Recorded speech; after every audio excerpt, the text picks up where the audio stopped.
April 6, 10:02 a.m., Big Building, Plaza. So, what's next for the great Miles Edgeworth, huh? Wait, you are serious about not being a prosecutor no more, ain't you? Yes, I am. No longer a prosecutor. It's hard to believe, and yet I can't stop thinking about what Mr. the Killer said. Me either. Congratulations on another case solved. Yet I can't truly say it's been fully resolved, can you? This isn't over. We still don't know who the mysterious figure in the red raincoat at Gourd Lake was, or who really wrote that letter. We've been dancing to somebody else's tune this whole time, but whose? So you can't let it go, huh? You're like done with a dang bone, both of y'all are. Well, I got me some important to do, so I'll catch y'all some other time, I guess. Wow, you have a new story to chase already? You trying to patronize me, girlie? You bet I got new stories, more than you can shake a stick at. Good reporter always has 3 or 4 leads bubbling away in the old scoop pot. Somebody, please. Whoa, what now? Please, you have to help me. Huh? Do I know her? What's the matter? Has something happened? There's a body. It looks almost like a monster might have... A monster? Well, I'll be. Anybody else smell the sweet, sweet smell of scoop soup? This way. Hurry. What's happened now?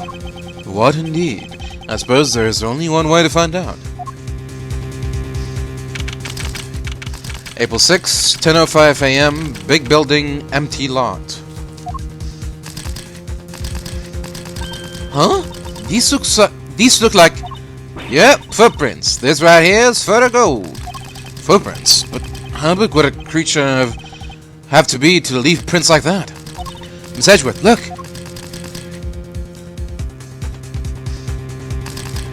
Huh. Shi Long Lang. What's he doing here? Wait, the guy on the floor, that's... No. Di Jun Wang, the president of Zhengfa.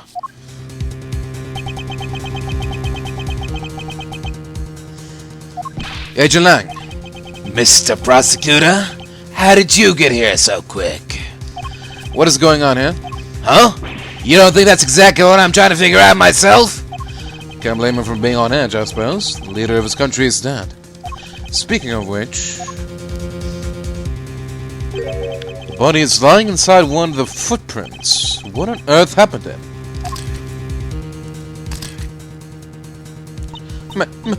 Monster! Monster? What the heck else you want me to say, huh? Damn right there's monster prints, mister. That big old bad old Taurosaurus done stumped right through here. I ain't never been sure of nothing. Toro what? I suppose you mean you are sure? This right here is a scoop to scoop up all the other scoops and bury them 10 feet deep. Man chosen by giant monster. They'll lead with that in every paper from here to Honolulu. Ridiculous. There is no such thing as monsters. Wait. Unless... The honor is all mine, Mr. Edgeworth. I am Di Jun Wang. Your efforts on behalf of Zhengfa have not gone unnoticed. You averted something of a crisis. You're the assassin we've been looking for. In a sense, yes. I certain someone did indeed hire me to carry out a contract. And that contract did indeed specify that I was to assassinate President Wang. Did he finally manage to... You! Did you discover the body? Yes, that is... What are you doing, Agent Lang? Lang Z says... Begin at the beginning, with the first person to arrive at the scene. Well, did you really just discover the body? Yes. Hey, go easy on her. Can't you see she's scared? I don't think he's in the mood to go easy on anybody. Pah! Nobody's getting easy today. Do you have any idea who that is lying dead over there? That's President Wang, the leader of Zhengfa. Hold it! Please, Agent Lang. You don't seem your usual self. In more ways than one, in fact. When we first met, you had more underlings than I could count.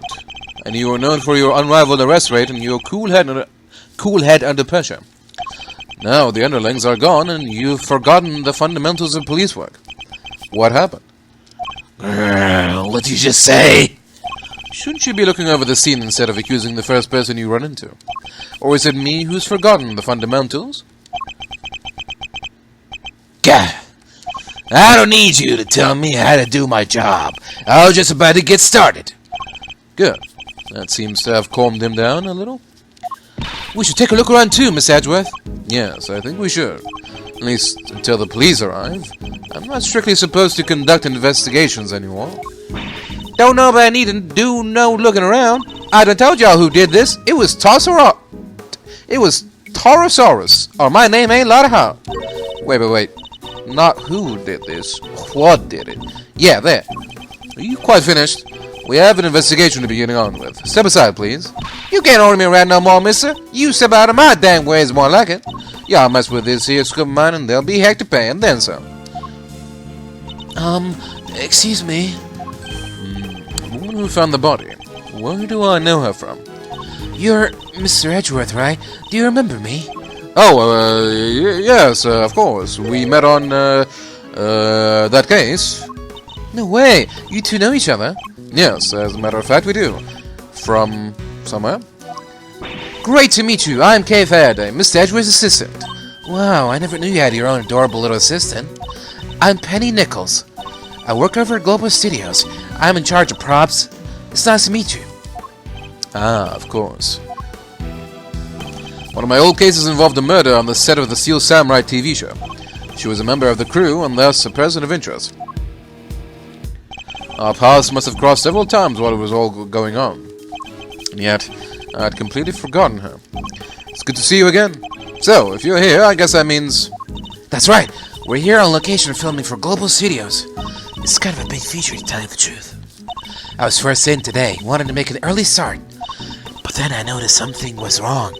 The footprints and the body shudder. We'll take a closer look at the body in just a moment. In the meantime, can I ask you to notify the police? Yes, of course, right away. I'll need to speak to her at length a little later. But first, let's go over the scene. There's plenty to look at besides the body. We'll need to examine everything in detail.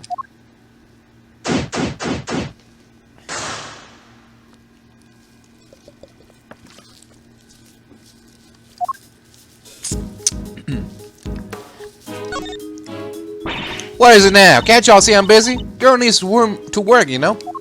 Why are you so obsessed with the idea that this was a monster attack? Monsters don't exist. Surely even you know that. You don't know what the heck you're talking about. Taurosaurus is real, dang it. I know that for a fact. For a fact? How is that possible exactly? Because I done seen him. What? You saw Taurosaurus? Where? How? Heck yeah, I seen him. The big bad bull himself. Right there in front of me.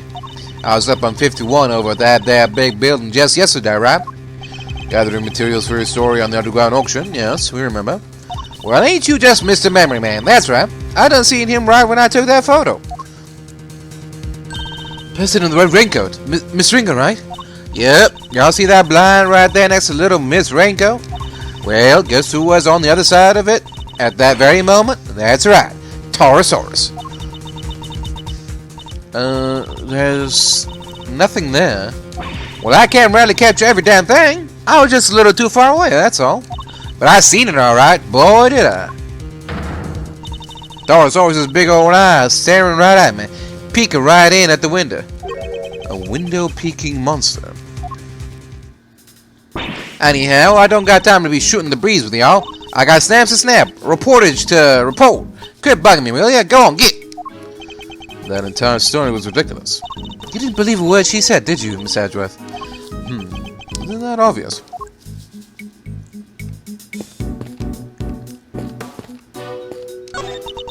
What's this big metal stick thing? Is it for climbing trees or something? No, it's a camera crane. It's used for filming from an elevated viewpoint. There's no camera currently attached, but it would usually be positioned at the top there. Gotcha. Sounds perfect for casing a place before a burglary. Mind if I go ask somebody about borrowing it? And How do you propose to transport it if the answer is yes? Easy. You take the bottom part, I'll take the top.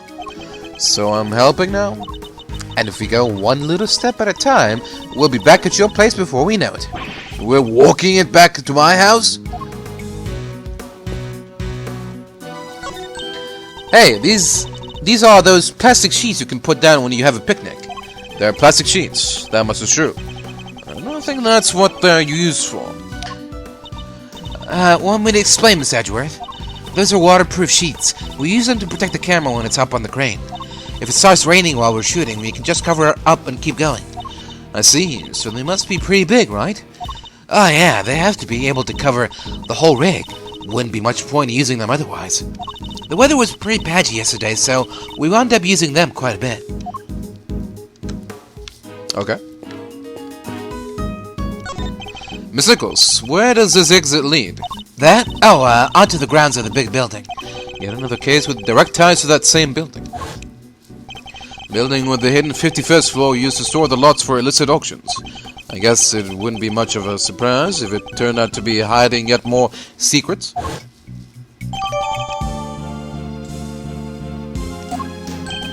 Huh, look at this chain and padlock.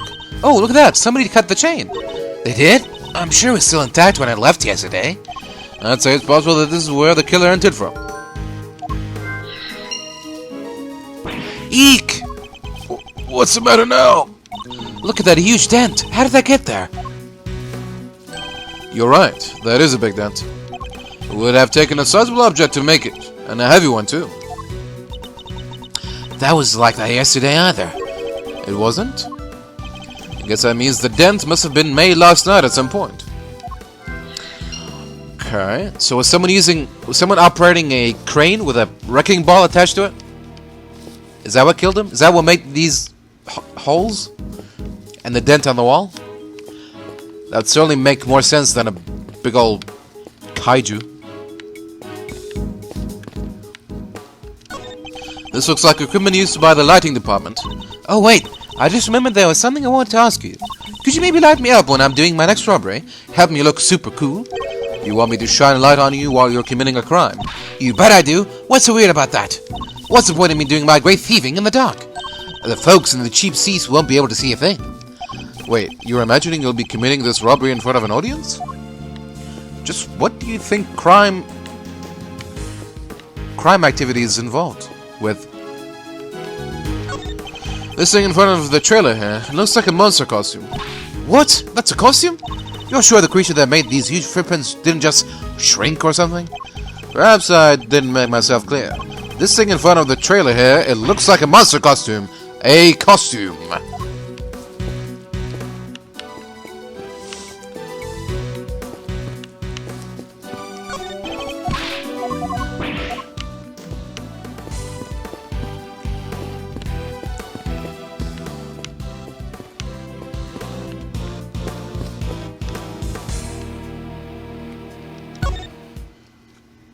So, Mr. Prosecutor, we meet again.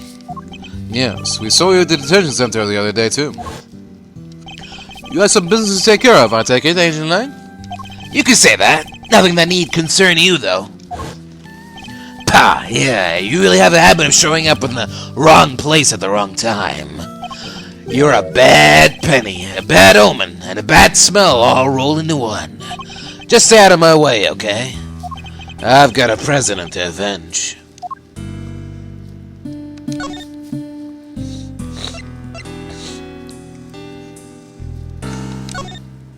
Why are you shoving this in my face? You ought to be careful I don't bite it.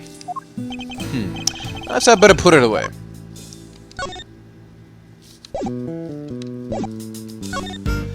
You were already at the scene when we got here. Why? What were you doing in the area? What am I, a suspect? You might be. Look, I heard a scream and came running, okay? Guess it was our friend from the crew. Came in from that gate over there. Somebody already got rid of the lock for me. Not completely. I can still see it on the floor there. Perhaps I should take a closer look. When I got here, I saw a movie girl running out of the other gate. In other words, he arrived right around the same time we did. So you had business here at the Big Building. Something like that. A date with destiny, let's call it. He was similarly enigmatic when we saw him at the detention center.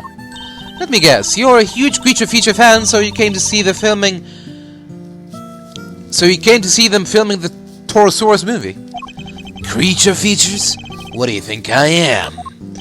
Not the type of person who thinks a creature might have done this, I hope.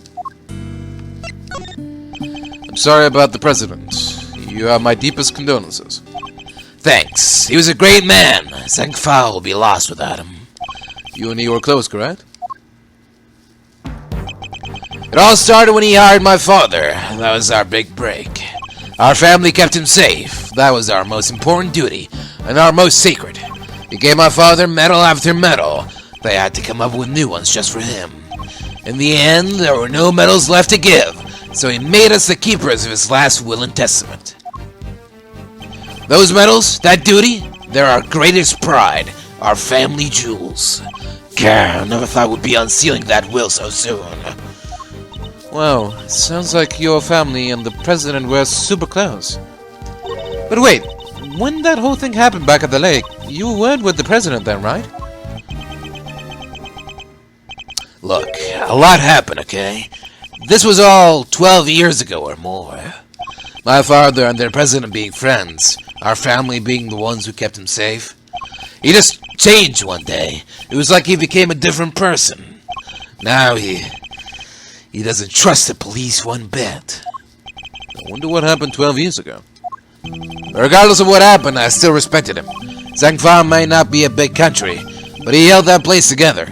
Damn it! What was the security detail thinking? I imagine you've already contacted the embassy. Of course I have. The government. And my family. They'll be going crazy right now thinking about what needs to happen with that will. And things will be getting crazy here soon, too. Those bodyguards will be all over the place. If you're not a fan of trouble, I'd leave before they get here. Look, Mr. Prosecutor. These days I'm a one-man outfit. A lone wolf. They won't be letting me lead this investigation. But I've still got fangs, and I can still bite back. I'll find whoever did this, and I won't let you or anybody else get in my way. Okay. I'm sorry I got a little upset before. You're working here alone? That's right. I came before everybody else so I could get everything ready. But as soon as I walked through the gate, I saw the footprints.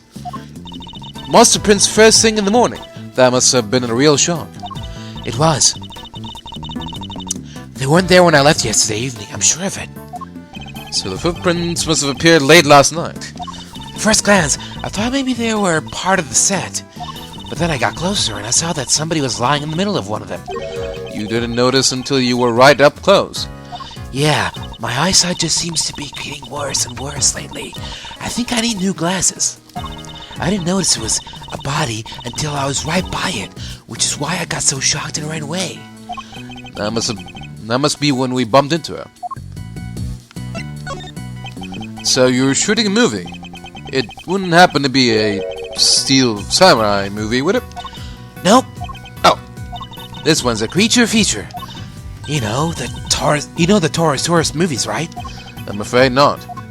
You'll have to forgive Mr. Edgeworth. He only cares about the Steel Samurai. That's not... Hey, that's alright. Not everyone is a fan, but they soon will be. He's back after 12 years of silence. The big bad bull himself, Torosaurus. It's the first Torosaurus movie in a long time, so the crew's super excited about it. And parts of it are set here at the Big Building, so we've been shooting on location. That explains what we saw yesterday. What's happening here? What's going on with the building? Just stay calm and talk to me, kid. Cut. Oh, cut. I'm so sorry. We're shooting a movie. Could you, That must be what they were filming. So does Torosaurus smash the Big Building to pieces in the movie? I bet he does, right? Hee, wouldn't you like to know? But you'll just have to wait to find that in the theater. Here, you can have this if you like. Oh, thank you. An epic rivalry is born. Torosaurus versus Gordy. Gordy? Huh. That's right. It's not just Saurosaurus on his own this time around. He has an arch nemesis. You know Gordy, right? The monster from Gourd Lake? Oh yeah, wasn't everybody talking about that a couple of years back? The mysterious creature in the lake. It showed up in that one couple's photo. Not only were people talking about it, it played a major part in one of my cases. Not a name I'm too wild about hearing again. The director's fascinated by the stories, which is how Gordy wound up in the movie. A little behind the times, but better late than never, I suppose. Just wait till you see those two legends staring into each other on the big screen.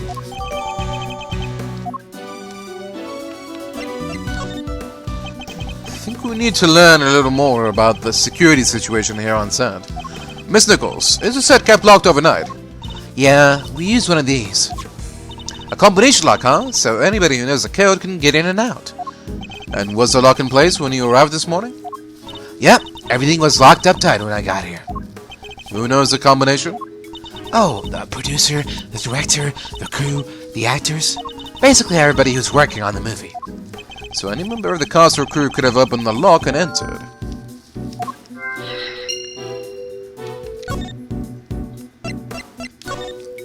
Taurosaurus is kind of a symbol of nature. That's why he destroys the city. That doesn't make a whole lot of sense. He can attack with his horns, but that's not the only trick up his sleeve. He can bellow out shockwaves, drown people in drool, squirt them with milk. He can suffocate them with barbecue smoke, make cute little items out of leather. Those don't sound like super tough attacks. But they'll sure look good. It's our job to make sure of that. And I hope you succeed, for the sake of your entire industry.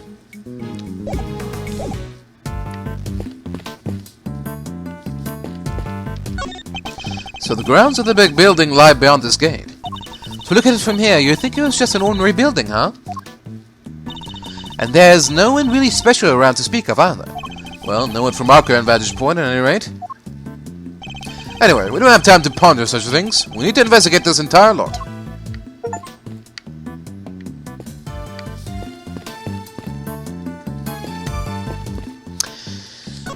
Alright. Oh, we probably should have talked to Kate as well, but...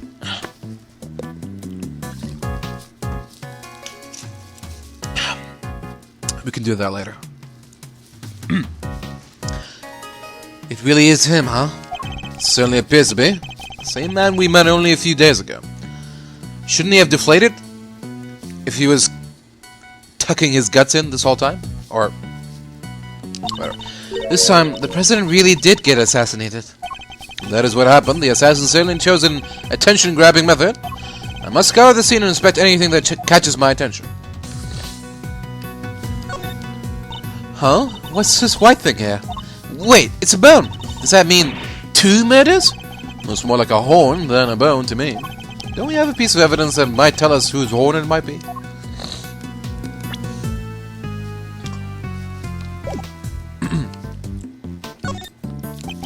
No obvious wounds, but he's definitely not breathing.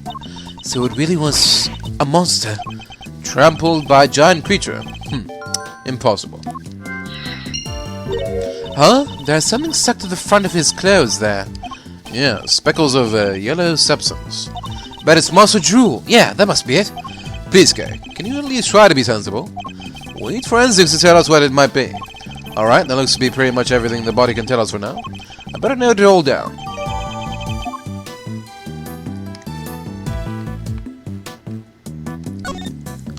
The body's surrounded by pieces of smashed up concrete. Yes, they look to have been thrown clear when the ground was broken. Pew! Sent flying by the mighty impact of a giant creature's foot. Sure, assuming this was the work of a giant creature. Just look at the shape. I know a hoof when I see one. There's only one thing that can possibly be. The footprints of an enormous, terrifying beast. And it's not just the one. There are 3.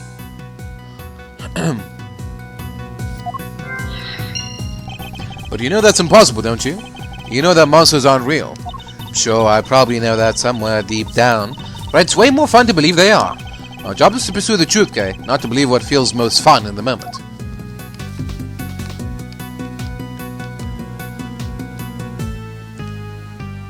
Huh? Oh.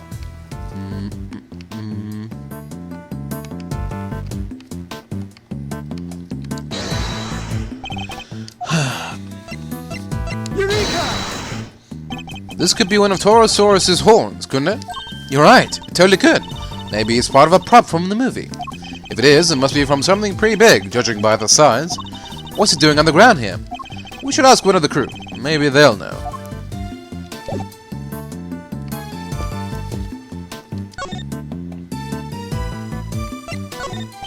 This horn, do you recognize it?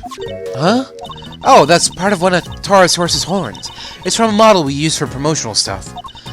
Where did you find it? On the ground near the side entrance. That's weird. We keep a replica of Torosaurus's head up on the roof of the trailer over there. And it's quite large, I assume? Oh yeah, well, not as big as the real thing, obviously, but it's still pretty big. It's just up there, see it? Right there. That really is big.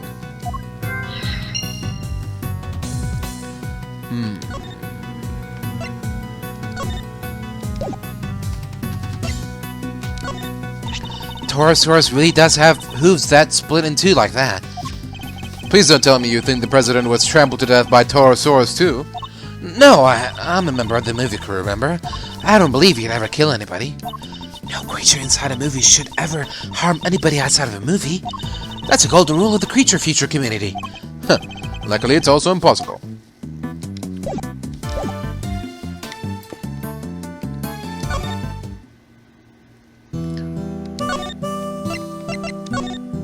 What? You want to talk about Torosaurus? With everything else that's going on? I'm certainly not saying that the creature could be our culprit, but he's not unrelated to the case. If there's anything you could tell us, I'd be very much obliged. Well, President Wang had a Torosaurus toy from way back when. I saw it a couple of times over the years. That's why I recognized it. Stuffed toy. We saw it in the presidential plane, too. If even the leaders of other countries love Torosaurus, he must be famous everywhere. Dogs go bow bow in other languages, right? And cats go meow, and roosters go cocorico. So what noise would a Torosaurus from another country make? We don't even know what noise our own Torosaurus makes, do we? Gah! What are you showing me that for? Curse whoever killed President Wang. I'll find them. You see if I don't. Forgive me, Agent Lang. I didn't mean to upset you. You seem to find it hard to keep a cool head where the president is concerned. Unsurprisingly, I guess. Can't help but feel a little sorry for him, huh? Isn't there something you can do? Yes, listen carefully to what he has to say and try to help solve the president's murder. Okay. I just wanted to know if you knew what the yellow speckles were. What? You want to talk about Torosaurus?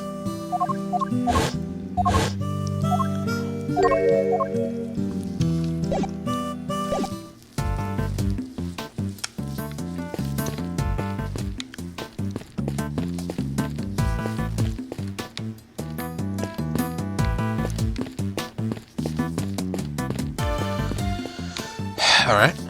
I guess we start connecting dots now?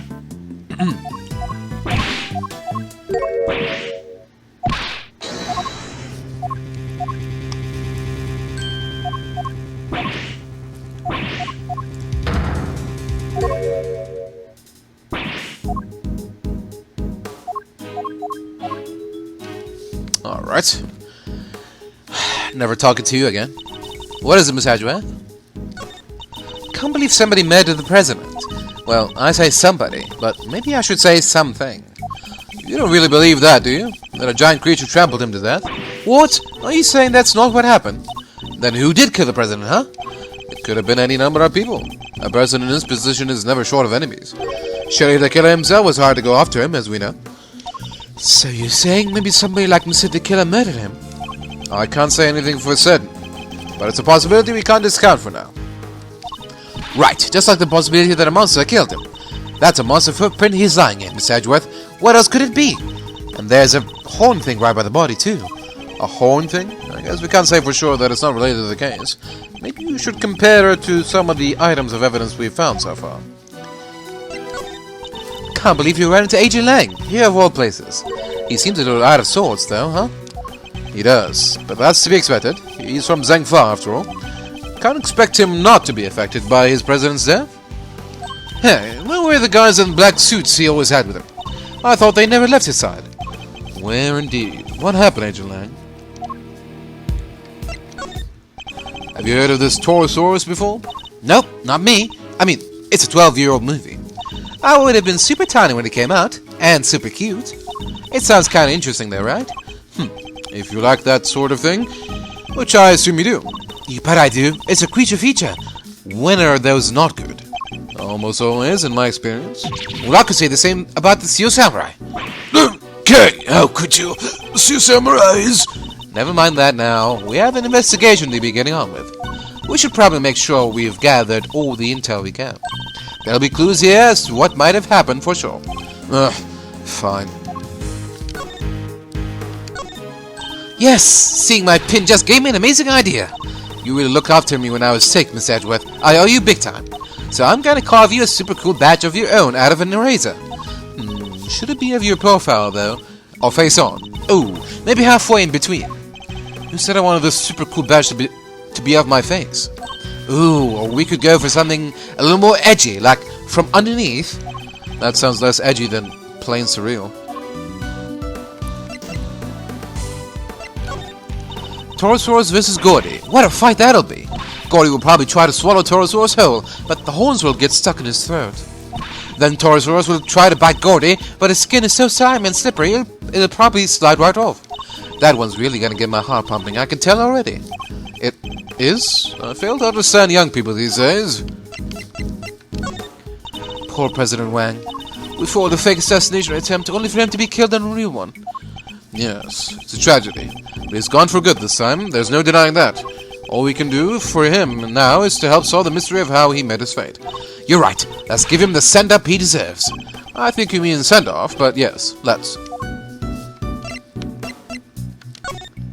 Hey, I'm a great thief. I totally sympathize. If you feel you gotta grab something, you should just go ahead and grab it, even if it's worthless. He doesn't seem to think much of my little treasure.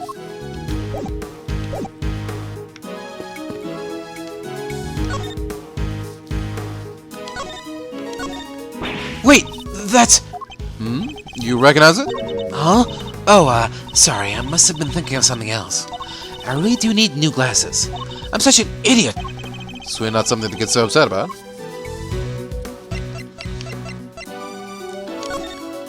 Torosaurus really does have hooves. Oh. Wait, that's... Alright, I guess that's it. Let's connect some dots.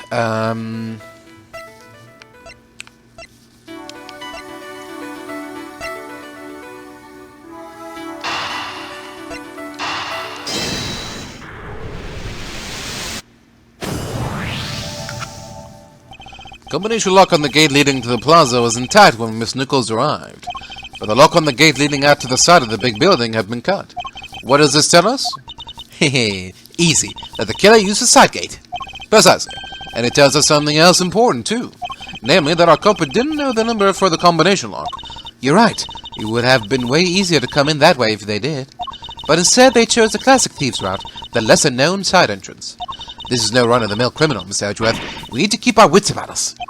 I'm not sure we should be excited about that fact, Kay. Anyway, we know that everybody working on the movie knew the combination, which makes it likely that our culprit wasn't a member of the cast or crew.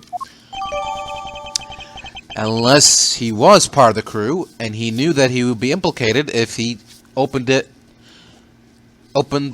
front gate.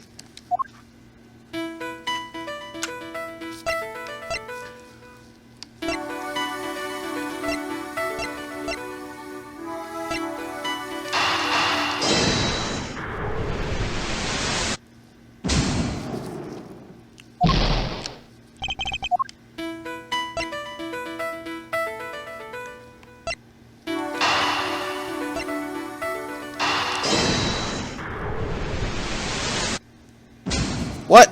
Come on.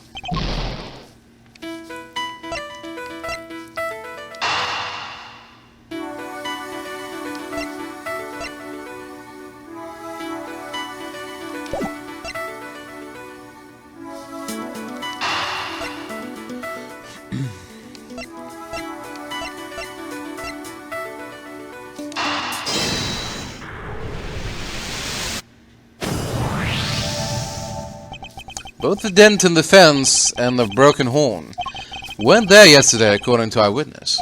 Which leads me to wonder... Wait, you think that giant Torosaurus head could have... I do. I think it could well have rolled off of the trailer roof and landed in the lot below. Seems more than possible, and it also means...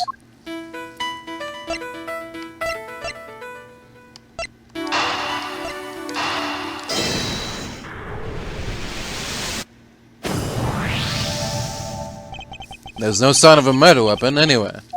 Oh yeah, there isn't. Now, this is still only a possibility. But if the Torosaurus head somehow fell from the roof up there, yeah, that could kill somebody for sure. Miss Nichols, would you mind if we took a look up on the roof of that trailer? You want to go up there? Sure, I don't see why not. Knock yourselves out. Oh, but don't do that literally. The steps can be kind of slippy. Alright, I'm done here. I found out what I need to know for now. What might that be, I wonder?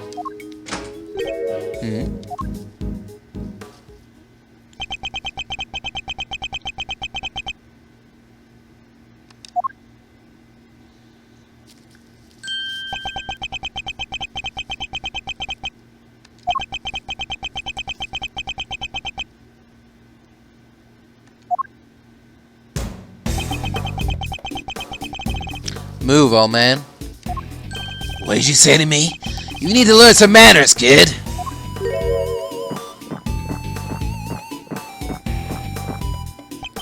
No, you need to learn when you're in the way. Quit whining and get out of here. What the?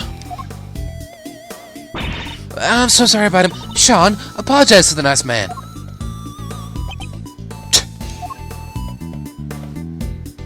Come on, Sean, you know you can't speak to people like that. Whatever. Who's that Quessy? A policeman, that's who. Why would you antagonize him like that? I thought there was going to be trouble for a second there. I don't think I've ever seen anybody stand up to you like that. Oh, let me introduce you all.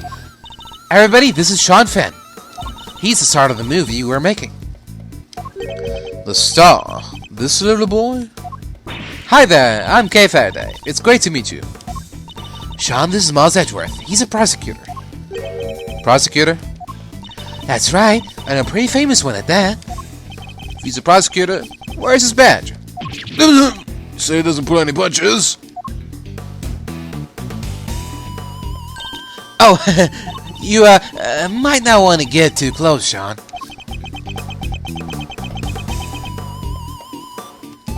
She's right. It's no sight for a child. But he's involved in all this nonetheless. I need to speak with him.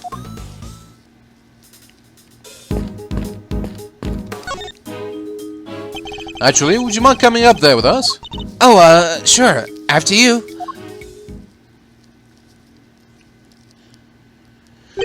So, this is the mighty Torosaurus. Huh? He looks different from before. Here, he's way cooler on the flyer. What's with the weird nose ring on this model? Oh, I forgot. You two aren't Torosaurus fans. This is the original Torosaurus design from 12 years back. Huh? So, what's the one on the flyer? That's the all-new Torosaurus. They gave him a makeover especially for this movie. He looks so much more contemporary now, don't you think? A makeover? It's totally different. This one's... it's just... a cow. Well, he's just a cow. Or at least he was originally based on a cow. But he's a monstrosity. A monstrosity? Yeah, the cow. Man's best friend. Reimagined as a terrifying monster. It totally makes you think about our whole relationship with nature, right? That was the original concept. I think the concept might be a little lost on me. Me too, I'm afraid. I must scour the scene and inspect anything that catches my attention. There's a heater here. Do you think it's to keep the crew warm or something? I would imagine so. Spring now, but the evenings can still be pretty chilly. It really gets in your bones. Ah, come on, Mr. Edgeworth. You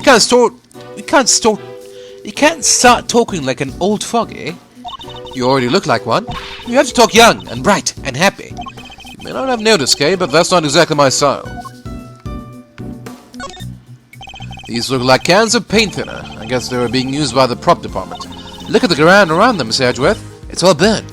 Indeed, as is the blue sheet underneath, in the nearby newspaper, and the outside of the cans.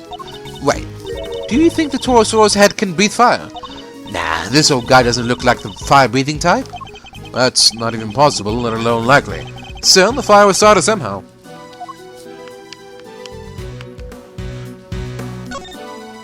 It's a wooden table, sadly collapsed. Parts of it are badly scorched. That's weird. The head should be on that table. But the legs are broken. Guess Torosaurus isn't going back on there now. The scorch marks look particularly bad where the legs snapped off. I think there might have been a fire up here. Do you think that's what happened to the legs? Yeah, so when the fire had burned through the legs, the table would have collapsed. And the head would have fallen down onto the ground below. You're right. The fire caused the head to fall. Indeed. And I also happen to have an idea about how the fire may have started. Those cans of paint thinner by the heater are pretty flammable. Not a great place to keep them. Oh, you're right. I'm sorry. I'll make sure somebody moves them. But the stove didn't get used yesterday. Not while I was here, anyway. Which makes the question of what could have started the fire all the more interesting.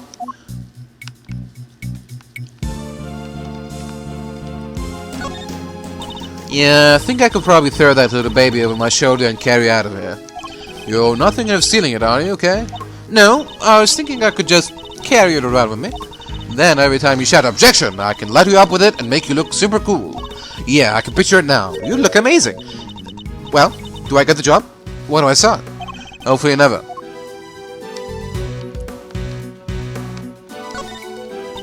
The model was made for promotional events, stuff like that. So people will remember the old Torosaurus and realize this was a reboot. Yeah, he does look different. People might not get it otherwise.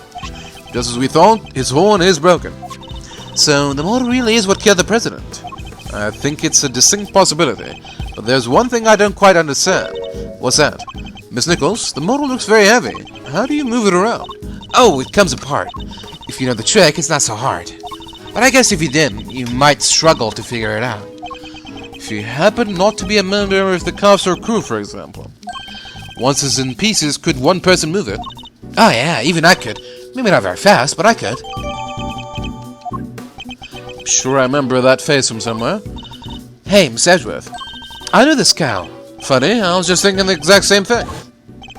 We know it from the president's plane, of course. And from the auction. So President Wang's plushie was a soft toy version of the original Torosaurus. Could this really be just a coincidence?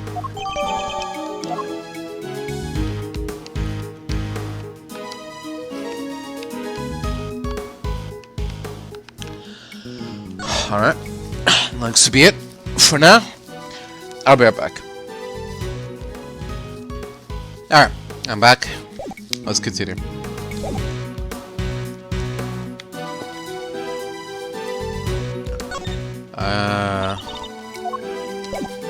So I don't know what to do.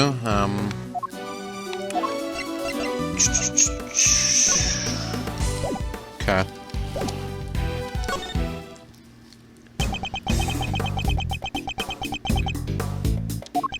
It was Sean, wasn't it? Do you mind if I ask you some questions? Are you really a prosecutor? You just look like an old guy to me. I am? Old guy. Charmed, I'm sure. Badge first, then we talk. I don't have my badge right now. How do you expect people to believe you're a prosecutor? Phew, he's not the friendliest, huh? You want me to try talking to him? Why not? I doubt it can hurt. I never was good with children. So, you're an actor, right, Sean? Yeah, so what? That's amazing! You're so cool! It's not that big of a deal. Kay's approach seems to be having an effect. So, those horns of yours? Yeah? What about them? Oh, those? The makeup department made them. The character he plays has a special psychic link with Torosaurus. And the horns allow him to communicate with his giant friend. Isn't that right, John?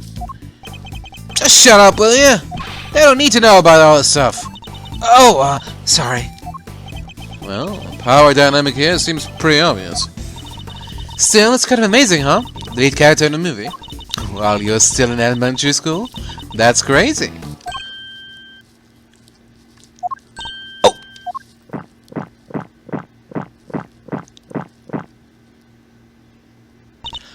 Sean's actually 13. He just looks a little younger. What? But look at him. He's so little and cute. And the backpack, I just thought... Backpack's part of his costume. He's playing a role, remember? Yeah, I guess he is, huh? But he is kind of small, you have to admit. Oh, we try not to talk about that too much in front of him. I said stop telling people stuff they don't need to know! I'm sorry. So, it's all part of the role. Except with the carton of milk, maybe. That guy, that's the president, right? Yeah, you knew him? A little. I met him once. He's meeting with presidents now? Peh, guy was a real piece of work. Hey, you can't say that. It's not nice. What was so bad about him, anyway? Huh? Don't want to talk about it? Fine, I guess. President Wang was working with us on the movie. Working with you? How exactly? He had a part, just a cameo, nothing big. So he came to look around the set one time. That would have been when Sean met him. Why put the president in your movie? We heard he was a huge fan of the original Taurosaurus. So the studio offered him a little role. They figured it would be good PR. Last thing I need is some amateurs on my set. I told you before, Sean. You can't talk about people like that. I told you to shut your mouth! I guess not too thrilled about the idea of performing alongside non-professionals.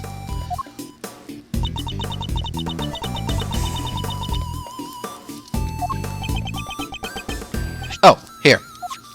What's this? Oh, wait, from yesterday? A photograph. Yeah, just got them printed. You can keep it if you want. Wow, such a great picture. And you brought it especially for me? That's so kind, thank you. No, I just happen to have a spare. That's all. I hope you don't mind me asking, but can we take a look too? Oh, sure, here. So it was taken yesterday. No footprints, and certainly no body.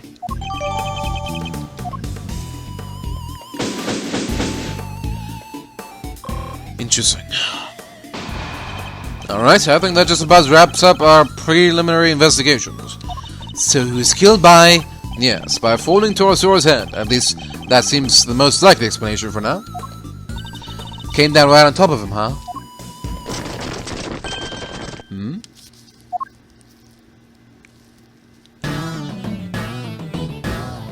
Well, they took their time, but here they are. Police, bodyguards, the whole gang. Mr. President! It's a little late for that, don't you think? Curses! Who did this? Whoever it was made a big mistake. But I promise you this. They'll pay. I'm on their trail already. What? What do you mean? Our president may have been murdered, but that doesn't mean that extraterritoriality applies. The local police have jurisdiction. Luckily, I know the right people to talk to. And I just got myself seconded to the case. Lowly one-man effort or not, I'll be working this one. Sounds like you already have an idea of where you'd like to focus your inquiries. More than that, I've already caught scent of my prey. Take a look at this. It's a printout from a security camera on the viewing platform at the top of the Bigg Building. That's... It's pointing at the elevator that leads onto the roof, so it records everybody who goes up there. And in this particular case, it recorded the president and his murderer, clear as day. What was Judge Gavèlle doing there? Saying he suspects her of the murder? Miss Edgeworth, I entrust my offering to the goddess to you, so that she may use it to call her final judgment on Excelsior's winner. But murder goes against everything she believes in. Agent Lang, perhaps you could expand your thinking on the matter a little further.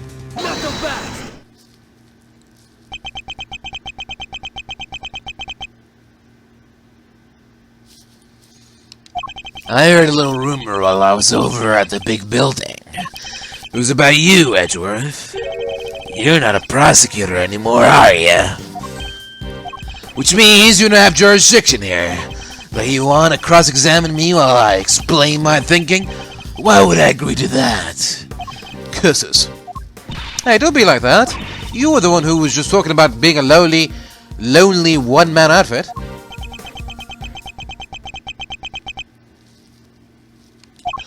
You know what? Maybe it should be you explaining your thinking to me. How come, even though you're not a prosecutor, you're still sticking your nose into this case? It's a valid question. Why am I still here? Perhaps I can clarify that with a question of my own, Agent Lang. Why are you so desperate to catch the person who murdered President Wang? Because above all else, you're an investigator, correct? Because above all else, you're an investigator, correct? I'm desperate to catch a certain somebody myself. Person who orchestrated the murder at the Bigg Building yesterday. Person who put Kay's freedom in jeopardy. Who put her in grave danger. That person is out there somewhere, right now, lurking in the shadows, laughing. And until I uncover the truth and make that person pay, it doesn't matter if I'm a prosecutor anymore. I'll keep fighting. Find the truth. And don't give up until you do. That's a rule I live by.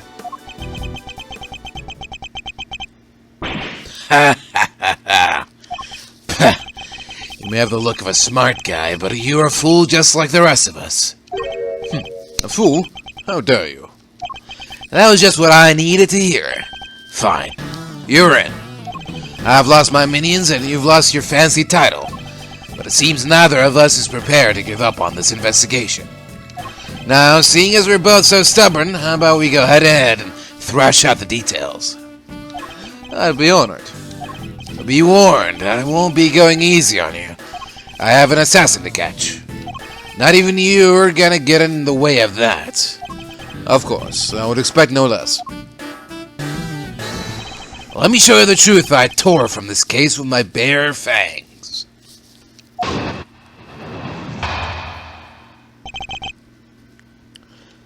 Alright, so this judge friend of yours met the president up on the roof. And then she pushed him. He landed right here. This all happened the night before last.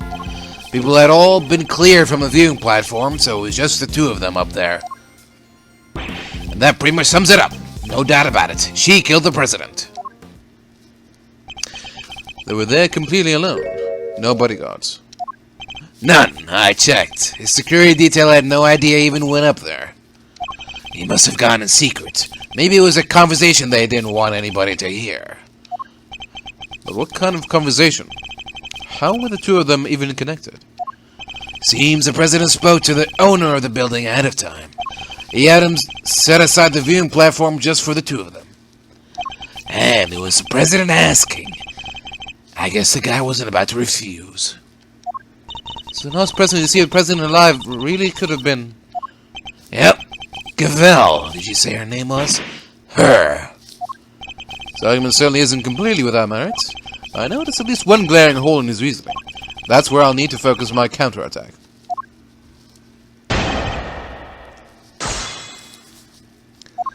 Alright, so this judge friend of yours met the president up on the roof, correct? Hold it! How can you say for certain that the two really met? So the plan is to come in swinging, huh? I've seen worse approaches. Dominate the battlefield, counter your opponent's every move. It's a tried and tested strategy. And not what I was intending at all. But this battle has barely even begun, Mr. Prosecutor. So shut up and buckle up. And then she pushed him. He landed right here. This all happened the night before last. Hold it! The night before last? How can you be so sure of that? Pah! If you're not sure, take another look. Take as many as you need. This picture is from the camera up on the viewing platform, like I said. And the camera doesn't lie. That's from 2 nights ago. Objection! You have a picture of them both entering the rooftop area, but nothing from up to that point, I assume? No, there's only one camera and it's pointed at the elevator. Can't see the viewing platform itself. Still, this is when the murder happened. I'm sure of it. The president really was killed 2 nights ago. Do we still have the ticket stub? No. Okay. And his body would have been here in the loft this whole time. Taking a little moment there, Mr. Prosecutor? Well, save it. I'm not done explaining. Not even close. The people had all been cleared from the viewing platform, so it was just the two of them up there. Hold it! It's entirely possible somebody else was up there, surely. Yeah, what about the cotton candy stand? Not so fast! The owner of the building received a request from the president himself to clear the area. He knew there'd be serious trouble if he messed up, so he went to work as quick as he could. They cleared everybody out, and I mean everybody, including your stupid cotton candy seller. Stupid? That's mean. Still, it wasn't enough. If it had been, the president wouldn't be lying there now. And that pretty much sums it up. No doubt about it, she killed the president. Hold it! No doubt about it. Are you certain of that? Pah, of course I am. The place, the time, everything points to the woman in the picture. The place and time. Interesting. Agent Lang seems to believe that the president wound up in a certain place at a certain time, and yet... Yes, I think I'm starting to see the problem here. There's at least one major point he's overlooking. That's where I'll need to focus my counterattack. Objection! Shi Long Lang, former star agent of Interpol. How the mighty have fallen. What? Take a look at this picture. It's a behind-the-scenes shot of some of the cast and crew. Look at this, Miles. Well, maybe not Sean's, but you know what I mean. And it was taken only yesterday. What? If Judge Gavèlle really did kill President Wang the night before last, the body would have been clearly visible in the background of this picture. What? Huh. Perhaps you should have taken a little more time to speak with those involved. After all, thorough witness interviews form the basis of any good investigation, as we should know. I don't think I've ever seen you so happy, Miss Edgeworth. You really do love backing your opponent into a corner, huh? Pah, fine, you got me.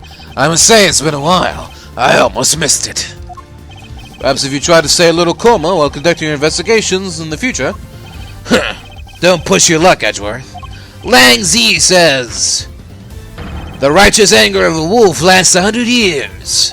I won't be calming down anytime soon. Not until we've caught the president's killer. I want the same thing. We all do. Nonetheless, the body appeared last night. You have to accept that now. And there's one other thing you'll need to accept. The president didn't die from a fall. That's right. He was crushed by the falling head of a giant monster. The incident occurred here on the movie set. Not at the top of the big building. Not so fast! Says you, but that's just your theory. I'm not about to give up on my own because of it. But it literally kind of happened the night before last. We just proved that with this picture. Did you? What if your friend Gavèlle pushed the president off of the big building the night before last, then came down here to the movie set and hid the body somewhere? Yeah? But where? There's all kinds of stuff down here. Costumes, equipment. You could hide it anywhere. Then come back a day later, last night in other words, and take it out again. We just need to check the lot for trace evidence. We'll soon find where she put it. Objection! There won't be any need for that. What? This piece of evidence proves that Judge Gavèlle can't have hidden the body.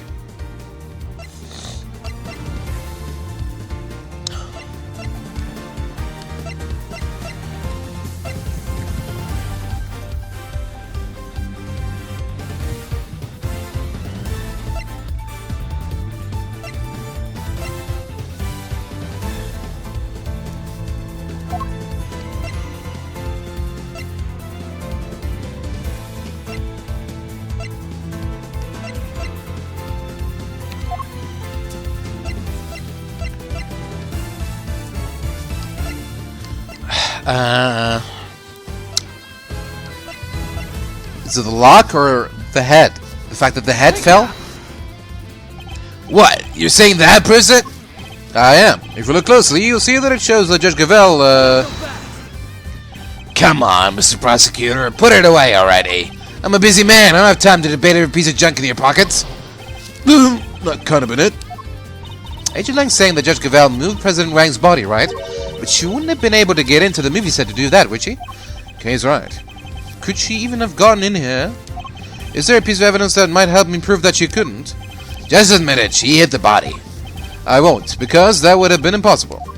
This piece of evidence... I don't understand. Okay. But we know that the locks were broken last night. So how does that prove that she wasn't here last night? Take that! Both entrances to the slot were locked, and we already know that the chain on the side gate was cut only last night. Grrr! Judge Gavèlle had no way of getting in here to hide the body the night before. He said 2 days ago. Okay, it's a little bit confusing. But the murder has to have happened 2 nights ago. Why are you so certain of believing that? Because, if you remember, that picture was a printout from a video, and there was more.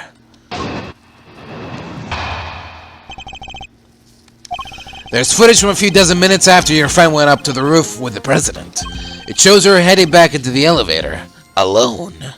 You know what there's no footage of? The president himself leaving that roof. There's no other way he could have gone down from the top of a building that high.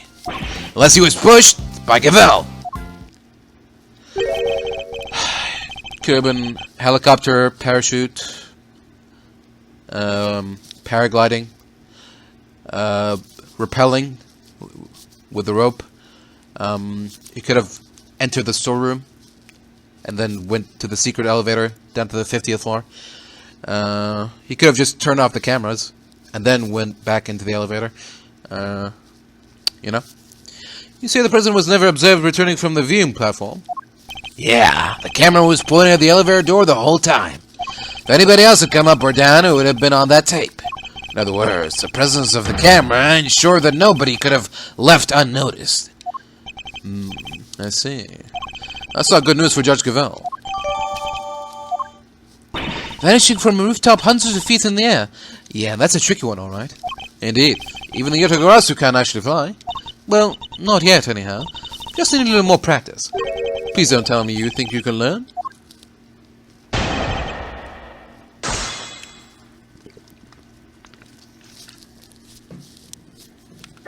Okay. So do we have something that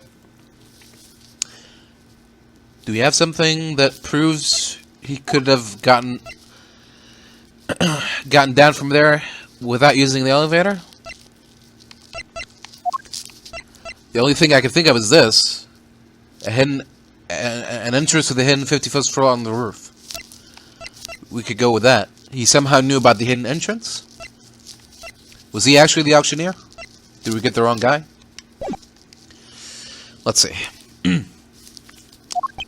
That's footage from a few dozen minutes after your friend went up on the roof with the president. Hold it! A few dozen minutes. That's awfully vague. The exact length of time doesn't matter. Not anymore, anyway. What matters is what she did after that. And what was that, exactly? Perhaps you'd care to elaborate. Oh, I mean to, believe me. It shows her heading back into the elevator, alone. Hold it! So she was alone when she went back down in the elevator. You're sure of that? I'm certain. Like I said, there's a footage from a little while after they went up to the roof. Footage of Gavèlle recorded by the camera that points at the elevator door, and she was getting back into the elevator. Just her. I saw it with my 2 own eyes. Seems almost certain that Judge Gavèlle did indeed get back to the elevator alone. I doubt he'd be so sure of himself otherwise. God, so weird, right? Like, completely alone. Not even her pal, the goddess of justice, was there. I doubt the presence of an invisible entity would have swung things either way. What? No fair. Poor goddess of justice. I feel like I should light a candle for her and say a little prayer. If we could return to the matter at hand, Agent Lang, you don't think there's any possibility the President could have taken the elevator at some later point? No, I considered it, but... You know what there's no footage of? The President himself leaving that roof. Hold it! And just to be thorough, the camera has no blind spots, and it was functioning normally. Are you trying to say I'd overlook stuff like that? What do you think I am? Forgive me. As I said, I was just being thorough. It's simply my way. Puh, whatever. The footage was clean, okay? There's no doubt about it. The President came up in that elevator and he never went back down. Understood. While I may question your testimony, I'll refrain from questioning your methods any further. Do what you want. They're both rock solid. There's no other way he could have gotten down from the top of a building that high. Hold it! And what if there was another way he could have gotten down? He was 50 stories up. Don't be ridiculous. The elevator was the only way down. It's that simple. If you want to take my theory apart, you'll need some sharper tools than this. Would there really have been no other way of leaving the viewing platform? Well, Mr. Prosecutor, are you about convinced? There's no other way the President came to be lying here. Unless he was pushed by Gavèlle. Hold it! I think it's a little too soon to be saying that for certain. Pah, struggle all you like, you won't escape me.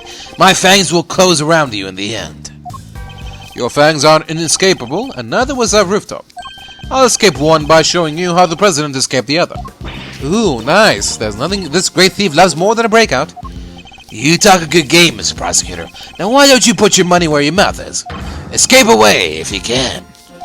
So the camera means no one could have gone unnoticed. Or does it? Was falling really the only other way he could have left that rooftop?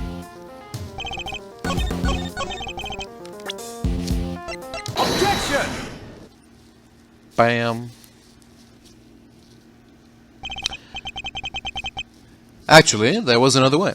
Alright. I'll be right back. Alright, I'm back. Let's continue. Apart from the elevator? What do you mean? You're not about to tell me he flew. He didn't need to. It was much simpler than that. Assuming the President knew what we know, of course. Namely, that the Bigg Building has a hidden 51st floor. What? That's right, a hidden floor, with a hidden entrance on the rooftop. If he left that way, he wouldn't have needed to ride the elevator. What? But you said it was hidden, right? That it was a secret? How would the President even know about it? It's an interesting question, and one I don't have an answer to just yet. For now, this is just a theory. So, what are we talking about exactly? What is this hidden floor of yours? Sounds like the kind of place your little ninja friend would happily spend time in. No, I hated that. Don't make me go back. Fortunately, Kay's memories of it are far from happy. There's a secret storeroom up there where they kept the lots for an underground auction. The whole sordid scheme was uncovered just yesterday. An underground auction? What the heck are you trying to say? The President Wang was involved somehow? I don't have any proof, but I certainly think it's a possibility. Yeah, based on what we've seen of him, he totally seems the type. Eek. He'd never do that. Not the President. Illegal underground auctions? No. He'd have nothing to do with it. Nothing. What's got into him? I hope you two are feeling lucky. Because when people start saying stuff like that, I start biting. Eek! Huh. She ran away. You know nothing. Neither of you. You have no idea how much the people love him. How well respected he is. Is that really true? I guess we know what lurks behind that seemingly respectable public face. The people of Zhengfa clearly don't. Wonder if I should tell him the truth about his beloved president. No. What good would it do? It would only upset him more. Forgive me, Agent Lang. I didn't mean to upset you. We spoke out of turn. Both of us. I can only apologize. Apology accepted. And reciprocated. I'm sorry I got carried away. It's alright, Kay. You can come out now. Sorry. It's fine. It's not you I'm upset with. It's the animal who killed the president. Well, ain't you just a fine-figure of man? All patriotic and such. Gotta tip your head to that sort of thing. Pah! What are you talking about? Well, I got good news for you, Mr. Patriot. Real good news. What? Ain't no way in heck your pal the president moseyed on downstairs via 51. Really? I was hunkered down that there storeroom the whole damn time. Eyes peeled like oranges. Of course. She would have already snuck in by that point. Thanks. That's very useful to know. Well, well, Mr. Prosecutor. What? Guess my theory still stands, which means I'm not budging an inch. Nobody saw the president after he met with Gavèlle 2 nights ago. That's a fact. But it's also a fact that the body appeared only last night. How could the president have fallen from the roof 2 nights ago and only be found today? That seems a little slow as falls go, wouldn't you say? Sure, there are questions that still need answering. I'll give you that. Then I guess there's one thing we can both agree on. Oh yeah? What's that? The question of exactly what happened here yesterday will require further investigation. Yeah, I guess all we know for sure is that the body and the footprints appeared during the night. Gillette, we'd like to hand the body off to the coroner if you don't mind. Fine. He's all yours. Just take care of him, okay? Oh, one last thing. What? We found footprints near the body. I mean, footprints in the footprint, if you will. Little ones in the big one. Human footprints in the monster print. Interesting. And what kind of prints? So, they were child's footprints, about the size of your average elementary school kid. What? Huh? Elementary school? No, it couldn't be. What now? Miss Nichols? I didn't mean to butt in. Sorry. Was there something you wanted to say? What's she so scared of? There's something I have to tell you. You'll probably think it was pretty awful of me, but... I'm sure it's nothing you need to be quite so nervous about. Well, what is it? Last night I came here. What? Eek! You mean you came back to the set? Why? Well, I just wanted to... I was worried about him, so I came back to check. Check on Sean, I mean. Sean, the boy? Makes sense. Yes. You see, he stayed behind on his own last night to rehearse. Wow, he really takes the job seriously, huh? Well, this movie is his first lead role, and he's trying so hard to make it perfect. So she might have seen what happened last night. Around what time was this? Let's see, it was already after 10, I think. Looked like it might be about to rain, so I got a little worried and came down. And when I got here, well... You saw something? You saw something, didn't you? Yes. Sean was there on his own, running his lines, and towering above him there was this long, like really, really long neck. Neck? Yes, with skin like an enormous worm. It was like a dinosaur. Oh, wait, you mean, it must be. Goldie, good old Goldie. You done gave me the slip last time, you slimy old lizard, but I got you now. What? Now Goldie's involved too. Yeah, I think he might be. I was as surprised as you are. Although, I guess Sean was practicing being a kid who could communicate with monsters. Ah, dang it, right. He could have been communicating for real with them little hole doohickeys of his. Right, but it seemed more like he was kind of looking up and talking right to him. It was like they were friends. It is pretty weird, right? Dang tune is weird. Weirder than a mustache on a mule. How could he cheat on his best monster parent like that? I fear movies and reality might be getting a little mixed up here. It's the piece of cloth on the crane, isn't it? And you're absolutely certain that's what you saw? Oh yes, but only for a moment. I was so shocked I just turned and ran. Well, how about that, Mr. Prosecutor? Another mysterious beast to contend with. Don't tell me you believe this nonsense, Agent Lai. The monster angle's neither here nor there. But I think we have a pretty good idea now who we need to speak to next. Young Mr. Fan. If he really was here last night, then there's a good chance he saw something. My thoughts exactly. Prosecution calls Sean Fenn to the stand.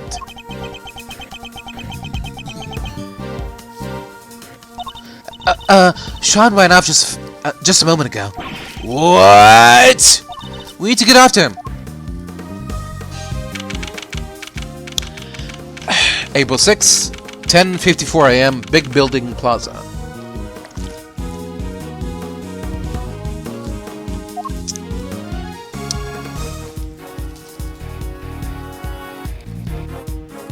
God, where the heck did he go? Maybe he just went home.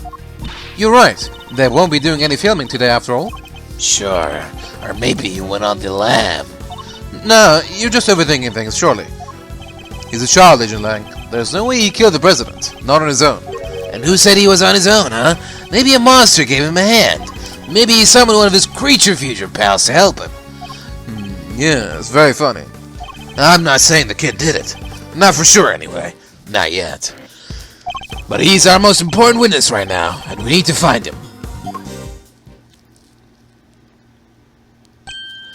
Mr. Edgeworth. Hey, it's Gummy. Oh, yeah. He ran away. What was that about? Puh. Well, just goes to show that your police force can be trusted. Are you saying you intend to continue investigating the president's murder alone? Yeah, so what? When last time we met you, you had about 800 other agents helping you. Sure, but I told you, I'm a lone wolf now. You got a problem with that? I don't need lackeys, and I don't need friends. All I need are these fangs right here. Keeps things nice and simple. No lackeys, no friends. Anyway, catch you both around.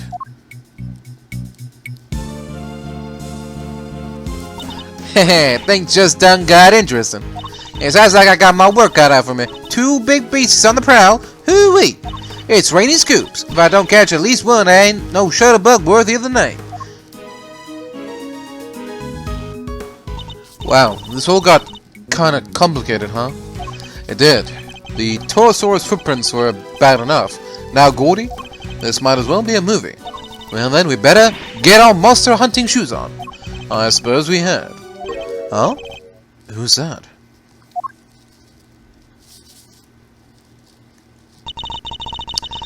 That's one of Agent Lang's old team. I've come across a few of them on previous cases. This one on his own. But this one is on his own. Excuse me. Oh, Miss Edgeworth, long time no see. How come you're not with Agent Lang? Shifu, he's not technically my boss anymore. Really? What happened? You remember that case from a month or so back? The Yatogarasu case. How could we forget? You make a big mistake there. Came about as close to aiding and abetting a serious criminal as you can come and still keep your job. Indeed. I guess that was pretty close. Well, being Shifu, he took full responsibility. So they disbanded our team. Wow, that's harsh. But it explains why he's now a lone wolf, as he put it. So, what are you doing here? Well, to tell you the truth, I was worried about him. I think he's been chasing ghosts. Ghosts from 12 years ago, to be precise. 12 years ago? What does that mean?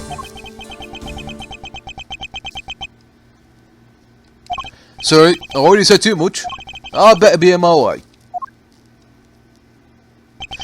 These ghosts of Agent Lang's, could they have something to do with the case we're currently investigating? Well, looks like everybody left except us. What do we do now? Good question. Miss Hart went off monster hunting, and I guess Agent Lang is busy trying to track down young Sean. Perhaps we should try investigating another angle. What kind of other angle? Somebody needs to get Judge Gavèlle's side of the story. Oh yeah, you're right. What did she say again? Please forgive me, but I had better be on my way. I am to preside over the trial of Fifi Laguardia in a bit.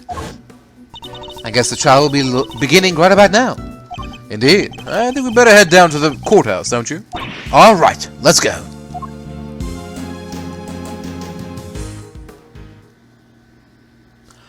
To be continued.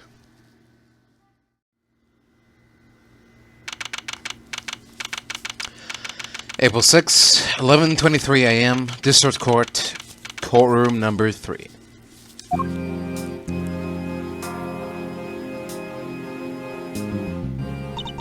Is the defense ready to proceed? You bet! Bring it on, Big G. This prosecution has been ready for some time. The original attorney in this case, Rosie Ringer, was murdered, while the original prosecutor, Eustace Winner, has disappeared. Sir Fender and Francesca have taken over in their places.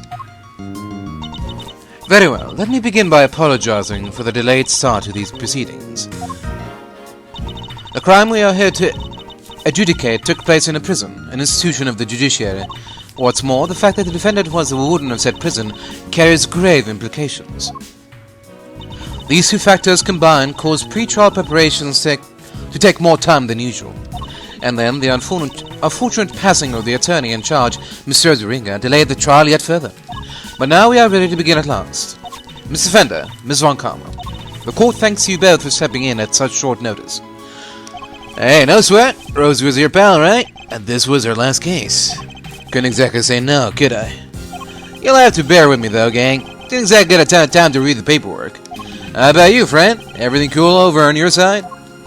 It's hardly ideal for the prosecutor in charge of the case to have run off and abandoned it, but justice can't sit around waiting for him to grow a spine. The evidence has just been handed to me, so yes, I'm ready. Thank you both. Very well, bring the accused, Miss Fifi Legoire, to the stand.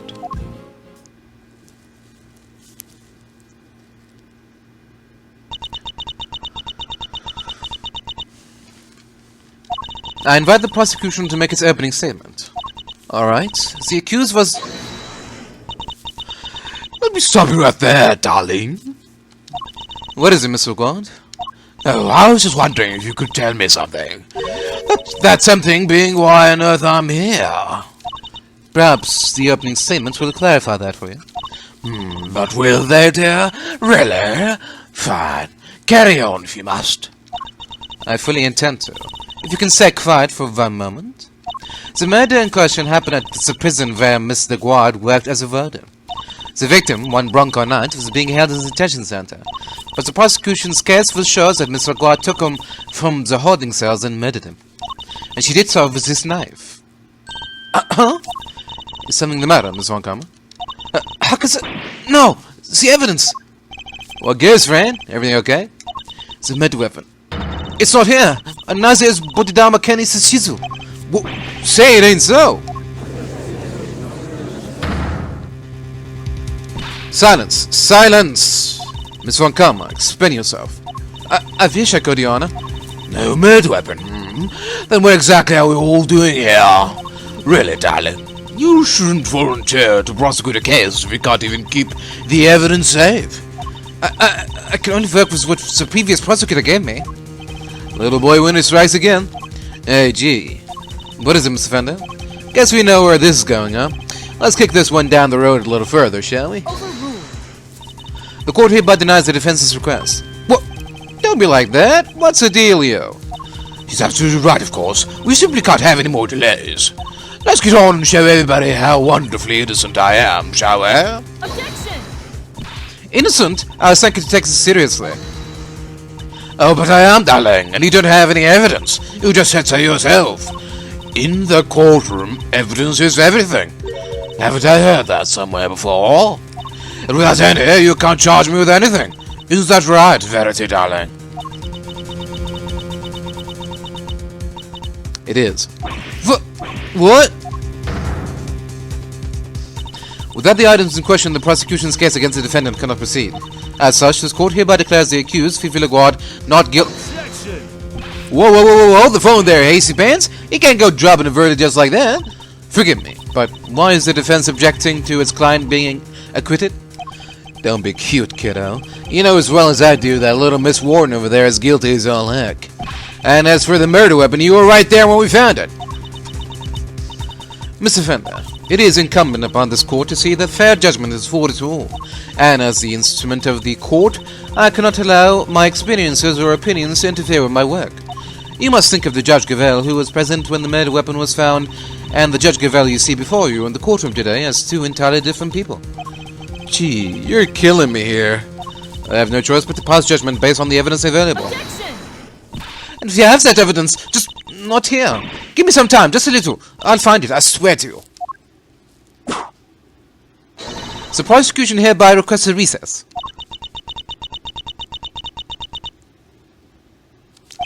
Oh, yeah, the defense says that too. Come on, Your Honor. Don't do us like this. Very well. The court accepts the request. Really, Verity? You won't have anybody bang to pressure like that, you know. There will be a 15-minute recess. I suggest that both the prosecution and the defense use the time well. Understood. Phew! Say by the bell, huh? Very well. We will reconvene in 15 minutes.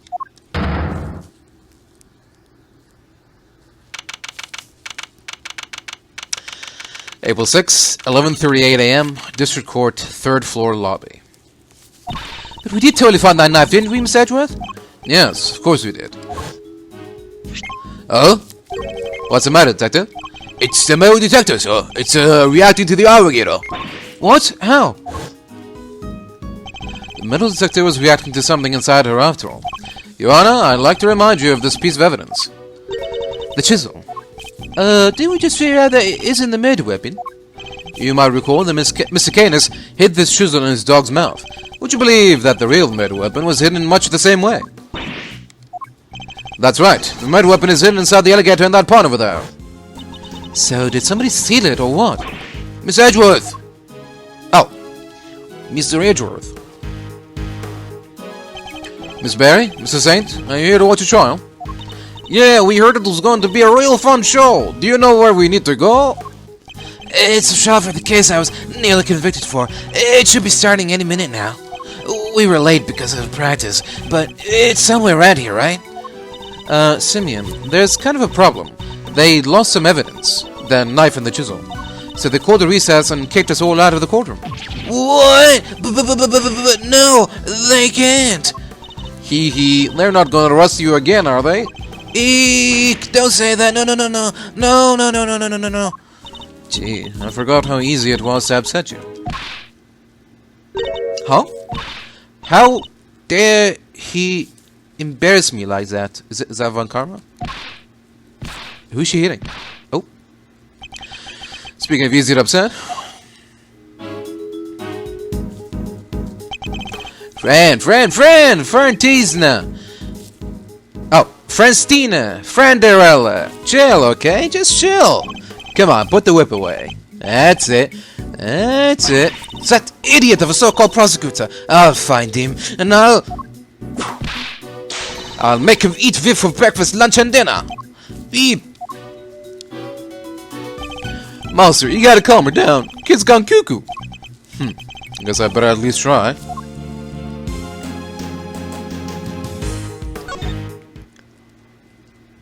Oh, it's you. Good morning, Mr. Ex-Prosecutor. Francesco, you shouldn't be here, you know. You're not in the right line of work anymore. You should be at home planning whatever it is you mean to do with the rest of your life.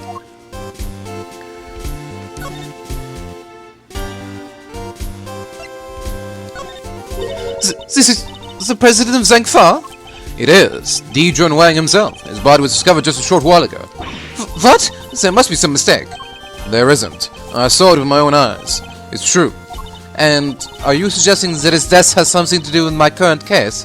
No, not exactly. We were just hoping to speak with Judge Miles Edgeworth. Are you deliberately trying to distract me with irrelevant evidence? I'm sorry. I shouldn't have shown that to you. What, so you're saying you're going to start hiding things from me now? I can't say anything right. Women.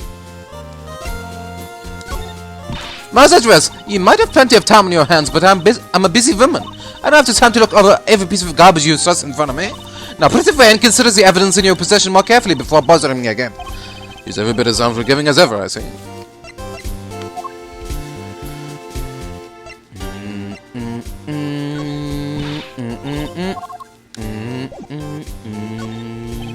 What are you going to do, Francesca? You only have 15 minutes.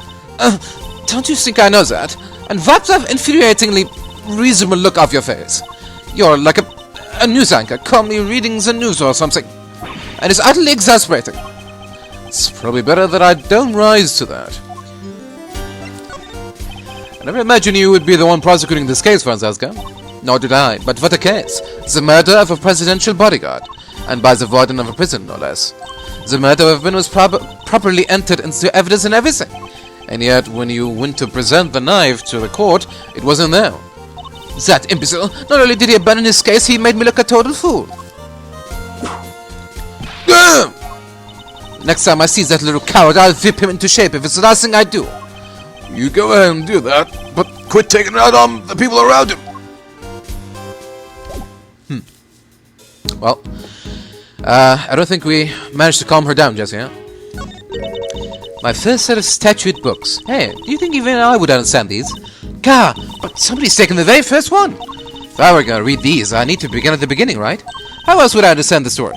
I'm sorry to disappoint you, Kay, but this might be the wrong place to look for a compelling narrative.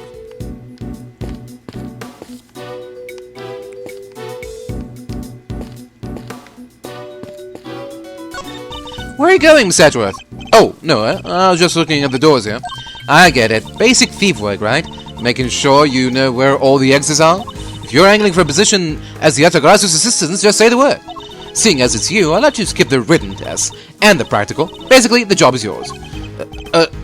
Thank you. It's a very kind thought. This shows a list of the trials due to take place in this courtroom. Mr. LeGuard's trial features prominently, of course. Hey, Miss Edgeworth, if we don't find this missing evidence, I know, it will be bad for all of us. We need to speak with Francesca and Fender.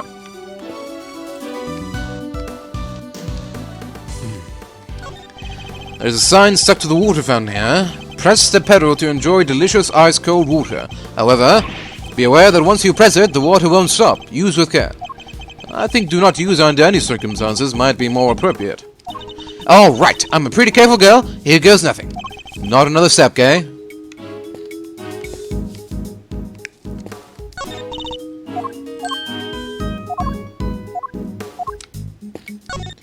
It's a model of the courthouse. Look how realistic it is.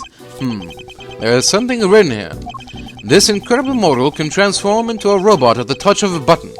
Those wishing to see this transformation in action should inquire at the main reception desk. The courthouse model transforms? Mr. Edgeworth? Huh.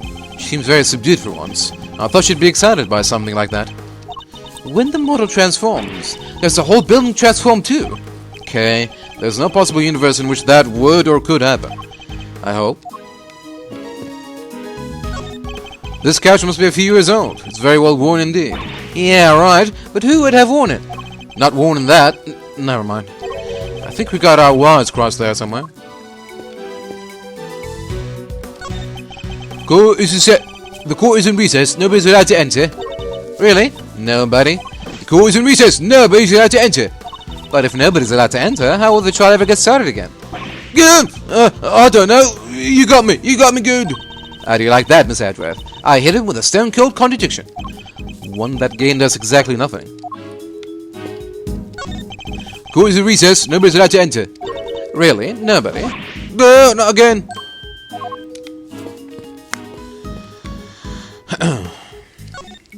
Courtroom trials sure are fun. There's even an animal tamer performing here today. An animal tamer? But she's a little too grumpy. Might want to think about appealing to the audience a little more. But she is so good with that whip. If you're talking about who I think you are, the whip is exclusively reserved for use on humans. Is there nothing we can do to help? Let me see. Oh, wait. I have a good idea. If you guys could put on a show here in the courtroom, that would distract everybody. And they'd be so busy watching that, they'd have to postpone the trial a little later. They'd have to postpone the trial till later. No. If I do that, they'll arrest me again. No, they won't. It's fine. Courtrooms are nice. If you entertain everybody, there's no way they'll arrest you. Right, Miss Edgeworth? I really wish you wouldn't spout such nonsense with such infuriating confidence. Okay, Meister. So, you got the old memory back, huh? Sure did. It's me. I'm me again. You haven't worried 6 ways till Sunday. Not that other K wasn't a blast, too. Anyway, welcome back, kiddo. Bring it in. No. We need to be thinking about this trial right now, okay? Yeah, I guess things did go pretty pear-shaped in there, huh?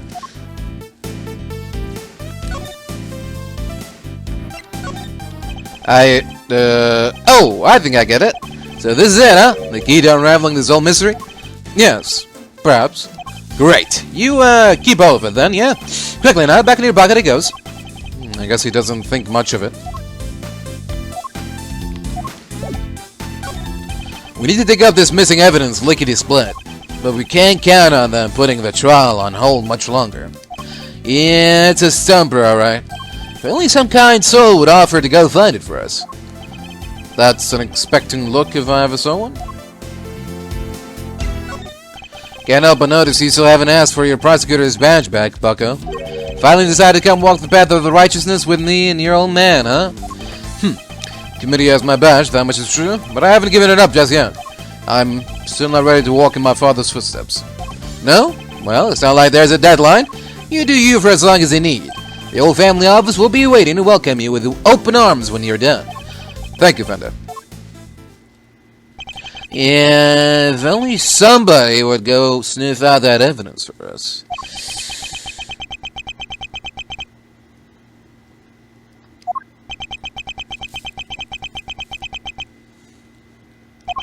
Fine, we'll do it. Way to go, Mazio, you're sure? I'll do what I can, but that might not be much in 15 minutes. Fran and me will buy you as much time as we can, okay?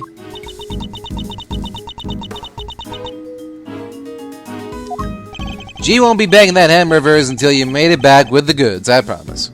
Thank you. I'll be counting on you, Fender. And you, Francesca? How does that sound? What makes you think I'd accept your help? How about some advice instead? That you seriously consider a new career as a news anchor? Come on, Frank. Clock's a tick-tocking here. Time to step up to the plate. Alright. Fine. We will stall the trial for as long as we can. But you better get your ex-prosecutor behind in gear. You know, I quite like having you run errands for me. Maybe that could be our new career instead. I'm glad you're on board. I can help too. I don't want to be arrested again. Oh, this sounds fun. Can I play? Alright, that would be very helpful of you both. Very well. Where shall we begin? I think we need to go speak to a certain somebody, don't you? Who will we need to speak to in order to find out where the evidence went? Take that! That's right. The supposed custodian of the evidence in question. Eustace Winner. Oh, the new prosecutor guy? Okay, we're on it. Thank you, Mrs. Saint.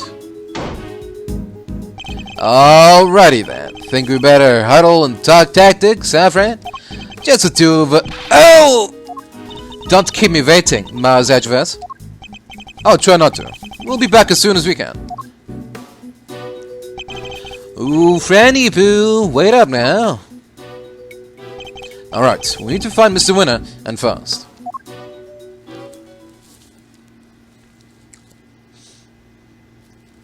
Whoa! Judge Gavèlle. Ah, Miss Edgeworth. A pleasure as always. A pleasure? How is it a pleasure? And what was all that about just now? Okay, stop it. But Judge Gavèlle knows that horrible woman is the killer. Why the heck would she...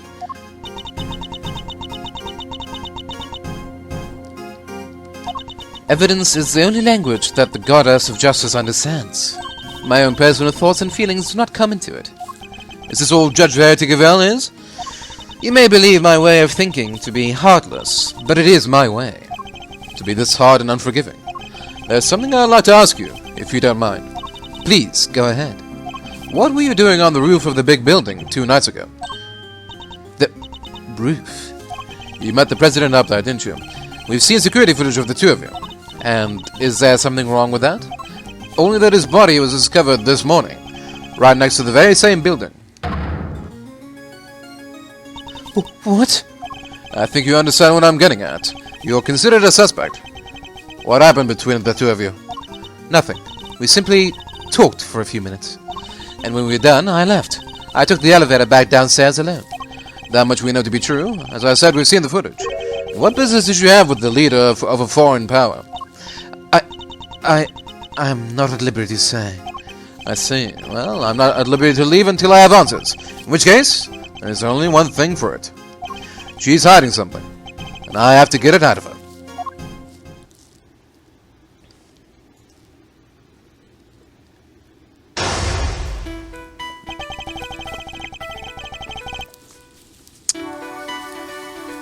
Judge Gavèlle met with the president of Zheng Fa the night before last.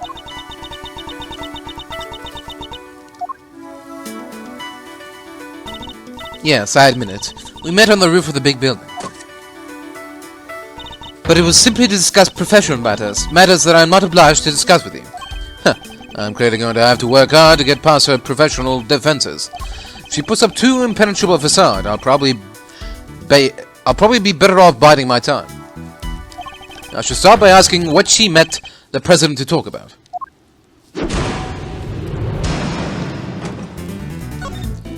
Perhaps you could begin by telling us what you met with the president who wanted to discuss.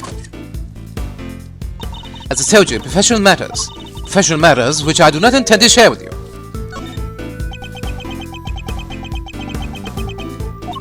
I'm so glad you understand. I must say, you're a very busy woman.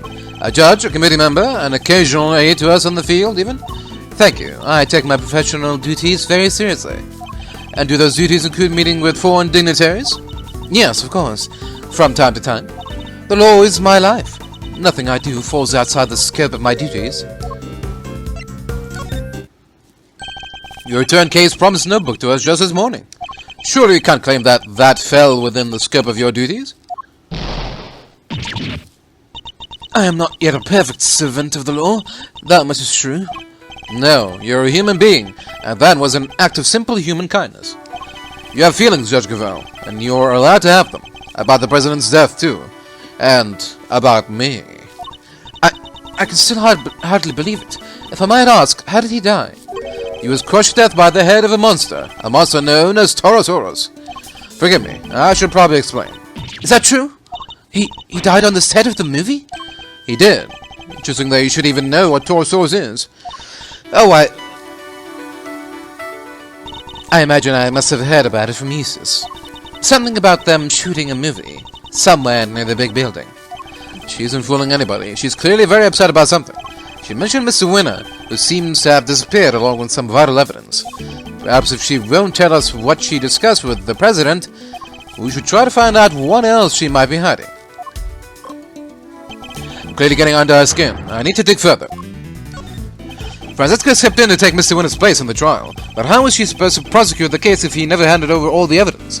My interest is solely in ensuring that a trial proceeds fairly once it has begun.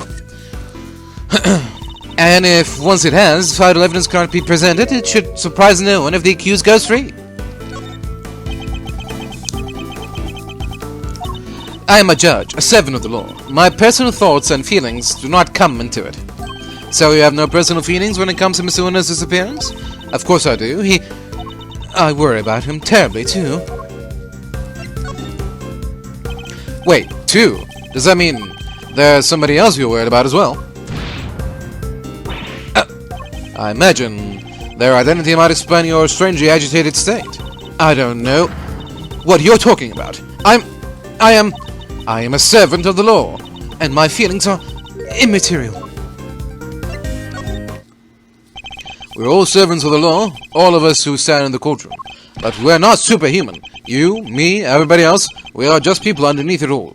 Much as we'd like to bury our feelings and remain impartial, that simply is impossible.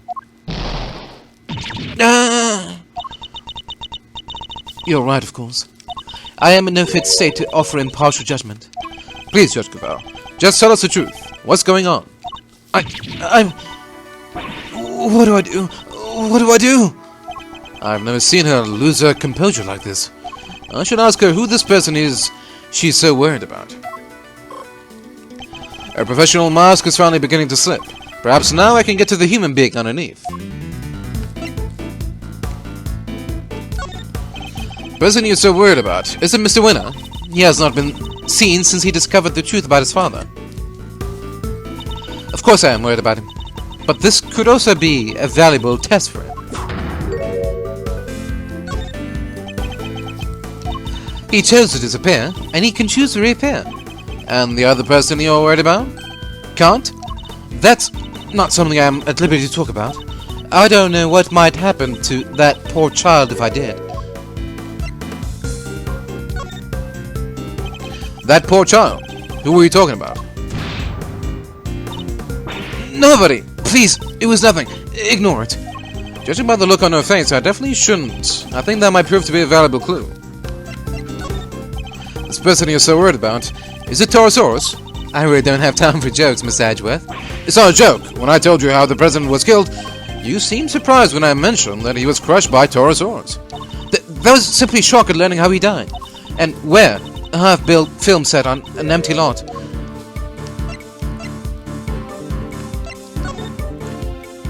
Sounds as something about where he died is particularly troubling to you. No, that's not true at all. It's just film sets are places where dreams are made, and instead a great man met his end there. I only hope that the utmost care is taken when the news is shared with the cast and crew.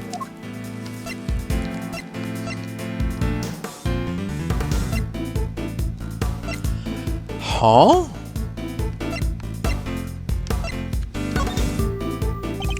I'm sorry, but I'm afraid the cast and crew already know. We met two of them at the scene. A crew member and a young actor, Sean Fenn. No! Why? Why did this have to happen? Something about the Torosaurus connection really seems to be upsetting her. I think that might prove to be a valuable clue. Judge Gavèlle, who are you so worried about? And where are they? My apologies, but I simply cannot tell you that. Time to deploy my clue. So this poor child is missing, and you're desperate to find them. And since you say child, I suppose we're right in assuming that this person is a minor? I can't answer, and I won't. It has no bearing whatsoever on the murder of the president. Time to deploy my clue. You seem to get very sensitive every time I mention Torosaurus. The poor child you mention has something to do with the movie, don't they? How did you... You're usually so cool and collected. Your discomfort told me everything I needed to know. Who is this poor child? You have to tell us. Very well. You figured out so much already. I might as well tell you the truth. The person I'm so worried about, the person I'm so desperate to find, is Sean Fenn. Sean? But why? That is more than I can allow you to know.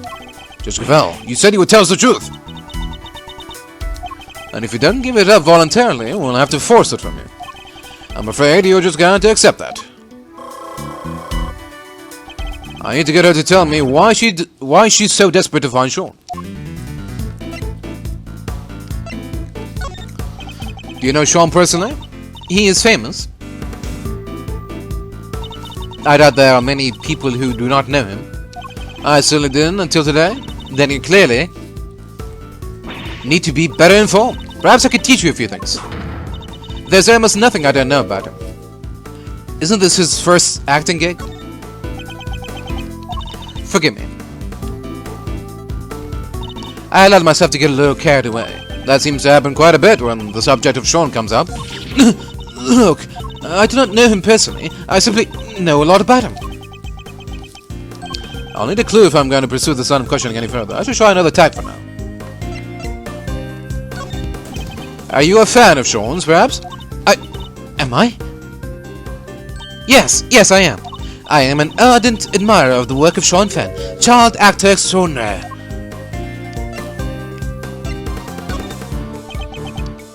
I heard that he was filming near the Bigg Building, so I made it my business to learn where the set was and some other important details. I see. I suppose that makes sense. As a fan, you'd want to know such things. I imagine you would also have tried to learn when he was supposed to be on set. Yes, of course. He said he would be filming there all day today. You make it sound like you heard that from Sean himself. I don't think he'd be sharing his schedule with a mere fan, do you? No, I misspoke. Ignore me. Every slip of the tongue she makes seems to be to do with Sean. And now we know she's spoken with him. That's an important clue.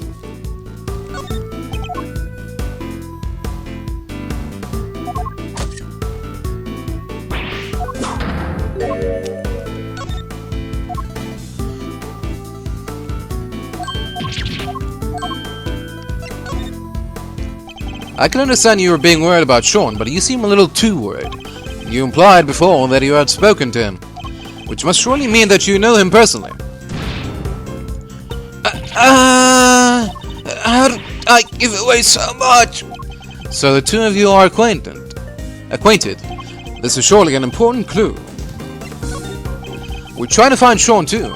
Do you have any idea where he might be? Why would I have any idea about that? The two of us aren't connected in any way at all. Time to deploy my clue. I don't know what exactly the connection is between you and Sean, but I know for certain that it exists. You've as good as told us that it does. Please, Judge Gavèlle, you have to help us try and find him. Help you? That would never be allowed. By whom? The goddess of justice? By the one person who knows where he is.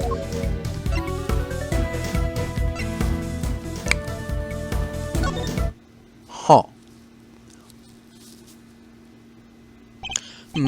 At last, the puzzle pieces are finally starting to fall into place. I know why you're so reluctant to tell us anything about your relationship with Sean. Admit it. He's been kidnapped, hasn't he?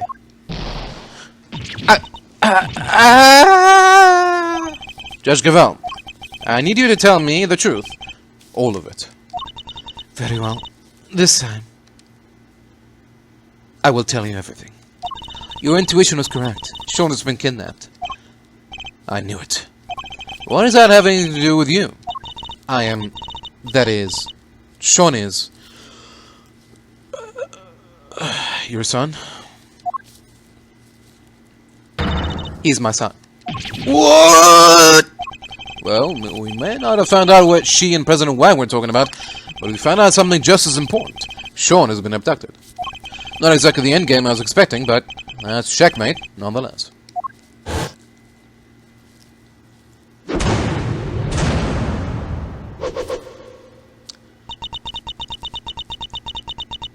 So is President Wang the baby daddy?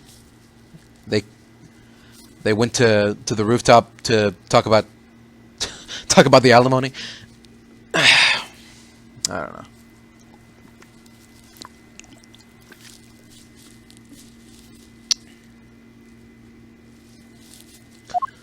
What? You're Sean's mom, Judge Gavèlle?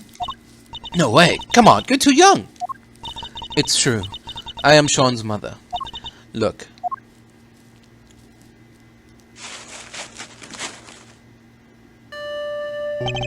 Magazine clipping. An article about Sean. You always carry this with you? Yes, everywhere I go. I guess you could call it a kind of talisman. That certainly speaks to the bond between them.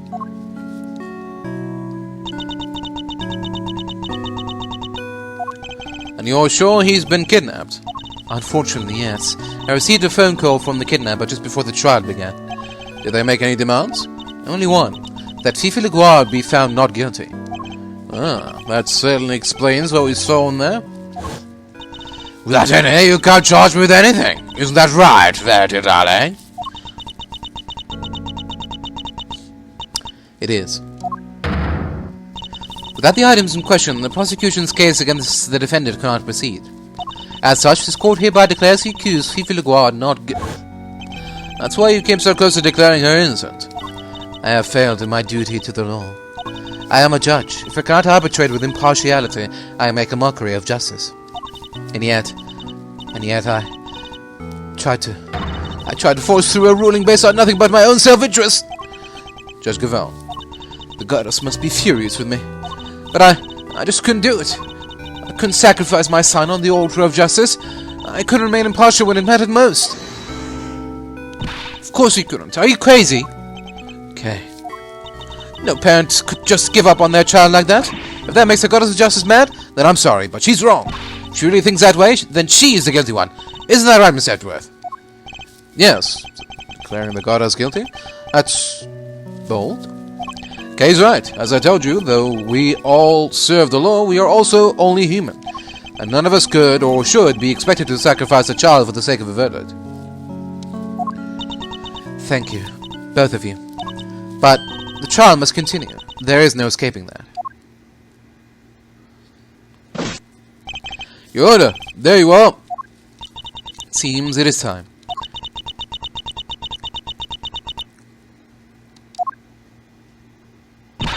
Judge Gavèlle. My dad was a prosecutor. He was? Yeah, he used to work in a courtroom just like you do. And I was thinking about what he would have done if he was in your position right now. If the prosecutor were forced to insist that a clearly innocent suspect be found guilty. I know what he would have done. Anything, that's what. He would have done anything to get me back. He would? So what I'm trying to say is, you can trust us. What do you mean? To get him back, to snatch him from the jaws of danger. I'm the second Itagarasu, and if you agree to trust me, I promise I'll get him back for you. Huh. A thief who steals only the truth. Perhaps one or two other things. Well, Judge Gavèlle, what do you say? Will you trust the great thief to seal back that which matters most to you? Miss Edgeworth, I'd like to help too, if that's alright with you. Thank you. I know I am in a position to ask this of you, but please, see that he comes home safely. Oh, we will. Don't worry, you can count on us. Here, take my cell phone. The kidnapper may call again. You'll get it back, along with your son. I promise. I will do everything I can to draw up the trial. But I don't imagine I can give you more than about 2 hours at best. 2 hours. That gives us until 2 p.m. Please, I'm counting on you.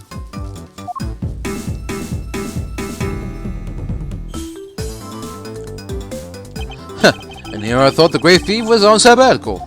Well, hold on to your hat because she's back in business. Alright, let's do this. My first commission. I can't afford to mess it up. In that case, we better start looking right away. Where to begin? Gah, where the heck did he go? Maybe he just went home? You're right. They won't be doing any filming today after all. Sure, or maybe he went on the lam. Perhaps we should see if Sean left any clues behind at the big building. Hey, what are you doing giving orders? This is a Great Thief operation. I'm in charge now. Is that so? Then what am I? You're my assistant. First assistant to the Great Thief Yatagarasu. Talk about an honor. I've been relegated to Thief's assistant. Alright, let's go to work. Team Yatagarasu, move out!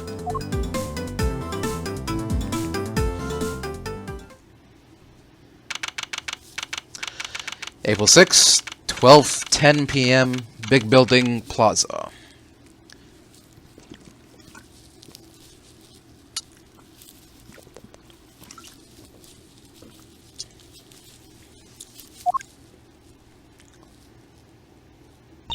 Alright, here we are. Ready? On 3. Just follow my lead, you'll be fine, okay? What exactly are you talking about?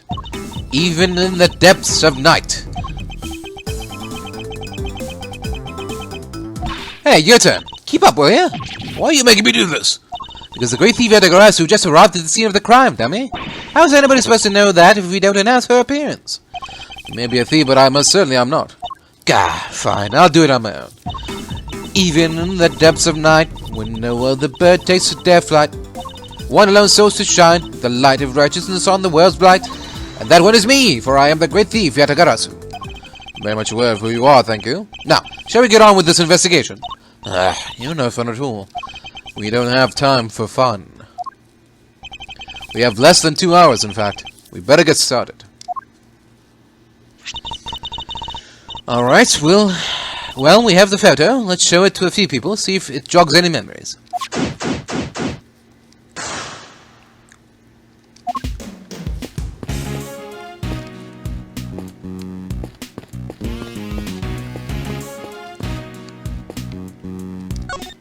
This bus must be for moving the cast and crew around during filming.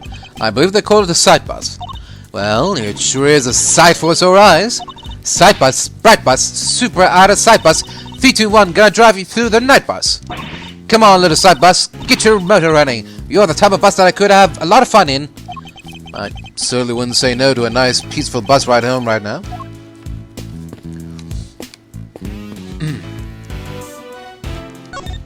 It's a map of the area around the big building. Let's take a closer look.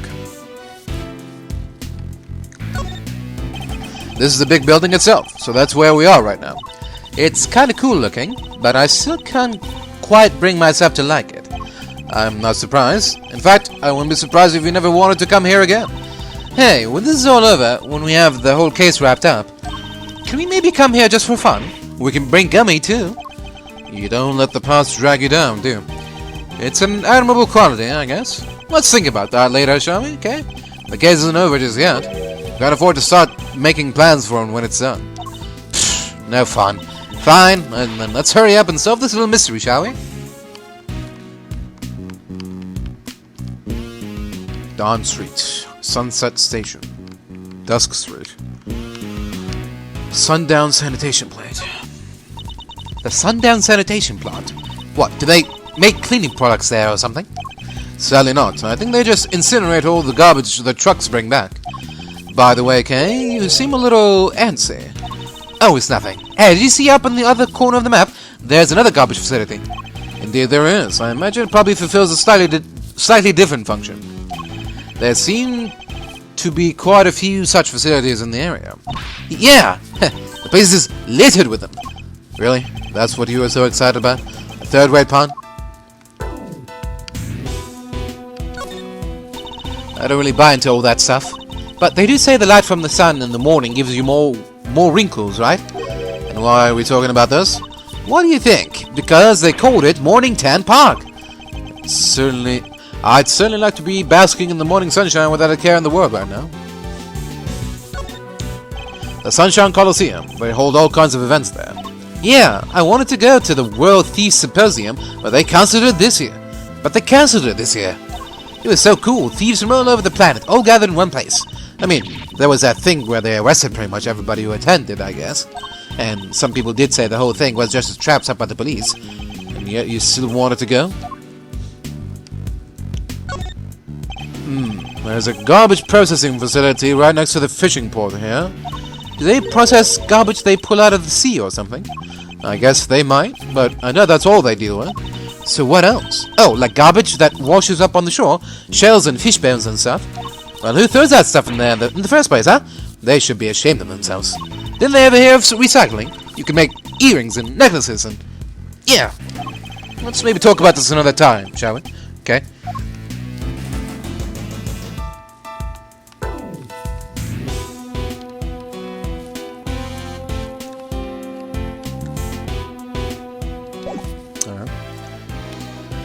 That's it for now, I guess.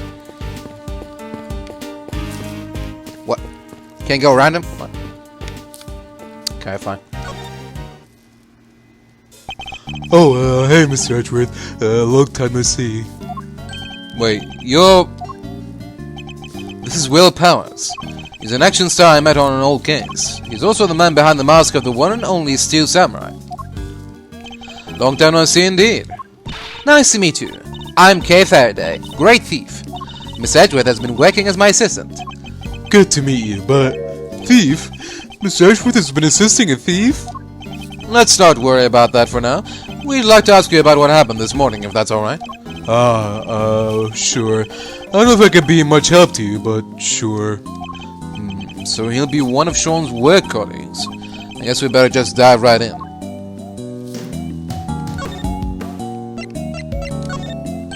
Oh! I was thinking maybe I should give you one of those, but I guess you already have one. Indeed we do. It's quite a concept. An enormous, fantastical monster fighting Gordy. Very out there. Yeah, to tell you the truth, I kinda thought so too. Especially when I heard about their original plan. They were talking about trawling the lake for the real Gordy. That presents problems on a number of levels. Sigh, so the Taurosaurus head is broken, and the lot's been torn up by huge footprints? This production is running over budget as it is, and Global Studios is risking a lot on this one. Sorry, I know this isn't the right time to be talking about money. People are dead. It's fine, we completely understand. The shoot has been thoroughly disrupted. That can't be easy for you. Global Studios makes the Steel Samurai shows too, right? Oh man, you know what this means, Miss Edgeworth? If we don't solve this case soon, we can kiss the Steel Samurai goodbye. As if we weren't under enough pressure already. Huh? What's this? You think I could use it in a performance or an action scene or something? That would be cool. It would. Sadly, I don't think it would be suitable for that. Oh, that's a shame. Seems genuinely disappointed. Huh? What's this? Sigh. So the... Oh, wait. Huh? Oh, okay. Did he say new lines there, or...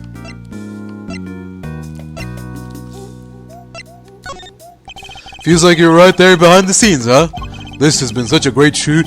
Everybody's so into it. Crew, cast, everybody. Sure, it's not always been easy, but we kept smiling right through it all. What an atmosphere. And now, this. How did this happen? There's not much we can do right now about the fact that shooting has been suspended. But if we can solve the case, maybe there's a chance the movie can get back on schedule. Another reason to do what we came here to do. I heard you were investigating this one, Mr. Edgeworth. Well, yes, but I'm not the prosecutor in charge, of course. But if you're Kay here's assistant, I guess this is her case? No, that's simply... I can see you're an intelligent man. You're right, of course. I'm in charge of this one. Don't encourage her. Alright, I'll need you to give me straight answers. First of all, this case. Have you noticed anything perhaps you could give me your impressions. Is that supposed to sound like me? My impressions? I guess my main concern is, no offense to the victim and all, but is it all over for the production? Are we done? I can't help but worry. I think it's probably safe to assume that you are, at least for now. Right? Oh, I knew it. What a bummer. We don't have the location for much longer either. Because you were due to finish shooting soon? No, because they're due to start building. That lot won't be empty for long. They were letting us use it while they got ready to make a start. I guess the plan was to shoot the rest on a lot back at Global Studios. I've been so worried about everything. Well, with people spreading all these rumors too. Rumors? Yeah, this journalist keeps coming around. Y'all been hiding real monsters with us, their set of yours. Y'all can't do that. I'm gonna expose y'all. He's always saying stuff like that. I think I know exactly who this journalist might be. Yeah, the photographer, right? I thought you maybe know her. But you're not, are you? Hiding real monsters, I mean? Are you kidding? If they had real monsters to call on, I'd be out of a job. So, you've all been working hard on the movie. Yeah, it's the first time I've been on a reboot of an old series. This one's been a real challenge for me and everybody else over at Global Studios. Only they put this kind of energy into making a new Steel Samurai show or something. What role are you playing in this one? Me? I'm Torosaurus himself. No way! So you're the star? Well, not quite. I'm in a costume, see? My face won't ever appear on screen. Really? Still, that's pretty amazing. I wish I could wear a costume like that. Hey, do you think I could try it on sometime? I'd settle for just climbing inside one of the horns. I'd love to say yes, but that's not how it works. You can't really climb inside that part. Oh, I get it. Because I'm an outsider, right? That's not the issue at all here, okay? Can I ask you a couple of questions about Sean? Sean? Oh, sure. Penny told me what happened. He just disappeared, right? Yeah, sounds like him. Does he do that a lot? Yeah, kinda. If we take 5 mid-shoot, you look around sometimes and he's just gone. Do you have an idea where he might have headed off to? Sorry, no. I did see him leaving the set, though. Huh? You did? Where was he headed? He got on the site bus, but I was shaking some equipment over, and by the time I looked back up, he was gone. The site bus? I wonder if he left any clues behind. Do you mind if we take a look inside the bus, Mr. Powers? Sure, you'll have to excuse the mess, though. Alright, let's see what we can find.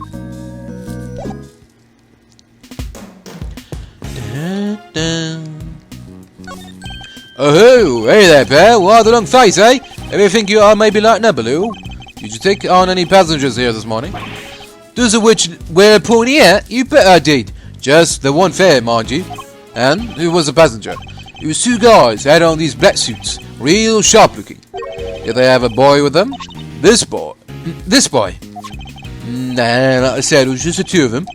Alright, never mind. Thank you for your help. I thought we might be onto something there, but no luck.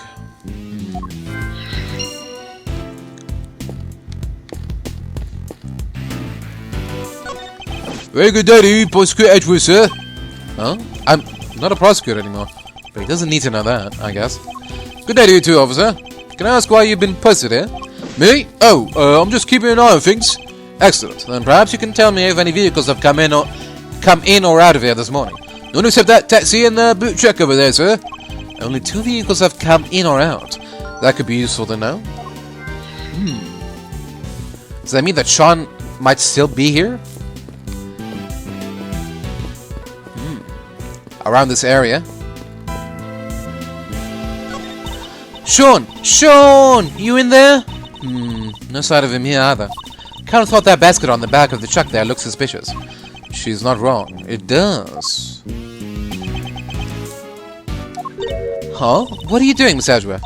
Why are you touching the truck? The engine's cold, which means it's been here for a while. No way. You can tell just from that?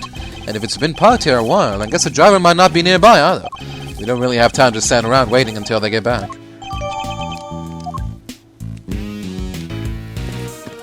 Sean! Sean! Oh, I can move now. I can see clearly now. The Sean is gone. So Judge Gavèlle was acting weird because she was worried about her son. Who knew she was a mum? Not me, that's for sure. I never would have guessed. Me neither. But then, she is a judge. Her work requires her to maintain a certain inscrutability, I suppose. Sean may not be the easiest kid to get along with, but I wouldn't want anything bad to happen to him. We can't leave Judge Gavèlle all worried and sad. We have to steal him back. For her. It's hard to believe that somebody would stoop so low as to kidnap Sean. Yeah, but it explains why we couldn't find him anywhere. The last place we saw him was the movie set, correct? We should look there for clues. We should. Who knows? There could be vital evidence lurking anywhere. We'll need to look over everything, even stuff that might not seem like it could be connected.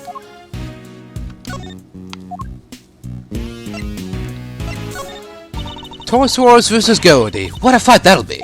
Gordy will probably trot us up. Hey, I'm a great thief. I don't understand.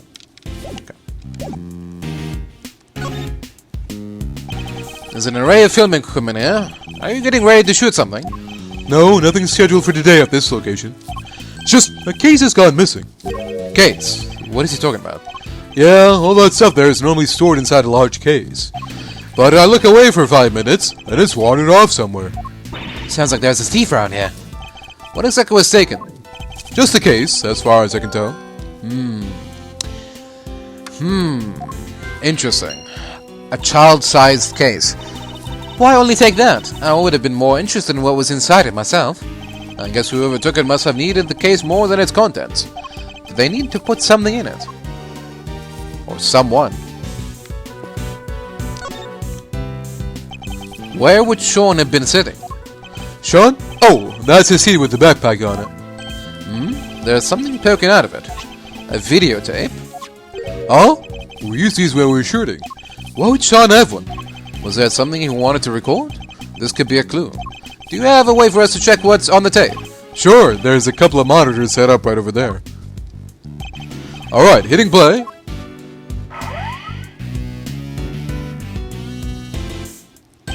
It's Sean. Is he rehearsing his lines? Sean was there on his own, running his lines. There's a clearly visible footprint right there, which means this must be from last night. Yeah, he does this sometimes. When he's not happy with the scene, he borrows the equipment and goes over it on his own time. Wow, he's really dedicated, huh? Sure is. He may be young, but he takes his craft seriously. You gotta admire it. Well, that part of it at least. The using the kid without asking part, not so much. And you would have been able to use the equipment on his own? Sure. If all he wanted to do was shoot something pretty basic. Huh? What is it, Kay? Where did Sean go? He ran off somewhere. He just left the camera running? It stopped. I guess he ran out of tape. So that's all that's on there? Sean's rehearsal? Huh. It's midday midday already.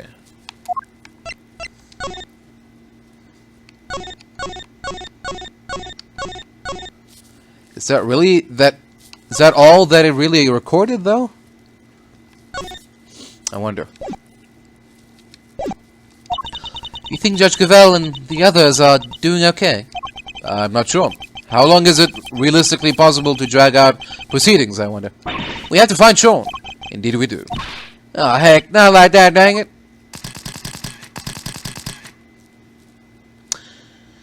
How you think we're gonna get us a scoop like that? Sorry, Chief, my bad. How many times I gotta say it? We're scoop fiends. Wild critters that survive on scoops and scoops alone. Every second we're scooping, we're starving. It's scoop or die out here. Yes, Chief. Well, look who it is. Though I can't help but wish it wasn't. When did those two get here? Hey, Miss Edgeworth, we should go talk to them. Shall we? Fine. Now there are two of them.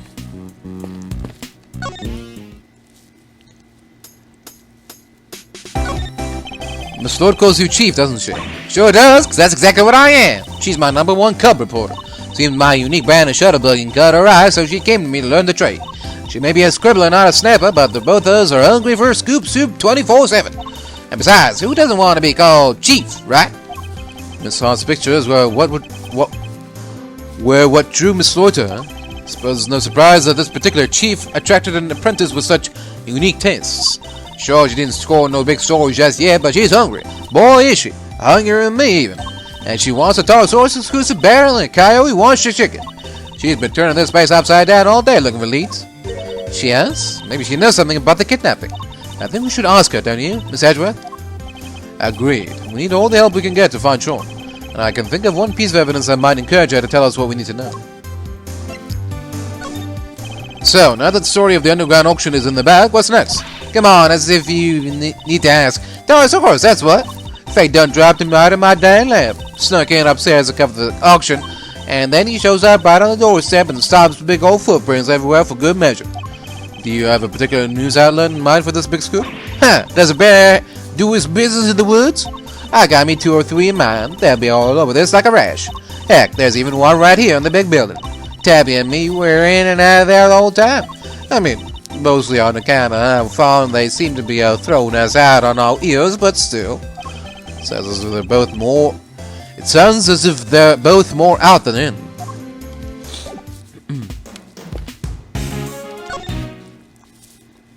Well, Vane, my good friend Ruffles, good to see y'all again. And you, Miss Lloyd? But how come you're here, if you don't mind me asking? Miss Lloyd, the accusation of murder made against you was, of course, entirely groundless. But the fact remains that you are a willing participant in the staged assassination attempt. The police will no doubt wish to speak to you about the matter. You should be aware that you may well be punished for your actions.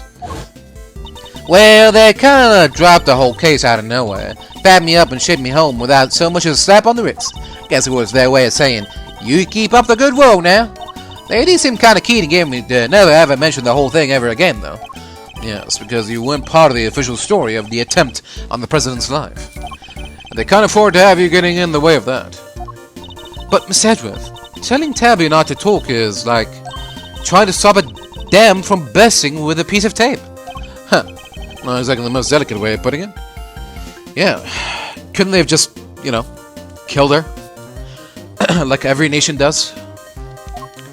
Wrote up the whole thing, of course. Every last detail, plus a few of my own. Handed it into the paper, hopes so high and all. But nothing. Not a peep. Somebody putting pressure on them? Or were the details you added a little too gratuitous, perhaps? Both seem equally plausible, unfortunately. What are you doing here at the big building? Are you reporting on something? Hey, maybe I didn't make this clear enough the first time we met. But you want a reporter to scratch your back, you gotta scratch her first, if you catch my meaning. You mean want me to give you something you can use for an article? Bingo! And it better be good, because if it ain't, this conversation's over. We do need to know about what might have happened to Sean. Perhaps I could show her a piece of evidence and see if she has anything to give me in return. The prosecutor delves into his pocket. After considerable fumbling, he reveals... sorry. You're gonna have to help me out here, Ruffles. Never mind. I guess she knows nothing about that.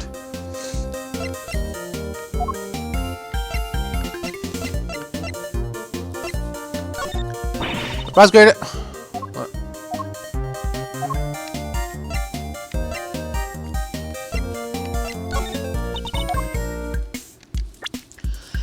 She snuck right into the lion's den without even a thought for her own safety. Yep, Chief is a real champion of the truth, alright. Ain't that so, Mr. Edgeworth? Can I say no comment? Perhaps we should reserve judgment on that until we know a little more. Now, I'm more of a judge now, think later kind of guy myself. Nothing else to tell readers? Only that I'd like her to consider being a little more partial in your reporting. Now, I'm more of a cater to your audience so they love you more kind of gal. My audience is mostly the good old Chief. We should at least try to take things seriously.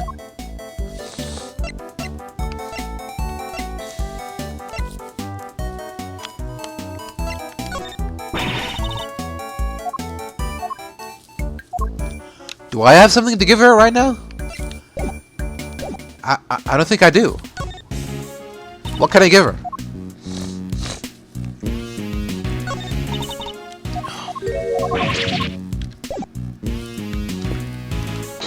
Maybe we need to connect some dots?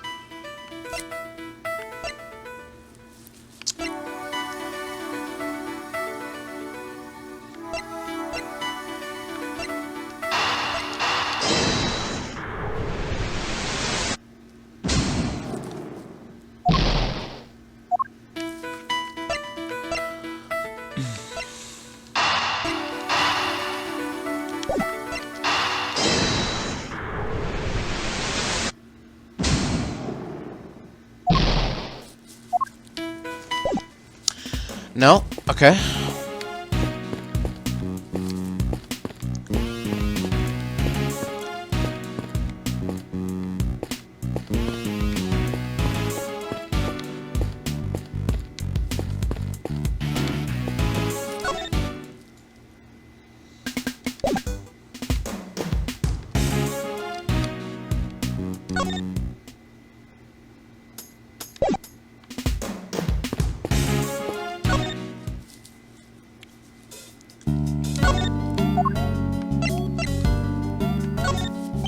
Feels like you're right there behind the scenes, huh?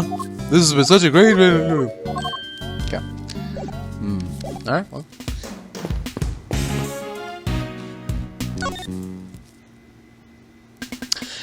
Well, since there's no punishment for presenting the wrong evidence, we'll just present everything. See what I was supposed to give her. This? No. This?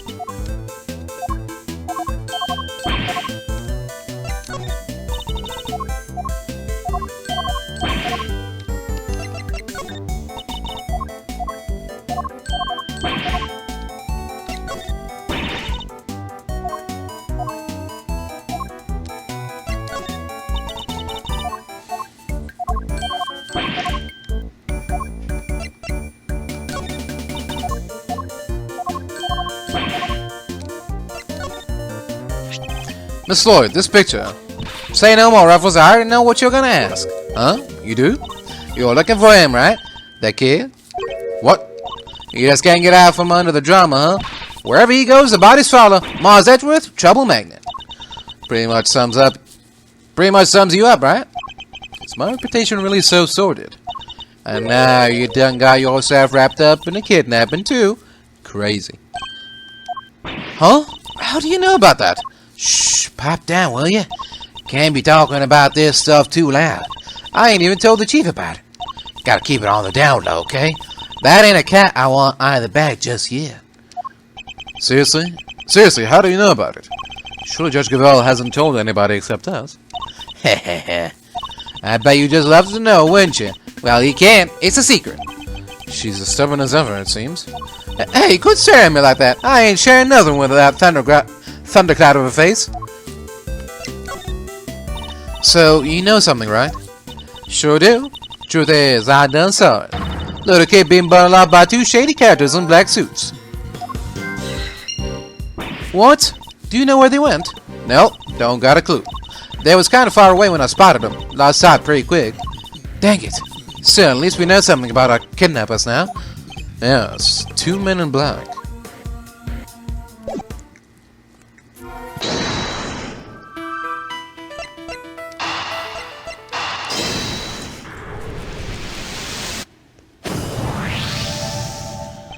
So, we've learned a little something about the kidnappers. Miss Lloyd saw 2 men taking Sean away, and the taxi driver remembers giving 2 similar-looking men a ride. They must be the same people, right? I'd say it's a distinct possibility, yes. There's one thing that doesn't make sense. A taxi driver said specifically that 2 men didn't have a child with them. Oh yeah, that is weird.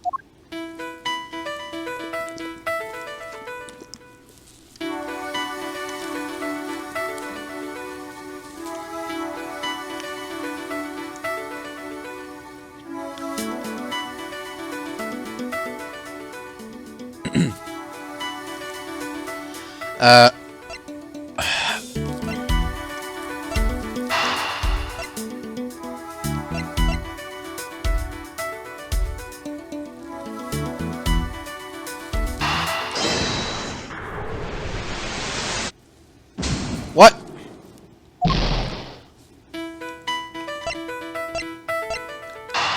Really? Okay. I thought it was too early for that, but... Is it? Wow, okay. Could it be the kidnappers who stole the case?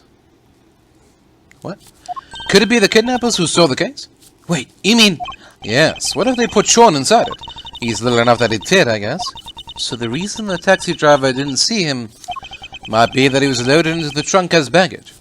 But why do they need to hide him? I imagine they might not have planned to... originally. But they didn't count on there being a police presence here in the plaza. Right, that makes sense. They didn't want the officer on duty to see them going off with Sean, so they took a rather drastic measure. That must be it. Alright, let's go see what the taxi driver can tell us. Two men you told us about, did they have any baggage with them? Boy, did they. A giant case. Wasn't easy getting that thing in the trunk, I tell you. That settles it. They must have been the kidnappers. Where did you take these two men, if you don't mind me asking? Look, I can see this is important. How about I give you a ride there? That's a great idea. Come on, Miss Sedgeworth. Alright, thank you. Heh, my pleasure, folks.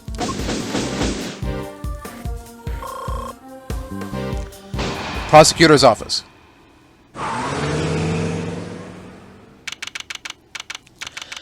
April 6, 12:57 p.m. Location unknown. Did he have to drive that fast? Feel kinda queasy. Are you okay, Miss Edgeworth? You look a little green yourself. I'm fine. Driver said he took them into the garage of this house right here. Which means this must be where they brought the case. No way! Look at the name on the mailbox.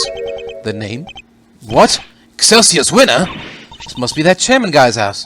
What? Excelsior's winner ordered Sean's kidnapping. Isn't he currently under arrest? Nice. The garage door is unlocked. You spotted that quickly. Well, then I guess I probably shouldn't be surprised.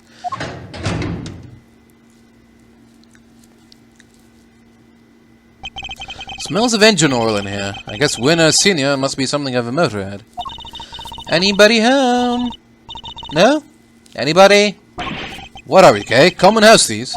You take that back. We're great thieves. Don't let me ever hear you say different. Have some self-respect, Miss Edgeworth. She didn't like that at all. Anyway, it seems nobody's around, which hopefully means we're not at risk of being arrested. Don't let your guard down yet. We're only just getting started here. Now, let's find us some treasures. Are we supposed to be looking for Sean?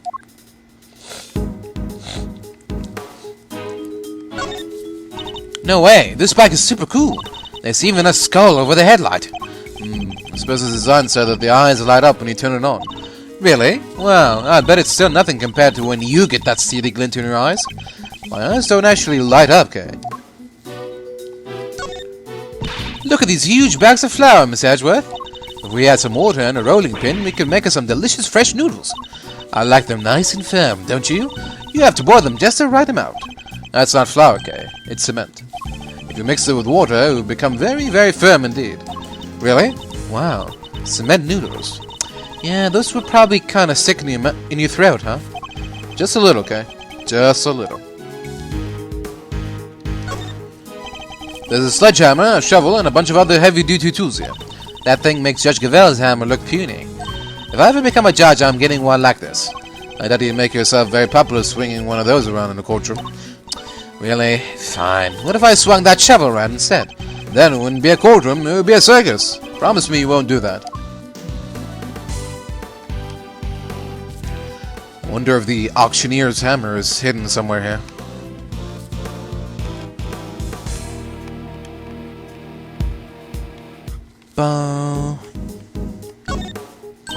Look, a treasure! These are mechanic's gloves. They're designed to be worn when fixing vehicles or working with machines. They're covered in oil that looks like it must be from a machine, too. And, strangely, dirt. An awful lot of dirt. And glass? That they would have gotten like that from motorcycle maintenance. I hate the guy, but I have to admit, I like his gloves a lot. You think we can maybe come up with a good excuse to borrow them? I was about to take them into evidence, but no, I'm not so sure that that's a good idea.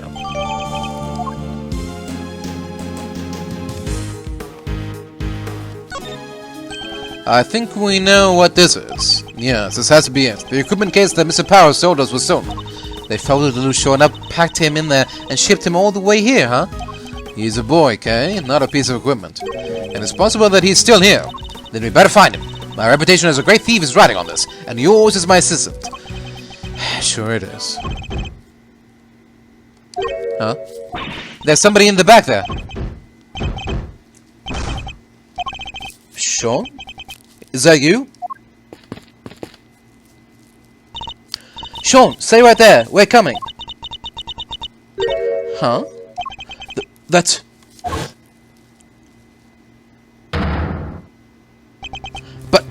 Mr. Winnow! What? What is he doing here? Wait, this is Chairman Winnow's house, right? Which means... Yes, it's Mr. Winnow's home too, presumably. So how did he wind up like this? On time, Kay. Quickly. Little expert rope work, huh? Leave it to me. Alright, like this, and this, through here, and you're free. Are you okay, Eustace?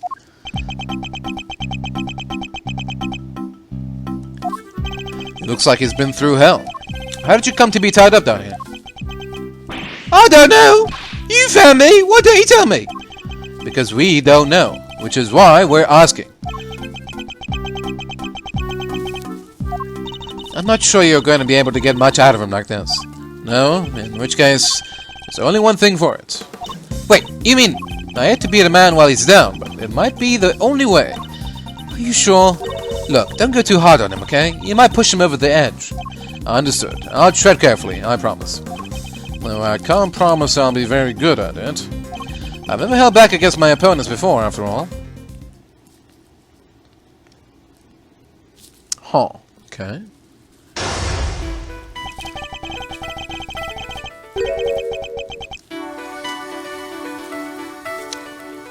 Are we gonna do mind chess, but we're gonna be staying silent the whole time?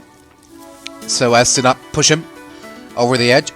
Last time we saw him, he was running out of the courtroom. How did he wind up here? You don't understand. You don't know what it's like being me. He's been through a lot. It's gonna be hard to know what might cause him to lose control. In which case, I guess I may just have to quietly listen to what he has to say. Why me? Why am I always the last one to know above every joke? Clearly has questions, and I'll have to do my best to try and answer them. But he's also clearly in no fit state for this. I'll need to try and finish this quickly. I should figure out what he needs to hear and try to calm him down.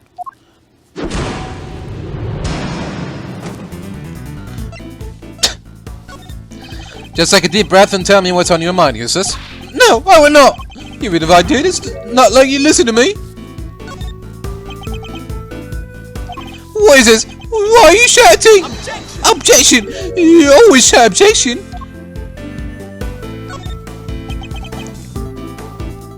What? You really gonna listen to me? Learning the truth about your father can't have been easy. I can only sympathize. That was the hard part! The outpost! Losing everything I ever had in a single morning!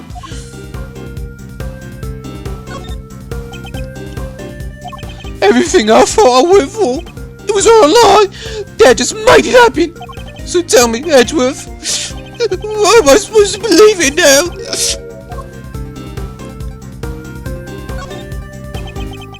Shit. Why are you ignoring me? This is some game of yours. Are you trying to make me feel even worse? No, calm down, please. Seems I chose the wrong moment to stay quiet. Okay. Right. Yeah. When he's asking questions, I'm supposed to answer. Yeah. I got it.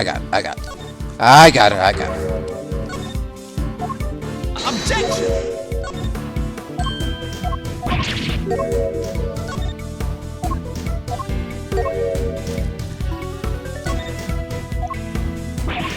What? Oh!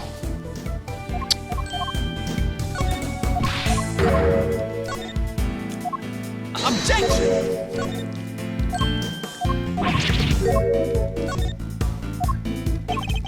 Tell me, Mr. Edgeworth. Yeah, okay. Yeah. You can lose faith in everything but yourself. That you have to believe in. But you don't have to do it alone. Experience I can't give you. But knowledge, that I'm happy to offer. I had some time to think while I was tied up like that, and I realized something. I'm not cut out to be a prosecutor. I'm incompetent. I don't even know the right word. It doesn't matter. Why are you ignoring me? Oh, I don't want to correct him. I didn't want to make him feel bad. Fine. Objection!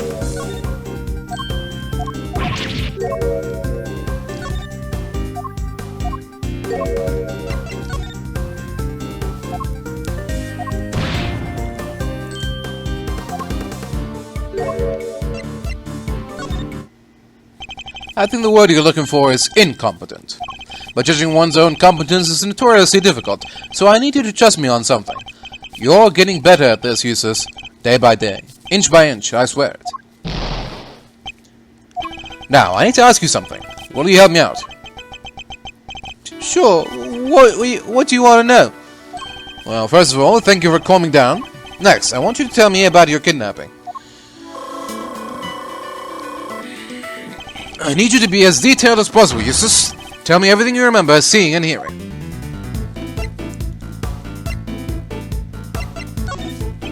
Do you have an idea who your kidnappers might have been? No, of course I don't. If I did, I'd have told you already. I'll need a clue if I'm going to pursue this line of questioning any further. I should try another tack for now. Do you have any idea why somebody might have wanted to kidnap you? What do you mean? Why does somebody kidnap anybody? For a ransom, right? I'll need a clue if I'm going to pursue this line of questioning any further. I should try another tack for now. Why would somebody kidnap you only to take you back to your own home? Don't you think I want to know that too? I'm the victim here. What are you asking me for? What am I supposed to know?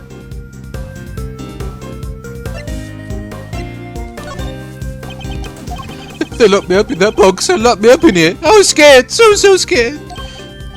Did you happen to overhear anything your kidnappers might have said? I think one said, if you want to blame somebody, blame the guy who owns his house.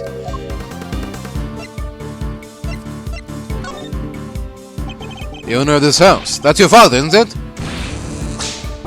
It is? Oh, I guess it is, huh? I get it. The kidnappers were people who hated my dad. That's not it. It's not based on what else we know of the situation. But there was some kind of link between the kidnappers and Winter Senior. That could be a clue. Do you have an idea why somebody might have wanted to kidnap you? What do you mean? Why does anybody kidnap anybody? For ransom, right? I'll need a clue if I'm going to pursue this line of questioning any further. I should try another attack for now. Do you have any idea who your kidnappers might have been? No, of course I don't. If I did, I'd have told you already. Time to deploy my clue. Your captor wanted you easily at hand, and where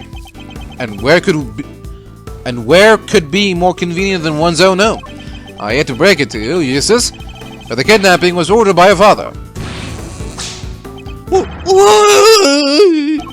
You don't think he ought to be out of the way? That he was going to kill me? What good would that have done him? His own son dead in the family garage? He would instantly have become the prime suspect. You're right. Okay, so why did he have me kidnapped? Well, it would have been for a ransom, not his own son. That would make sense. So his motive for the kidnapping must have been something else. This could be an important clue. Do you have an idea why somebody might have wanted to kidnap you? What do you mean? Why is anybody kidnap anybody? For a ransom, right? Time to deploy my clue. Why would somebody kidnap their own child if they were planning on demanding a ransom? Yeah, that is kind of weird. Did anything odd happen during the kidnapping? No, I just answered that stupid question and then they grabbed me.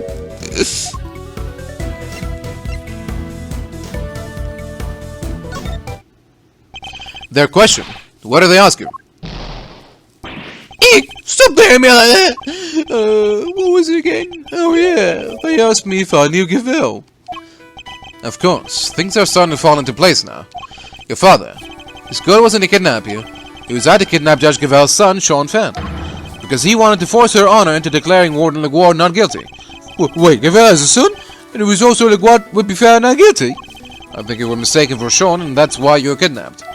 What? You mean I was sure by mistake? Wait, that kind of makes sense. Yeah, that would explain the part where... Where what? Have you remembered something? No, it's nothing. I'm nothing. I'm useless. Meaningless. Just go. Just leave me alone. This isn't good. I think I pushed him as far as he can reasonably be pushed. I have to calm him down and get him to tell me what it is he just remembered.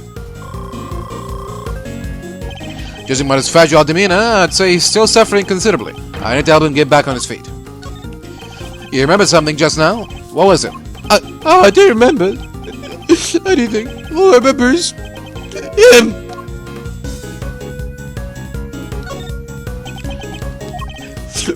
Why are you ignoring me? Is this so game of yours? Are you trying to make me feel even worse? No, calm down, please. What?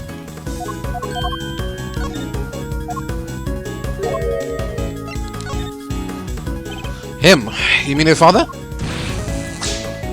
No, I didn't mean to bring him up. I'm nothing compared to him. I'd never have been made prosecutor if he didn't help me. I've been wanting to ask about that for some time. Why did you become a prosecutor? What do you mean? You figured too, don't you? That I wasn't meant to be one? That I'm not good enough? You are not good enough. No, but I'm good enough. Say something, will you? You chose this path. Why? You must have a reason. It's not like that. There's no big reason about it all. The reason is stupid, dumb, and not important. Like I said, it's stupid. It probably doesn't mean much to anybody except me. Huh. I've often felt much the same about my own reasons for becoming a prosecutor. Really? You have? But you're a real one, a good one, a success. Even my dad, the chairman of the committee, said so.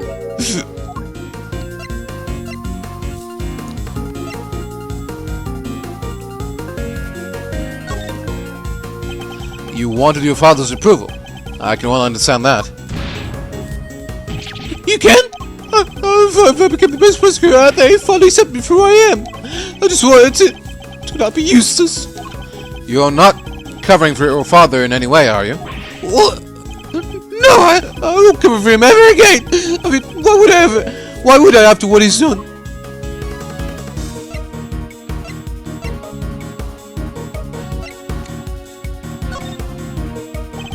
You have a strong desire to be of use to him, so he'll approve of you. Is that fair to say? I mean, why can't I be? Just once in my stupid life. Why can't I make it better? Why can't I clean his name?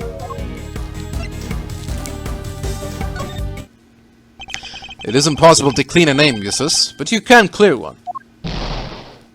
I never knew that. In your father's case, though, it's going to be hard. His crimes continue as your kidnapping shows. Knowing that, do you still think you can help him? But what else do I have? What else am I supposed to do? Why don't you be the better man and rise above the father who made a fool of you? Stare him straight in the eyes and stop him from committing any more crimes. Hey, you're right. I'll prove him wrong about me. I'll prove him wrong about everything. That seems to have calmed him down again. Now we just need to get him to tell me what happened to the evidence.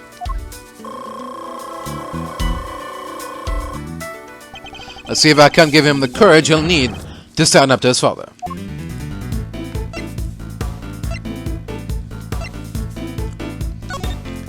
What's the connection between your father and Warden LaGuard? Sorry, I don't know much about that. You can't think of anything? Even the smallest morsel could be a valuable clue. They think they might be worked together once and...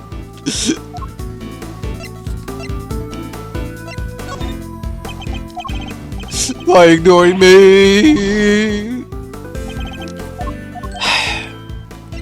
I just wanted you to let it all out. Dumb fuck. And what is it? What else have you remembered? I think she got a job at the prison because my dad recommended it. Interesting. And did he have any particular reason to recommend her? I guess he thought she was good at her job. Unlike me.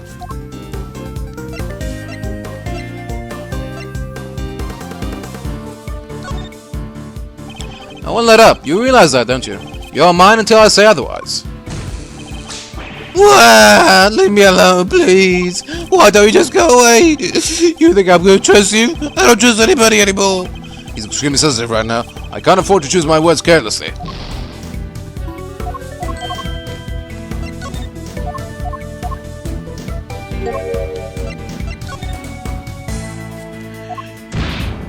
She gave a good job. A good blow job. I think they knew each other from back when he was the chief prosecutor. What was he like back then? Was he different at all? Oh, it was amazing. There wasn't a piece of evidence he didn't know or a case file he hadn't read. An intimate knowledge of cases and the evidence pertaining to them. That could be an important clue. Key pieces of evidence from the Guard trial failed to make it to the courtroom. As the prosecutor in charge, they were your responsibility. Did you misplace them somehow? No, that's not what happened. You haven't heard my side of the story. Okay, go ahead. I thought I was putting them in the safest place there was. But, what did I do? What did I do? Seems he's drowning in his own self-doubt again. Guess I better send out a lifeboat and bring him in. I think I know what you thought would be the safest place possible. With your father, isn't that correct? He told me it would be all safe with him. He said there was nowhere safer. Well, I'm afraid he betrayed your trust, and in the ugliest way possible. So he got rid of it. Why, Dad? What were you thinking?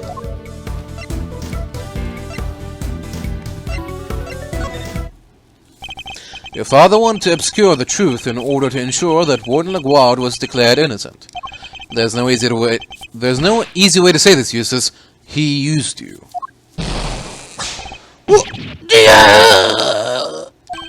There's a chance that the evidence is still in Chairman Winter's possession. We still don't know where Sean is. We need to get back out there and find him. It's all my fault. What do I do now? Can't stand by and watch him like this. He's had a brutal collision with reality he never even knew existed. I should ask him what he needs to do now. Perhaps I can even help him figure that out. There's no way around it. The road ahead will be a hard one. But maybe this is fate, and maybe my job is to point him in the right direction. So, what now, Eustace? Well, first I'm gonna give this stupid jacket back. I don't deserve to wear it. My dad always said that clothes make you a man, but I'm no man. It's clothes make the man, Eustace. It is? Thanks, Edgeworth. I'm learning a lot from you today. That's good to hear. Now, about that jacket. Don't we make you into a prosecutor worthy of it? Why don't we make you a prosecutor worthy of it? Alright, let's do it. Let's make it so nobody ever makes fun of me again. But how? How do I get that? Tell me. What do I need to do? I just don't know. I just don't know. I'll need a clue if I'm going to pursue this line of questioning any further. I should try another tack for now. Do you mean to be like your father? To continue to ignore the truth? Come on, give me a break, will you? Can't I get a glass of human kindness when he needs one? Are you talking about the milk of human kindness? I'm afraid that's not quite how the phrase is used. Huh? It's not? Listen, talking with you like this, it's helpful for me too.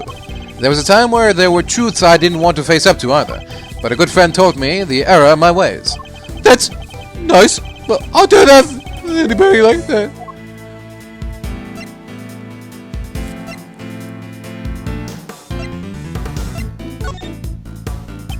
If you can muster the courage to try and find your feet again, I'd be very happy to help. You would? But only if you really mean to try. I don't want to be like my dad. You want to be better than him, don't you? Yes, Eustace, I see it now. Huh? Okay. Do you mean to continue working as a prosecutor, Eustace? I don't even want to think about that yet. After all, I only ever became one because of my dad. I probably shouldn't even think about carrying on, should I? The only person who can answer that question is you. Yeah. Only you can decide what path you choose to walk. Then, I don't want to stop being a prosecutor. If I give up now, I'll regret it for the rest of my life. I just know it. So he intends to see this through. I'll bear that in mind. He told me that he wishes to be better than his father, and that he wishes to remain a prosecutor. I take that to mean that he wants to be a different kind of prosecutor than his father. That's the first important decision he's ever made for himself, and it tells us where he means to go next. So, what now, Eustace? Well, first I'm gonna give this stupid jacket back. I don't deserve to wear it. My dad always said that clothes make you a man, but I'm no man. It's clothes make the man, Eustace. It is? Thanks, Edgeworth. I'm learning a lot from you today. That's good to hear. Now, about that jacket. Why don't we make you into a prosecutor worthy of it? Alright, let's do it. Let's make it so nobody ever makes fun of me again. But how do I get there? Tell me. What do I need to do? I just don't know. I just don't know. If only he'd remember his own words from a few minutes ago. The decision he made should serve as a good guide as to what he should do next. You want to remain a prosecutor, but walk a different path from your father, correct? It won't be easy. But the path you have chosen is that of the true prosecutor. And now that you have chosen it, when the time comes, you'll know exactly what to do. You're lucky. I myself still haven't quite decided what to do with my life. But you have. And it's a choice you made all on your own. Now all you have to do is believe in yourself and in the path you've chosen. Mistaken for Sean and kidnapped by his own father's underlings. And losing his belief in himself as a prosecutor after his father stole his evidence. He's been through so much in the span of a single day. More than I can imagine. Well, it took a little longer than I thought it would. But that's checkmate.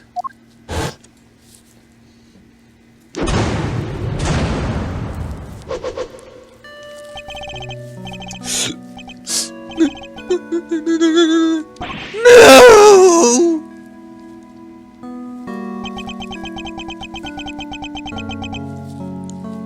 Wow, I don't think I've ever seen him move so fast. He's particularly speedy when it comes to running away from things, it seems. April 6, 1:15 p.m., Bigg Building, Plaza. God, don't have much time left. I think we better check in with Fender. We want an update on what we've discovered. And we need to know what's going on over at the courthouse. But Eustace ran off, right? Isn't he supposed to be the prosecutor in charge? We're just updating Fender. Nothing else will change. Francesca will continue for the prosecution. Okay. Is that really alright, though? It's gonna have to be. Like you say, Eustace ran off.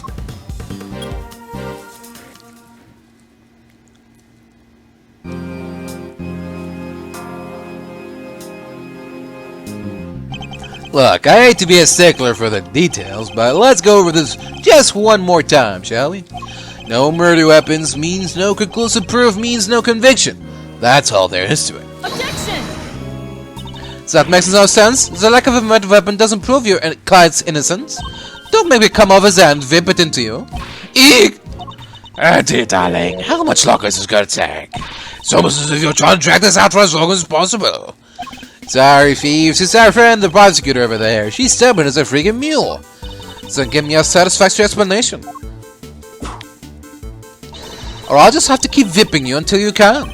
Seriously? I've already taken more licks than I've had birthdays. Come on, Miles. What's taking so long?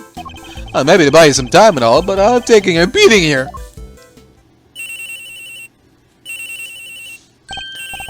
Oops, sorry, G. This one's important. Mind if I take it? Fine.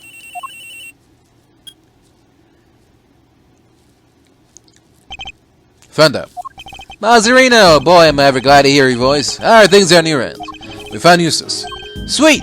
And the knife, and the chisel. Unfortunately, he entrusted both to his father's care, which means that Chairman Winner is the only person who knows where they are. Chairman Winner? Why would he? We're not quite sure of the specifics just yet, but we do know that Chairman Winner and Warden LaGuard have some sort of connection that rather others didn't know about. Gotcha. Alright, guess the next move will be to get Excelsior's Winner on the stand. Best to hear the deeds from the proverbial horse's mouth, right? I'll keep looking for the missing evidence. And for sure. Well, shake a leg, will you, big guy? Can't keep this one from going to the judges much longer. Wear Nat's whisker from a verdict here. Understood. I wonder how long Judge Gavèlle's nerve can hold.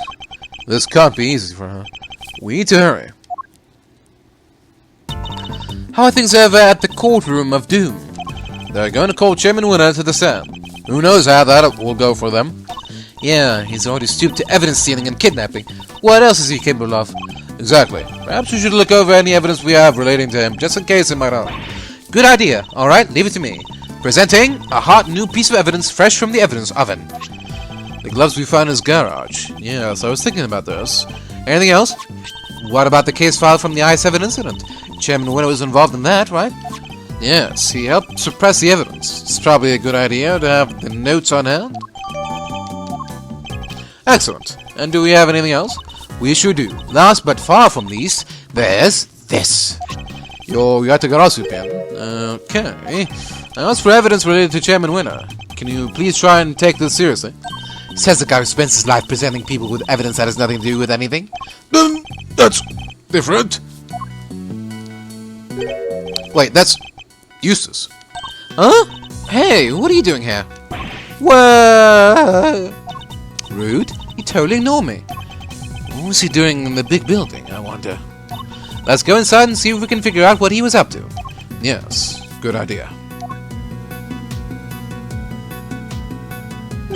Huh? The hatch is wide open. Maybe Eustace opened it. Did Eustace really come down here? Miss Edgeworth, look! The safe! The safe! It's open! I guess maybe he did come down here. We better take a closer look.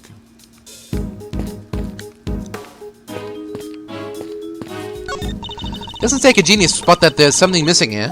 Indeed. A German ninja mask you were found with. I hope the events of 2 nights ago aren't weighing on you too heavily, Kay.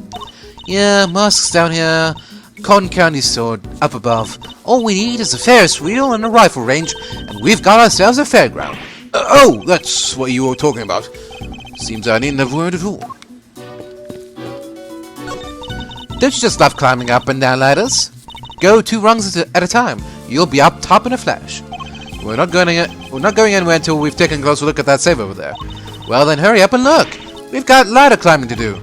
Trust Kay to get our priorities exactly the wrong way around. Let's see. That's 1, 10, 100. What exactly are you counting, Kay? The zeros on this sign here. 1,000, 10,000, 100,000, a million. So that's 2,400,000. 2,400,000 pounds? This must be the heaviest statue in the world.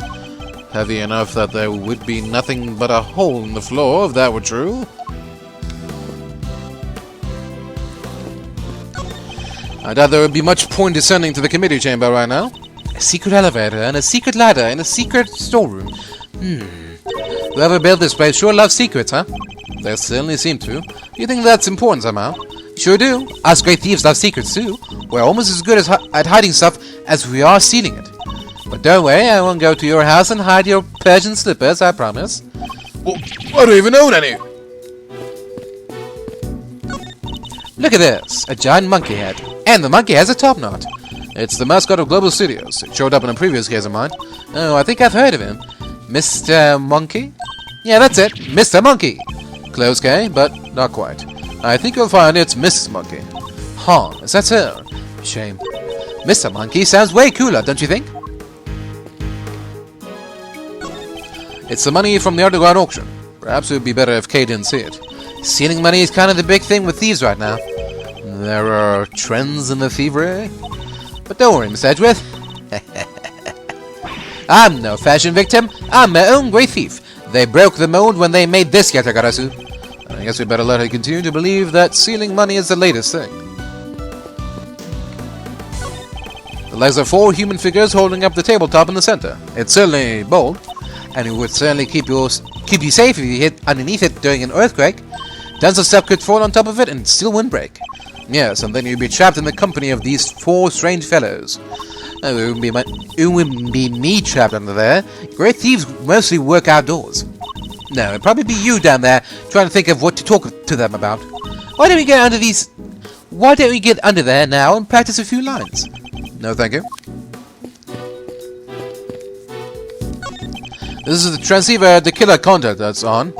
This is Yatagarasu. Repeat, Yatagarasu. Come in, Miss Edgeworth. Over. What was that? We have successfully infiltrated 451 of the big building. Over. Transmitting my position now. I'm standing right next to you, Kay. There's no need to transmit anything. No way! You got here already? How did you do that? I have no idea what you're talking about. But can we please get back to our investigation? Request to regroup and reconnoiter? Duty received. Can do, over. Good. Let's get to it. Roger that. Over and out. They wrapped this box in chain so nobody could open it, huh? Yes, as you can see. So I wouldn't just need my ropecraft skills to escape, I need to learn some chain work too. It's hard being a great thief these days. Thief problems? Now there's a type of quandary I never thought about before.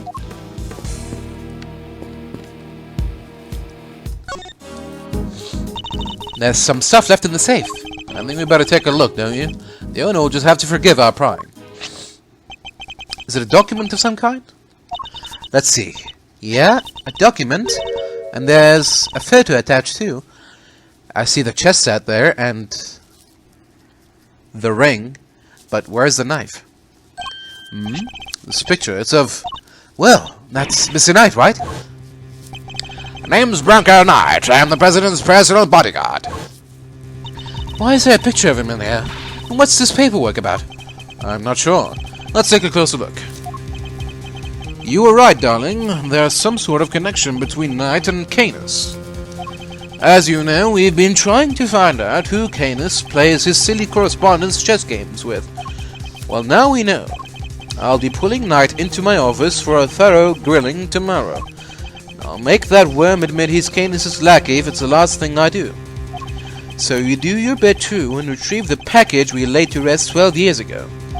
I'm sure it's still right in front of the planter where we left it.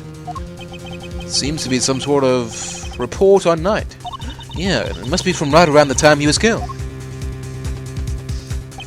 You know that Knight was killed while being interrogated in the prison warden's office. I think we can safely assume that this document was written by Fifi Leguard, don't you? I say so. But who was it written for? I guess whoever owns the safe? And I say that's likely to be the auctioneer, Excelsior's winner himself. Proof that they really did know each other. Indeed. And not only that, it proves another connection. Huh? Leguard and Winner were trying to flesh out Mr. Canis' henchman. Oh, you mean Buridar McCanis, right? The assassin guy with the soft spot for dogs? Yes, something links the three of them. Something they don't want anybody to know. But what? I don't know yet, but I suspect it has something to do with this case. Wait, there's something else in here we've seen before. There's something on his finger. Let's take a closer look, Miss Edgeworth. It's a ring, and an expensive looking one at that. Don't even think about it, okay? What? I didn't say anything. Well, well, Mr. Knight. Your chess set and your ring are here too. All your possessions in one place. So basically the safe was full of evidence from the murder at the prison. It would seem so. Which means the missing knife and chisel might be here too. Knife, chisel. No dice. There's nothing else here apart from Mr. Knight's stuff. Really? Curses. Knight may be dead. Curse you, Edgeworth! Our game isn't over yet. But he left unfinished business behind him. I think we need to find out what it was.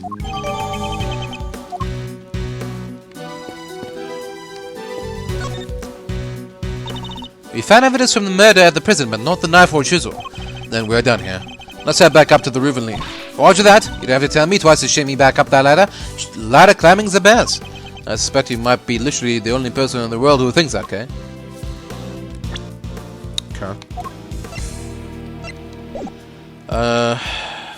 Bow. In front of the planter where we left it. Interesting. Alright, let's get out of here.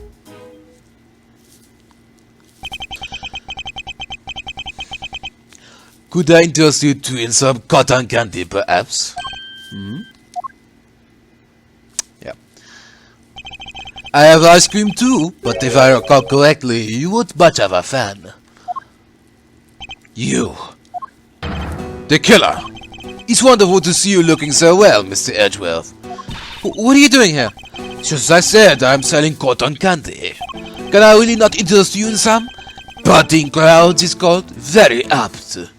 Sweeter than death itself, and so delicious, you'll feel your parting the clouds aura to ever. He's the last person on earth I'd accept candy from. I was hoping to ask you about my little message. Did you manage to figure it out yet? Congratulations on another case solved, yet I can't truly say it's been fully resolved, can you? Have you been watching us this whole time? Watching you? No, I prefer to think I have been watching over you. The sand air really is the most marvelous little vantage point. How are the two things any different? What does he want with us? President's murder. Was that you? Oh no, my contract elapsed a little while ago. He was rather famous among us assassins, you know. The man no one could kill, notoriously stubborn, despite multiple attempts over the years. And it wasn't just his brawn that kept him safe. He used bodyguards, body doubles, you name it. It certainly wasn't his brawn that kept him safe. Sadly, this time his bodyguards were nowhere to be found. And after Mr. Rook died to save him, too. As I said, it wasn't me. I do not kill without good reason. Which is something else I have to be grateful to Mr. Rook for. Thanks to him, I avoided killing someone entirely unworthy of my attention.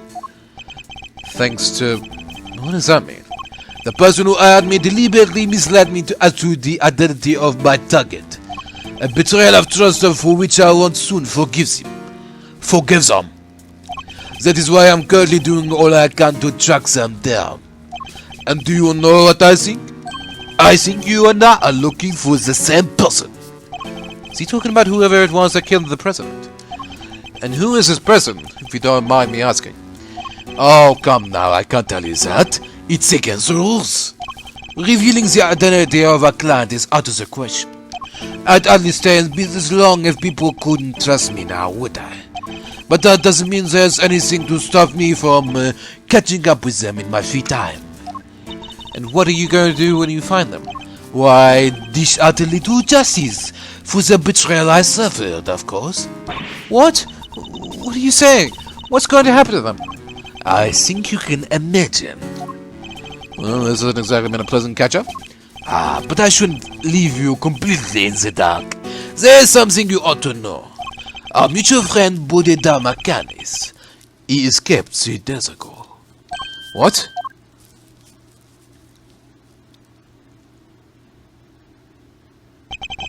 Three nights ago, to be precise, his cell was suddenly simply empty. Almost as if he knew I was coming to pay him a visit.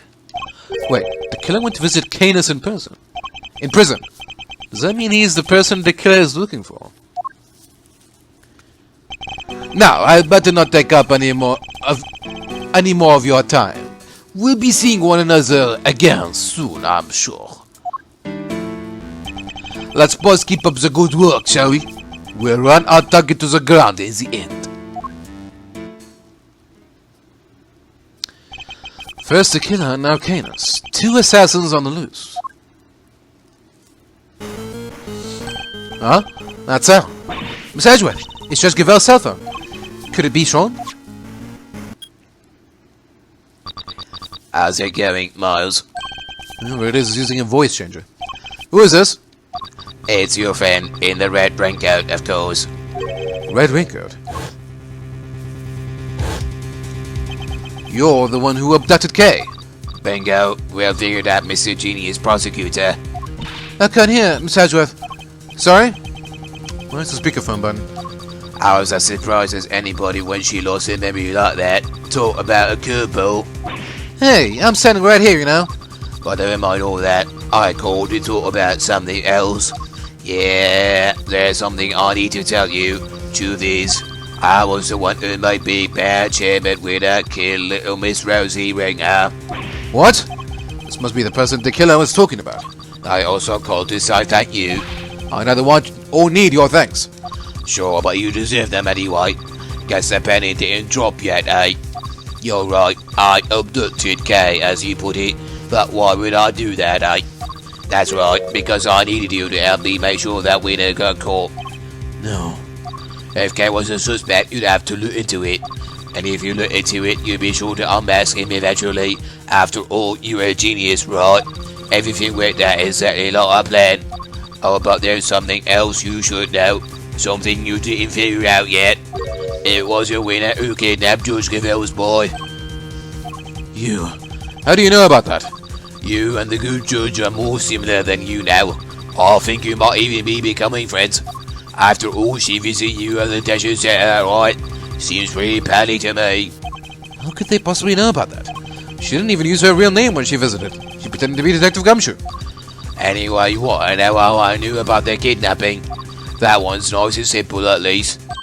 Because sweet innocent little Sean is here with me right now. What? No. Oh, sounds like that one was a real surprise. Ah, if only I could see your faces. Well, Kate, what do you say? Why don't you come and sit in bed just like you said you would? You wouldn't want the amazing Yatagarazu's first commission to be a failure, would you? They even know about that? How could they possibly know so much? Oh, don't get the wrong idea about Hero Excelsius, by the way. Papa Winner is still a villain through and through. He wanted to kidnap Sean. I just got there first. So there were 2 kidnapping plots. Ooh, what a bunch of clowns.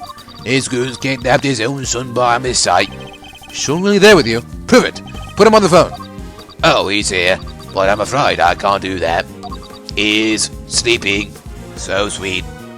Then why should we believe you? You might not be the kidnapper at all. Look, if you don't want to believe me, that's up to you. What do you want? What's the endgame here? Are you just trying to get LaGuardia acquitted? Nope, I couldn't care less about whether they found you guilty or not. So whoever it is, they're not after the same thing as Chairman Winner. My endgame is going to have to say a secret for now. Alright, I saw it to you.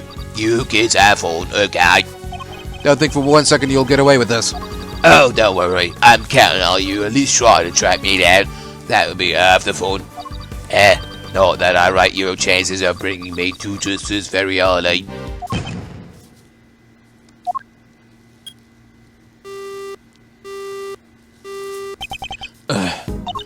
Who was that? I wish I knew. They didn't give us enough to figure that out. Deliberately, I imagine. What? So we really have nothing to go on? That's not fair. They sure knew a lot about us. Indeed they did. You're right. It was uncanny how much they seemed to know. How is it possible that they were party to so much that happened in private? Right? They knew everything about the whole kidnapping situation too. Is there a recording device on here? This is the pin K always wears. It's shaped like the mark of the Yatagarasu and is very eye-catching indeed. Can't imagine any thief other than K would want to wear it. We need to figure out how. Where were they getting their information from? Let's consider this carefully. What were the things they knew? You and the good judge are more similar than you know. I think you might even be becoming friends. After all, she visited your detention center, right? Seems pretty pally to me. You would want the amazing Yatagarazu's first commission to be a failure, would you? They even know about that? Oh, sounds like that one was a real surprise. Ah, if only I could see your faces. That's it. Based on the specifics they mentioned, there's only one possible answer. I've got it, Kay. I know how they knew. Huh? Really? Whoever it was, they were... They must have been able to hear us somehow. It's the only possible answer. What? Like they were eavesdropping on us? Think about what the kidnapper said. Oh, sounds like that one was a real surprise. Ah, if only I could see your faces. If only I could see your faces. That means they couldn't. So they weren't filming or following us. Okay, so what? They hid a bug somewhere. Let me take a look at the stuff in my bag. Where could they have concealed it? We need to go back to what they said again. Yes, they somehow knew about something they shouldn't have. Judge Gavèlle's impromptu visit and our conversation in the visitor's room. Judge Gavèlle, please, Miss Edgeworth. Take a seat. What evidence did I have on my person at that point? The bug must have been hidden here. Okay, can I take a closer look at your badge? The Yatagarasu pin. No, it's mine. What? Seriously, Miss Edgeworth, sure, you're a great thief's assistant now, but that doesn't mean you get to wear the pin right away. You have to earn it. I don't want to wear it. I want to check it for bugs. Huh? This whole thing. Let's take a look, shall we?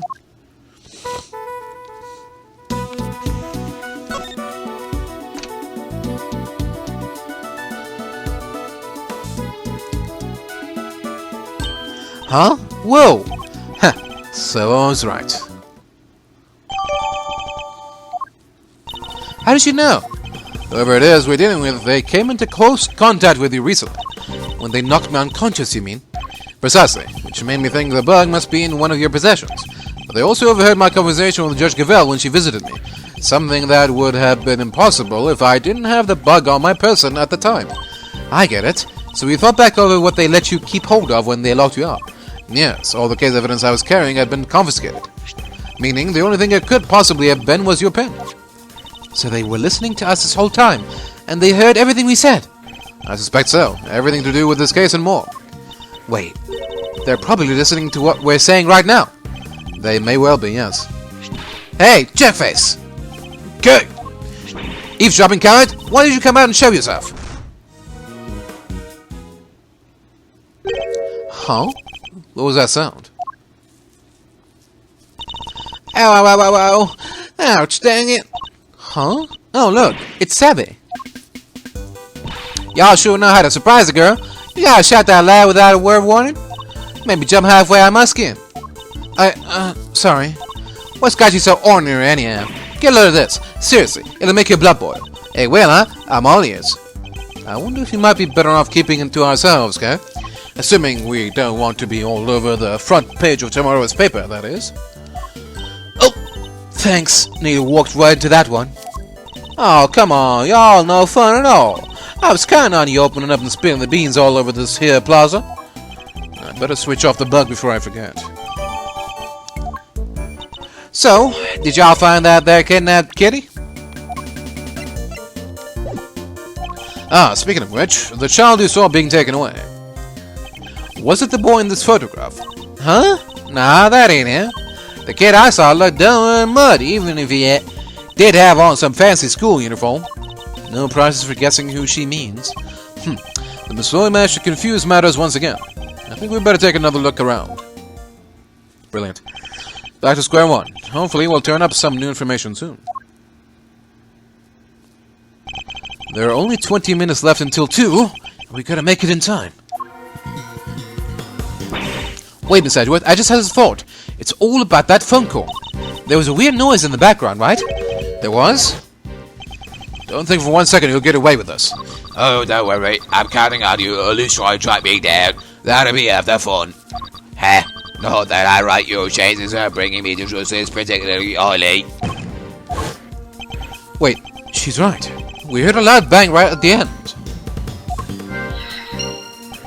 Could that provide a hint as to the kidnapper's location? A loud bang, you say? I see. Will you stop eavesdropping? Boy, you never get any cuddly, do you, Ruffles? I guess I'll need to speak with Miss Lloyd too, much as I don't want to.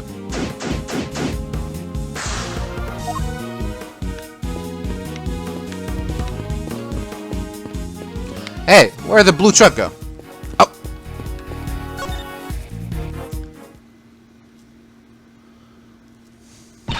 Stop, Gummy! Why are you running away from us?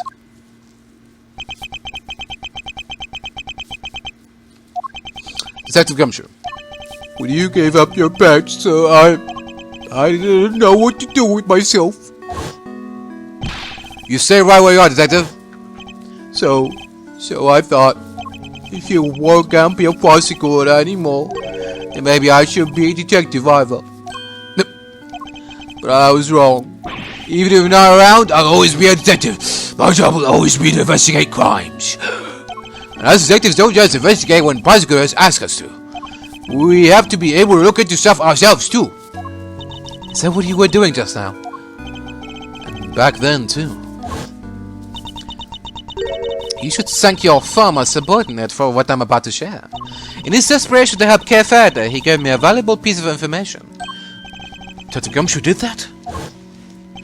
So where's the Ringer's autopsy report? I went down to the detention center to see how Kay was doing. When you get to my level, you don't uncover the truth. You make it, little by little. Kay Faraday, murderer. That's the truth. The truth I created. Yes, my boy, that's what I like to see. You overheard that? Yeah, so I went back and looked over the evidence. Dug out a little something I thought might help. No way, Gummy, you're the best. I'd be in prison right now if it wasn't for you. My pleasure, kid. Good to see you, got your mirror back, by the way. Thanks. So anyway, like I said, I'm investigating stuff for myself these days, and that's that. Wait, Gummy, don't run off again. We get it. You can look into stuff for yourself now. That's great.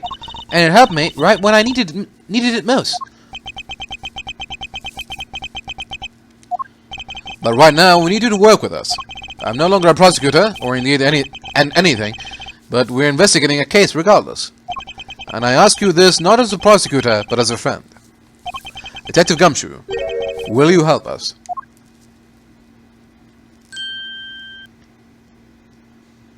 Oh, stop it, sir. You came me here.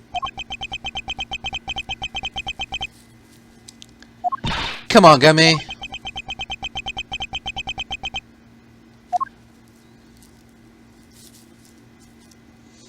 Alright, I'll do it. Just stop bowing and be nice to me, okay? It's weird. Gummy! Thank you, Detective. So, what do you need?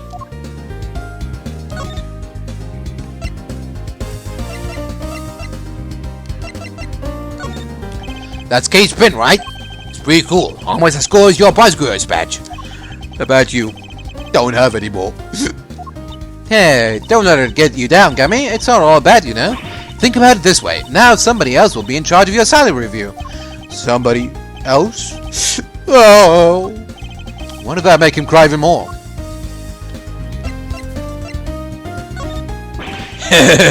Go up, Mr. Edgeworth, I think. You were showing me that for a reason, will you? Wanna know the first thing about it? And yet, that doesn't seem to bother you at all. Can't believe somebody killed President Wang. Crazy times. Hey, I told you I'd be looking into stuff myself lately, right? Well, I got to thinking about how I've seen you operate on a crime scene, sir. And I realized the most important thing of all, you gotta understand that even if something seems unlikely, that doesn't mean it's not true. Precisely. Although it's a useful rule only up to a point.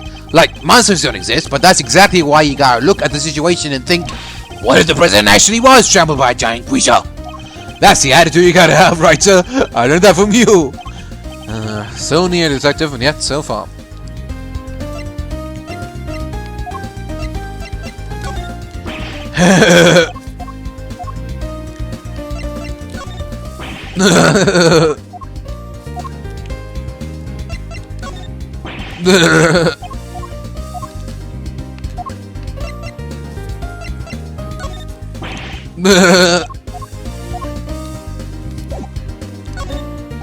Can you tell us what you discovered in the course of your investigations, Detective?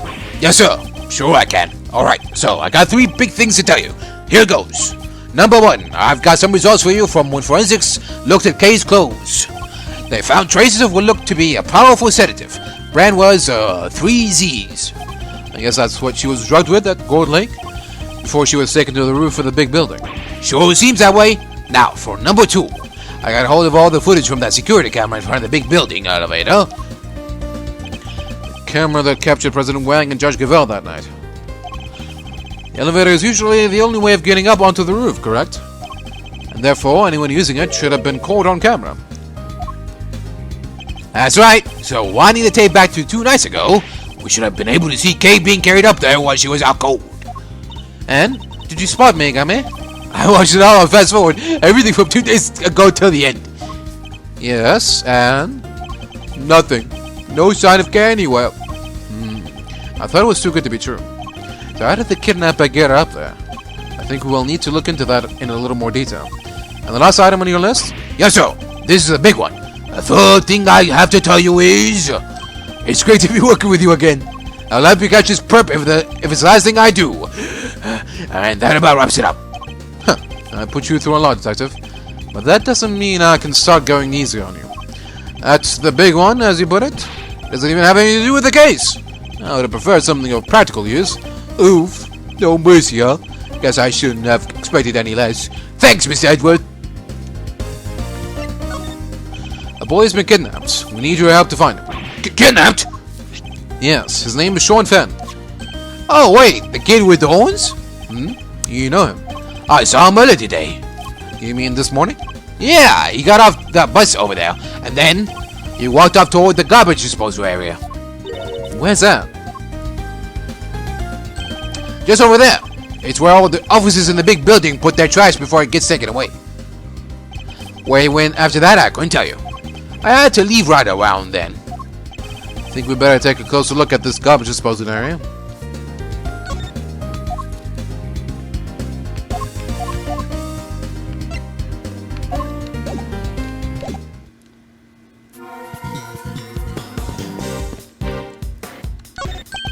Well, if you have my two new spells, more trouble, hop in. Thank you, but we don't need to go anywhere right now. I don't gotta say nothing, buddy. I can see it written all over your face. You gotta go make a fresh start, am I right? New tan, new ass, new everything. Comes a new tail, wise guys even. Don't matter, just rip it all up and start again. Come on, up in. Your new life starts right here. Just be sure to tip generously now. Starting to wonder why we weren't more suspicious of him the first time. How are things looking here, officer? All good? Yes, sir. Very good indeed.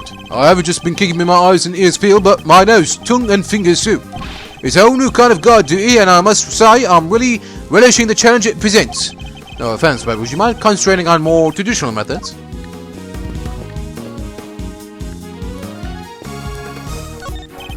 Mr. Powers, can I ask you a somewhat impertinent question?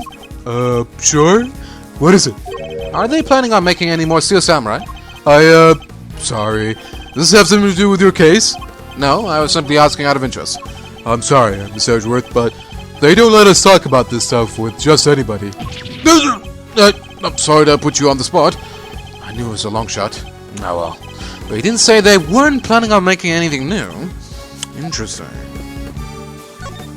There's an array of film equipment here. It's practically screaming, steal me, just sitting right there on the ground like that, huh? Okay. I know. I was just seeing how it felt to say it. I sell Global Studios' gear, they'd never be able to make another Steel Samurai show again. And where would that leave you and all the other fans, huh? That's not why I stopped you, but it's also a good point.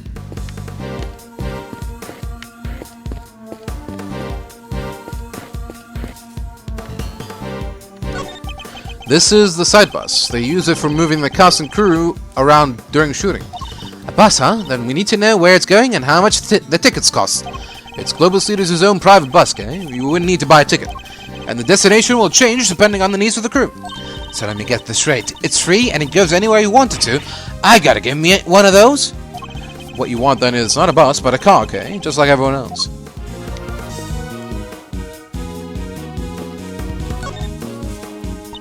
What is it, Miss Edgeworth? So, there was a bug in my Itagarasu pin this whole time. You know, I think we might be up against a great thief here. You're basing that solely on the fact that they planted a listening device? Sure I am. A real great thief has to be able to read what even the tiniest clues are telling her. And look at how they planted it too. None of us noticed, not even me. Out great thieved? I can't believe it. I must be losing my touch. I'm not sure that's the part I'd be angriest about if I were you. Good old Gummy. He was detectiving hard this whole time. Seems me giving up my badge caused him more problems than I thought. He probably had a ton on his plate already. But he still found time to worry about me. He's the best. Oh, you're the best too, Miss Edgeworth. I wouldn't be here right now if it wasn't for you. I was merely doing my duty. No, don't give me that. I know you were worried about me. Anyway, Gummy was looking around here, right? Maybe he found something. He might even know something that could help us find Sean. You're right. Let's see what he has to say.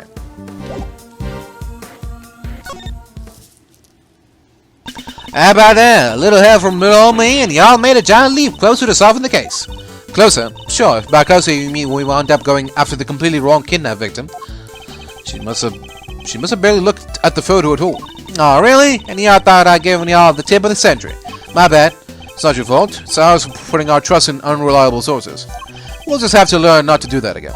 Hey, very nice. I don't gotta give y'all no tips at all, you know? And I won't. Not if you're gonna be like that.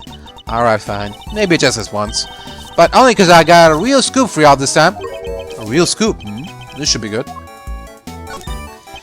Fine. I'm not expecting much, but you got my attention. What is this scoop of yours? Proof, that's what. Proof that Taurosaurus really is real. Alright. Okay, we're leaving. Wait, I ain't lying, I swear. Sure, it's hard to believe, but it's true. We don't have time for this. But we also don't have much time. But we also don't have much else to go on, I suppose. Proof? What kind of proof? Did you capture something on your tape recorder, perhaps? Oh, you're good, Ruffles. Sharper than a gosh darn tick. I captured the sound of that big old beastie breathing fire is what I captured. I was hoping for something a little better than that. Hey, don't make that face hanging. I ain't lying. Listen for yourself and tell me it ain't true. Alright, ready? It's fire breathing time, dang baggett.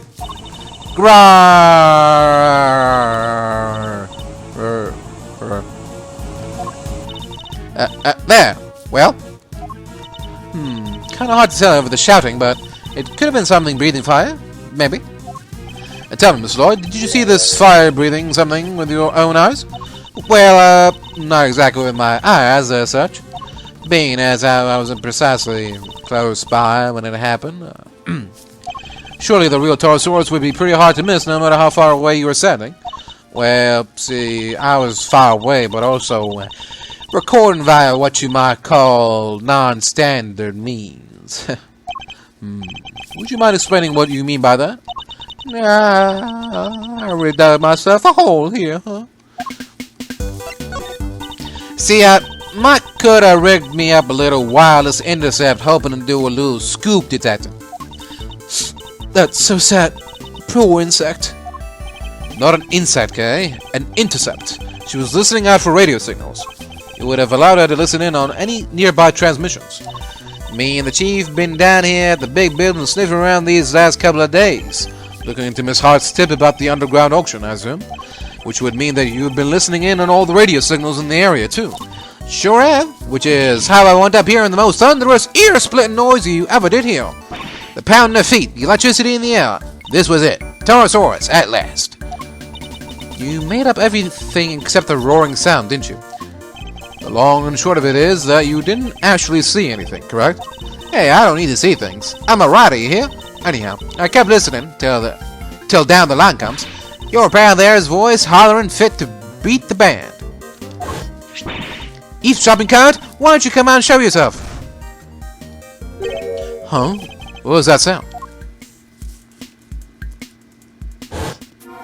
Huh. Our apologies for that. I'm sure Kate didn't mean to bowl you over with her little outburst. I assume it was as shocking as it was because you didn't hear it directly. It came through your headphones while you were listening to the signal from the bug, didn't it? What? Are you saying she planted it? Hey, come on now, I ain't into no bugging, just a little light-hearted intercepting is all. Would you mind if we borrowed the tape of what you recorded, Miss Lloyd? Do what you damn well please. Oh, Mr. Edgeworth. Mr. Saint, Miss Barry. How's the search going? Did you find him? Not yet. Poor Sean. Sean? Oh, nothing. Just a slip of the tongue. I guess they still don't know about the kidnapping. We did manage to find Eustace, yes. You did? That's great. Thanks so much. Now maybe they won't arrest me again.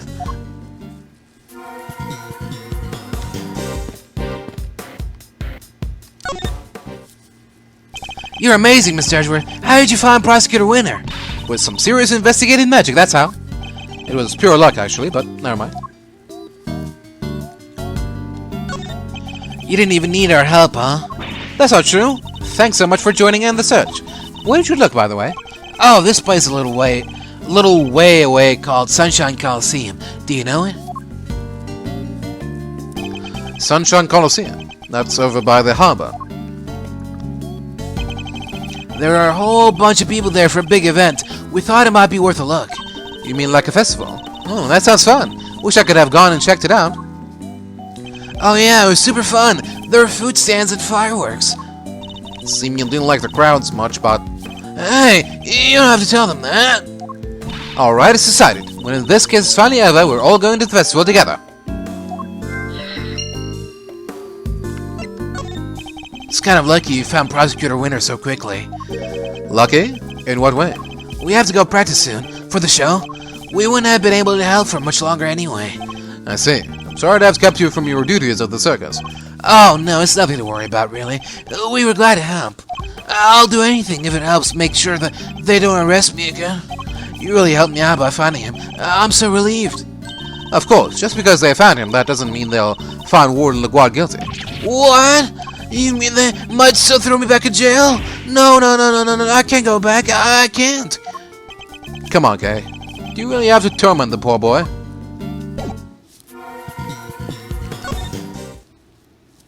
Me and all my friends went out looking. Sigh, but he beat us to it. No fair. Her friends? I guess she means the animals?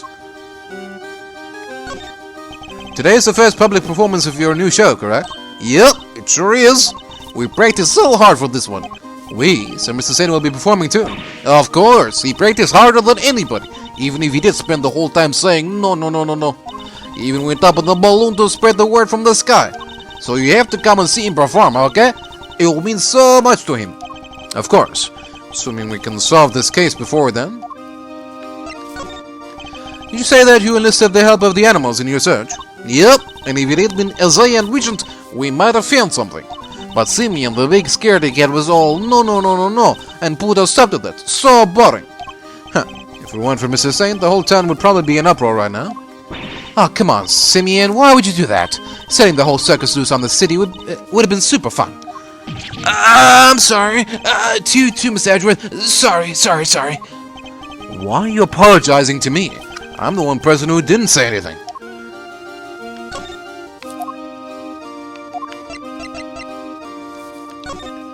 Hey, that's Taurosaurus, the hulking terror of the dairy farm. An agricultural terror? I'm sure we'll be best friends if we met in real life.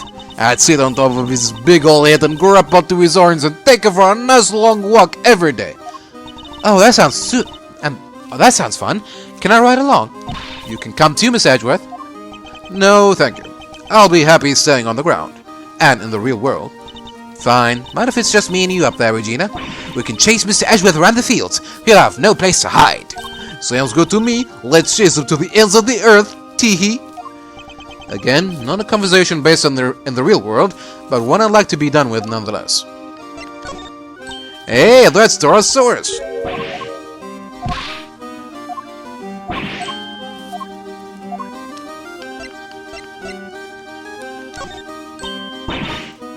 Okay.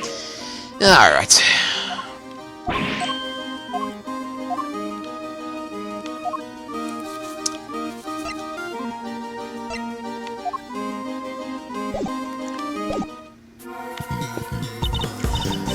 So Sean walked off in this direction, huh?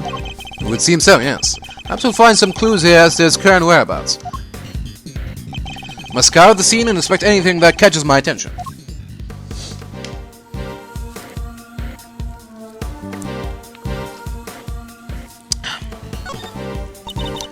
So they keep it locked up tight, huh? I guess they don't want non-residents disposing of their trash, huh? Trash is collected at 11 AM. I guess that's why the enclosure is empty. There was a ton of stuff here earlier. Big stuff, too. Today must be the day they take the big stuff away. Yeah, sure looked that way. I'll bet the big squisher machine squished it all up good anyhow. They don't do that with the larger items. They just take them away as they are. They do, huh? How do you even know that, sir? Wait, Mr. Fender's pretty keen for you to join him, right? I bet he sent you some kind of pamphlet on how to throw yourself away from when you move office. You're spookily insightful sometimes, Kay, but only sometimes.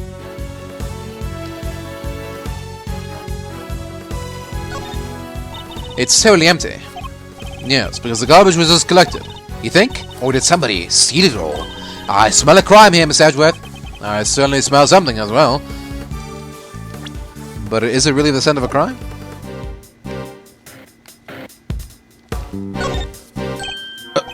This milk carton. That's the same brand Sean drinks. Something happened in here. I'm almost certain of it. Based on what we've seen, what Detective Gumshoe told us, I think there's a strong possibility that Sean was abducted from the garbage disposal area. Yeah, it's kind of out of the way of prying eyes, huh? But why would Sean even come here in the first place? I imagine he must have had something to dispose of. But the truck's already come and gone. Guess we'll never know what that something was now.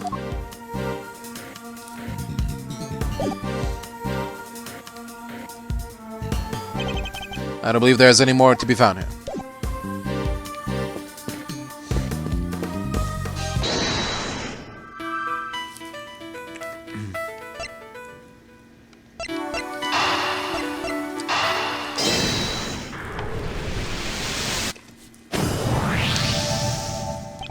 Mr. Saint, you mentioned fireworks before. Huh? Fireworks? Yes, at the event of the Coliseum. Were they setting them off during daylight hours? Oh yeah, a bunch went off while we were there. What are you thinking, Miss Edgeworth? A loud bang we heard. What if that was a firework? Oh. Don't think for 1 second you'll get away with this. Oh, don't worry. I'm counting on you at least trying to drag me out. That'll be half the fun. Not that outright your chances of bringing me to justice particularly highly. For the bang to be clearly audible over the telephone, it must have been pretty loud. Which means fireworks, which means the Coliseum. So the kidnapper was near there, right? But how near? If the fireworks were that loud, you could probably hear them from pretty far away. Yes, the area we need to search would be too broad to even consider doing it ourselves. But if the police were to lend a hand...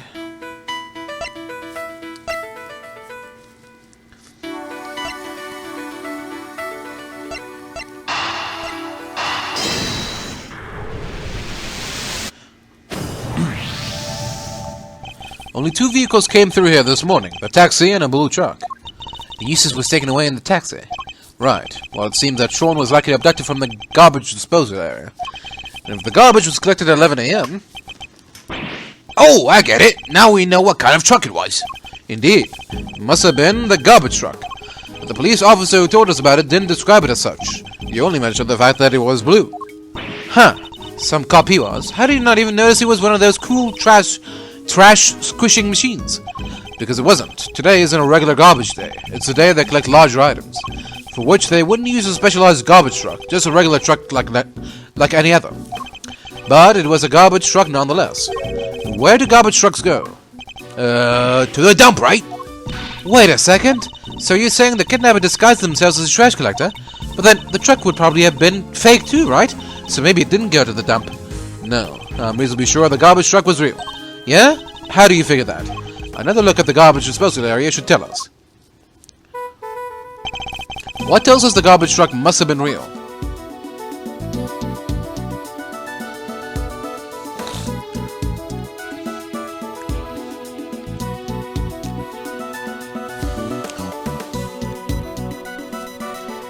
The fact that there is no garbage to be found?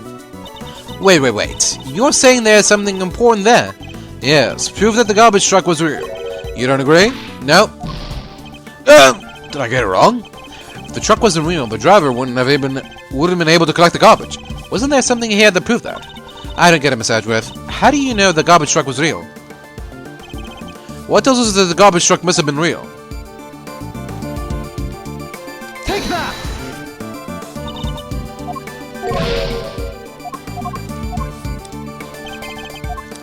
Huh? The milk? Take that! What else is left? The lock? Take that! The garbage disposal area is kept locked. Oh yeah, so only a real garbage collector and a real garbage truck could have opened it. Precisely, the garbage truck can't have been a fake. Perhaps whoever abducted Sean put him in a large cardboard box that they prepared for the job. Now mix that in amongst all the other oversized items, the garbage collector would have taken it away, no questions asked. Exactly, allowing the kidnapper to await the truck's arrival at the garbage processing facility. They could then claim to have thrown the box away by mistake and collected it without incident. Alright, so where do they take the garbage after it leaves here? Let's see. Looks like we have 2 possibilities. But which of the garbage processing facilities was Sean taken to? Have we found anything that might serve as a clue?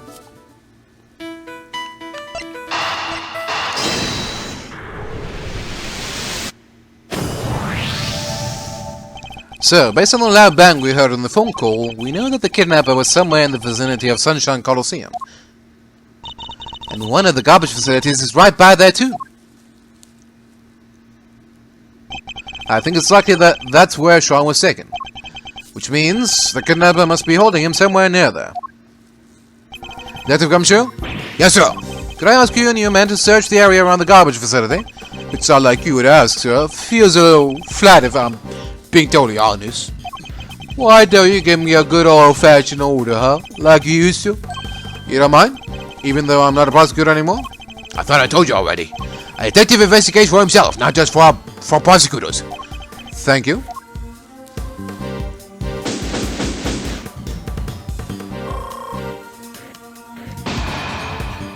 Miss Edgeworth, we're almost out of time. You're right. We need to hurry. I doubt Judge Gavèlle and the others can hold out much longer. I'm counting on you, Detective Gumshoe. I won't let you out, sir. It won't be an official search, but I'll put my best guys on it. You can count on that. I'm coming too, Gummy. I promised I'd snatch Sean from the jaws of danger, and that's just what I'm gonna do. I'll head back to the courthouse. Who knows? I may be able to drag proceedings out just a little longer. All right, with me, everybody. Even in the depths of night. It's already striking 2. There isn't a moment to lose. Yes, sir. But I didn't finish. When no other bird takes a damn flight. April 6, 2:16 p.m. District Court, courtroom number 3.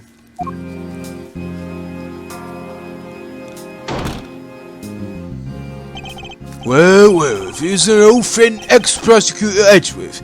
Hello, dear boy. Excelsior Sooner. The accused was turned and faced the prosecution. I'm not done with you yet. I already told you, Francesca. Doesn't make sense. Why would I help her? I feel for her, of course. Women in her prime sent to prison. Serve to make a grown man cry. But to suppress evidence in order to keep her out of jail cell? No, that's preposterous. But we have a statement from your own son. He says he entrusted the evidence to your care. I'm afraid I don't know what he's talking about. Why did he say such a thing? I don't know what's gotten into him lately.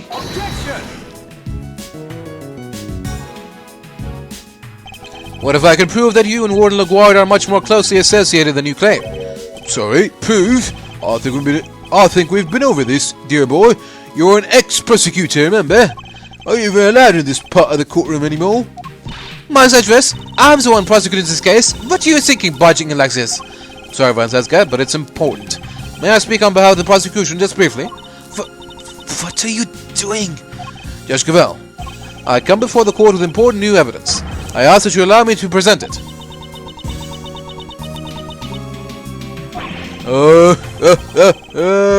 Have you lost your mind, dear boy?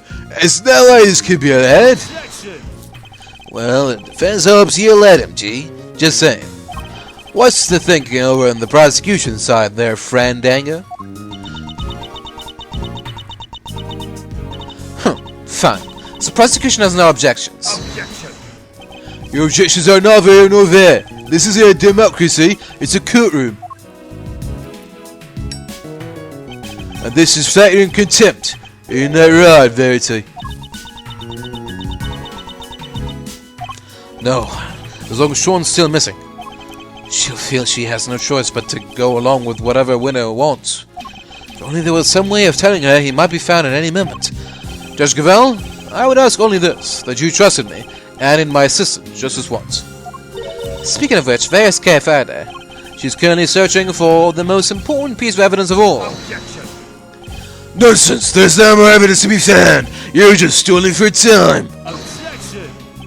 The most important piece of evidence of all, eh? Hey, gee! I don't know what this evidence is, but maybe we should trust in Miles' little pal. What do you say? I mean, I say little pal, but she's way more than that. She's the one and only great thief Yatagarasu. Seems Fender has sensed what I'm getting at least. Judge Gavèlle, the evidence I'm talking about. We're almost certain we know where it is. Kay is only moments away from snatching it from the jaws of danger. Very well. This is highly irregular, but I will allow it. You have my thanks. Have you all gone completely mad? You said you had important new evidence. Evidence of what exactly? Just what I said. That Warden LaGuardia and Chairman Winner are far better acquainted than he claims. Allow me to present it to you. What proves the link between Excelsior Winner and Fifi LaGuardia? I'm really tempted to present the pen or something, but okay.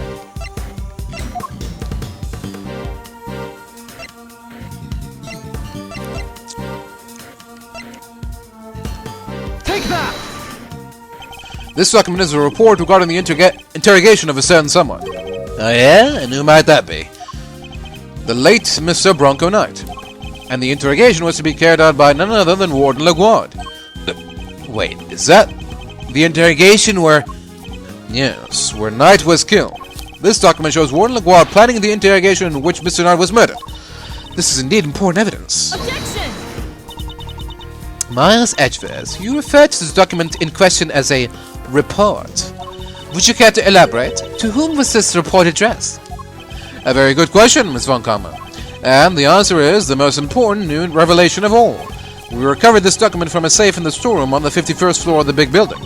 That's the storeroom where the lots for the underground auction were kept. It is. An auction, if you recall, that was presided over by one Excelsior's winner. And that is to whom the report in question was addressed. Do you still mean to insist that you and Warden LaGuard barely knew one another? I'll refrain from commenting on that matter for the moment, if you don't mind. What? I don't believe it's been conclusively proven that I was the auctioneer yet, has it?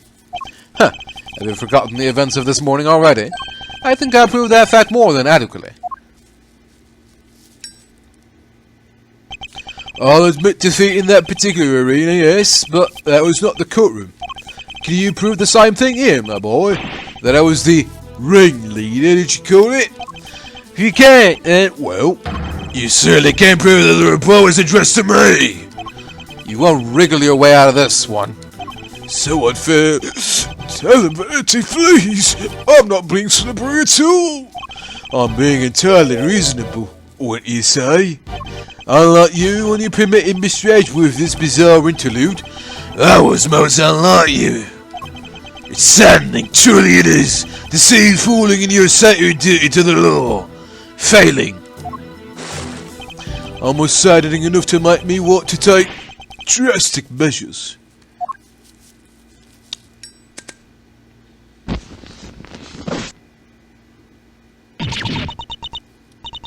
You're right, of course. Until a fact has been adequately proven in the courtroom, it cannot truly be considered a fact.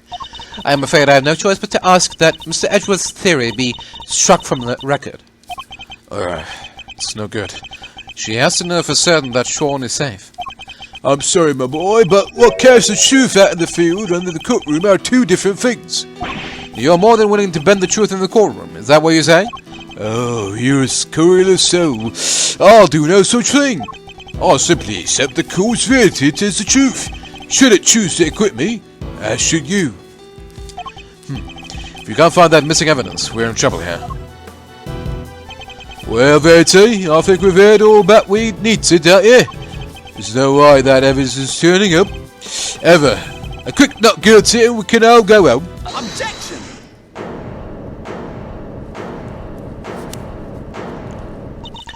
Who said that?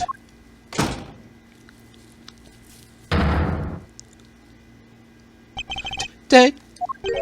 Eustace. What are you doing here? Mr. Winner, what is the meaning of this? And where have you been? You can't just abandon your duties like that. I'm sorry. You are unfit to be a prosecutor. You are a complete and utter disgrace. Why, Eustace? Why can you not get into your head? This is no place for an incompetent fool like you. Dad,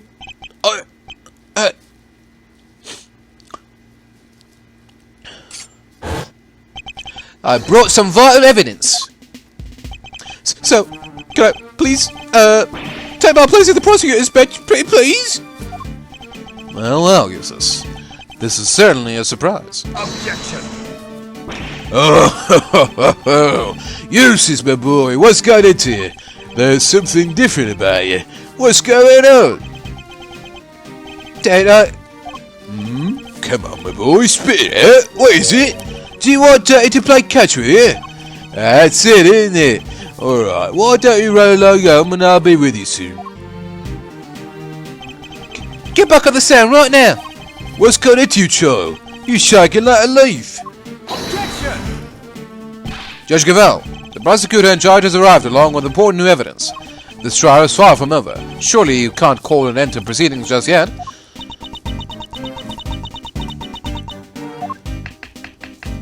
No objections from Team Defense.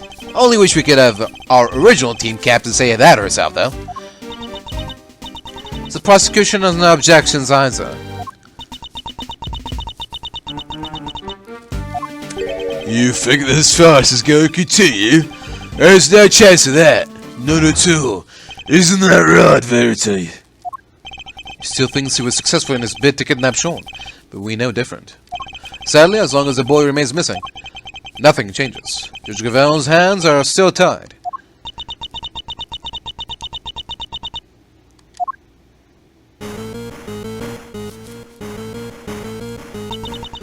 That sound. That's her cell phone. Huh? Mine is also ringing. Whoa, I'm getting a call too. Miss Edgeworth! Mr. Fender! We found Sean! We found Sean! Detective, you did it! The most important piece of evidence of all, huh? That's some stellar work, your great thieviness. Thanks. We just told you should know right away. See you all soon.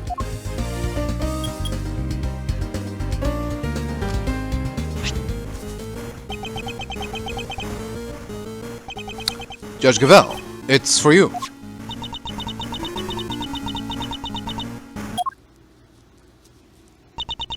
Hello? Yes.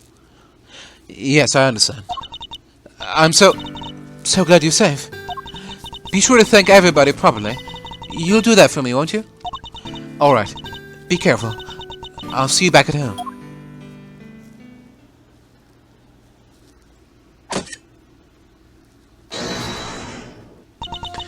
The proceedings will continue.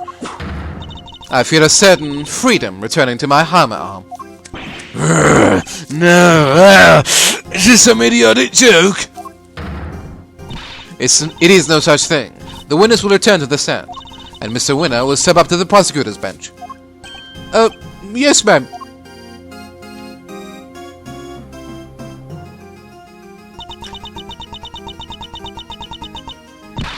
Eustace Venner?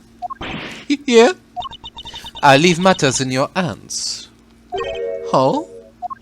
Facing down your Aunt Father, this won't be easy.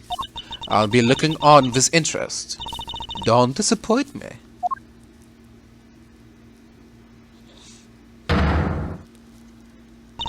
Very well. Is the prosecution ready to proceed? Mr. Winner, you mentioned some evidence that you wish to present to the court.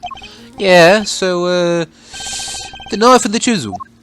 Whoa, you tracked down the missing murder, Majiggs? Well, Mr. Winner, did you? About that, No, I couldn't find them. I searched everywhere, but I was too late. Too late? How so? I remember something. I saw a dad at the garage this morning. He was carrying something wrapped in newspaper. Where are you going, Dad? Oh, Jesus, I was, just on my way to throw out some trash. And then I heard this tingling sound. Tingling, huh? Let me guess. The bell from Mr. Canis and Chisel. You mean to tell the court that you believe the witness disposed of the evidence? I tried my best, but I was too late.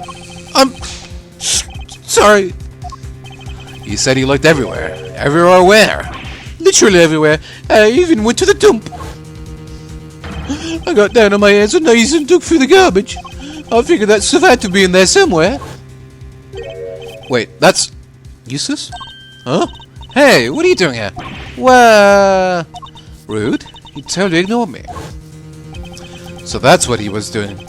He even went so far as to search the dump. But all I found was this. And this is? A little pungent, for one thing. Yeah, you're a little on the ripe side yourself, kiddo.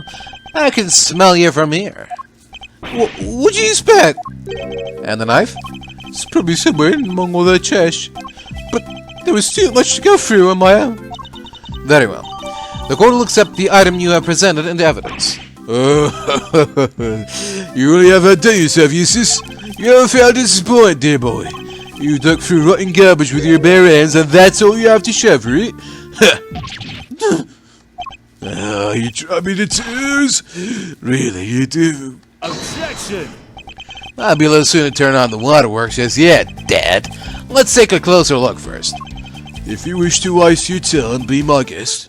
Hey, Eustace, Miles, do this devastatingly handsome old defense attorney a favor, will ya? Hit this guy full in the face with the truth. It seems Fender's on board. Good. Then let's see if we can't find an opening. Mr. Winner, could you show me the piece of evidence you found? Sure.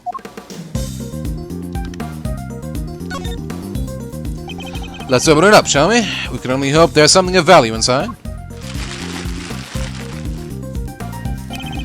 Could this be the bell that was on Mr. Canis' chisel? Perhaps there's some trace evidence that can prove that one way or another. So good. Look at it. Spotless. Well, Mr. Winner? Do tell. Was there anything interesting inside your little scrap of paper? Of course there wasn't. Why would there be? Why was it even accepted into evidence? It's literally a piece of trash. Sorry, gentlemen, but the truth hurts. Were Eustace's efforts for nothing? Sure, the bell may not be of much use to us as evidence. Nonetheless, come on, Miss Edgeworth, we can't give up yet. As calm and collected as ever, I say. Miles, like my poor idiot son there.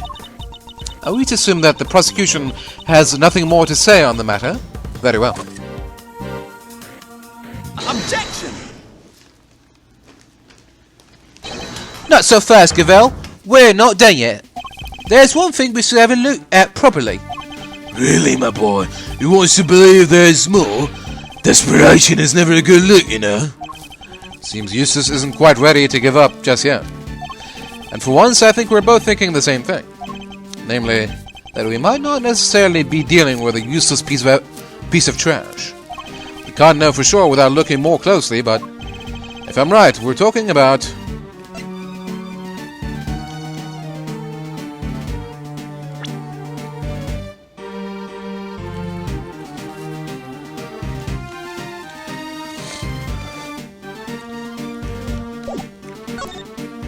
We need to take a closer look at the bell. What are you talking about, Edgeworth? I told you, there's something on the bell. He's right, he did. So sad to see you both scrambling so desperately. Admit it, you don't have anything, do you? There's only one thing left we haven't looked at closely, and we need to. This is our last chance. If I'm right, we're talking about... I'm talking about the piece of newspaper the bell was wrapped in. Seems really worth thinking the same thing. Ah, it's beautiful, really it is. Tear-jerkingly so. Some might call it heroic optimism. Some might call it clutching at straws. But whatever one calls it, to put all one's faith in a worthless piece of garbage, that takes belief. Let's take a closer look and see if it's as worthless as you say, shall we? Eustace, if you'd be so kind.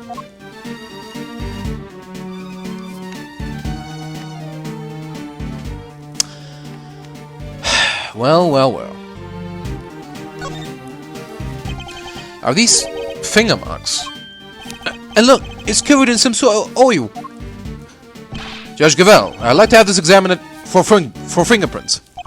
Could I request that you call on somebody from forensics? Very well. Summon a technician right away. I mean, it's clearly a glove, but... Our results, Your Honor. It's been confirmed that these are finger marks. Fortunately, it looks like they were made by somebody wearing gloves. No!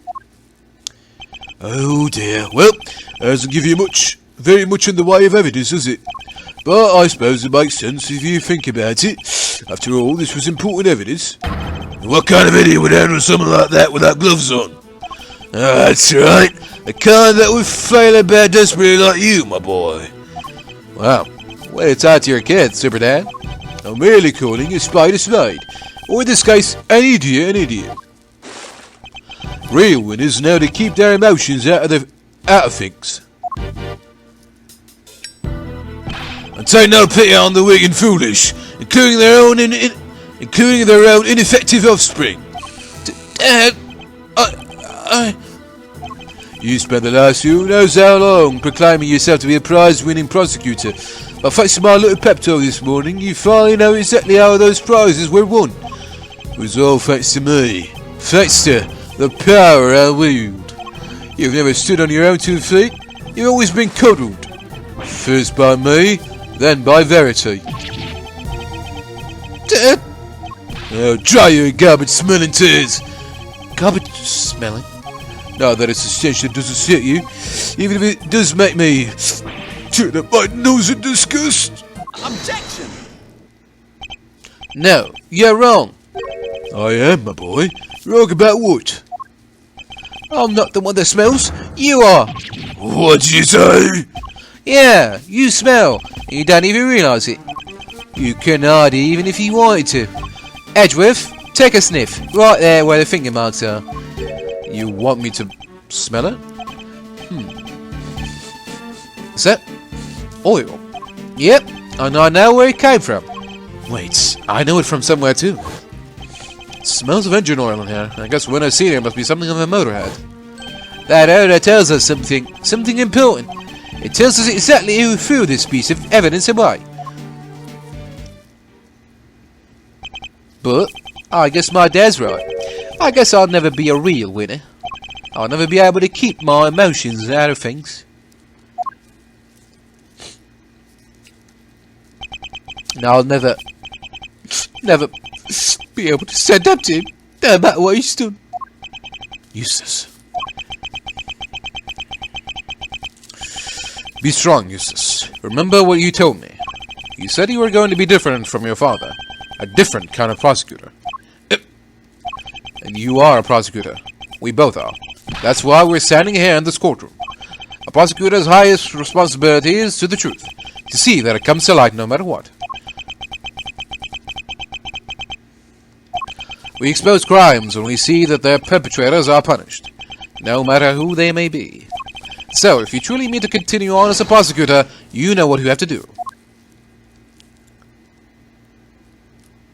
I made you a promise. I said that if you could summon the courage to find your feet again, I'd help you. This isn't something you should have to do alone. I'm here. I'm right beside you. Thanks, Edgeworth. You're right. Those finger marks tie my dad to this crime. We just need to show everybody how. Take that! The smell you pointed out to me, Eustace. It's the smell of engine oil, isn't it? Motorcycle oil, even. Yep, and we both smelled it before in the same place. Yes, in Chairman Winner's garage. What's more, these finger marks feature some distinctive patterns, don't they? The outlines of the letters D, E, A, T, and H. The same letters that appear on the fingers of these gloves. Objection! Gloves that can be bought in any store. How's that prove anything, dear boy? Objection! Oh, indeed. That's not the only thing that connects your gloves to the piece of newspaper we found. Let's look again at the scrap of paper the bell was wrapped in. And compare it to the gloves we found in Chairman Winner's garage. There's a feature that undeniably connects the two.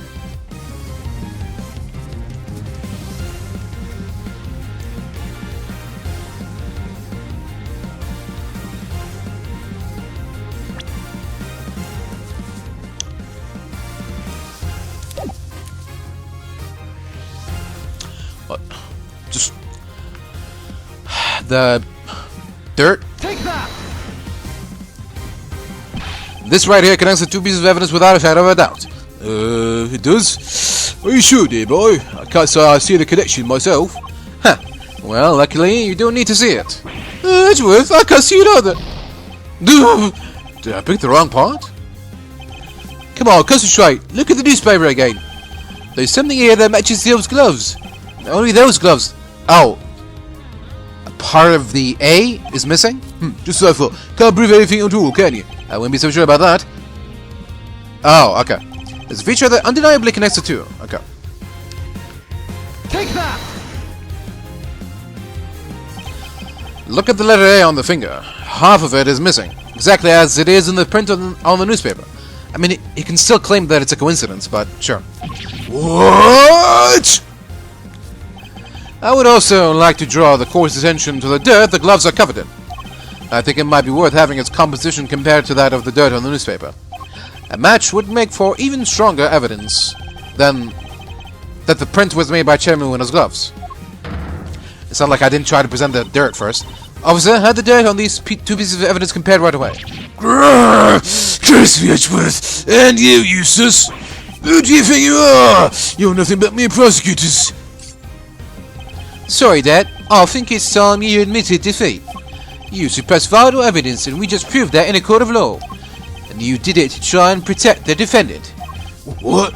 Do you think you're going to be able to make that stick? You think they'll send me to prison? Me? You think you'll be the one to finally take me down? You're a fool, Sean. A fool! Objection! Just give it up, Dad. Admit what you did. Objection! You think you'll stand a chance without me around? You won't last 5 minutes. You know what? I think I might be okay. All I ever wanted was to become a prosecutor, to make you proud. But after you and men kidnapped me, and I was lying there in the dark all on my own, I got to thinking how powerless I was in all of this because of you. I almost gave up. I almost lost sight of the truth. But then Edgeworth appeared out of nowhere and showed me a way forward. I don't need your approval anymore. And I don't need you. After all, I found that evidence on my own, didn't I? My bed kidnapped you? What are you talking about? Objection!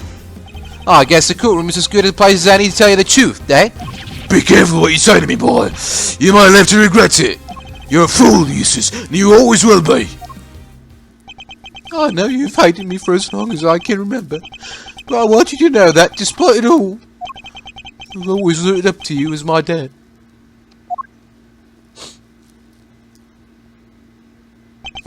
Thanks for everything, Excelsius. And goodbye. You need me, Dad. You can't possibly survive without me. Eustace!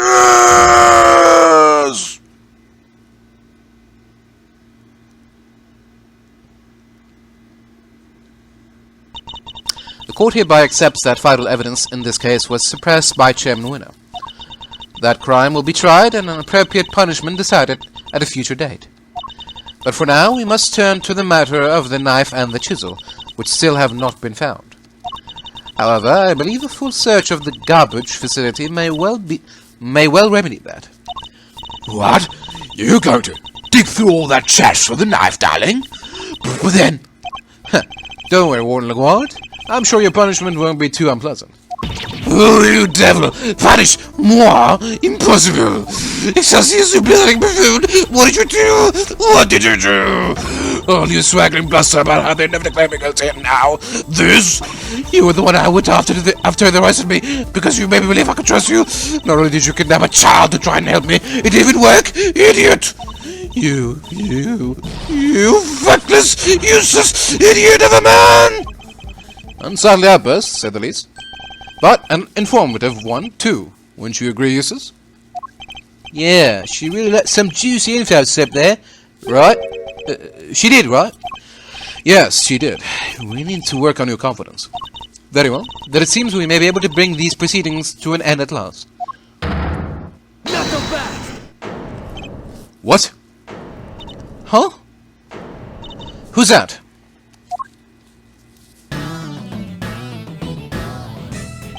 Sorry, Judge Gavèlle, your happy ending will have to wait.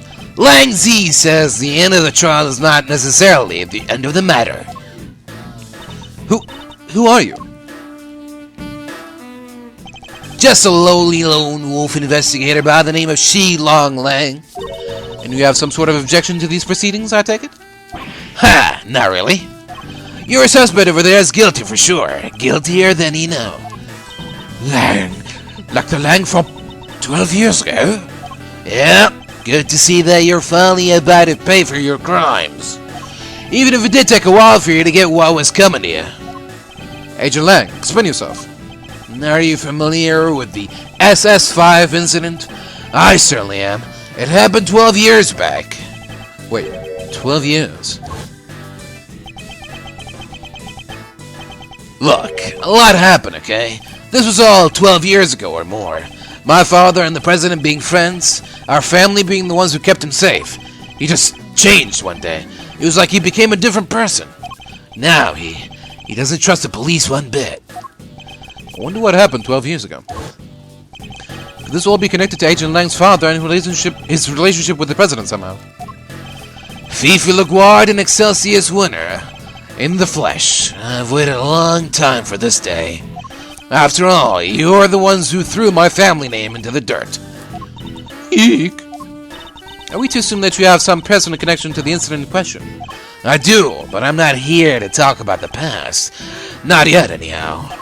Right now, I'm here for you, Gavèlle. Me. You and one other person.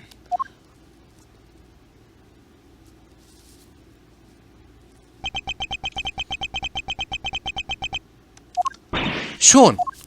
You're both under arrest. On suspicion of having conspired to murder Dijon Wang, president of Zhengfa. Objection!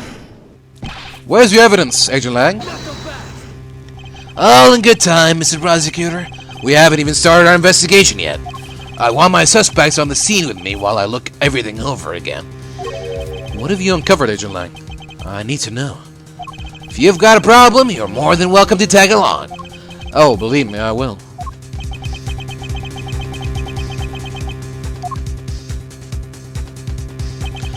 The end of the trial is not necessarily the end of the matter.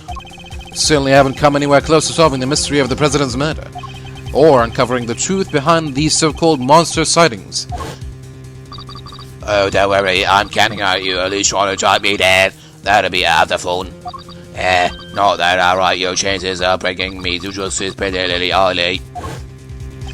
Or figuring out who that was on the phone. Yes, I say the matter is far from over yet. To be continued.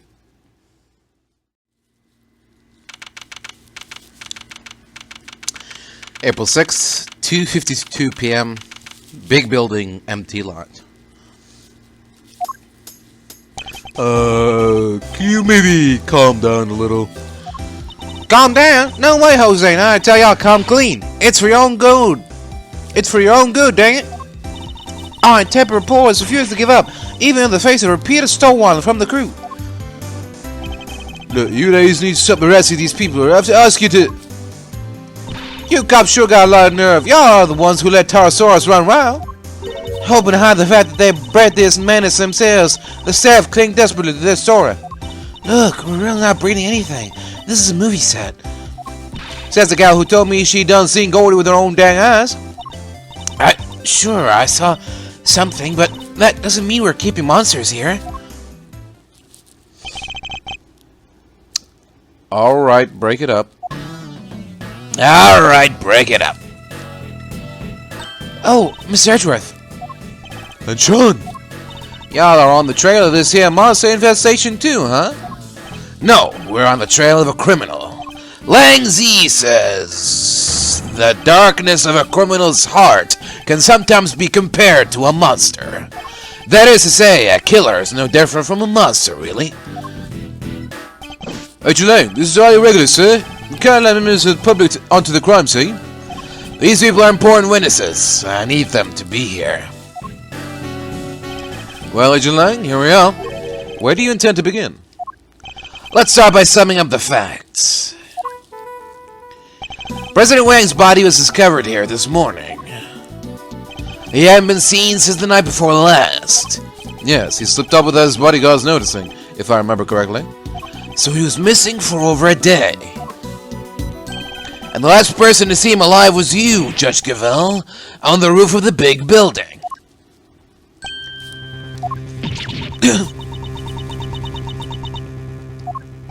Why did the two of you arrange to meet? I'm sorry, but I can't say. Not even to defend yourself from an accusation of murder? Why? Why can't you just tell us? Please, Judge Gavèlle, we're trying to help you. Not so fast! Ha! She can't say because she'll only incriminate herself more. I know you had something to do with the president's murder, and now I'm going to prove it. Objection! You said yourself that the body was only found this morning. How do you explain the time that passed between Judge Gavèlle's meeting with the president and then? Knuckle back! That's exactly what I'm hoping we're about to find out. I'm particularly interested in what happened last night. So why don't you tell us exactly how it all went down? Sean Fenn? Me? We know you were here on the set last night. You were, Sean? We have testimony from the woman over there and forensic evidence from the footprints that proves it. You came back to run your lines, right? What? You were spying on me? I'm sorry. I was just making sure you're okay. It was late. I was worried about you. How many times do I have to tell you? I don't need you to worry about me. Sean, that's no way to talk to an adult. She was trying to look out for you. Apologize this instant. Sorry. I've told you before, I won't have you speaking to people that way. Wow, this is a whole new Judge Gavèlle. Seems she's just as strict with her son as she is with those who break the law. Are you listening to me?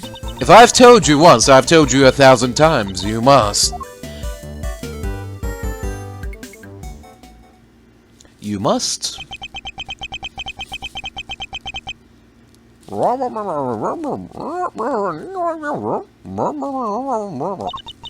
I want you to remember that, alright? Knuckle back! Can we get on with the investigation now? Oh, of course. Forgive me. I don't think I've ever seen her so passionate about anything. I guess Judge Gavèlle and the mother will take a little getting used to. Are we to understand that you're accusing Sean of being involved somehow, Agent Lang? I just want the truth. I need to know why the president was killed. And by who, and I don't care what it takes. I'm going to find out. I guess it makes sense for him to be so determined. The president was practically family to him. Alright, Sean, perhaps you could tell us what happened last night? Fine by me. I've got nothing to hide.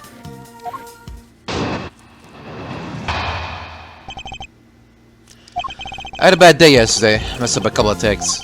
We were scheduled to shoot the same scene again today. So I thought I'd put in some extra practice. And that's what I did. It's that simple. It's not like I haven't done it before. It was fine. Nothing happened. You've been rehearsing late at night again. But when I called you yesterday evening, Sean, you said you were at the hotel. You called him? Around what time? It must have been 11 p.m. or thereabouts. It's one of our rules. When Sean stays away from home, we have to speak every night. Yesterday evening is 11 p.m.? I think that's a little bit past evening, no? Yeah, well, I wasn't at the hotel. I was here on set. So you lied to me? Sorry. Ooh, now she's mad. I think it's kind of amazing how hard he wants to work on his acting, though. Nonetheless, a parent can't help but worry. A child alone late at night, anything could happen to him. And indeed it did. He got himself entangled in this case. But he said nothing happened, right? He did. Although I can't help but wonder if he was telling the truth.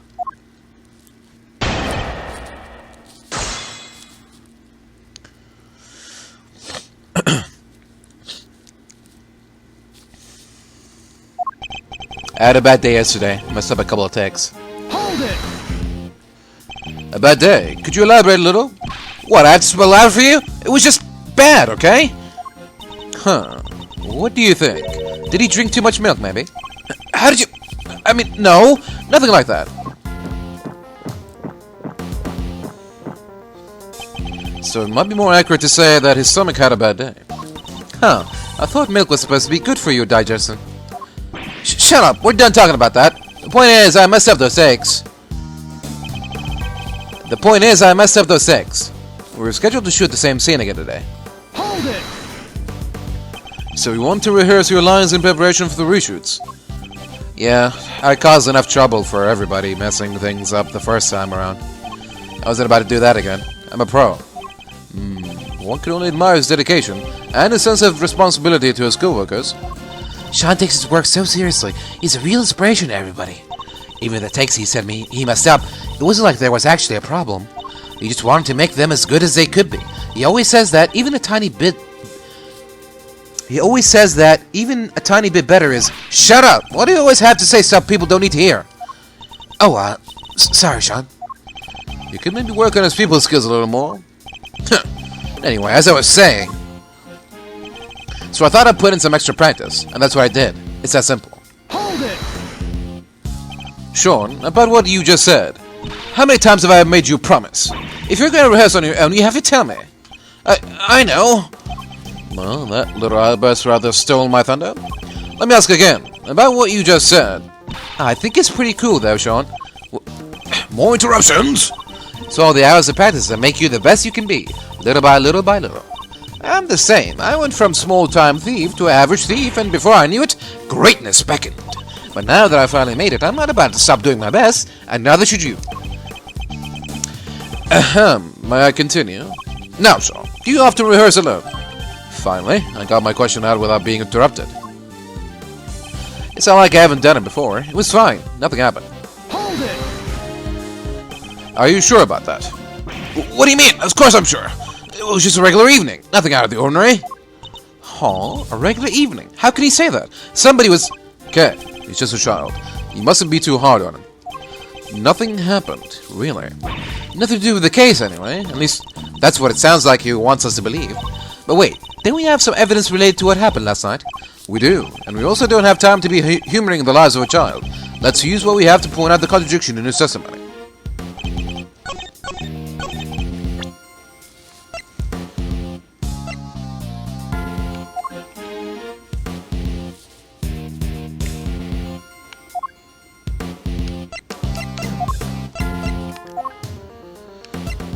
Is he talking about the murder or the videotape? Objection!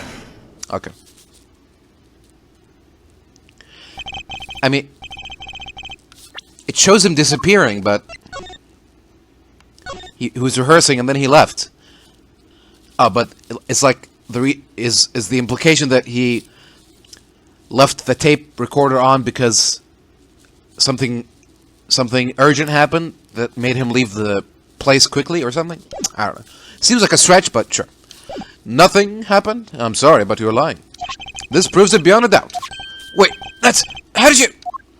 That's right. Your rehearsal tape. What? You have video footage from last night? We do, and if you watch it, you'll see that it was no ordinary evening. There's a footprint there already! There is, and I'm not sure that's an everyday sight, even on a film set. Sean, why would you keep this from me? No reason. Not so fast! Liar! That stuff might work on your mommy, kid, but it's not gonna work on me. Why did you hide the tape? Sean, you have to tell us. You? Look, I just didn't want anybody to see me rehearsing, okay? I don't like it.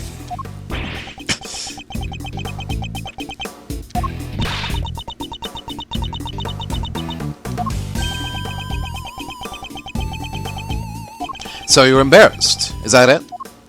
Yeah. What's so weird about that? Not so fast! That's why you didn't hand over vital evidence? Sean, how could you? Oh, give me a break. You know about it now, don't you? Sure, the footprint was there, but I just ran my lines and went home. That was it. Why, nothing about the giant monster footprint struck you as weird? It's a giant monster footprint. On the set of a giant monster movie. Sound like there isn't all kinds of other weird stuff around here. I don't buy it for a second. Chief, there's something hinky about this kid, sure as I'm standing right here. Dang skippy there he is. He's hiding the scoop under them there holes or my name ain't that hard. Ah, shut up, both of you. I'm done talking. Objection! No, you're not. What? The footprint isn't the only strange thing about last night. What other unusual occurrence happened yesterday evening? Take that! The model of Taurosaurus's head fell from the roof of that trailer last night. Did you expect us to believe that you knew nothing about that? I don't know what you're talking about.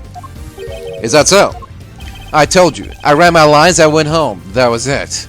What do I know about some stupid falling head? Or are you saying you can prove I know something? Sadly not. It's entirely possible that the head fell after Sean left. No proof, huh? Then this conversation is over. Something tells me he doesn't want to talk about last night any more than is absolutely necessary. What is he hiding? Not so fast.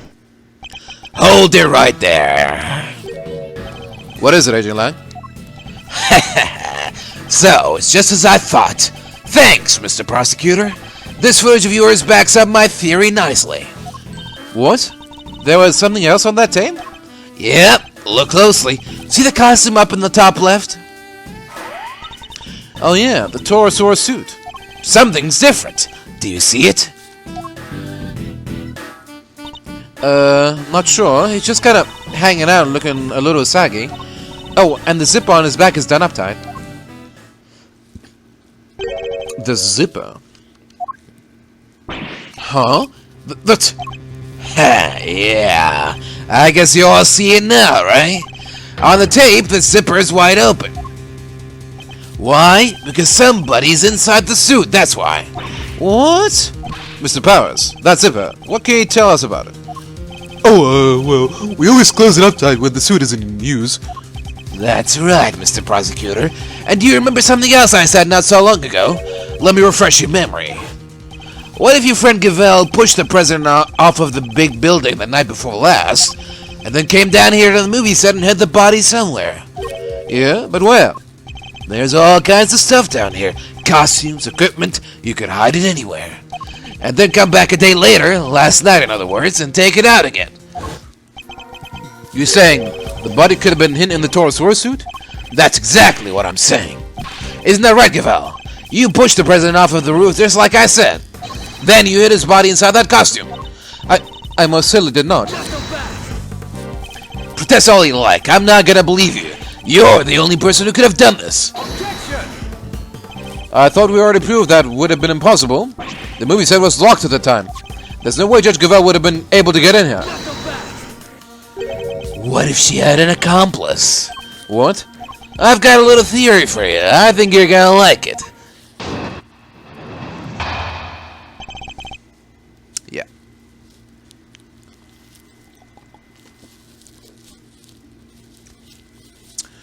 What if Sean was waiting down here when Gavèlle pushed the president off of the roof? The two of them were working together, the problem of the lock goes away. They then worked to hide the body together too, by dragging it over to the Torosaurus suit and stuffing it inside. You think the murder was really that carefully planned? It was the assassination of a world leader. It could only have been carefully planned. Overruled. To suggest that Sean could have been involved in this it's unthinkable. Not so fast. You're my prime suspect. What makes you think I'm gonna listen to a word you say? But what about motive? What reason would either of them have to kill President Wang? Who knows? But we'll find out soon enough. She was the last one to meet with him, and she won't tell us why. Pretty darn suspicious. Even you have to agree with that. Judge Gavèlle, I don't suppose I can convince you to share any more details. My apologies, but that is the one thing I cannot do. However, rest assured, should that ever change, you will be the first to know. So please, you... Have to believe me? Yeah, murderers have a habit of saying that. What about you, kid? Any weak excuses to offer? If so, now's the time to get them off your chest. I've got nothing to say to you. I'm innocent. Both as tight-lipped as each other, huh? Well, let me guess. You're still gonna try and stick up for them. It's true. Judge Gavèlle's actions certainly make her seem suspicious, but nothing she has told us amounts to a motive for murder, or even the suggestion of one. No, and like I said, I'm leaving motive aside for now. For the moment, I'm focusing on means and opportunity. And for my money, these two had to be working together for their little plot to succeed.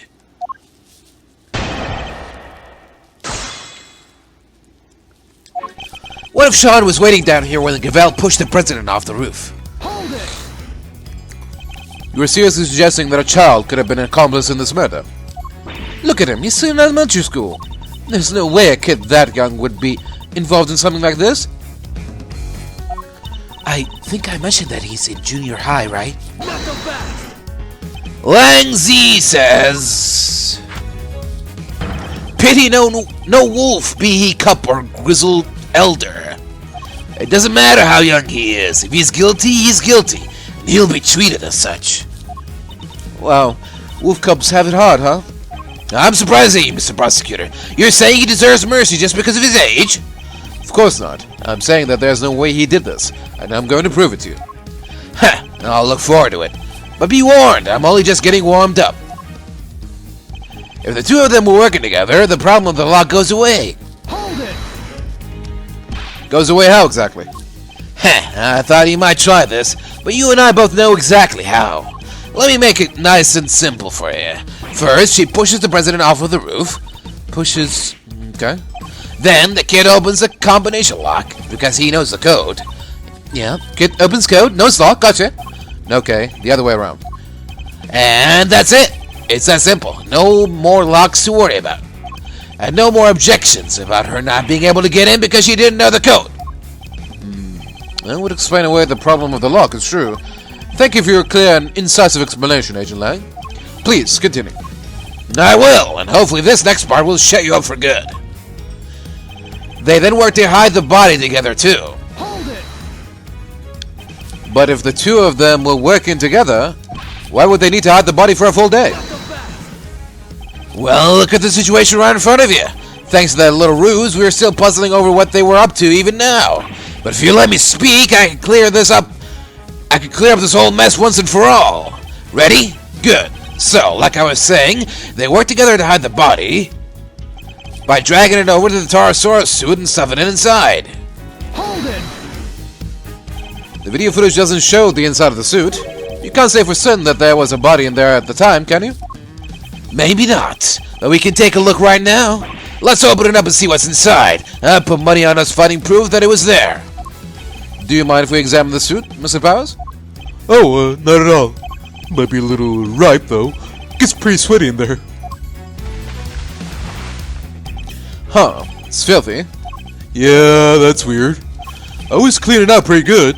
If you don't, it can kinda get moldy. In other words, what we're looking at is proof that somebody other than you used the costume. That dirt in there must have come from the body. I guess the president was lying right in the middle of that footprint. He probably would have gone pretty dirty. Exactly. Well, everybody happy? The inside of the suit is covered with dirt. It must be from when the body was hidden there. Hold it! If the dirt is from when the body was hidden inside the suit, we're assuming that it came directly from the body, correct? Ha! What are you even talking about? Of course we are. Where else would it have come from? It really is pretty filthy in there, huh? The dirt got everywhere. Especially around the part where the chest would have been. The chest. I think that might be an important clue. His theory hangs together pretty well, I have to say. It's certainly the case that they could have carried out the murder if they were working together. I don't think we stand to gain much by disputing that. So what do we do instead? We listen carefully to his testimony once more, and see if we can tease out anything of value. Objection!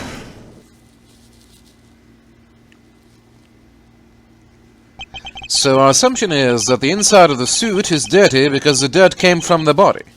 Would it be safe to say that's the case? Why? Is there a problem? The part of the suit directly in front of the opening is particularly dirty.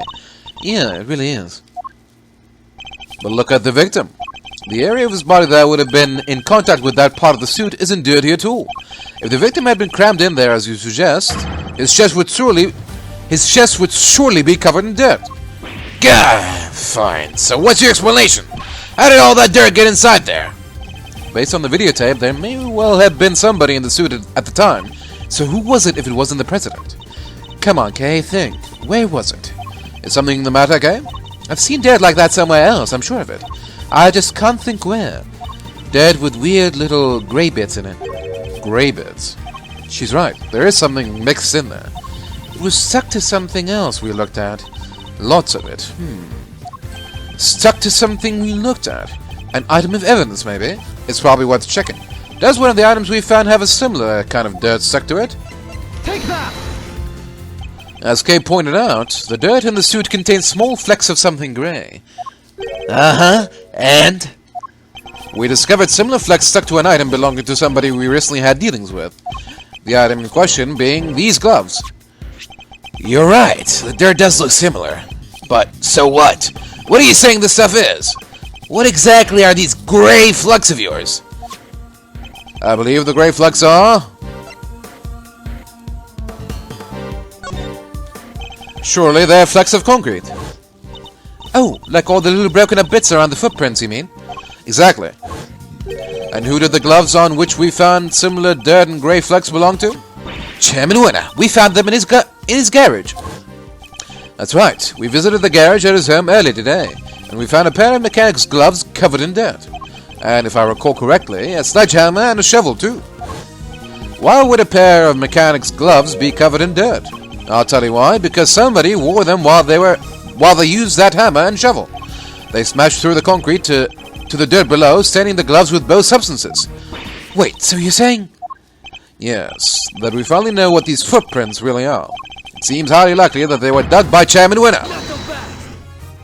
Highly likely? Pah! If that's so, then tell me this. Why the heck did he make them? What purpose could they possibly serve?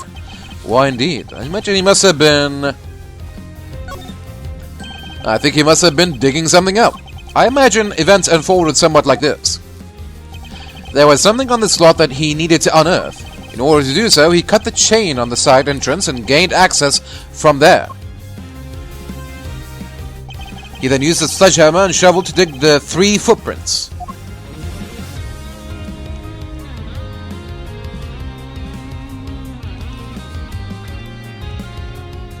Yep.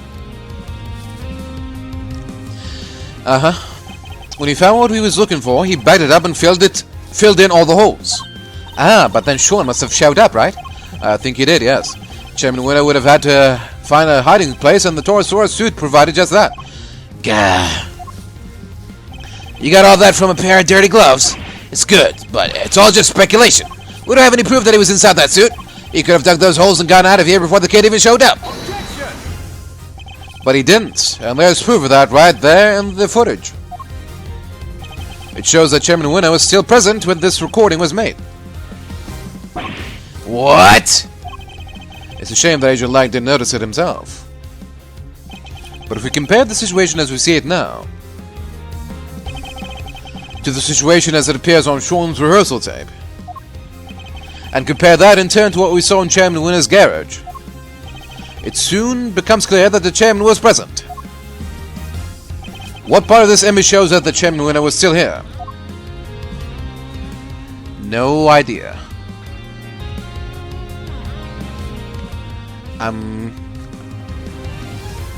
Maybe this? Some sort of gym bag or something? It's the only thing that stands out of place. Look at the bag next to the Torosaurus suit. We saw the same bag in Chairman Winner's garage. The same bag, the dirt on the gloves.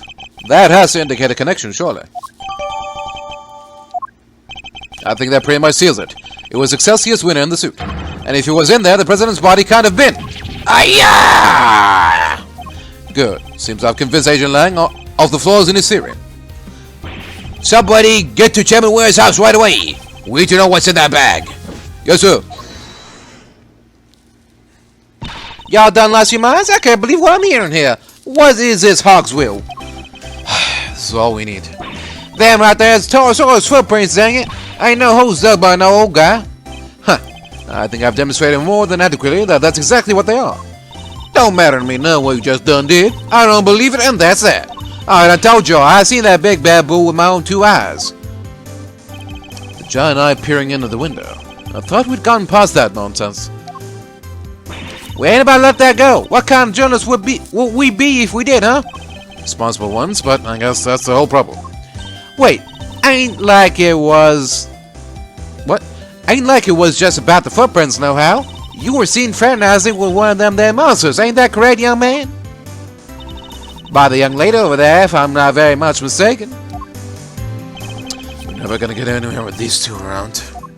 Maybe if we could prove to them that wasn't a monster either, they might finally drop it. What do you think, Miss Edgeworth? Any bright ideas? Prove that it wasn't a monster. Fine, I don't suppose there's much else for it. Let's see what we can do. What are you two whispering about? Y'all hiding something, ain't you? Admit it. Quick, Debbie, rotate. Hold it!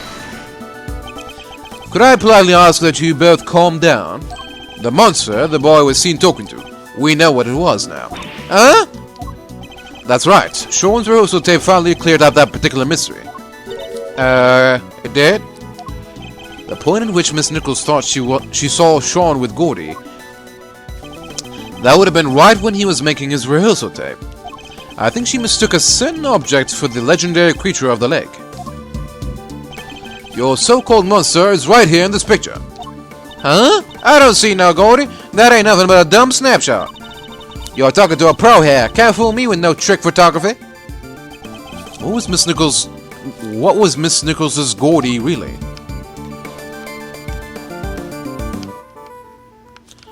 There you go. That should work, right? Take that!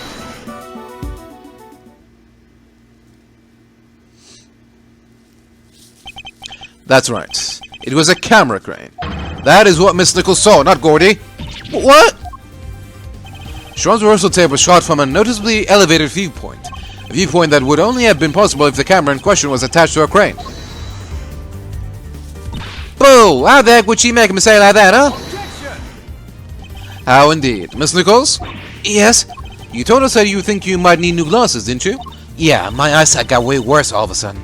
And I imagine that when you thought you saw Gordy, he was quite heavily shrouded in darkness. That's right. I only really saw a silhouette. But he done told us! Skin like an enormous worm. You said, y'all about trying to tell us your precious crane up and grew skin somehow? Ain't even no flesh on them metal bones, let alone skin. You're entirely correct, of course.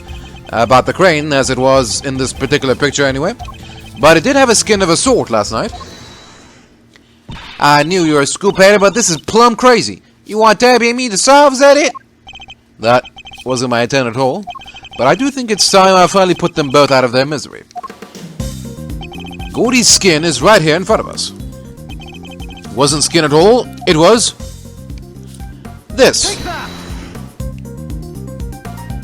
Miss Nichols told us that it seemed likely to rain last night. That never happened in the end. But I think Sean may have covered the crane with rainproof sheeting nonetheless. And that, my intrepid young reporters, is what Miss Nichols mistook for Gordy's skin. What? Oh, heck. Well, Sean, am I mistaken? You see everything, don't you? Gotta say, you're pretty amazing. I'm sorry, Miss Hart, but Miss Nichols' monster was no such thing. It was simply a trick of the light. Just like that, the dream dies again. Chief. Heh, I think that may have finally shut them up. I thought the kid was holding out on us. But it seems I might could have been a little wrong, maybe. Alright, we know what the so-called monster was now. Everybody happy? Everybody except these two. Agent Lang! The President's autopsy report is out, sir. It is? Let me see it.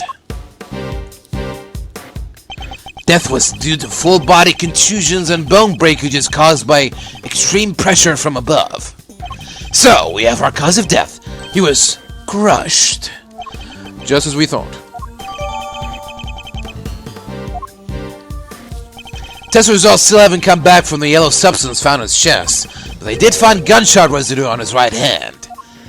Gumshot residue? Guess he was a kid at heart, huh?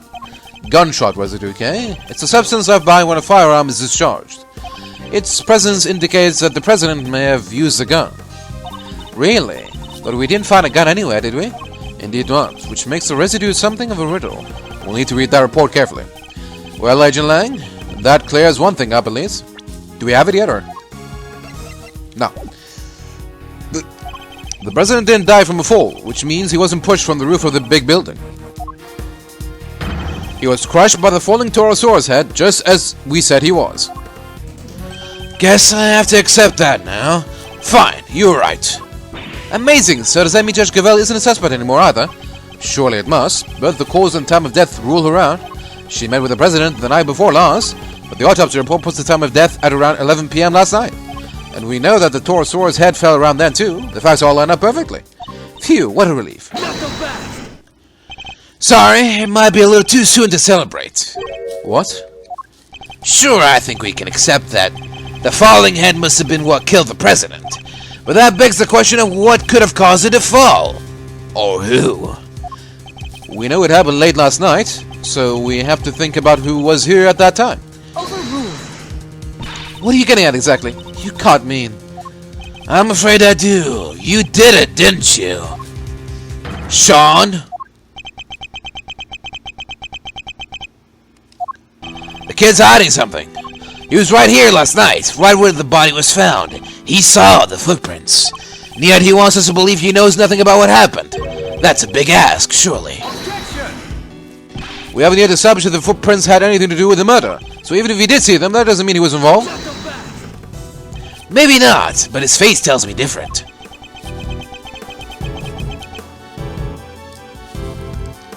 As does the fact that he's shaking like a leaf. Does seem like Agent Lang might be onto something, but I don't think Sean's going to talk. Fine, keep your mouth shut, kid. I have a better idea. Why don't we let your tape do the talking? What exactly are you planning, Agent Lang? The police have some pretty sophisticated image analysis tools these days. You would go to such extreme lengths to see my son convicted. It's not ideal, but if the boy won't talk, we don't have any other way of getting to the truth. Detective Gumshoe, you have access to exactly such a device, do you not? Sure do, little V. Good, then that should make this nice and quick. Miss Edgeworth, might I request that it be you who carries out the analysis in question? Why me? I fear that Agent Lang might be inclined to believe the worst. Image analysis is... Image analysis isn't exactly my specialty, but alright. Are there new clues to be discovered somewhere in the image data, I wonder?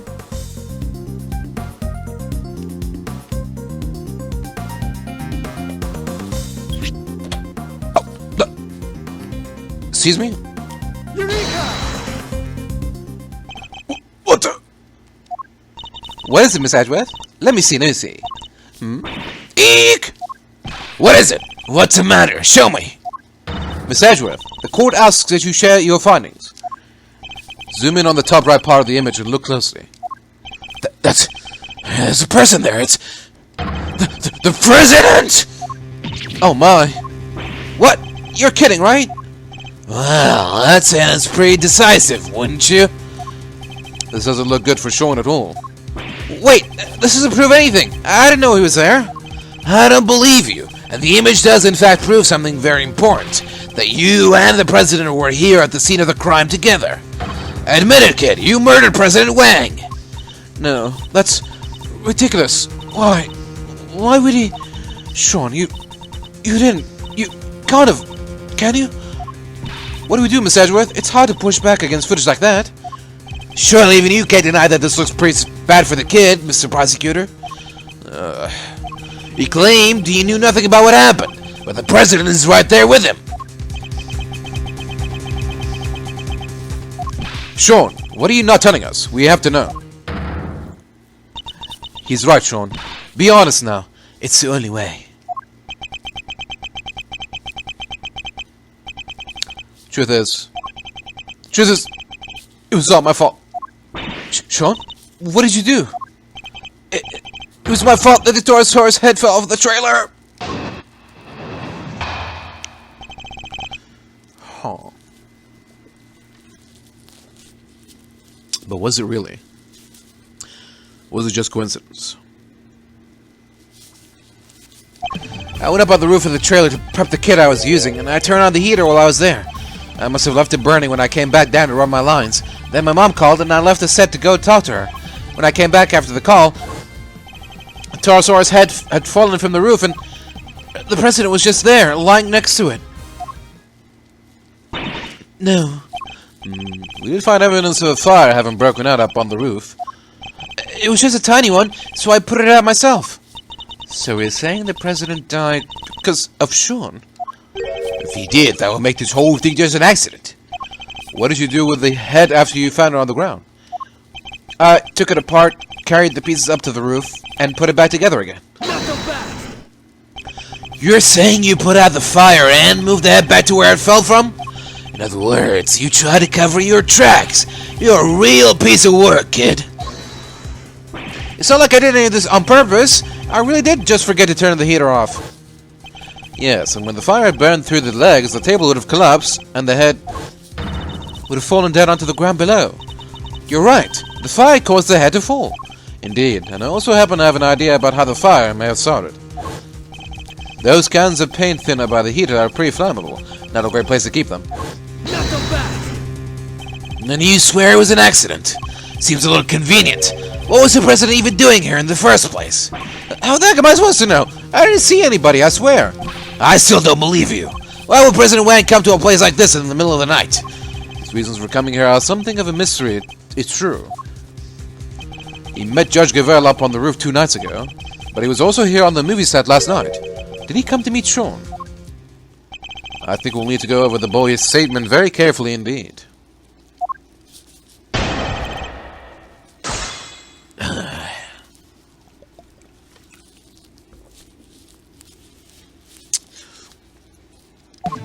I went up on the roof of the trailer to prep the kit I was using, and I turned on the heater when I was there. Hold it! You're a fit and hearty young man, Sean. It's spring now. I'm sure you didn't really need to fire up that stove. Overruled! He is a fit and hearty young man who needs to look after himself. Objection! Really, Your Honor? But if he resorts to such measures even during warm weather... Seriously? You two are gonna argue over something like that right now? He's right, of course. You made your point, Sean, but I've told you before to watch how you talk to people. I think he was criticizing you as much as he was me, Your Honor. Yes, Mom. Anyway, where was I? I must have left it burning when I came back down to run my lines. Hold it! You left it burning? You didn't think to check before you came back down to the lot? I meant to, but I was thinking about my lines and the scene and everything else. It's not my fault I forgot. Everybody forgets stuff. I sure do. So much stuff. I leave the air conditioner on in Mr. Edgeworth's office and the lights. I forget that he told me never to jump off the ladder on his bookshelves or make prank calls. But the one thing I would never ever forget to do is turn off an unattended heater. Please, Sean, go on. She's a lot, huh? Anyway, as I was saying. Then my mom called and I left the set to go talk to her. Hold it! It was the middle of the night, and the set was deserted. Why did you need to leave in order to talk to your mother? I forgot I was supposed to talk to her. I got confused, I guess. I thought if I didn't leave, she'd find out I was out of the hotel at night on my own. That doesn't make sense. You know that, don't you? Fine. Look, the camera was rolling and the mics were all live, okay? I don't want our conversation on that tape where anybody could have heard it. He's embarrassed about being recorded speaking on the phone to his mother. So I ditched the rehearsal and ran off set as quick as I could. When I came back after the call, Hold it! you pretended to your mother that you were back at the hotel during the call, correct? How come you couldn't tell her you were coming back to the set to practice your lines? Because she'd have phoned the hotel and asked them to send a car to get me or something. Overruled! Of course I would have. A child your age shouldn't be out on his own late at night. Anything could happen to you. Children really can't seem to see things from their parents' perspective, can they? It's true the other way around too, you know, Miss Edgeworth. Alright, Sean. Can you tell us what happened when you came back after speaking to your mother? Huh? Oh, sure. So I came back and... a Torosaurus head had fallen from the roof and... Hold it! Were there any signs that it was about to fall before you left? I don't remember. I was concentrating on my lines. But a fire had broken out of the roof because of the heater you forgot to turn off. Did you really hear nothing the entire time? No, I had my headphones on. Why? I was playing the soundtrack to the movie to help me concentrate, and I was playing it loud. So yeah, I definitely didn't hear anything. Except for the sound of your phone ringing when Judge Gavèlle called you. You know that cell phones vibrate these days, right? Anyway. The president was just there, lying next to it. Hold it! Did you notice anything unusual about the body? I don't know. It was dark.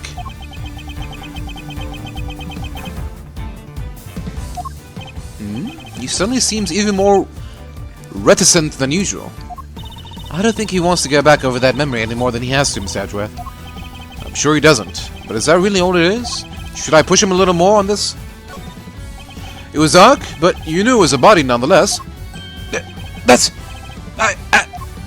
He's hiding something. I better find out what. Most people would cry out for help if they saw somebody lying on the ground, and yet you didn't. Yeah, because what was the point? He was dead. So you said. What I'm interested in is how you were able to be so sure. Why were you certain that he was dead? He was lying on the ground, that huge head was right next to him. Didn't take much to figure out what must have happened. Objection! You couldn't have guessed that the impact would have killed him? How did you really know? I'll tell you how, because you checked. Fine, I checked, okay? I was scared, but yeah, I went up to the body and I looked and he wasn't breathing. So, I was right. But why try to hide that fact? There must be a reason. Could you tell me how the body looked at that point? I couldn't tell if he was dead at first. There was no blood or anything, so it was hard to be sure. Nothing on his clothes either. He was completely clean. But yeah, he wasn't breathing. So that's how I knew he was dead. Thank you. I'd like you to add that statement to your testimony, if you don't mind. I didn't know he was dead at first. There was no blood and nothing on his clothes either. Hold it! So there was no blood or any other markings that would have told you if he was alive or dead? Would you say that my characterization of your statement is correct? You know I would. And you saw the body too, so you know I'm telling the truth. You also told us that the lot was dark at the time, and yet you were still able to confirm all this. What is your problem? There was nothing on his face and nothing on his clothes, okay? Thank you, Sean. I think that tells us everything we need to know. Why all the focus on how clean his clothes were? Mine are freshly washed, at least. Perhaps you could give us a few details about how exactly you confirmed that the president was dead? Well, I couldn't tell just from standing there. But then I saw he wasn't breathing. That's how I knew for sure. Hold it! How did you confirm that he was no longer breathing? They taught us how at school. You put your cheek next to the person's nose. If they're breathing, you can feel it. Never thought I'd actually have to do it in real life. I mean, it's good that they teach them this stuff, but yeah, it takes guts to do it for real. Not bad for an elementary school kid. He's a junior high, Kay. Try to remember at least that much. Must have been quite a shock coming back and seeing a dead body just lying there, huh? This was a dead body with a giant Torosaurus head right next to it. Yes, I'm sure it must have been very upsetting. But it does sound like it was an accident, right? Yes, at least it does the way Sean tells it. I'd like to know a little more about exactly how things looked around here at the time.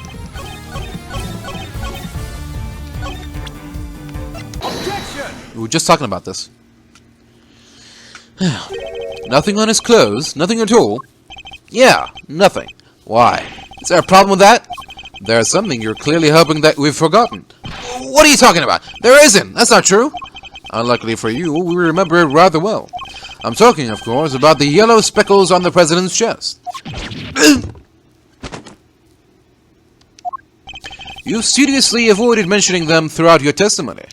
An absence I find suspicious, to say the least. Oh, that's... I hope for your sake that you have a satisfactory explanation.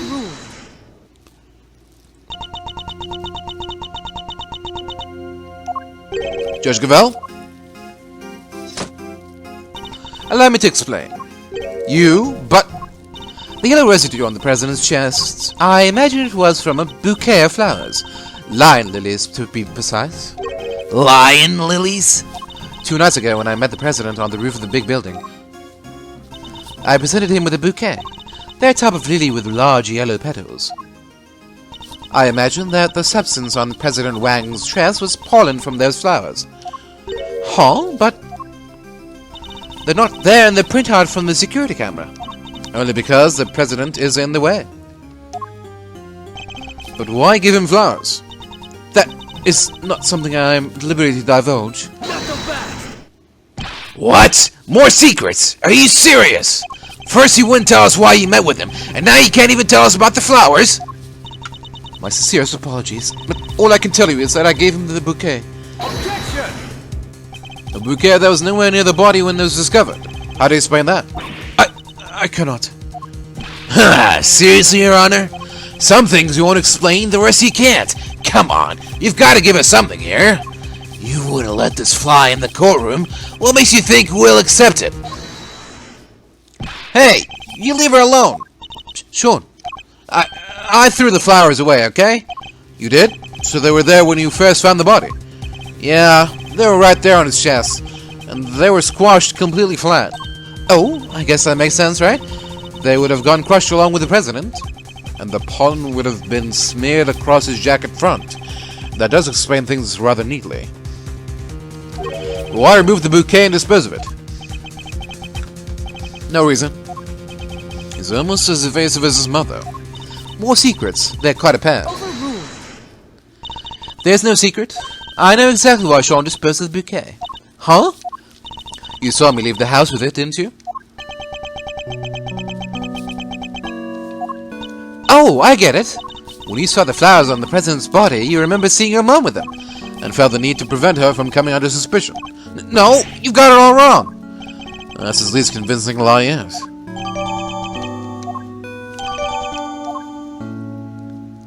I often decorate our home with line lilies. I imagine that's why he remembered. So the flowers his mother was carrying showed up on the president's body, and because of that, he got rid of the bouquet and kept quiet about having discovered the corpse? Heh! Well, that ties everything up nicely, doesn't it? A little too nicely for my tastes. Why? What's wrong with nice? I guess you forgot, huh? The kid also told us that he was responsible for the head falling in the first place. Yeah, he did, but... So he's still our only suspect. The finger of suspicion still seems to be pointing firmly in Sean's direction. However... Wait. I can think of a far more likely culprit than the boy. What? Who? The person who was holding Sean captive until only a short while ago. That's right. We had to rescue him from a warehouse refrigeration unit down by the harbor.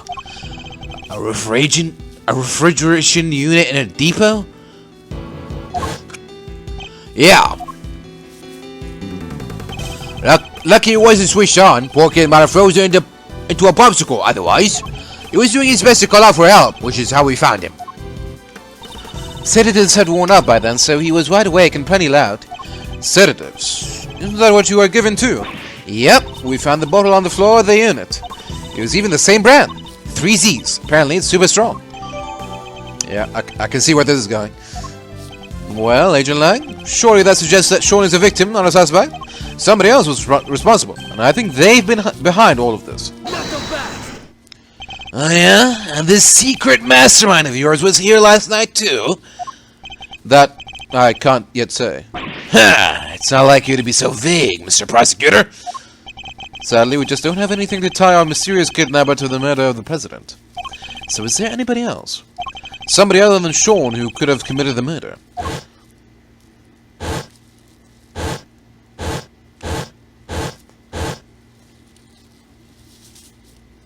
Of course. So I was right. The kid is still our only suspect. Objection! Not quite. I can think of another. What? Somebody who we just recently proved was right here on the movie set last night. Chairman Winner? You think he killed President Wang? Why not? We proved that he was present. And if he was here, he's as viable a suspect as anybody else, wouldn't you say? Winner. Could you really have... It's certainly another possibility to consider. 12 years ago, he was... That number again. Look, a lot happened, okay? This was all 12 years ago or more. My father and the president being friends, our family being the ones who kept him safe.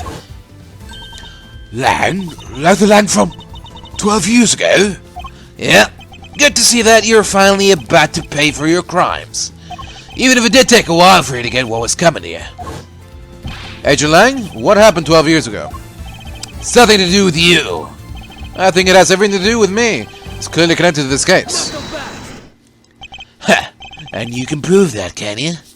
Go ahead, show me some proof that what happened 12 years ago has anything to do with this. Proof? If you can't prove it, this conversation is over. Does any of the evidence we've collected show a link between recent events and those of 12 years ago? Take that! Would you mind taking a look at this for me, Agent Lang? Oh, put it away, Mr. Prosecutor. Lang Zi says... The sun sets quickly in Zhangfa, which means we don't have time to deal with meaningless trivialities. Had nothing to do with anything. Come on, we have to take a look back over all the evidence we've gathered. Haven't we seen something about 12 years ago written down somewhere? Well, Mr. Prosecutor, ready to admit that you have nothing? Does any of the evidence we've collected so far shows a link between recent events and those of 12 years ago? No. Oh! Okay. Take that! Sure. This letter was sent to Rosie Ringer, the victim of a murder that happened the night before last. We don't know who sent it, but it does say this. Good luck getting your revenge for what happened 12 years ago. What? But... And that's not all. Take a look at this. It's a report about Bronco Night written by Warden LaGuard. It was addressed to Chairman Winner. This last part in particular should be of interest to you. Retrieve the package we laid to rest 12 years ago. In front of the planter? Something strange is going on, Agent Lang. Miss Ringer was murdered the night before last, and President Wang not long afterward. There's a connection between the two murders. There has to be. And I believe we can trace that connection to events 12 years in the past. Am I wrong? These are old wounds you're opening here. Insults to my family name. Please, Agent Lang, we need to know.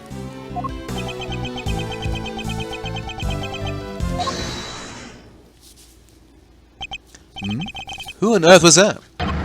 Shifu! Huh? What are y'all doing here? We came to find you, sir. We heard you were looking into the incident from 12 years ago. Idiots!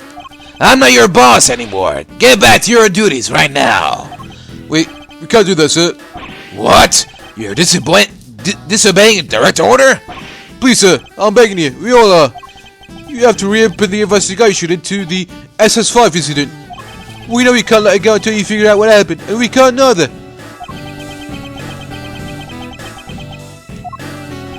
Well, Agent Lang, it seems your former underlings want the events of the past explained too. You think it's that easy? They could solve the case just like that? I think we can. Together. Ha! Well, alright then. Offer accepted. Yes, Shifu, Shifu, Shifu. Nice. Then I guess it's my turn to step up. I'm sorry, guy. You're looking into a case from the past, right? I just happen to have something that'll help with that. Ah, you mean Mr. Thief. Sure do. If you can give me the details of the incident, I can rustle up a little simulation for you. Sadly, we don't have the files relating to the case. Huh? How come?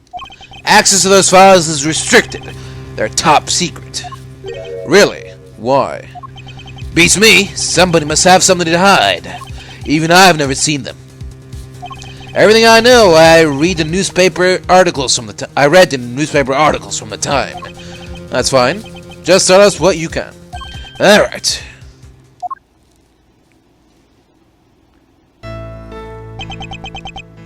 Okay, hold on. Before we start with this, let me take a quick break and I'll be right back. Alright, I'm back. Let's continue. The SS5 incident happened on a winter's day 12 years ago. February 10th, to be precise. Your police received a call directly from the kidnapper. I've got the president of Zhangfa. So he was kidnapped. Yeah, SS5 is the official designation of the president's kidnapping case. The kidnapper wanted $100 million. $100 million? How much money even is that? More than you can imagine, it seems. The last person to see the president that night was my father. They were together at the embassy of Zhangfa until midnight on the 10th. And nobody knows what happened with the president after that until he was kidnapped. Our government did everything they could to scrape together the money. They were desperate to save him. And in the end, they succeeded. The money was handed over, and the president came home safely. So President Wang was head honcho even back then. Wow, go Mr. President. Like of time he stayed in power isn't even close to the most impressive thing about him. Agent Lang was clearly very fond of President Wang. I assume the kidnapping was thoroughly investigated. It was, but the investigation was top secret, as was the trial. The trial? So a suspect was arrested? Yeah, none other than our friend Fifi LaGuard. What? Is that why you visited the prison? It is. I was put on what you might call extended leave from Interpol, so I thought I'd use the time to look into what happened 12 years back. And I wanted to see who I was dealing with. She was found not guilty then, wasn't she? Yeah. My father was in charge of the president's security at the time, but they held him responsible for the kidnapping and stripped him of his duties as presidential bodyguard. He stayed on the force, though, and he worked the case alone, till eventually he found a suspect. LaGuard. If he thought she did it, there is no way she was innocent. But they declared her not guilty. The case went cold. My father couldn't take it. He was broken, mentally and physically. Finally, he quit the force altogether. So he had solid grounds to suspect Warren LaGuard. He must have had evidence. He wouldn't have charged her otherwise. But I've never been able to see the materials from the case. I'm sorry, but that's all I know. What do we do, Mr. Ashworth? This is useful information, but I don't think it's enough for a little thief to recreate the scene. Is there really nothing we can do?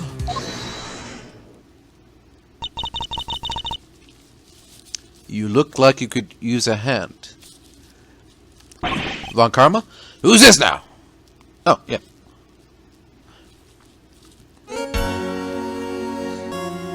Francesca. And Mr. Fender.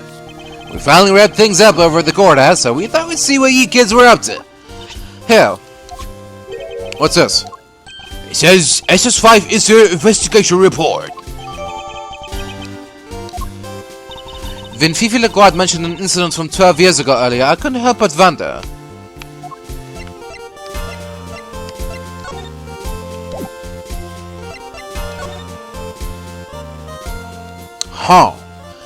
Huh, interesting. Prosecutor in charge, Celsius winner. Interesting.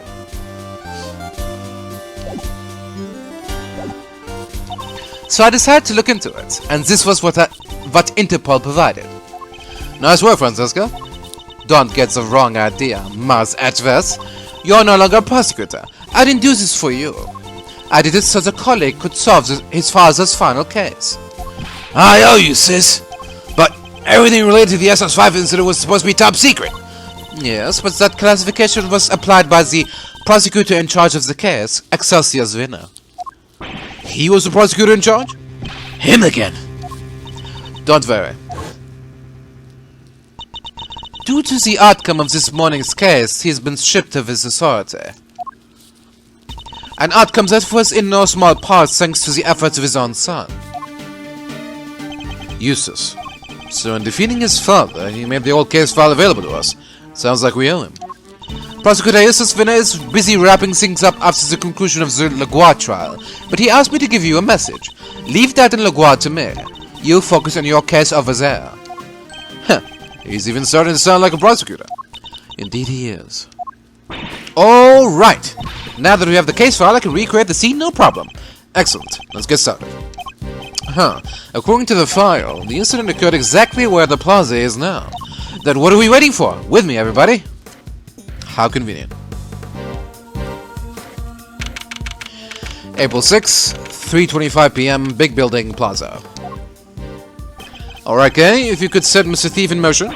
Sure, looks like there's more than enough here to work with. Where do you want to start? Good question. Let's see. Seems there was an eyewitness. Freelance journalist by the name of Alf Olddown. But apparently, he was killed by the culprit for witnessing the kidnapping. So this is where he saw it all happen, huh? Yeah, as in the Bigg Building. No, construction of the Bigg Building only began a year ago. Before that, it had been a piece of abandoned property. Before that... Now we're getting to the stuff I know. 12 years ago, this place would have been... the happy family home. Like for retired people? No, it was a place for children without parents. An orphanage, in other words. The president was kidnapped from an orphanage. Yeah, and the place was run by Fifi LaGuard. She called it her happy little home. As the proprietor of the institution, I suppose it's understandable that she came under suspicion. President Wang, Celsius winner, and Warden LaGuard. Surely the SS5 incident must be related to our current case. Okay, could you enter the data relating to the murder of Mr. Olddown? Seems sensible to assume that he was killed by whoever kidnapped the president. So if we solve the murder, we solve the kidnapping. Nice. Alright, we're counting on you.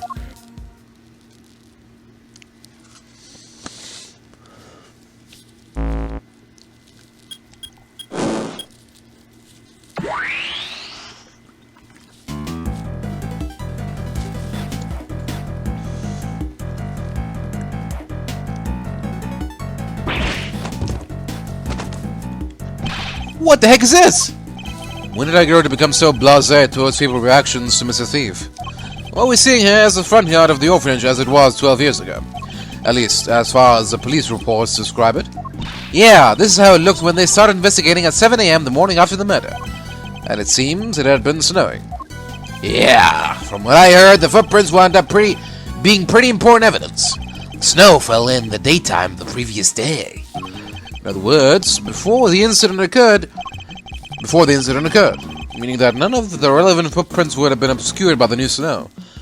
I think we'll need to pay these footprints some special attention.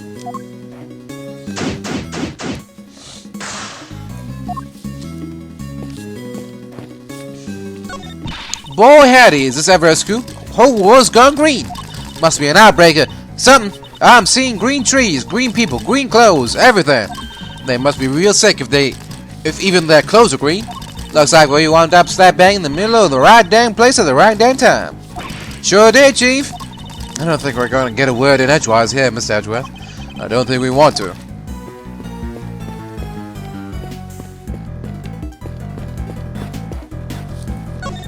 How dare you, Scuffy? Don't you dare tell anybody. I'll just deny it anyway. Eek, Mr. Edgeworth, you gotta help me out here, sir. What's the matter, Detective? It's about the SS5 incident. What else?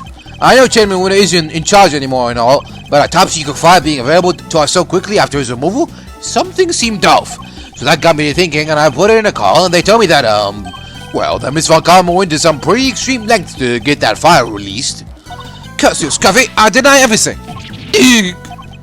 Sounds like you went to a lot of trouble for our sake, Francesca. Don't worry, your efforts won't be for nothing. I'll solve this case. You'll see.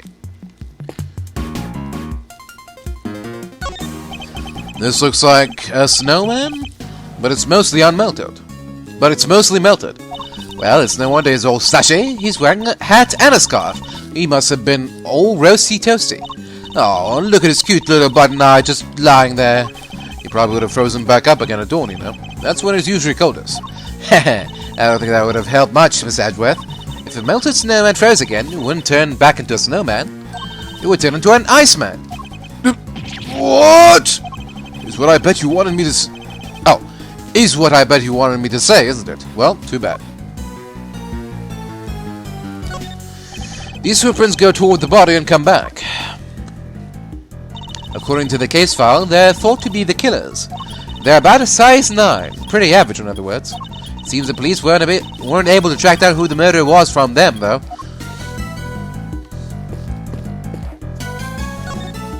These footprints stop by the body. I guess that means they belong to Mr. Olddown, right?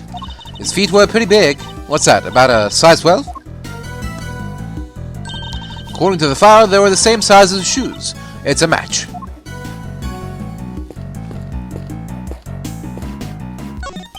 It's a porch swing with an elephant's face on it, and behind it is what appears to be a motor. You know what every dedicated swing fiend always wonders, don't you? If they can swing all the way over the top and back again.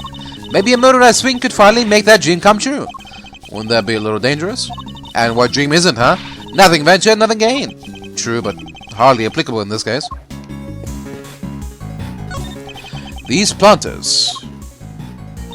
According to the case file, the yard stretched around the 3 sides of the orphanage. And there were 3 planters on each side. Yes. Planters arranged in a very particular pattern. One we've seen somewhere before. Okay. Shame there aren't many flowers, but I guess it was the middle of winter. Yes, but look at that one. It's bright yellow. Weird. How come there's only one? Wait, looks like somebody dropped it. That's a line lily, if I'm not very much mistaken. A rare member of the family Liliaceae. Lilicia. A line lily, you say? Wait, didn't Judge Gavèlle give President Wang some line lilies? What is the same flower doing here? This can't be a coincidence. Can it? I believe this particular cultivar is from Asia, where it's said to symbolize the bond between parent and child. I wasn't aware you were so knowledgeable when it came to flowers, Francesca. Ha! What I just told you is common knowledge. Perhaps you just need to read a little more. Sure. What do you want? Sean, I wonder if you could tell us a little more about the circumstances surrounding your kidnapping.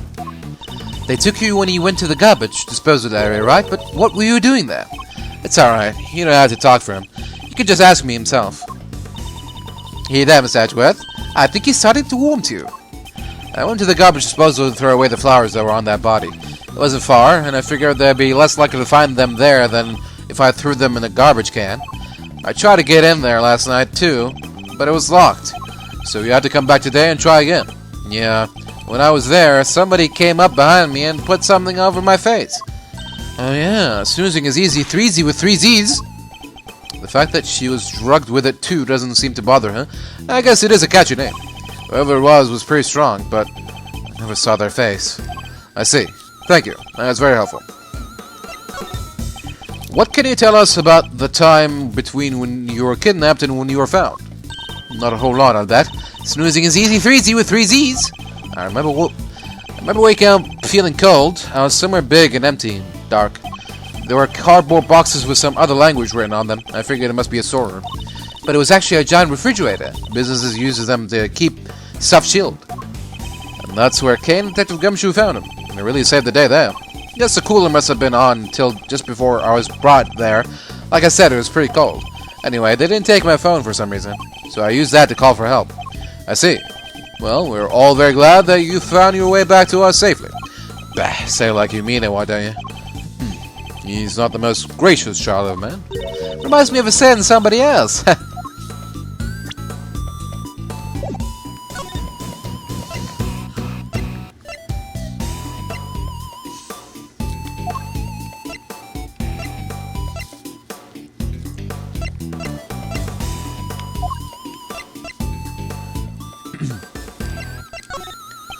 So I covered for my mom. So what?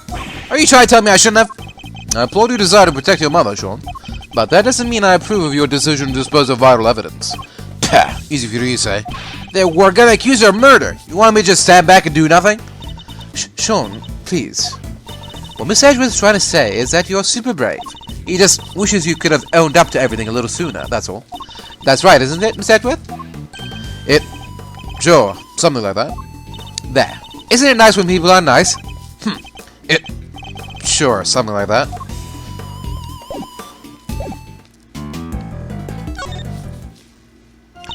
Can I help you, Miss Edgeworth? I could not thank you all enough for returning Sean safely to me. I can hardly bear to imagine how I would have felt if he had not come home. Hey, old guy, can't you see you're upsetting her? That was not my intent at all. Hee hee, look at our little knight in shining armor, defending his mom's honor. Shut up! I wouldn't have to if you didn't keep... That's enough, Sean. Mr. Edgeworth, if you'll allow me, I would like to apologize again. I failed in my duty as a servant of justice. I will not ask you to forgive me. I only ask you to understand that Judge Gavèlle, I don't presume to know the goddess of justice as well as you do, but she was a mother, was she not? Of other gods and goddesses? She was. Fair judgment requires personal circumstances to be taken into account. I'm sure she would understand. Perhaps your beloved goddess is more merciful than you give her credit for. Thank you, Miss Edgeworth. What are they even talking about? Don't worry, Sean. I don't have a clue either. So, things are finally settling down after Warden Leguoir's trial. It would seem so. Sentencing is still to come, but the guilty verdict should stand. And do not worry, Excelsis Witness's connection to the case will be thoroughly investigated. Have faith, Miss Edgeworth. Eustace is a changed man. Indeed, he simply has some growing to do. But then we all. Kay included. Kinda feel for him now. I said some pretty mean things, but I'll make it up there next time I get the chance. And I'm sure that chance will come. But for now, indeed, we need to focus on the case at hand.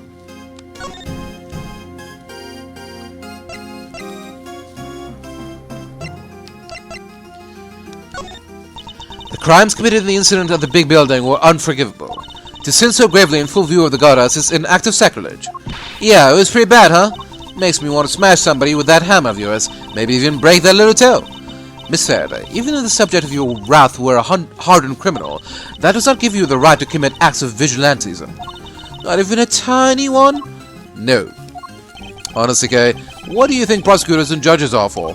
Don't worry, we'll see to it that the appropriate punishment is handed down in due time. Well, alright then. Let's treat ourselves to a proper investigation instead. To make up for not smashing someone's toe?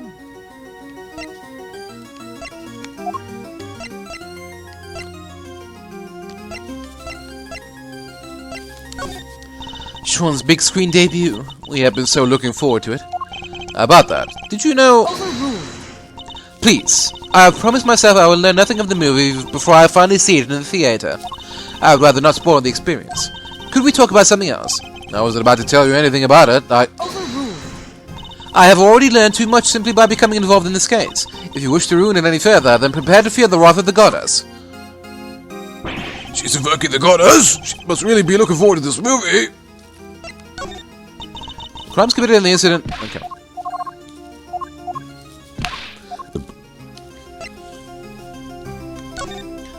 On the matter of what happened the night before last and the reasons for my meeting with the president, I'm afraid I must keep my silence for now. Even though you know how crucial that information is to our case? Yes, even in spite of that, forgive me. She's really not going to back down on this one, and I can't see a way to try and convince her to open up. I think my only choice is to drop the matter for now.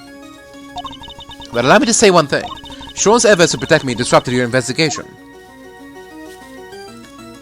For that, I can only apologize. Huh. Don't worry, it would take more than the lives of a child to throw me off the scent. And besides, not even I'm thoughtless enough to criticize a child for wanting to protect his mother. Besides, what? Oh, it's nothing. Ignore me. Nor a mother for wanting to protect her child.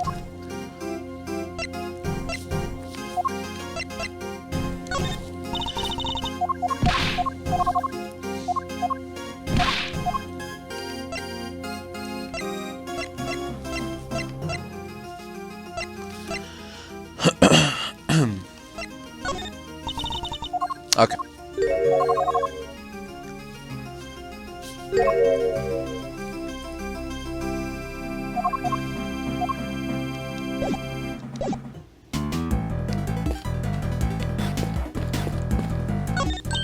Hey, this arch. We've seen it somewhere before, right? Indeed we have. It's the same one that stands over the entrance of the Bigg Building today. But this is supposed to be how things looked 12 years ago. Was it there the whole time? Seems the architects worked the old archway into the structure of the new building. The future is simply the past reheated. I think I heard that somewhere. And for once, it seems you might have remembered it correctly. 12 years is a long time to reheat something, for if it was your lunch, it'd be ruined. Okay.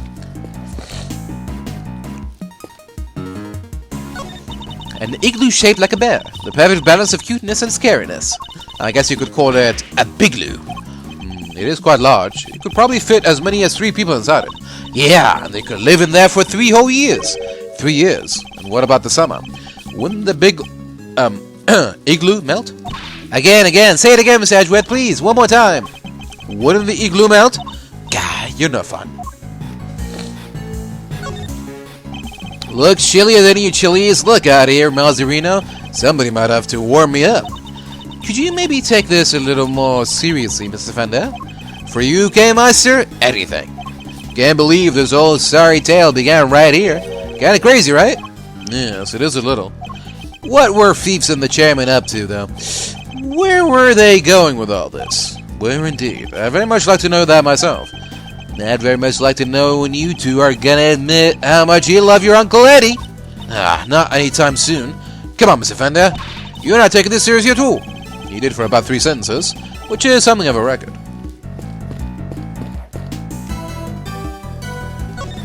A tortoise and a hare, inspired by the children's story, no doubt. The tortoise races the speedy hare and wins. Alright, time for a K-Faraday pop-up pop quiz. Why did the hare lose the race? I'll give you 3 options. Only 3 options, Kay. He lost because he stopped to rest and fell asleep. Number 1. The hare's favorite running shoes were stolen by the Yatagarasu. Number 2. The tortoise trained with the Yatagarasu and got so fast that he won. Number 3. The real winner was the Yatagarasu, who plotted a surprise secret victory. Those are my only 3 options? Too hard? Alright, I'll give you a hint. The option you're looking for starts with a third. Well, that definitely narrows it down. Shifu, I know it's rude of me to ask, but can we cut off for old time's sake? Just once I've beaten you. For old time's sake? Seems a little sentimental, but fine. Count off! 1. Sorry, Shifu. It just doesn't feel the same on my own. It's kind of lonely. Fool! It shouldn't matter if there's one of you or 100. You may be on your own here right now, but the pack is always with you. So quit whining about being lonely and howl like you mean it. Count off. 1, 1, 1, 1. Is he crying? Oh. 1, 1, 1.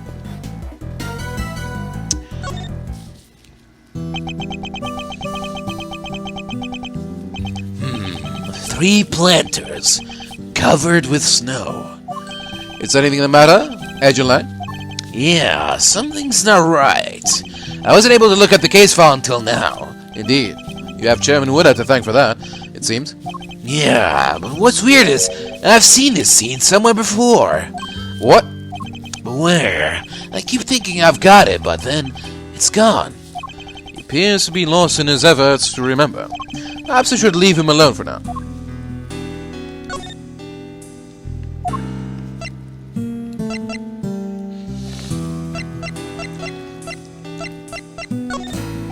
You want me to tell you about the SS5 incident? In a nutshell, my dad couldn't keep the most important person in Zhangfa safe, so he put everything on the line to try and figure out what happened. He nearly worked himself to death trying to solve that case. Got so bad he looked like a ghost. Maybe it would have all been worth it if he could have gotten the people responsible convicted. But he couldn't. That look-ward woman got off scot-free. He failed to repay the president for all he'd done for us, and he failed to solve the case. And that's how a family of wolves got pulled into this never-ending nightmare. Is that enough for you? Sounds to me like one young cub in particular took his family's downfall very badly. I can only imagine how much the experience must have hurt him and his father. We will do all we can to bring this case to its conclusion at last, Agent Lang. I promise you. And I hope that the story you just told us proves a useful clue in doing so. That's all you have to say after I pour my heart out to you? Why do I waste my time? President Wang changed after the SS5 incident. I guess he felt his trust had been betrayed. I can understand that. But to cut ties with my family completely, after how close we've been for all those years? My father was desperate to make amends, to get just one chance to say sorry. But no matter how many times he tried to get an audience with the president, he couldn't. He couldn't even convince them to take a letter to him.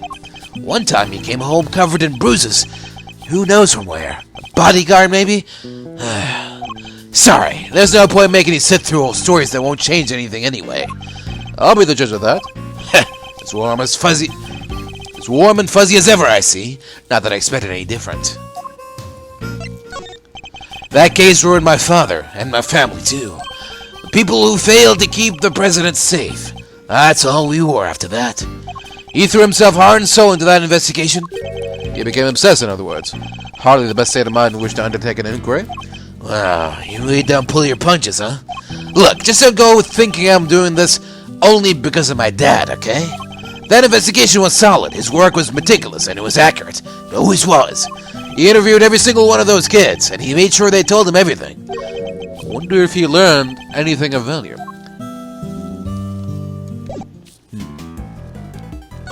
Alright. Just take another quick break and I'll be right back. Alright, I'm back. Let's continue with the investigation, shall we?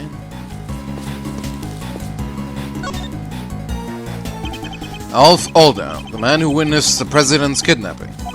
What exactly did he see? I base his part of the recreation on one of the crime scene photos. Seems he suffered a blow to the back of the head. Yeah, from that brick right there. They figured it must have been taken from here in the yard. It looks like the blood flowed from the head wound and spread over the surrounding area. Here, a gift for you. This is Mr. Aldau's autopsy report. Struck on the head and died at around 1 a.m. on February 10th. Must guard the scene and inspect anything that catches my attention. Somebody's dropped a yellow flower here. It's a lion lily, right? According to Francesca, yes. They're originally from Asia, if I recall correctly. Yep, she said it symbolizes the pond being painted or tiled, right? It was the bond between parent and child, okay? The cell phone must have belonged to the victim. You're right. Yeah, it says here in the file that Mr. Aldau made a call while he was watching the kidnapping. A call? To whom? His girlfriend. Seems he called her when he saw the president was there. But she didn't pick up, so he left a message. That's in here too, if you want to hear it. Please. Hey, Rosie, it's me. I guess you're asleep already. Anyway, I'm here at the orphanage. Something weird's going on. President Wang is here for some reason, and there's another... Damn it, lights out, so I can't quite see, but looks like he was being kidnapped? Anyway, probably nothing, but I thought I should let you...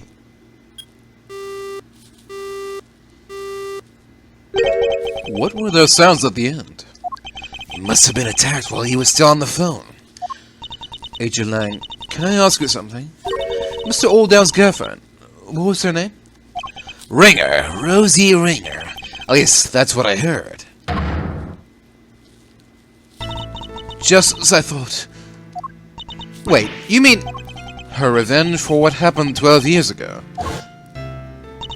All Miss Ringer was left with were the memories and personal effects of her lover, and so, seeking revenge on Chairman Winner, she made her appearance at the auction. So she really was out for revenge on Chairman Winner, wasn't she? Perhaps it was for his suppression of the kidnapping, or perhaps it was because she thought he was one of the kidnappers. Or because he's the one that killed him.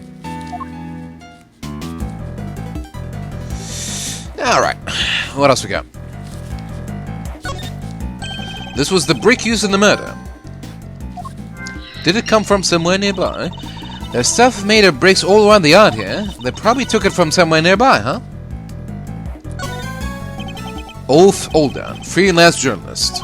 Killed after witnessing the kidnapping of President Wang. Even the recreation is pretty gruesome, huh? It's even worse than the actual crime scene photos. That's a lot of blood. Seems most likely to have come from the back of his head. As you can see, that area is completely caked. Yeah, the autopsy report says that's where he was hit with the brick.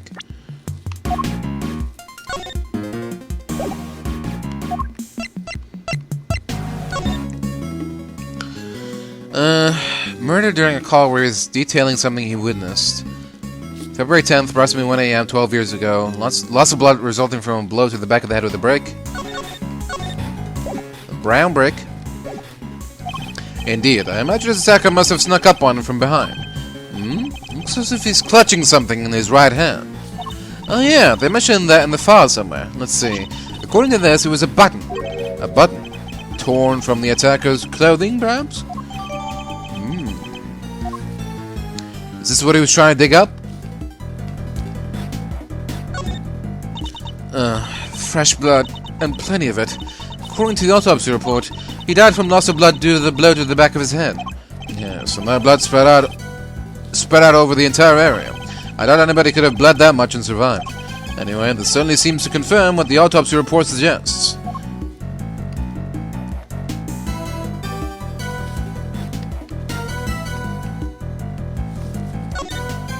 So, the victim was carrying a camera.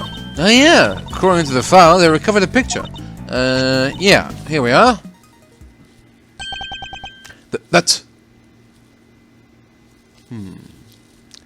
Okay, got a handprint on the snowman. Got the president there. Guy with a gun. He's dressed like Gregory, but... This is after Gregory died, right? So, can't be him. It's the president, right? Somebody's pointing a gun at him. This must be what Mr. Olddown witnessed. Is the president in the trench coat is the kidnapper? Yes, I imagine they were trying to conceal their identity. But if Agent Lang's father's theory was correct, the person wearing that trench coat is Warden Laguard. How come they only found the one picture? He probably wasn't able to take any more before he was attacked. Interesting.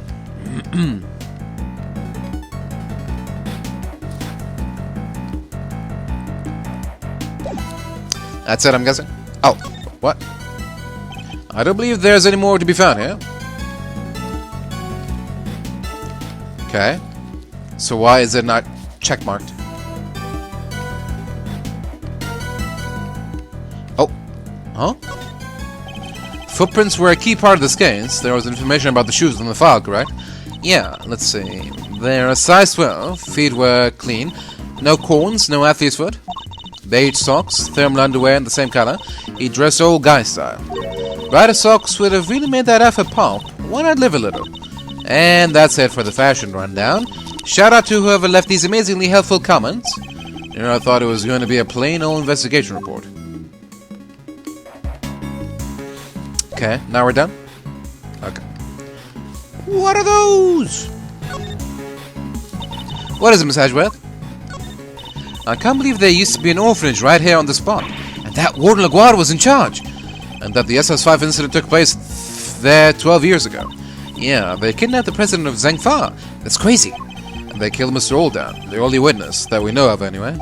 And then kept all the details secret for all those years. The more I think about that, the more you smell something fishy going on. Yeah, me too. What's even weirder is the people involved. I think we know all of them, don't we? Ward, Winner, President Wang. When I think back over all the cases we've been involved with recently, it's true. I can't help but think that they're all connected. Then we have to dig into this latest mystery and snatch the treasure of truth from inside of it. I'll keep updating the simulation as we find new stuff. Just be sure to look over everything super carefully, okay? So, we're calling on Mr. Thief's help once again, Come on, Miss Edgeworth, it's Little Thief.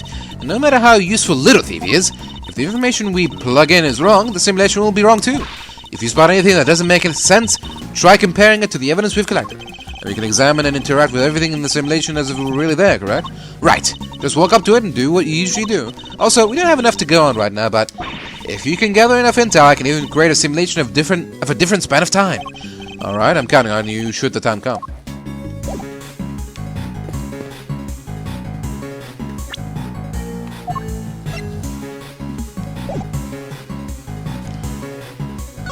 Oh, the blood is his, huh? Okay. Interesting.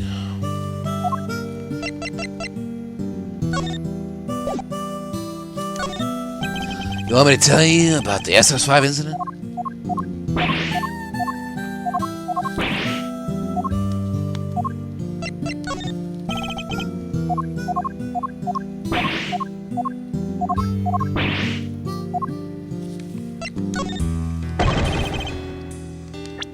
Why are you shoving this in my face? You ought to be careful I don't bite it. Perhaps I better put it away. Huh. Okay.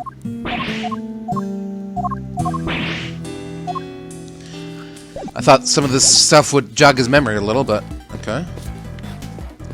Is it time to connect the dots? Oh. There are burn marks on this pillar here. The report says there was a fire sometime on the evening of the incident. A fire? Let's see, when was it again? Ah, yeah, one of the orphans set a fire with some kerosene. Some sort of prank, probably. They sound like a lively bunch. Possibly too lively. Seems their antics spoiled our chances of finding any footprints near the entrance of the building.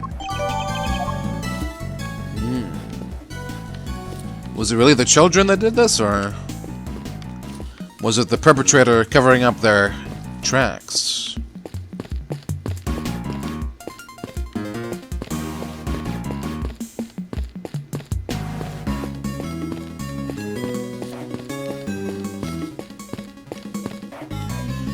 Okay. Now we connect the dots.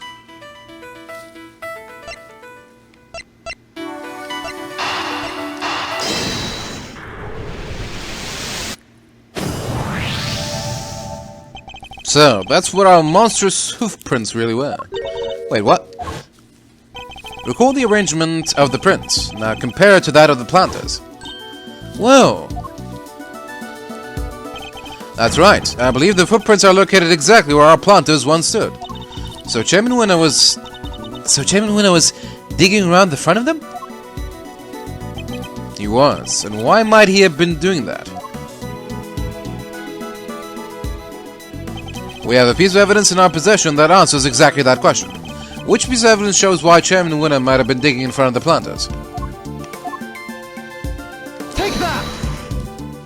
Recall, if you will, the report that Warden LaGuardia sent to Chairman Winner. In it, she mentioned something that had been laid to rest in front of a planter. You think she was telling him where to dig? Wait, but why 3 holes? Because the report didn't specify which of the planters she meant. I get it. So he wasn't sure which one it was, which meant he had to try to dig up all 3. I imagine so, yes. Poor Chairman Winner. But why go to all that trouble? What was he looking for? I think that's about all we can learn from the scene for now. Alright, how about I try to show you how things looked earlier on that night? That would be very much appreciated. Could you take us back to the moment at which the victim witnessed the kidnapping? Sure, I'll use the photograph he took. Here goes nothing.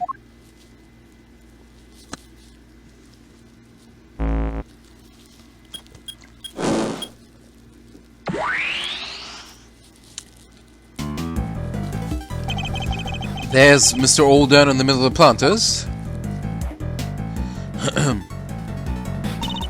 And there's the president and his kidnapper out by the road. My father based his investigation on the evidence Aldan provided. That was why he thought the kidnapping and the orphanage were connected somehow. And how he wound up suspecting Fifi Laguard. She was the one running the orphanage at the time. Exactly. When the case went to trial, Excelsior's winner put a big hole in that theory. He did? Yeah, after all, the president and the kidnapper weren't actually on the grounds of the orphanage, so it was hard to conclusively prove any kind of connection. Huh, so they were never seen inside the gates of the orphanage. Detectives bust a gut to find evidence on the scene. The prosecutors come along and twist it for their own ends. Winner and Laguard were working together. They had some kind of deal, I'm sure of it. So you're saying that Chairman Winner was working with the kidnapper? Your father was convinced that Laguard was the culprit, correct? You say he was a gifted and thorough investigator? Then he must have had more to support his theory than just Mr. Olddown's message, surely? Yeah, he must have. I just don't know what it was. It wasn't exactly a case he liked talking about. Agent Lang's father, Dao Long Lang. Trusted ally and confidant of President Wang. He discovered truths that were subsequently suppressed by Chairman Winner. Our first priority should be to find out what they were.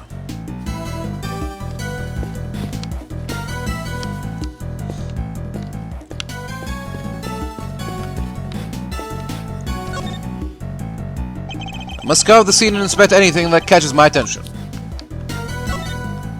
Hey, that snowman. He was melted in the simulation on the morning after the murder, huh? And that muffler was all wet, and its little button eyes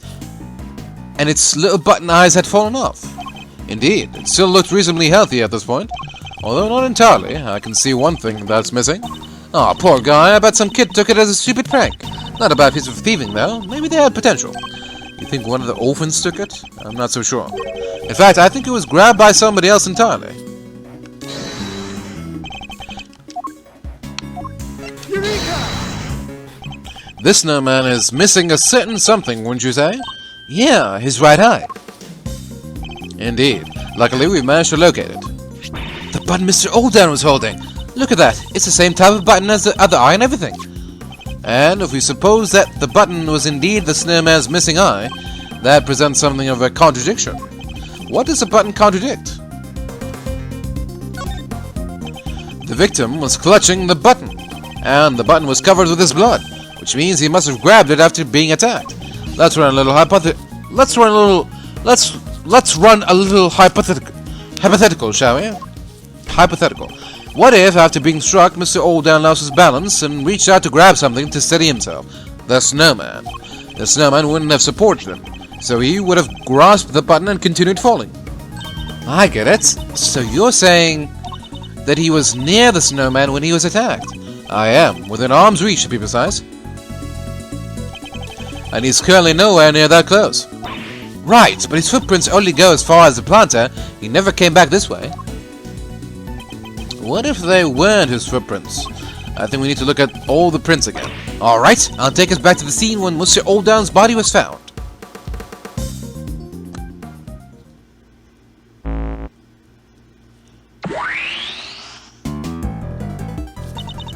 But the footprints on the left definitely matched up with Mr. Olddown's shoes, right? So what's the deal? Let's take another look and see if we can figure it out. Can we really be sure that these are Mr. Olddown's footprints? Well, they're the same size, a 12, which is pretty big, and the prints match his shoes.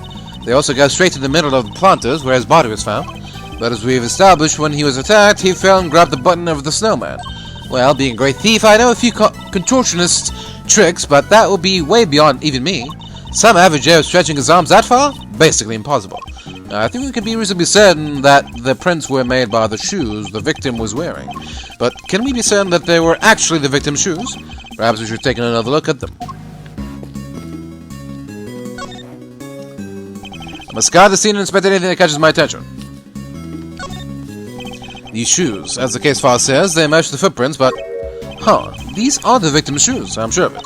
What do you mean? Look at how the laces are tied. Don't they look a little strange to you? What's more, they don't appear to fit properly. These prints, they go right up to where the victim was found, and they stop right by his feet, but they didn't actually belong to him. So are the prints by his head his? The ones that lead away and come back? No, I don't think so. They're too small. So neither set belongs to him. Then how did he get here? That's easy enough. He didn't walk. He was carried by the killer. So then where did the murder take place? Was it really over by the snowman as we suspect? Was he the one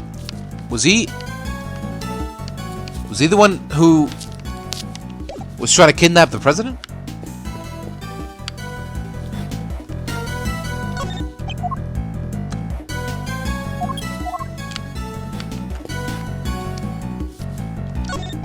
I think Mr. Olddown's body was moved. How else do we explain the button clutched in his hand? And that would suggest that he was killed somewhere near the snowman. I better take a closer look. I must scour the scene and inspect anything that catches my attention. Poor snowman, he's not looking good. Can't be helped. Snow and ice eventually melt. That's just how it is. And so do mysteries. All we have to do is wait. The snowman of the case will melt into the clear water of truth. All you have to do is wait, Kay. I have to work to solve those mysteries. Size 9 footprints going toward the body and away from it. The case file says they must have belonged to the murderer. They grow fainter as they get closer to the orphanage gates. That's just because there's less snow over here now. Be that as it may, it certainly doesn't help in matching the prints up with the name and face. Oops.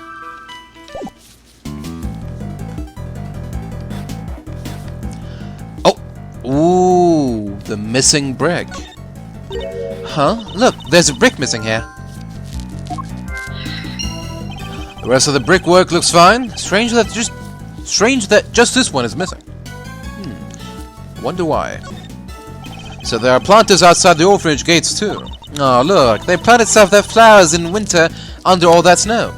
Indeed, a little frigid, but tasteful nonetheless, even if this is a simulation.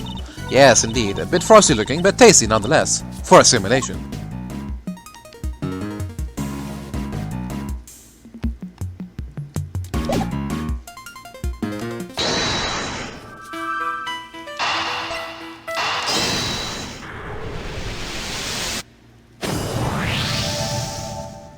Seems quite likely that the missing brick was the one used in the murder, wouldn't you say? Oh yeah, now that you mention it, they're the exact same shape and size.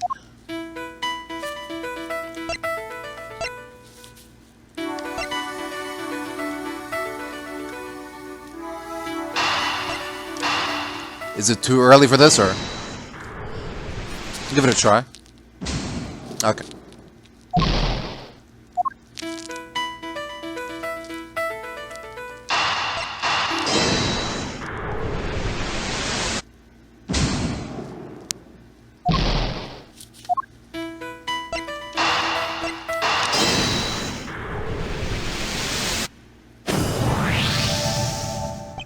Chairman Winner was involved in President Wang's abduction, then it seems likely that whatever he dug up yesterday has something to do with the kidnapping.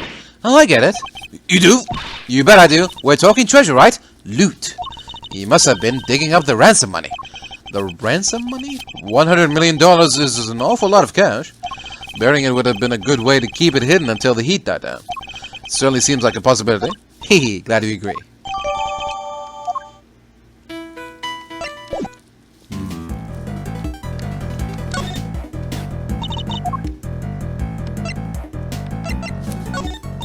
A kidnapping, a murder, and now a fire. There's too much going on here. I can't keep up. The fire was started earlier on the evening of the incident, if I remember rightly.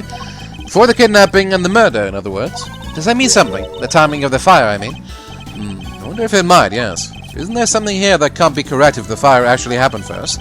I should take another look at the effects of the fire on the crime scene, and compare it to the evidence.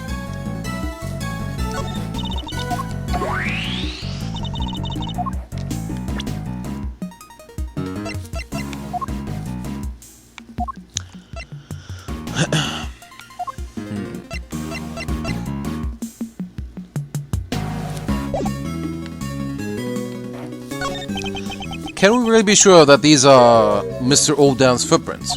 Well, they're the same size, the 12, which is very big, and the prints match his shoes. They also go straight to the middle of the planters, where his body was found. But as we've established, when he was attacked, he fell and grabbed the button from the snowman. Well, being a great thief, I know very good George. Okay. So this was how things looked right before the president was presumably led away at gunpoint. He seemed super strong, but he still wasn't a match for a gun, huh? Indeed, and Mr. Olddown captured this little scene on camera from over by the planters. But if he did, then how? How could he have grabbed that button off of the snowman if he was all the way over there? Precisely. I think we need to look at the situation again at a different point in time.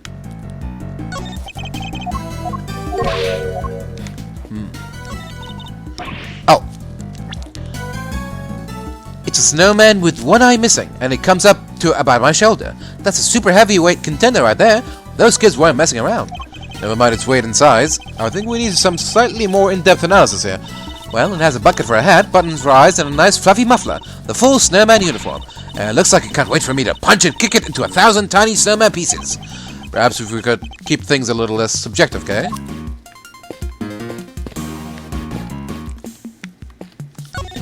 Mr. Olddown took his picture of the president's kidnapping from here, and then called Rosie Ringer, at which point his killer must have already been approaching from behind, with a brick in their hand, ready to strike. Huh. But if the brick was all the way over there... These planters... According to the case file, the yard stretched around 3 sides of the orphanage. Shame there aren't many flowers, but I guess it was the middle of the winter. Yes, but look at that one. It's bright yellow. Weird. How come there's only one? Wait, looks like somebody dropped it. So that's a lion lily.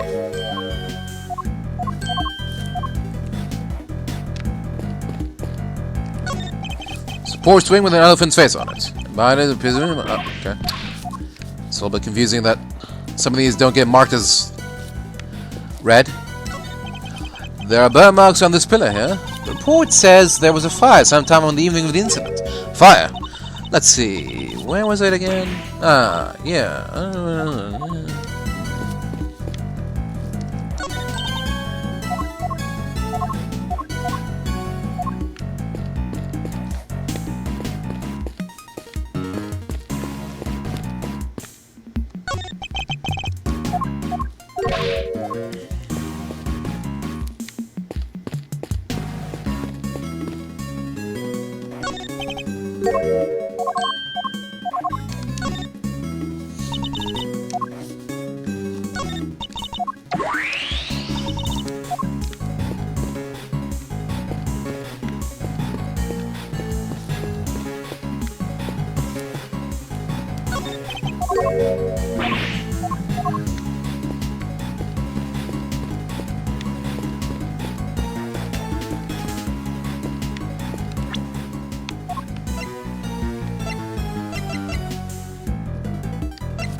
Okay. I think we have to conclude that the murder actually happened over by the snowman. Right. The button came from there, and the brick too. Indeed. And what's more, if the murderer took the brick from right by the snowman, and then tried to sneak up on the victim all the way over by the planters, Mr. Olddown would have seen them right away. Exactly. I think we need to update the simulation, okay? Mr. Olddown wasn't standing by the planters, he was next to the snowman. Gotcha. Alright, here goes.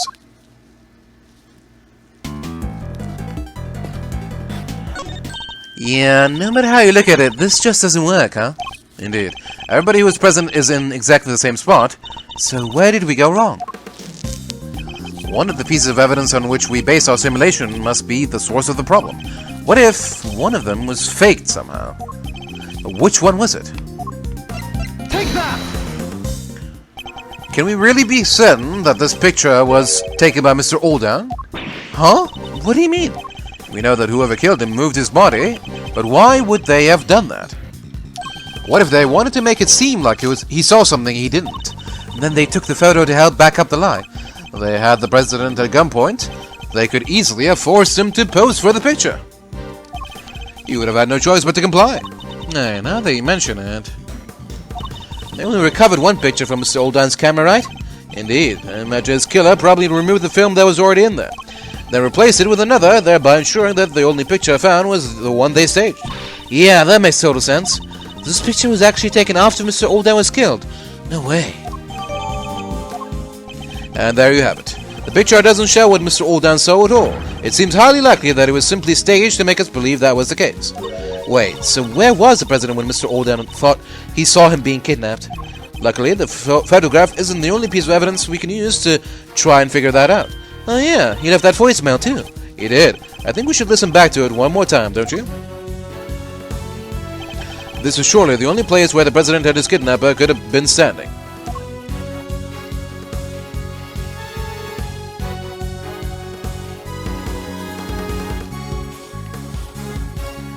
Right where the brick is. That's where they really were? How do you figure that? Huh. Do I need a reason? What, you mean you don't have one? That clearly wasn't it. Let's go over what Mr. Olddown said in his message one more time. He mentioned some of the stuff you could see, right? He did. Perhaps we can use that to help us figure out where they were standing.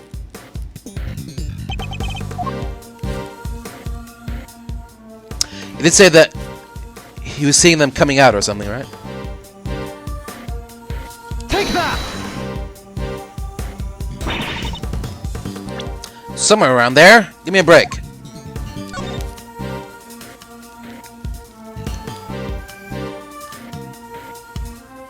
Lights out, I can't quite see. It looked like he was being kidnapped. The light's out, so I can't quite see. I'm here at the orphanage. Something weird is going on. President Wang is here for some reason. And there's another.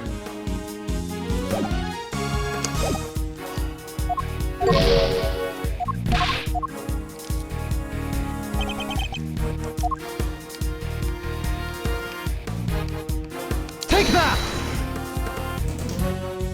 That's where they were?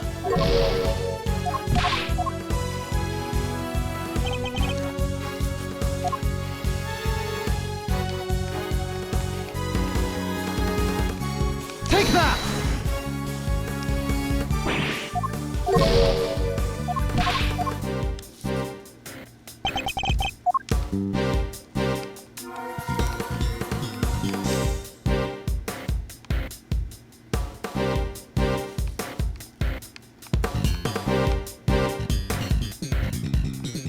Take that!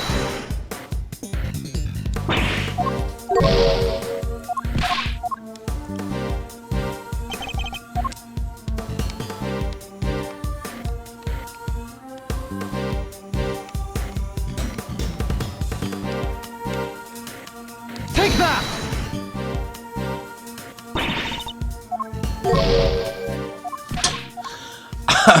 I have no idea. No idea whatsoever. Alright, well. Guess I'll have to look it up. I'll be right back. Alright, well. I was close. I tried to present this area around the burn place, but apparently I need to be a little bit more specific. Somewhere around this lamppost. The other lamppost that got busted. Take that! Recall the statement from Mr. Olddown's voicemail. Damn it, the light's out. 2 of the lights here in the yard are broken. Yeah, he must have been talking about the one over by the building. Alright, could you update the simulation to reflect everything we've learned? Sure. Still don't see how we... I still don't see why the guy couldn't have snuck from behind him and took that brick from, but... Yeah, whatever. There we have it. The kidnapper was really standing over by the building. Yes, which would certainly have strengthened the theory that they were connected to the orphanage. So, they moved the body and staged a photograph to distort the picture painted by the voicemail, which helped them undermine the idea that the orphanage was involved when the case went to trial. Well, that certainly changes what this particular part of the simulation tells us. I imagine it would also affect our understanding of the scene from when the body was found. Only one way to find out. Ready to make the jump? Switch between the 2 recreations? I need to first press Y to talk with K, and then select switch recreations, and I'll give it a try when I need it. So mistaken it. This is where Mr. Alden actually took his pictures, before being attacked by the murderer with a brick from the planter just behind him. After being attacked, he collapsed, grabbing the snowman's right eye as he fell. Which means his body would have been here at first, and not where we thought it was before. Indeed. We should examine the area where we previously thought it fell too. Okay. Alright, so I guess where I went wrong with my thinking was that I was... In my own headcanon, I thought that the president was the one who killed him, but... That's not the case. Okay, so if we entertain the idea that there's a third party involved, or a fourth party, or whatever, then yeah, okay. That makes more sense.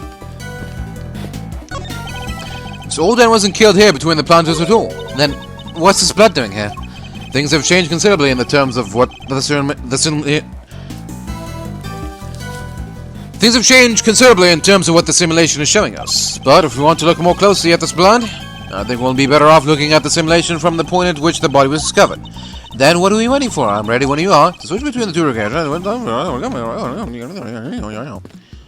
Yeah.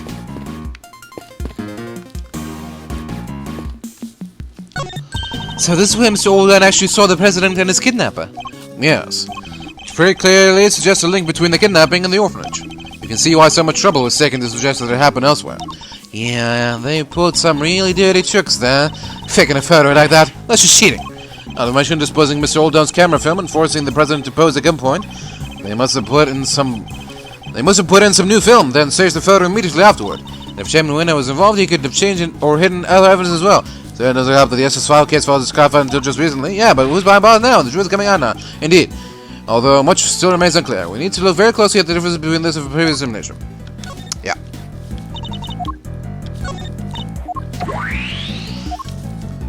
Yeah.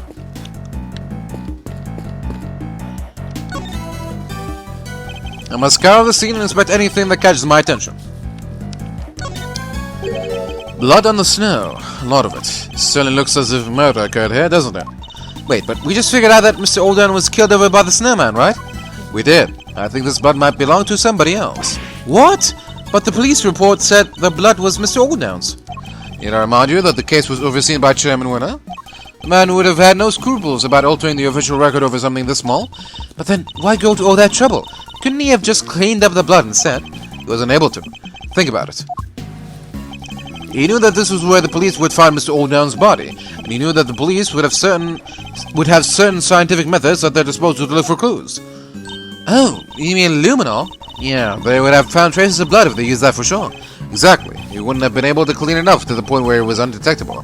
Far easier to falsify the results of any such tests when they came back in. It would simply have been a matter of replacing the official results with a doctored copy. Yeesh. So we're looking at a forgery this whole time? That sucks. Wait, but it says Mr. Alden's clothes were covered with blood too. It does, and if they were, which seems entirely believable, it's just that whoever's blood this is, it wasn't yet dry when Mr. Alden's body was placed there. I get it, which means that the other person's blood was spilt not long before Mr. Alden was killed. I think it does, yes. But if that's the case, doesn't that present something of a contradiction?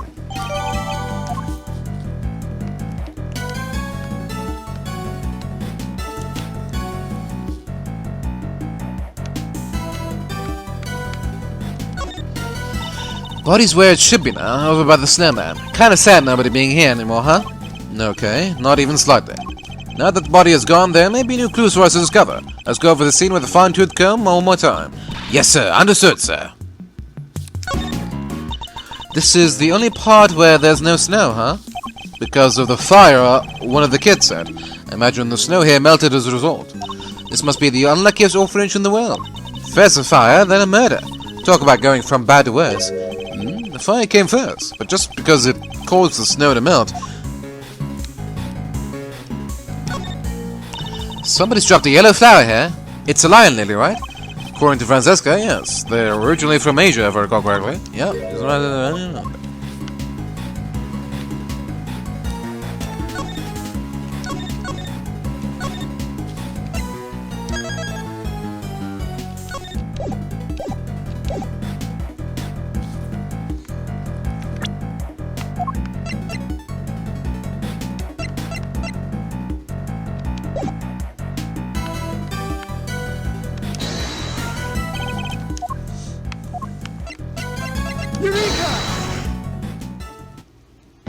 There's a clear contradiction here.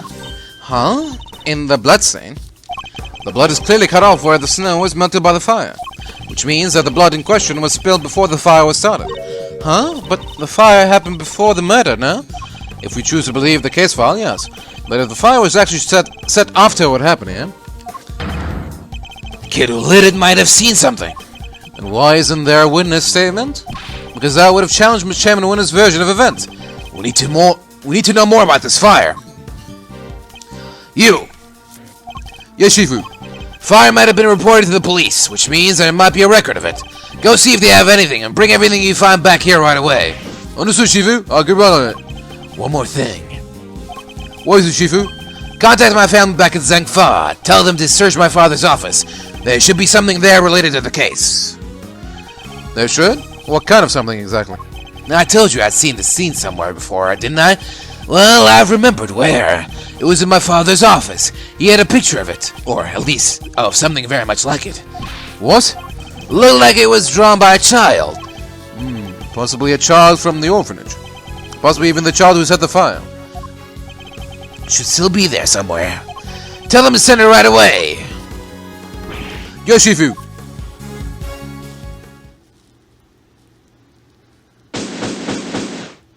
Oh. Aw. Only a heifer.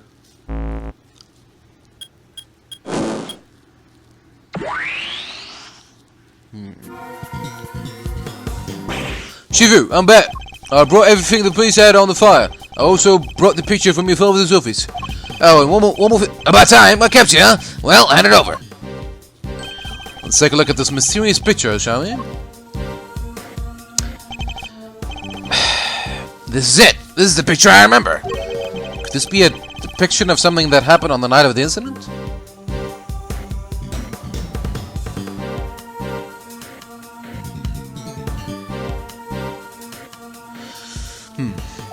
Sure looks like a kid drew it, huh? Yes. Now I'm willing to bet it's the work of the child who set the fire. Shifu, there's... What now? Look, you'll have to wait, okay? Well, Mr. Prosecutor? Why do you think my father kept this? I imagine he acquired it at some point during his investigation. Although I have no idea why he would have chosen to keep it to himself. Can we see the case file for the fire, too? Sure, here. If you'll just give me a moment to read through it... Seems the boy who started the fire snuck out of bed on the evening of the incident. And then disappeared several days later. What? Must have been because he saw something, right? No, a kid? Really? That's horrible. But sadly not unimaginable. Huh? Looks like the kid left something behind that was put into evidence. Huh? What's this? That's... What's it doing in that case file? What is it, Mr. Prosecutor? Have you seen this somewhere before? Something very much like it, yes. We have a piece of evidence that could well be connected. Which item of evidence raises the item the boy left behind? Take that! I don't know what it was doing in the evidence for that case, but it looks like it might be... But it looks like that might be the missing horn from this soft toy. Hey, that was President Wang's! You've seen it before? Of course, he always kept it somewhere close by. I remember it because of the missing piece. I see. It has a special device inside it that plays recorded sound when he twists the horn. Hey, do you think maybe putting the horn back on might unlock more recordings? Huh, you never know. The toy itself should still be up on the 51st floor. Hey, you heard the man? Yes, Shifu. I'll go fetch it right away. Here it is, Shifu. The toy saw us too, just like you asked. Good work. Hand it to the prosecutor over there. Well, does the horn found at the orphanage fit the president's plushie? It fits perfectly. And? Any more recordings on there? Hi, teacher. Sorry, President Wang. It's me, Amelie. Oh, I know it's been a while. I saw on the news that you were visiting the country soon, and I didn't know whether I should get in touch at all, but in the end I decided I had to. Turn it off right now. What's gotten into Judge Gavèlle? Are you okay? Just turn it off, please. You see, I had a baby, a beautiful little boy. You're a beautiful little boy. I'm sorry, that's pretty much all I wanted to tell you. Oh, except I called him Sean. Sean Fenn. It has a nice ring to it, don't you think? No! Sean Fenn. The kid. And also that I'll be at the orphanage on the evening of the 9th. I'll be waiting in the front yard. I thought you could meet him if you like, even if it's only just this once. I know you're a very busy man, but anyway, that's where we'll be. Goodbye.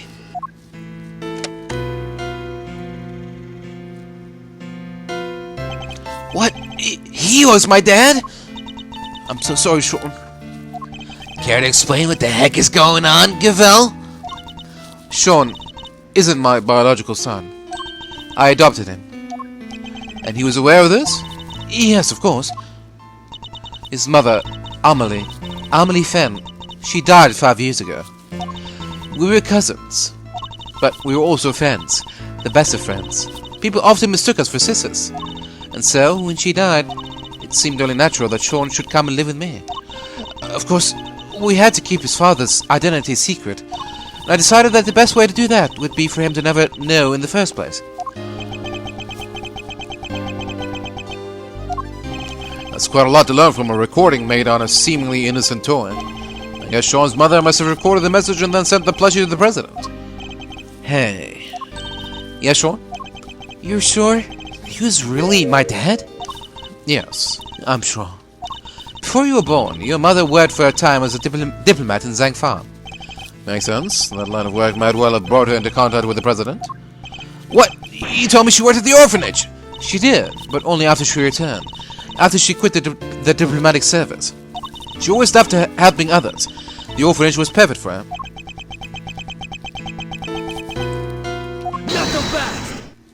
Sorry, Judge Gavèlle, but I have to ask. Amelie, the lady who asked the president to come, why didn't she show up herself? Why isn't she anywhere in the files related to the SS5 incident? She never made it to the rendezvous that night. Someone was tailing her. But that was Chairman Winner's doing. Though sadly we can't prove it. And because she couldn't make it, she never saw the president again. Then she died 5 years ago. This can't be easy for Sean. Hey, Sean, are you thirsty? We could go get a soda. My treat, okay? Come on, I think I saw a vending machine over. I think I can buy myself a soda. This is important, and it's about me. I'm staying. Oh, that didn't work at all. Sean, perhaps now you can guess why I met with the president 2 nights ago. So that's it. That was the big secret. I want to tell him face to face that Amelie was gone. But also that you are alive and well. More than well. But I... It makes sense now. No wonder Judge Gavèlle was so keen to avoid sharing the details of their meeting. Yeah, she would have had to share the truth about Sean too. That was why I took the lion lilies with me. So there would be no doubt that I knew Amelie, and that I knew her well. These flowers bore special significance for the two of them, you see. President Wang gave Amelie a bouquet of lion lilies in the early days of their romance. But now, he too is dead. If only he had lived, Sean might finally have been able to get to know him.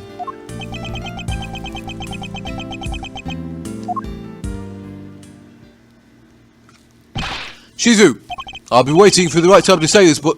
What? What is it? You've been hovering there this whole time. Can't it wait?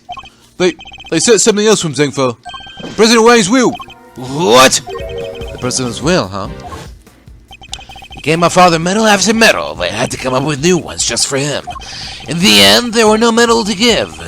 Medals left to give, so he made us the keepers of his last will and testament. Those medals, that duty, they're our greatest pride, our family jewels.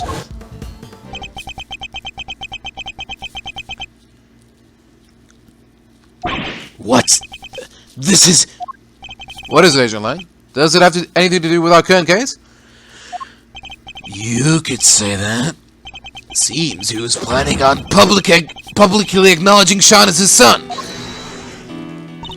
Sean's name appears in the president's will. And we're certain that the document is authentic? That President Wang wrote it himself?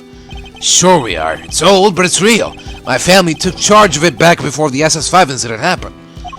They'll want to analyze it back home to be sure, but I'd stake my name on it being the genuine article. Wang was a renowned world leader. A child nobody knew about would have been sure to cause a stir. Yet he chose to mention the child in his will nonetheless. Well, that's that, I guess. I still can't quite believe it, but the president confirmed it with his own hand. There's no denying it. Sean, you're President Wang's son.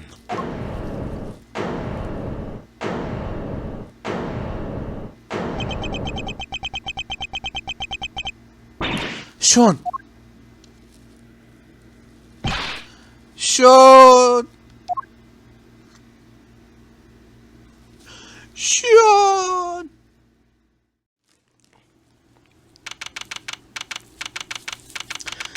April 6th, 4:51 p.m. Bigg Building, empty lot. Sean, he was my dad? Can't have been easy learning the truth about his father's identity so unexpectedly. And too late to ever get to know him. You know how hard I tried to find him? Sean, I get it. He was the president. He had a lot more to think about than just me. But he was right there in front of me. Right there on the set. So why? Why didn't he just say something?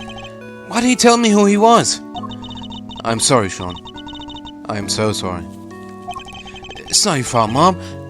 It's mine. If I hadn't broken my promise to you, that fire would have never happened, and you wouldn't have... I've ruined everything. Everything. It's all my fault. I've ruined your flowers.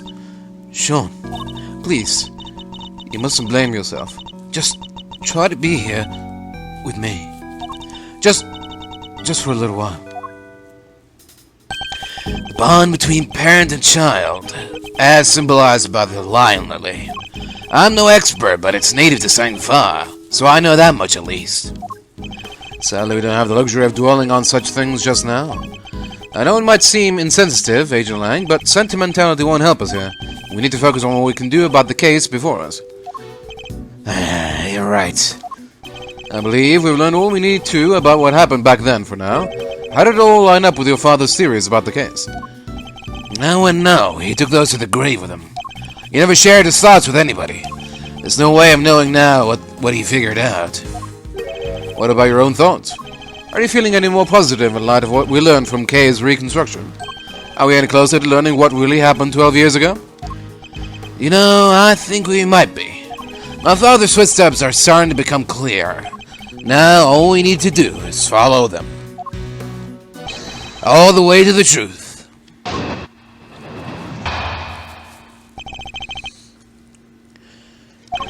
The president went to the orphanage that night. That much we know for sure. The Tarsaurus totally proves it. He must have gone there to meet with Amelie Fenn. Except he was kidnapped and Alden happened to see it. If Alden hadn't been there wouldn't have been a murder, just a kidnapping. Instead, they had to move his body to the planners and stage that photo to throw everybody off the scent. So that's our current theory, is it? But there's something I still don't understand. There is? This. Why risk staging the picture? They would have had to force the president to play along. What if he hadn't? It's a good question. We may be closer to discovering the answer than we think. We'll just have to get there one deduction at a time. Yeah, I guess we will. Alright, deduce away. I mean, I'm just saying, if he went out of his way to stage an assassination attempt, who's to say he didn't stage a kidnapping attempt too? And the murder obviously wasn't part of the plan, and so everything went, you know, belly up or whatever. The president went to the orphanage that night, that much we know for sure. Hold it! Nothing should be taken for granted at this stage. We need to treat even the seemingly certain with caution. Can we really be sure that the president went to the orphanage? I get it. You want evidence? This is a nice change of pace from people asking you to show them proof, huh, Miss Edgeworth? There's no need to actually say it out loud, okay? The Taurosaurus toy proves it. He must have gone there to meet with Amelie Fenn. Hold it! The plushie? It has a recording device concealed inside it, correct? It does, and it was used by Sean's mother, Amelie, to record a message asking the president to meet her at the orphanage at midnight. Whoa, you're finishing each other's sentences now. What a team. You two will peel away the layers of the truth like an onion, I'm sure of it. You do realize that there's nothing underneath all the layers of an onion, don't you, okay? Don't you, okay? Could you try to say something a little less unfortunate sounding?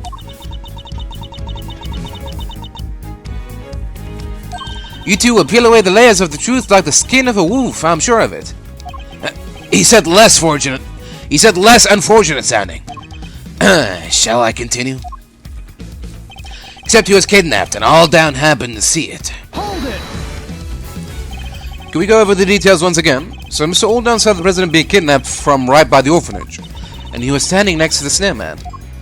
The murderer crept up behind him, grabbed a brick, and... Ow! Eek! Calm down, Kay. We're simply verifying our understanding of events. Yeah, well, that little outburst just blew my understanding out of my ears. I know we have to go over all this again, but we can do it less dramatically. Really? Fine. I'm happy to keep answering if you're happy to keep asking. If Alden had been there wouldn't have been a murder, just a kidnapping. Hold it! Mr. Olddown hadn't been there, huh? That's an interesting suggestion. Care to explain? There's not a whole lot to explain. He saw the kidnapping, so he's murdered. If he hadn't been there, maybe the kidnapping could have happened without any blood being spilled. But could it? He makes it sound as if it was Mr. Olddown's fault he was murdered. That's not what Agent Lang is saying, Kay. What he means is that Mr. Olddown was the only person who died at the orphanage that night. Well, of course he was. They kidnapped the president and everything. But the ransom was paid and he came home safely, right? She's right, of course, but why does something bother me about that? Did they replace the president? Is there an imposter among us? I think it might be worth taking another look over all the evidence. Finish discussing things with your assistant, Mr. Prosecutor? Now let's continue, shall we? Instead, they had to move his body to the planters and stage that photo to throw everybody off the scent. Hold it! This is another very important part of our current theory. Shall we go over all the details again? Sure, probably a good idea. Alright, first, what did Alden see? He saw the president being kidnapped from right in front of the building. But the kidnappers were keen to avoid any suggestion that they might be connected with the orphanage. Yep, so they replaced the film in Alden's camera and staged a photograph of the kidnapping occurring further away from the building. Indeed. And then they moved Mr. Olddown's body to a location consistent with what that picture showed. The secrets buried underneath the snow 12 years ago are finally coming to light. And we're sure that's really what happened that night. What's the matter, Miss Edgeworth? I get the sense we're still not seeing everything. That there's something else at play behind it all. There is? But what? There's a piece of evidence we've discovered that Agent Lang's theory can't explain. We have to present him with it and develop our thinking further. Is it the shoes?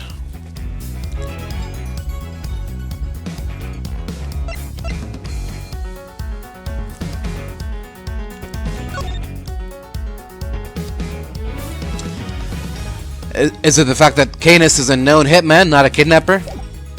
Or...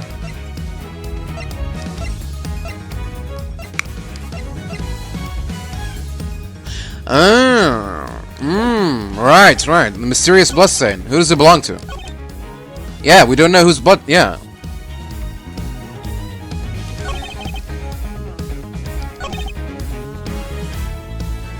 Right? Or... Or is it something else? Autopsy report. Where's the call transcript? I'm here at the orphanage. Something weird is going on. President Wang is here for some reason. And there's another Lightak, can't quite see, but looks like he was being kidnapped.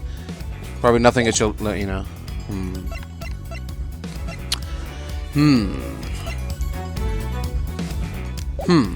Shoes.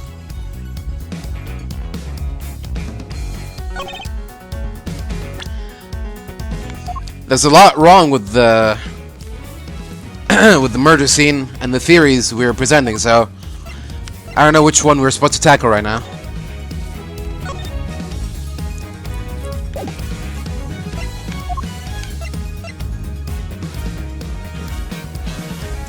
Okay, I mean, okay. He says there wouldn't have been a murder, just a kidnapping, but Canis is a well-known assassin, so... Is that what's wrong with it? Okay, no. Agent Lang, your statement clearly contradicts this piece of evidence. Come on, Mr. Prosecutor, you don't really believe that? I do, because evidence is the signpost of the truth. Then your signpost is pointing in the wrong direction. Yeah! I must have picked the wrong thing. Even though there's fangs, he's still a wolf. We shouldn't underestimate him. We certainly shouldn't. I'd say blah blah blah. Okay. I'd say he's far from toothless, yes. Okay. Say it again. Miss Alden been there. This is your suggestion. Can you explain? There's not a lot to explain. If you hadn't been there, then the kidnapping would have any blood being spilled. Okay, blood being spilled. Okay. So is that what's wrong? The fact that there's a mysterious blood stain? I swear to God. Really? It could have been pig's blood. It could have been anything. Stupid. You're saying there would have been no murder if Mr. Alden hadn't witnessed the kidnapping? Even though I just showed you a picture of a well-known assassin? Granted, it was a kid's drawing, but, I mean, come on. Who else could it be? But is that really the case? Why wouldn't it be? Their main aim was to abduct the president, right? So if there had been a witness present, they wouldn't have needed to murder anybody. And yet it remains possible that Mr. Alden wasn't the only person killed that night. There was a large pool of blood between the planters, but Mr. Alden was murdered over by the snowman. It kind of belonged to him. What if all that blood by the planters belonged to somebody else? Come on, Mr. Prosecutor, you do realize what you're saying, don't you? I do. It's hard to believe. I'll be the first to admit it, but it's what the evidence suggests. Not just one person was killed here 12 years ago, but two. You're saying they covered up a whole separate murder? But whose? Who else was killed that night? Here we go. Here we fucking go. Whoever covered up this other homicide did so very skillfully indeed. They even seem to have been able to avoid it being mentioned in the files. But they didn't quite get rid of everything. We have a piece of evidence from 12 years ago that they never managed to erase. This clearly shows that something else happened that night. The big shoes? Take that! Agent Lang, this item right here clearly proves what happened. You sure that's what you wanted to show me, Mr. Prosecutor? Because whatever it's supposed to be telling me, I'm not hearing it. Is that really not it? There was another witness that night. I need to show Agent Lang the piece of evidence that tells us what they saw. Come on, Mr. Prosecutor, who else was killed that night? I need to know. Now I present the photo? Fuck off, game. Fuck off. Excelsior's winner tried to shroud the existence of the other murder in darkness. But there was one piece of evidence he wasn't able to surpass. Thanks to the efforts of your father, Agent Lang. My father? Cast your mind back, if you will. Something else was hidden along with all the other evidence from the crime scene. The existence of the child who set the fire in front of the orphanage. But why would Chairman Winner wish to erase him from the record? Because he saw something you should not have. That's why. He did? What was it? It's right here in this picture. Picture my father kept. I think we can all agree that's the president on the right-hand side, and that's a Torosaurus toy in his hand. But who's that standing across from him? It's Pikachu! Take that! Eastern robes and a black dog? That can only be Bodhidharma Canis. What? The creepy assassin guy? And what would a hired killer be doing in the presence of the president? I can think of only one thing. That's right. It wasn't a kidnapping that occurred here 12 years ago. It was an assassination! Ayah! And Ward LeGuard and Chairman Winner were... Yes, I think they were complicit. More than complicit, in fact. One provided the venue for the killing, and the other suppressed the testimony of the child who witnessed it.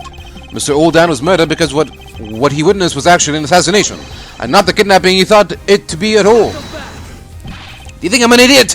How could the president have died 12 years ago? We only found his body this morning. He was alive and well just until recently. Yeah, we even met him. Indeed. So we have a president killed 12 years ago, and a president killed in the last 48 hours. Two presidents, in other words. Right, which is completely impossible.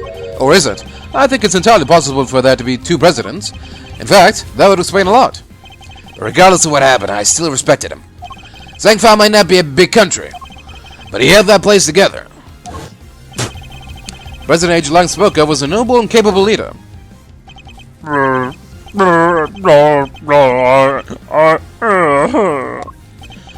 Presidential mask has well and truly slipped. entirely unlike the man we met. It really did seem as if they were two completely different people. But how could one country have two presidents? What could explain a situation like that? This is how it's possible for there to be two presidents.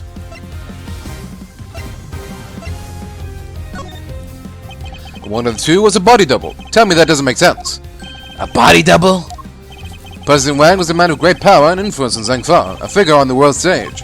There must have been countless attempts on his life over the years, such as the one at Gold Lake only a few days ago.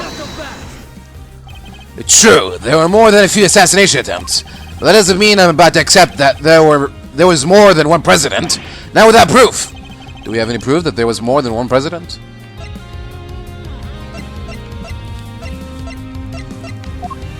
Take that! This proves it, surely. You have to agree that there were two presidents now. Sorry, but I don't. Not based on that, anyway. Lang Zi says, bad proof has no mouth. In other words, meaningless evidence can tell us nothing. I must have gotten that wrong. If you could prove that he'd ever been in two places once, that would be pretty good evidence that there were two presidents, right? It would. Let's look over the evidence again and consider the facts of the case. What you're saying is impossible. There can't have been two presidents. If you wanted me to change my mind on that, I'm going to need some evidence. Do you have any proof that there was more than one president?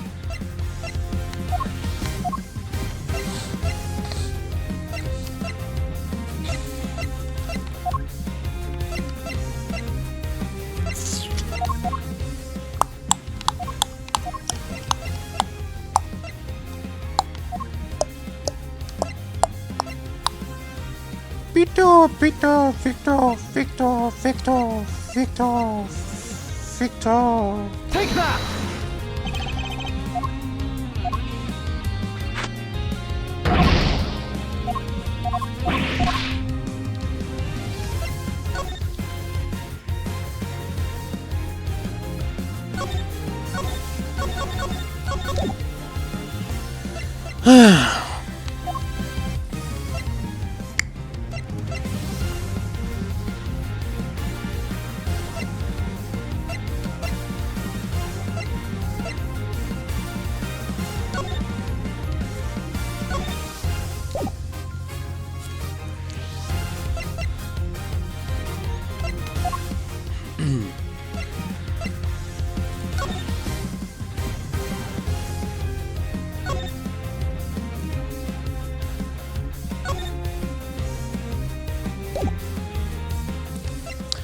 I remember someone talking about it, but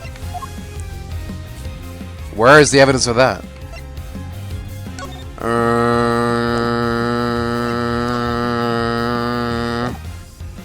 Are they wearing two different outfits? Looks to be the same. The shoes? Do I present the shoes now?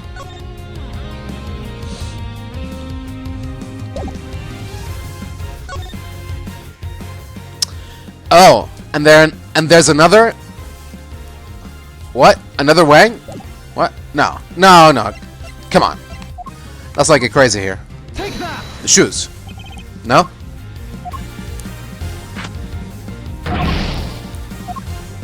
If you could prove that he ever been in two places once, that would be pretty good evidence that there were two presidents, right?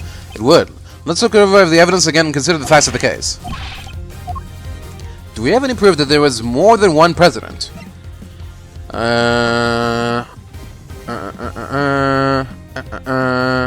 Gunshot residue. 58.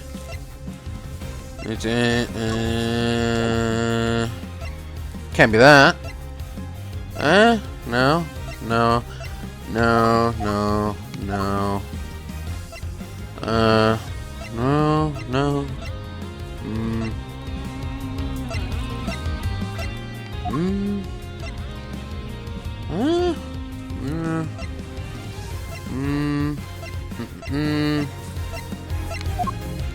Don't think so. We already tried the shoes. The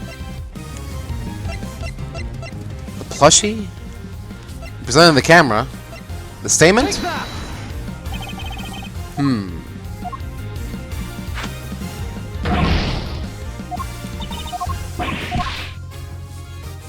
Yeah, no. No.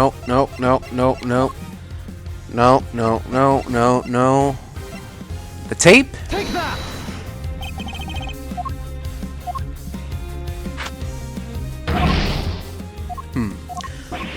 Present the camera, present the statement, present the tape.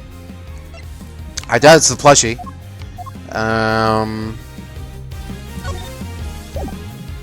Okay. The report. Oh.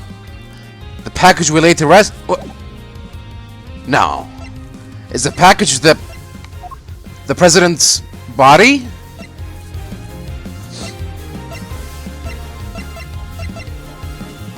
The mysterious blood again?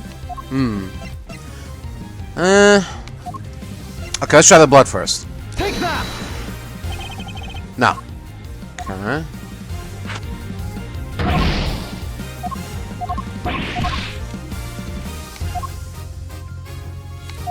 Take that! Huh. Okay. Well, I don't know. Yeah. Sorry, I'm drawing a blank. I tried. I really tried, but again, we're playing the guessing game again here, and I'm just not good at it. So unfortunately, I'm not clairvoyant. So I did my best, but right now, off to the internet I go. I'll be right back.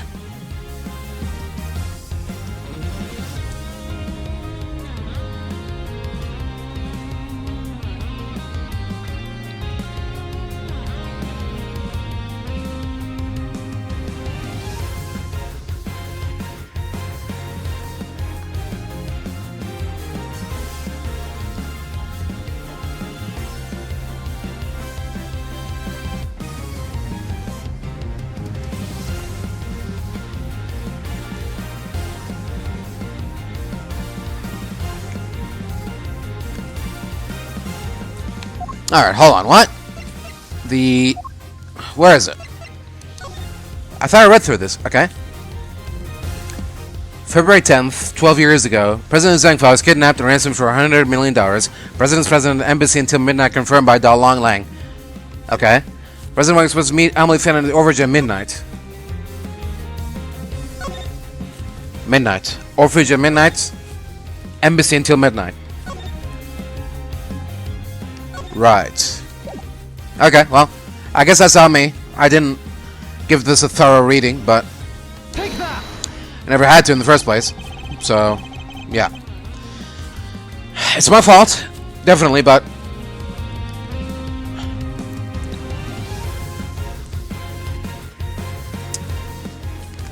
this is the first time we had to look again at something we already had that has just been appended, and then find out the contradiction in it, but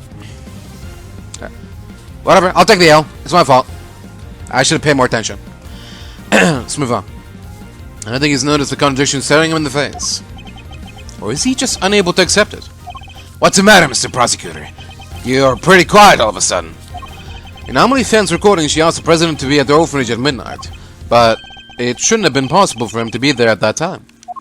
Huh? How come? Because he was supposedly still at the embassy. With your father, Agent Lang.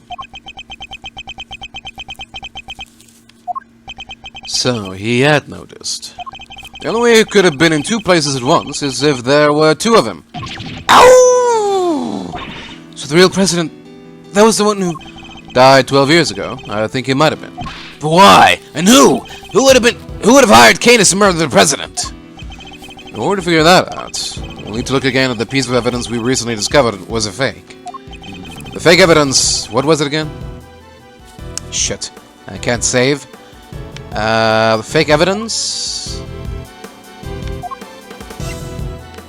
I mean, pick your poison. The blood? The shoes? Oh, the photo? That's fake. Huh? The photo's fake, but what does that prove?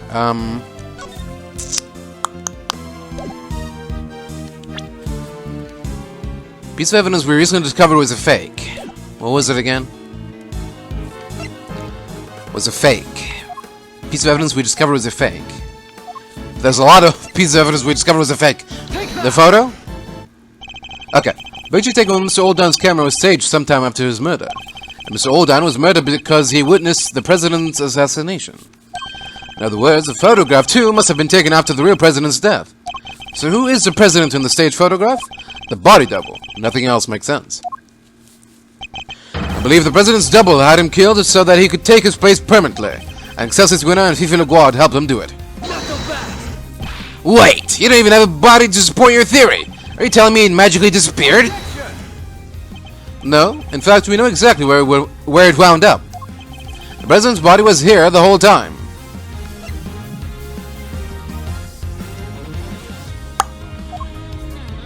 Oh, the report? Take that! Your sense of humor needs some serious work, Mr. Prosecutor. How could the president's body have been there? Okay, the hoof prints, I guess.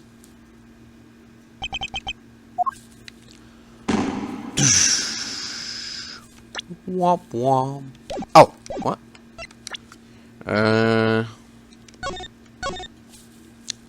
When was the last save?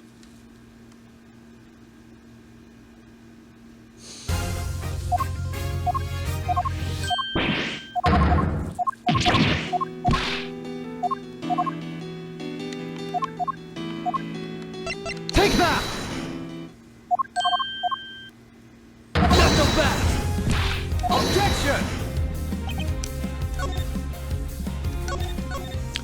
Alright, just in case. I guess it was the hole. The report should have worked, I believe, but whatever. Take that! Chairman Winner dug something up last night. Something you couldn't trust anybody else to retrieve. We thought it might have been the ransom money, but it was actually something even more important.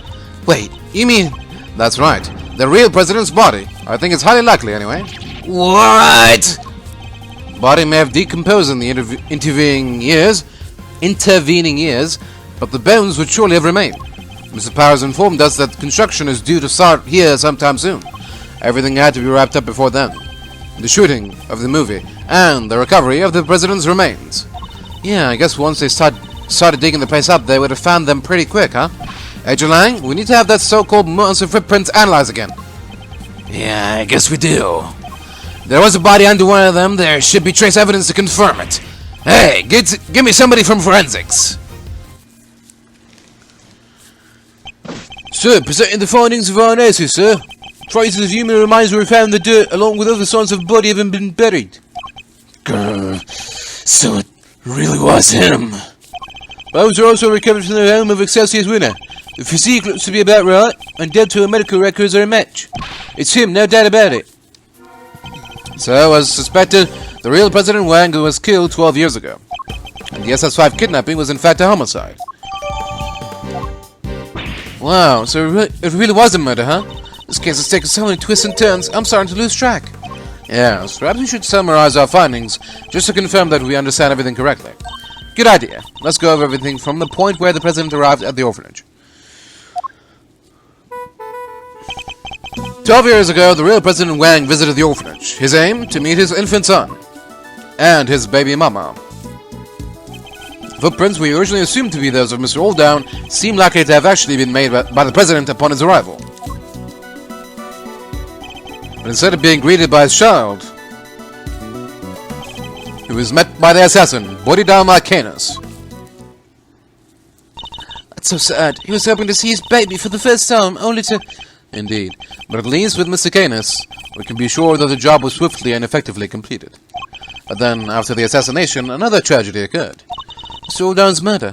Yes, it seems he witnessed a key moment in the evening's proceedings. The moment when our culprits, the so-called kidnappers, took the President's body around to the side of the building. That was the sight that sealed his fate. We've now established that he was standing by the orphanage gates at the time. Far enough away that he believed what he was seeing was the President's abduction. At which point... Oh, the body double who had come to meet up with his co-conspirators walked right up behind Mr. Olddown. Leading to our unfortunate eyewitness being murdered by the man who is plotting to replace the President. So was it the body double who moved Mr. Olddown's body too? Yes, I think it probably was. But none of the footprints could have been his, could they? Actually, I think they could. In fact, we have a piece of evidence that proves how that particular trick was achieved. What shows how the body double managed to move the body without leaving any footprints.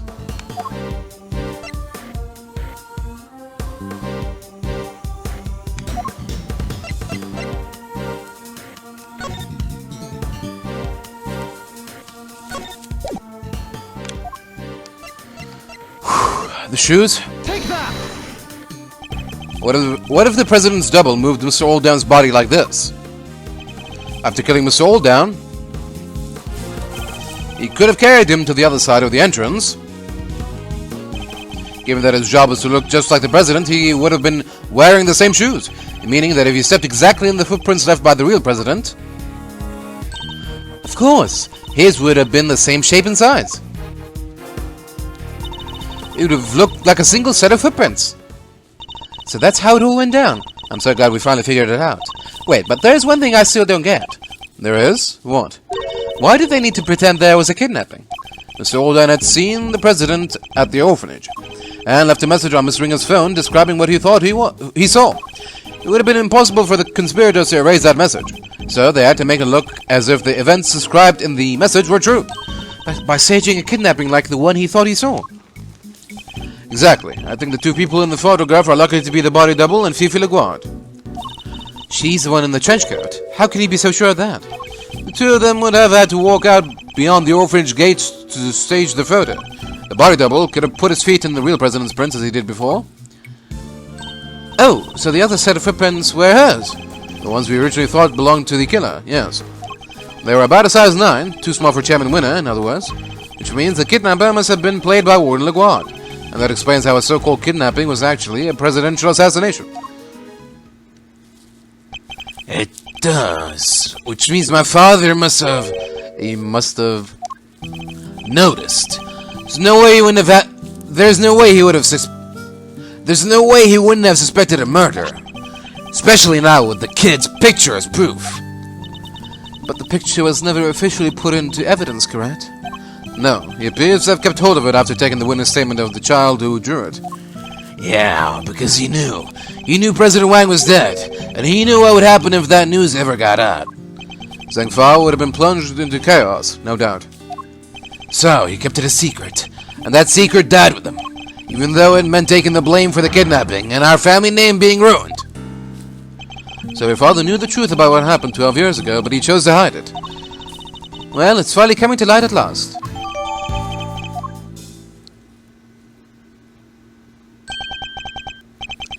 Is it indeed intriguing? Huh? What? Who's there? That sound. Is that a bell? Boruda Macanis. The heck are you doing here? Where the law? You think you can just show up in front of us like it ain't a problem? Forgive me, but I couldn't help overhearing the fascinating conversation you're having. Huh. The opportunity to gloat over your past crimes was just too good to miss, I expect. You killed President Wang! I did, but it's not something I'm inclined to gloat over. I was more interested in something else you mentioned. Or someone else, I should say. Someone you're looking for, I suppose? Exactly. That's why I took a little sojourn from the penitentiary to find a certain young pup. A young pup in a rather eye-catching red raincoat. What? Wait, you know who they are? In a manner of speaking, what did you call them again? A secret mastermind? It's your friend in the red raincoat, of course. Red raincoat? The prosecutor looks a little surprised, doesn't he, Elmot? Yes, he does. The young pup I mentioned. He saved my life, you know, 12 long years ago. Was he the kid? Was he the witness, the kid at the orphanage? The one that drew the picture? And now he's deciding to have revenge? As you have surmised, it was I who killed President Wang. But that meant that I too became an inconvenience in need of removal. The imposter, President, Winner, LaGuard, all three working to guarantee my silence. And if I hadn't met my friend the young pup again, they might have even succeeded. I'll find out what he's doing now. So it was the president's body double who hired you? I remember his words almost as if it were yesterday. You know how many times I've nearly been killed? Not once. Not once! Not twice. A bunch of times. Why do I have to take all the risks? Why am I the one they always put in danger? When I'm out there being him, people treat me like I was him. They worship me. So what's the difference? Who's to say I couldn't be just as good as him? There was a difference, of course. Even if it did look and sound exactly like him. Just because it walks and talks like a president, that doesn't make it a president, does it, boy? No. So, he got his wish and became the boss, but couldn't quite fill his predecessor's shoes. Rock's not around. That means I'm number one. I wonder if you have what it takes to step into such capable shoes. Of course I do. I'm the leader now. Me. Seems the king and his knight were much the same. The president's double knew that his employer had a weakness, a young woman named Amelie. But in order to find her, he needed to enlist the help of locals. Locals such as Sherman Winner. Once Miss Fan had been located, they simply needed to find the right time to let her trap. The meeting she arranged so the president could meet his son. That would have been the perfect opportunity. Indeed, and with the head of the orphanage brought into the fold, their little conspiracy was complete. Wouldn't want. Now, quid pro quo, where might I find the pup? What makes you think the boy who helped you and your mysterious string puller are one and the same? He set a little fire that night, out there in the yard of the orphanage. Oh, yeah, we saw that. It was some kind of a prank, right? A prank? It was nothing of the sort, my dear. No, as I understand it, he had taken refuge in the igloo by the entrance. From there, we happened to see Winner and Laguard carrying away a dead body. He also overheard them matching a certain sordid little plot. A plot to remove me, the only other person who knew what had really happened, from the picture. Thankfully, he was kind enough to come and inform me. I was waiting inside the building, you see. He also happened to mention later on that he was wearing his favorite red raincoat. In any case, he escorted me from the premises. And, being a very considerate boy, thought to arrest both our footprints from the scene of the crime. Quite a crafty little bugger, ain't he? It seems he had a little kerosene set aside in the igloo for just such an occasion. So he spread it liberally about the place and set himself a little fire. No way. So that's what the fire was for? It must have been ever so beautiful. Winner and Laguard were positively enchanted. While they were distracted by the show, he took the opportunity to usher me out of a side entrance. You never answered my question. You really think he's the one behind all this? I do indeed. Don't I, Elmot? Yes, I do.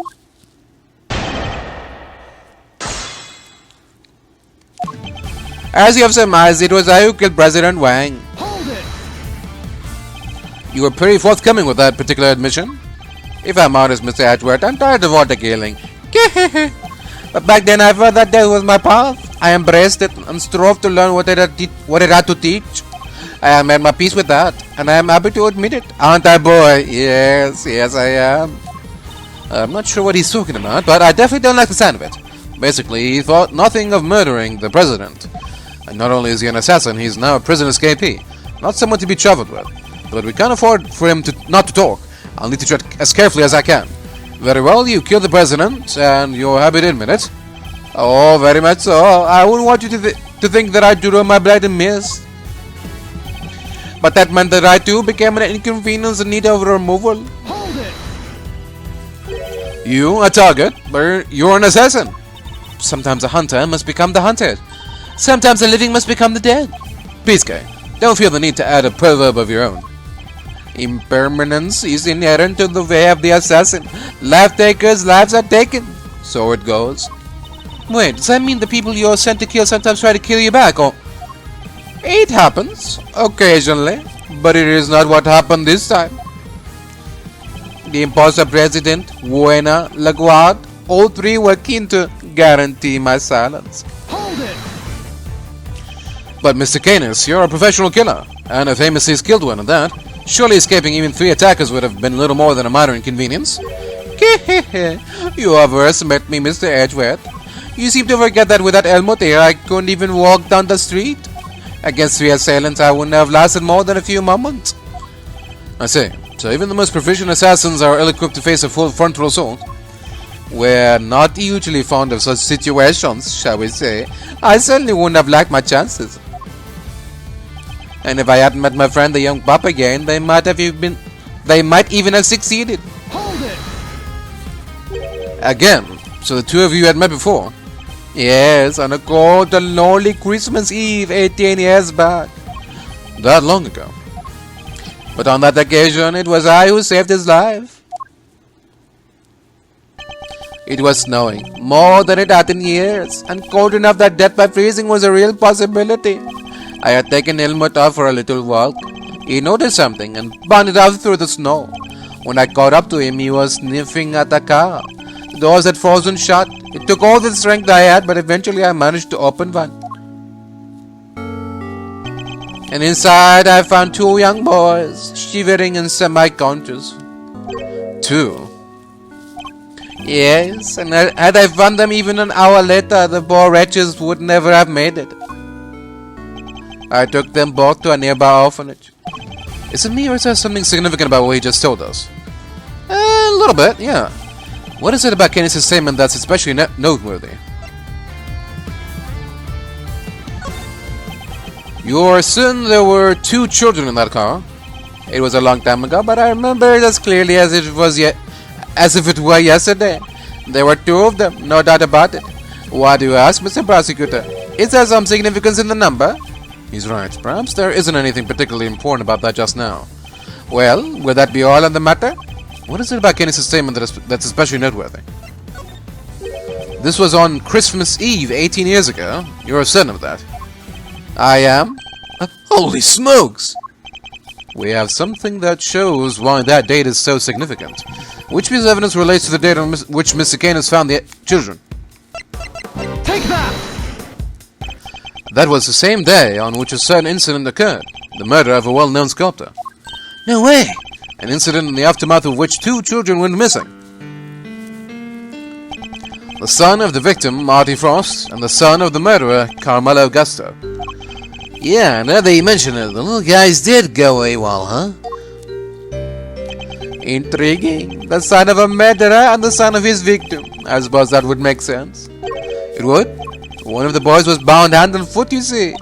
That must have been part of Mr. Frost's plan to stop Mr. Gusto's son from getting to the competition. Indeed, because without his son to taste his creations, Mr. Gusto would have had no chance of winning. So that was what was behind it all? Certainly neither of the boys were able to remember any such details.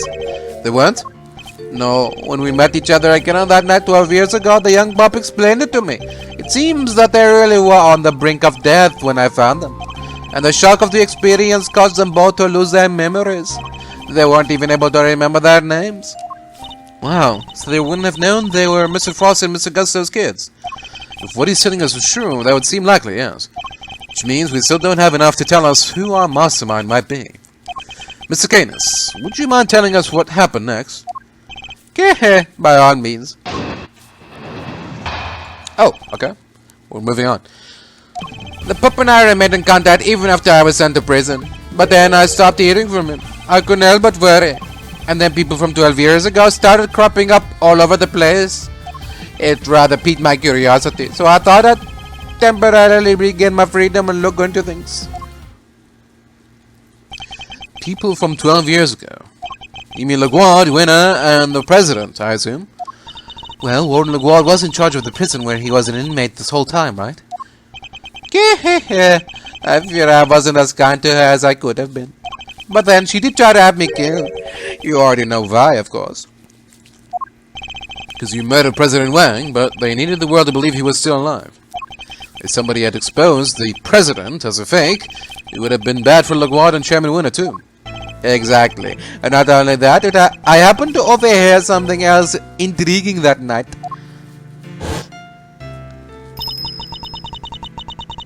I'll be at the orphanage on the evening of the 9th. I'll be waiting in the front yard. I thought you could meet him if you like, even if it's only just this once. I know you're a very busy man, but anyway, that's where we'll be. Goodbye. Who are you? Sorry, but I'm waiting for somebody.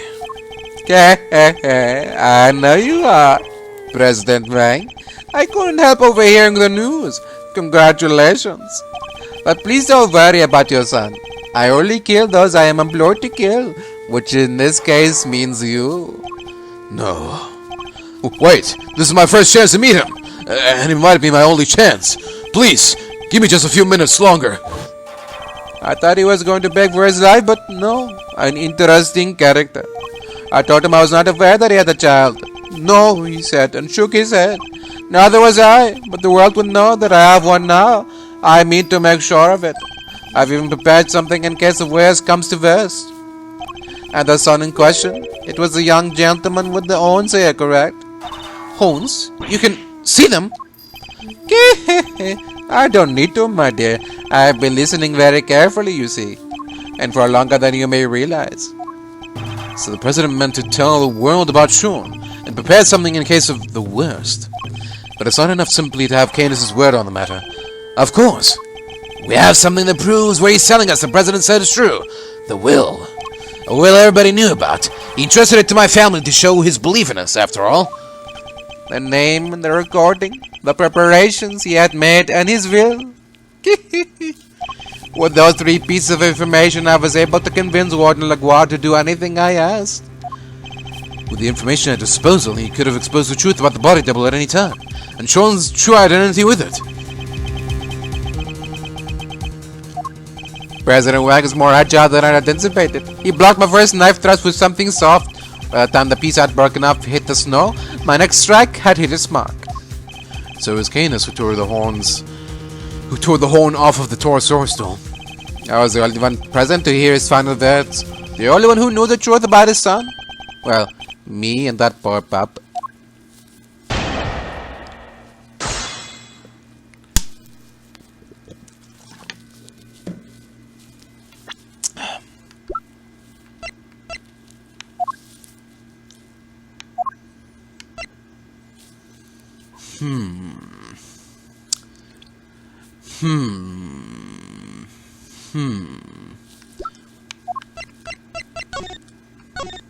Do I have a photo of the kids?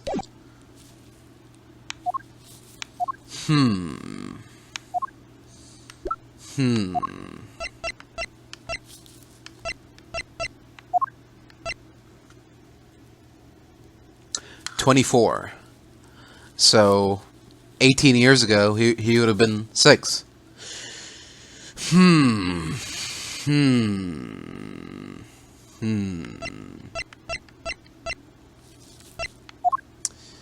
I wonder.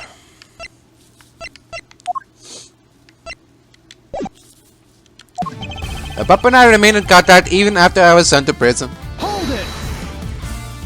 So, you were able to continue communicating with him from prison? I was, via post office box. What's that? It's a means of exchanging mail without revealing one's own address. I never knew where he was, and I wasn't able to slip out and track him down. I was being kept under rather strict supervision, you see. By Warden Laguerre, no doubt. What were the two of you even communicating about? We were playing correspondence chess, of course. That and rapping about our respective lots in life. Correspondence chess? But didn't you used to play that with... So unlikely as it may seem, Mr. Canis' chess opponent was... Mr. Knight? Yeah, it was Mr. Knight. We found the diagram of the game in his cell, too.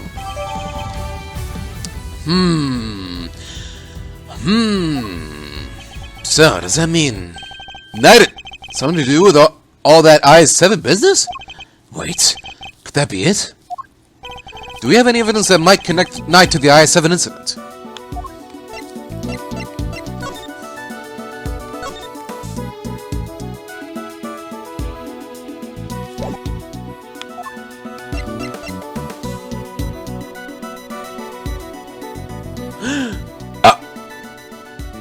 PH, the ring. Take that! Oh my god, I just noticed it. This is everything Knight left behind. Could there be a clue in here somewhere? A ring and a chess set. Which one should we look at more closely? The ring! What about it, Miss Edgeworth? Mr. Fender, take a closer look at it if you would.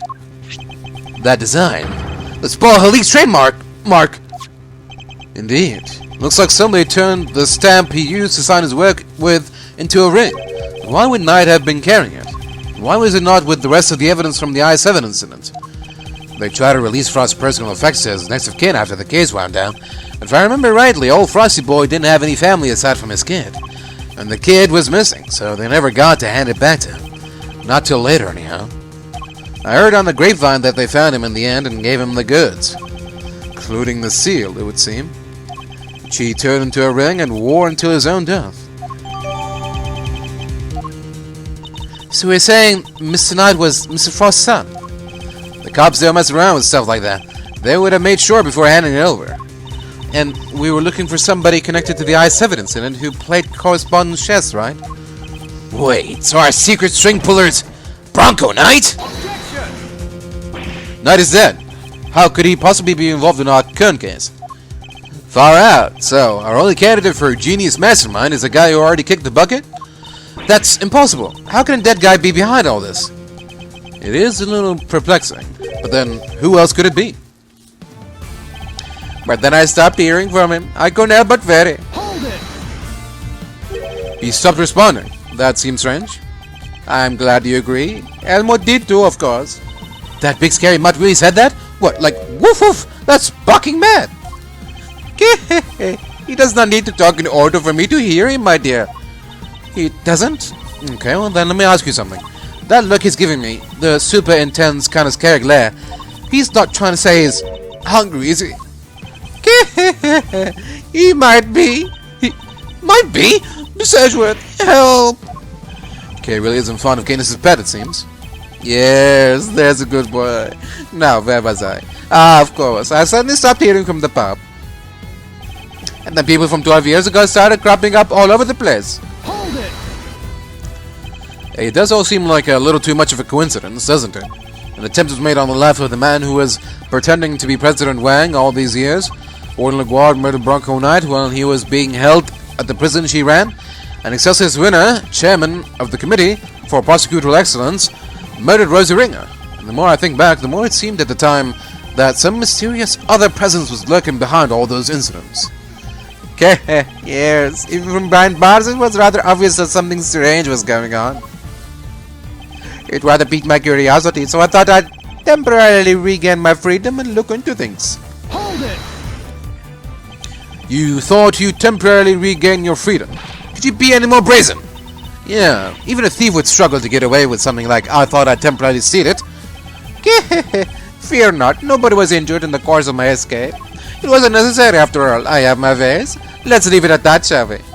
Leave it at... No, wait, pal! You escaped! I'll arrest you right now! There'll be no need for that, detective. As soon as my business is concluded, I'll return home to myself. Are you serious? Prison isn't supposed to be someplace you can just stroll in and out of when you please. Strange that you should say that. Weren't you the one who strolled in to try and dig into my past only recently? You...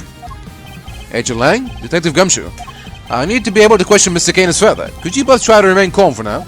Sure thing, sir. Kinda knew you were gonna say that. Fine. But I'm not taking my eyes off of Dogman. Not even for a second, you hear? I did so used to enjoy tapping out my little letters in Braille. Hold it!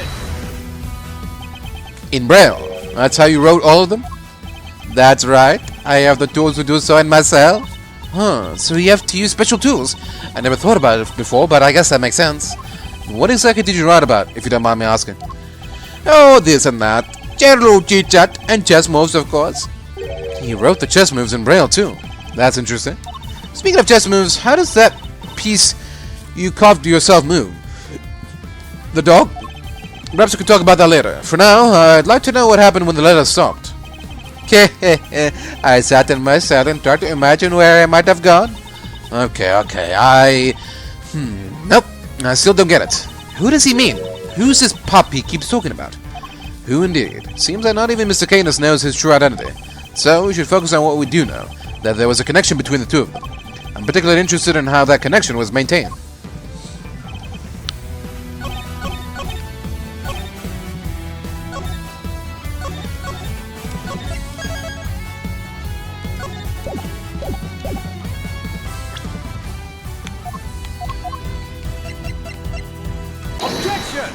Alright, that was an easy one. You said that you wrote all your letters in Braille, is that correct? I don't mean to be rude, Mr. Prosecutor, but you do know about my condition, don't you? That's odd, because the chess diagram we found in Knight's cell didn't contain any Braille at all. Really? But surely that's impossible. How so, exactly? Maybe someone typed Mr. Canis' letters out on purpose, meaning there may have been some sort of intermediary between the two of them. So then, Mr. Canis says he wrote his letters in Braille, and yet the letters received by Mr. Knight contain no Braille at all. This suggests that there must be a third party who typed Mr. Canis' letters out. Guess it could have been... Guess it could have worked the same way on the flip side too, right? Whoever it was could have taken Knight's letters and turned them back into Braille. They could indeed. I think you and Mr. Knight were both communicating with this person, Mr. Canis. Mr. Canis, the answers you received... They were written in Braille too, yes. So, some mysterious mental person really was retapping the Bronxer's missives. And that same person might well be our secret string puller. Wait, you're trying to say there's another hidden mastermind behind this whole thing? So who is this new one? Bronco Knight, son of Artie Frost, is already dead. But what if the other child from the incident 18 years ago was actually who we've been looking for? Carmelo Augusto's son. But who is he, and where is he? If Knight was Frost's son, Gusto's son would have to be...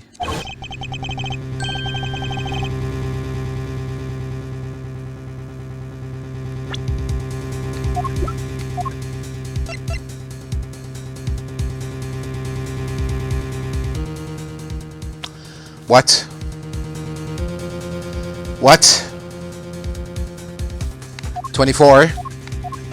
24?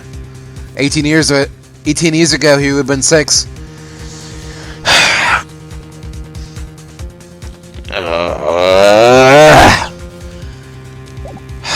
For fuck's sake.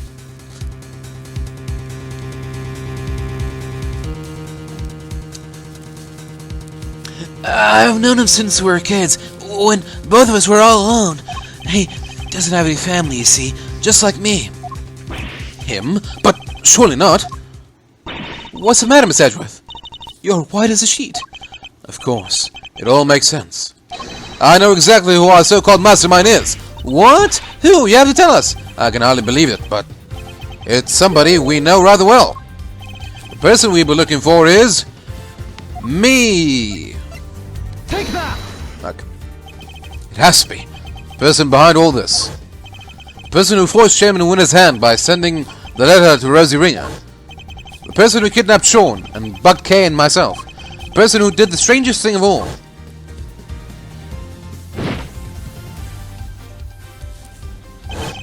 Who drugged Kay and carried her up to the roof of the Bigg Building. It was the monster. What? Did you really just say what I thought you did? Yes, the monster.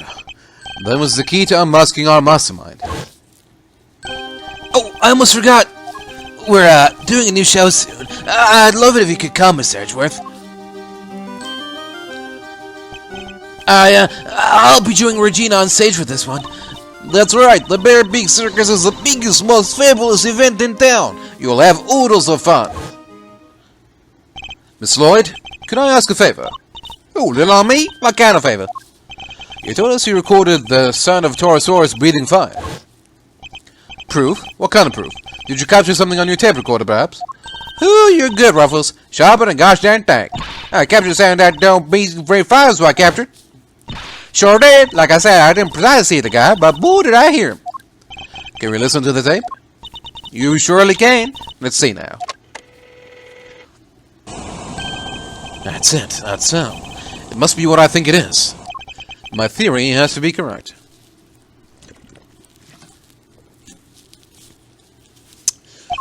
The truth about the monster, the identity of the person behind all this, it's all falling into place. Miss Hart, you saw a giant eye at the window of the storeroom, did you not? Yep, snap me a picture of it too, even if you can't really see it so well. We can't see it right now, but... Detective Gumshoe, yes sir. Your image analyzer, can we borrow it again? Sure, but... What do you want to look at, sir? This photograph right here. Gotcha, I'm on it. The clue we're looking for must be here. We just have to find it.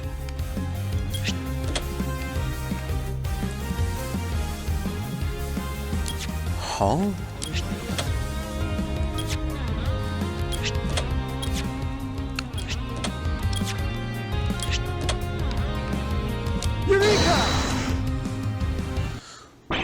That's... See? I done told y'all, Taurosaurus' own dang self. Huh. Yes, there it is at last. The monster commanded by the architect of this whole scheme.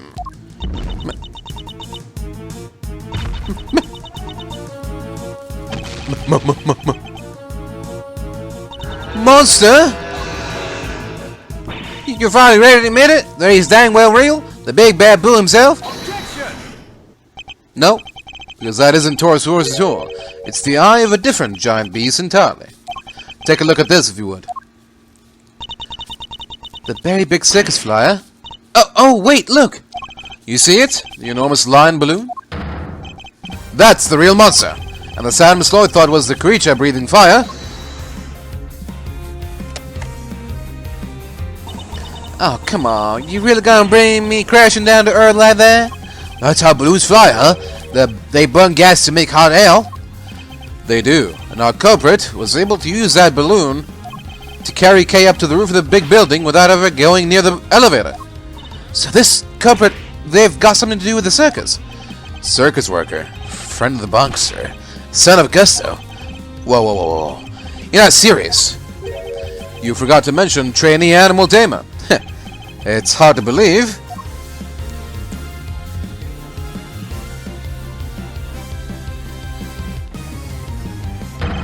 But he's the one who's been pulling the strings this whole time. That's right, Simeon Saint is the one behind all this. Simeon? But everything? Really? I don't believe you. We trusted him, and he trusted us. You can't tell me that was all lies. That would be too horrible. I'm sorry, Kay. Who's that? Hey, where do you think you're going, old man? Nothing escapes you, does it, young pup? My congratulations, Mr. Edgefest. But now that I know the truth, my business here is done. What? No! Mr. Cadence, wait!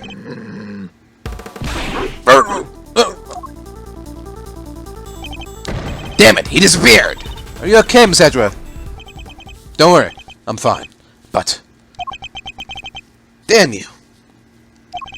Are you alright, Sean? He killed my dad. He did, right? There's no easy way to say it, but... sorry, Sean. It would appear that he did. He won't get away with it. I'll make him pay. Somehow, some way, I'll... No, Sean. You mustn't say such things. I'm sorry, Miss Edgeworth. You'll have to forgive us both. I just put the call out, sir. All units are on the lookout for Mr. Canis. I don't mean to hurt everybody, but we better be on our way, too. Well, Mr. Prosecutor, where do you think we'll find our mastermind? I suppose you're right. We should go after the mastermind right now. He said he had to practice for the show, which I guess means he'll be at the circus. But before we leave, there's something I'd like to ask of you, Agent Lang. There is? What? Once the beast has been sighted, the next step is to plan its capture. When we arrive, there's something we'll need to try and find as a matter of priority. Detective, I'd like you to look into something that's been bothering me about Sean's kidnapping. Yes, sir. I want to help too, Miss Edgeworth. Good. There's somebody I'd like you to try and contact. If Saint really is our mastermind, we're going to need this person's help. Between our many encounters, I never suspected a thing, even though he was right there in front of me. I messed up. There's no other way of putting it. But I'm going to put things right once and for all. Whose help do we need?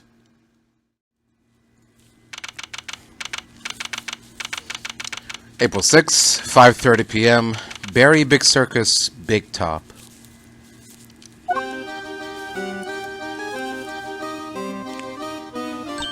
Oh, hi, Mr. Edgeworth. Did you guys come to watch the show?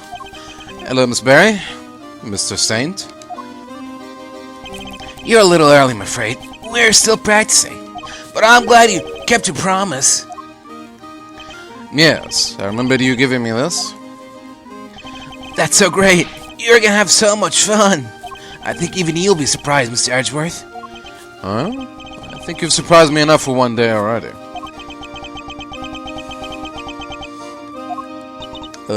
What are you talking about? Do you mind looking at this photograph, Miss Barry? That's the eye painted on the balloon you used to advertise the circus, correct? Oh, yeah, what is this exactly? I have a strong suspicion that the balloon was used by the criminal we've been looking for. You do? Who's usually in charge of the balloon, if you don't mind me asking? Oh, it would be Simeon. But wait, you don't mean...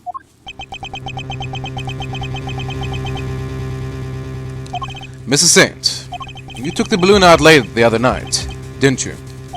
Sure, I was practicing.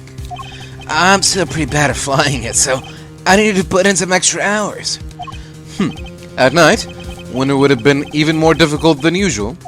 Strange time to decide to practice. But why else would I have taken the balloon out? What are you saying? That you weren't practicing at all. You were taking an unconscious Kate to the top of the big building in order to frame her for the murder of Rosie Ringer. The security cameras never recorded Kate taking the elevator up to the roof, which means she must have gotten there another way, from the sky. The only person able to make that happen would have been you. But, Mr. Edgeworth, I don't understand. That's not all you did. You also attacked Sean at the garbage disposal area, drugged him, and carried him away. That's why you were late for the hearing at the courthouse, wasn't it? I'm sorry, but I don't know what you're talking about. Why would I do any of those things? Please, you have to believe me. I'd never, ever do anything like that. I wish I could believe you. But I can't. Any trust I had in you has been completely destroyed. That's horrible. Why would you say that? You told me back at the jail. You said you believed I was innocent. You don't have to worry about that. We're friends. We know what it's like to be in your shoes. We're all part of the same club, after all. Right, Miss Edgeworth? Unfortunately so, I'm afraid. Thank you for sharing such personal details with us. By the sound of it, you had little reason to kill Knight. If anything, you're the one most affected by his passing. What's more, I simply don't believe a person as gentle as you is capable of murder. Rest assured, we believe you. And we will get you out of here. This is just awful. I never thought you'd lie to me. We didn't lie. I swear, Simeon, You said you knew what it was like to be me. I trusted you. That hurts, Kay. It hurts so much. Sniffle. I sob. Come on, Mr. Edgeworth. This is Simeon we're talking about. He's not a bad person. Objection! I see it now. That's your strategy, isn't it? With everybody. You root out their psychological weaknesses and exploit them. And without even realizing it, they wind up doing exactly what you want them to. Exactly the behavior one would expect from the arch manipulator behind all our recent troubles. I was too blind to see it before. But you won't fool me again. Simeon Saint, you are guilty of crimes too numerous to mention. Oh, so that's how you want to play it, huh? You always did have the courage of your convictions, I guess. Luckily, grinding people's self-belief into dust is kind of a hobby of mine.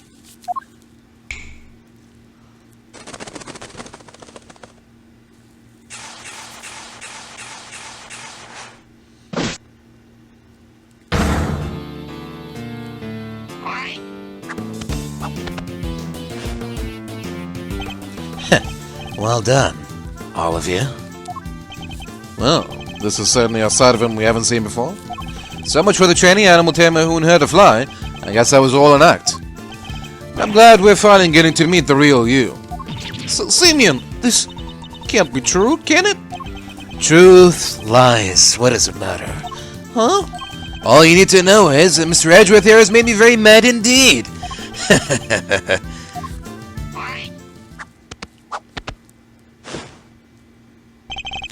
And now he's going to pay.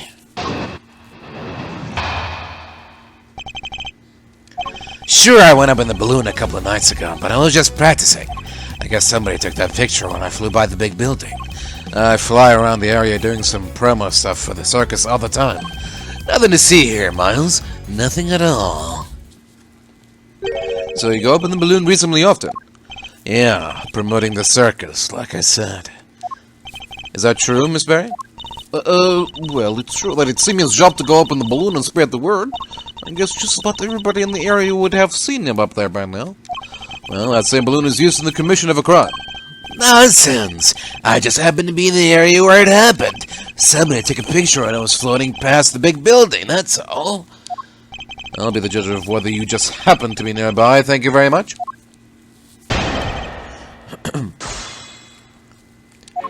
Sure, I went up in the balloon a couple of nights ago, but I was just practicing. Hold it! This balloon, do you usually launch it from here at the circus? No, you need a wide open space. There's a park over by Sunshine Coliseum. That's where I usually take off from. I see. And how do you get the balloon to the park to launch it? Not by hand, that's for sure. That thing must weigh a few 100 pounds. It's kind of impressive that it can even get off of the ground now that I think about it. I'd prefer if you didn't change the subject. How do you transport the balloon? Well, give a guy a break, will ya? It's not like I was getting miles off track. Sheesh. We use a truck, okay? You just load it on the back and away you go. A truck, you said? Yeah, last time I took it out would have been 2 days ago. That could be important. I better keep it in mind.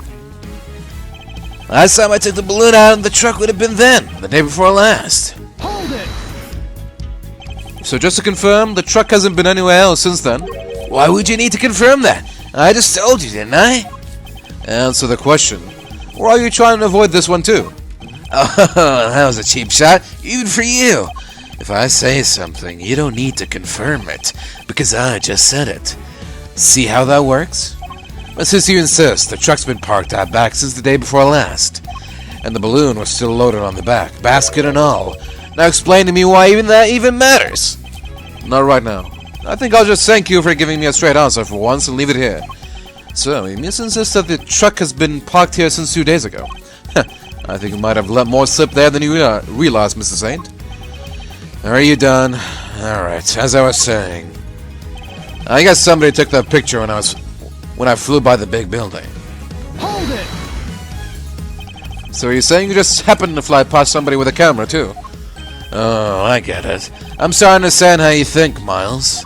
Next you'll say something like, "There's no way that was a coincidence." Right?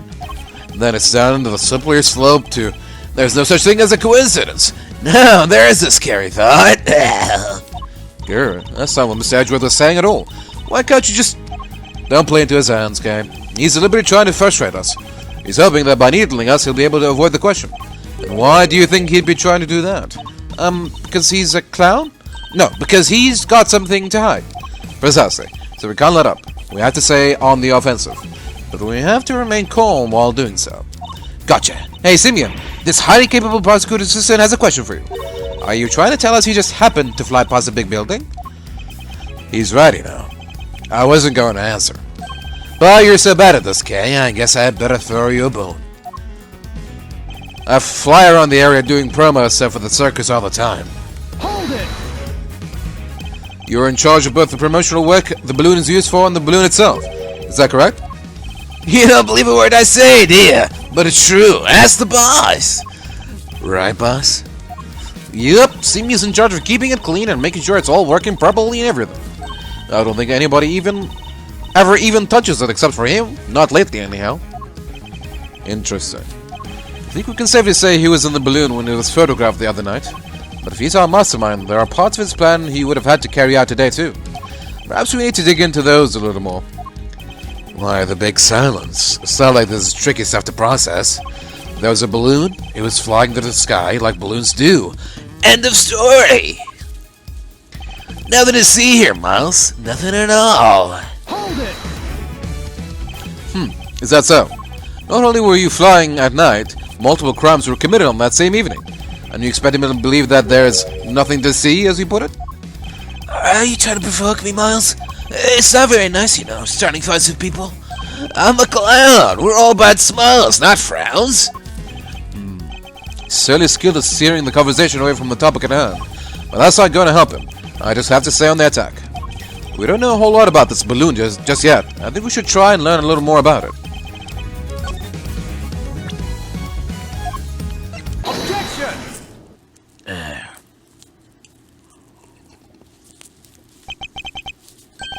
This truck, it wouldn't happen to be blue by any chance. Huh? So what if it is? We happened to see a blue truck ourselves just today. One with a large basket loaded on the back. That was the truck you told us about. Then your statement about it not having moved in 2 days is a lie.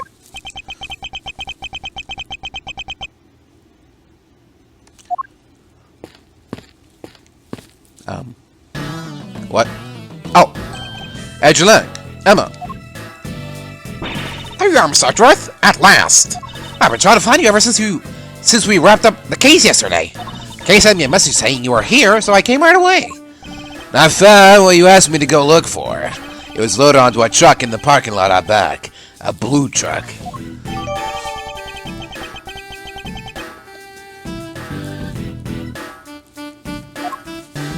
Well, well. I think that truck might be the one we saw earlier today. In fact, I'm almost certain of it. Objection! What, just because it's blue? Look at a million other trucks. What makes you so sure it's the exact same one? No, I saw it too. It's the same one for sure. Objection! Huh? What's the matter, Miss Edgeworth? That wasn't me. Worthless are the words of a man who can't back up his claims with evidence. Wow, you sound just like him. Show me. I demand proof. You must be able to prove it somehow. It's the same truck, I'm sure of it. Huh? What are you doing, Miss Edgeworth? Why are you touching the truck? The engine's cold, which means it's been here for a while. No way, you can tell just from that? What can I use to prove it's the same truck?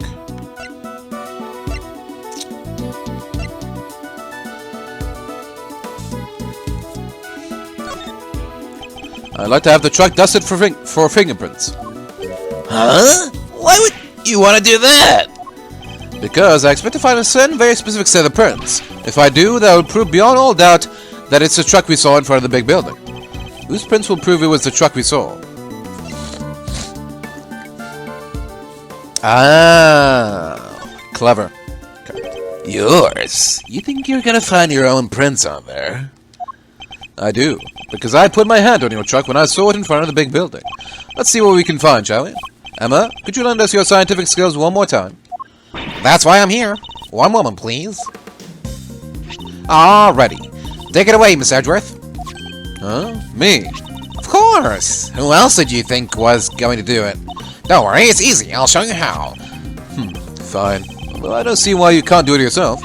So just spread the powder over the area you want to search for prints, like this. Moving the cursor around and pressing A will allow me to dust the area with powder. It takes your fingerprints, so once you've found one, make sure to dump plenty on there. And then blow away the excess. Blow it away. Yeah, with your mouth. Like that. Blowing with Y should remove any excess powder. Alright, you got all that? Yes, thank you. Now to try it for real. Oh, there is no such thing as too much powder, by the way. Go crazy! Is this supposed to be the truck? Okay. Why does it look green? My little green friend. Oh.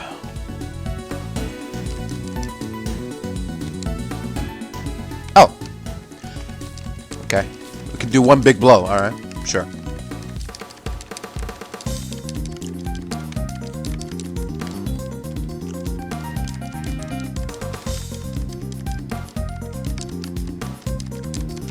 Alright. It's gonna be one hell of a blow. I'm about to blow.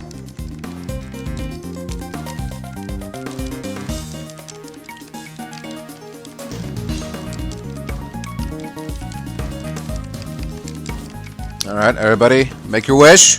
And...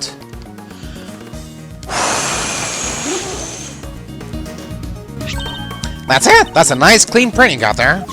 can we compare it to my prints right away? Yep, leave it to me. It's not a match. That confirms it. It's Mr. Edgeworth's print, alright. And with that, another lie is exposed. So what were you doing in the truck?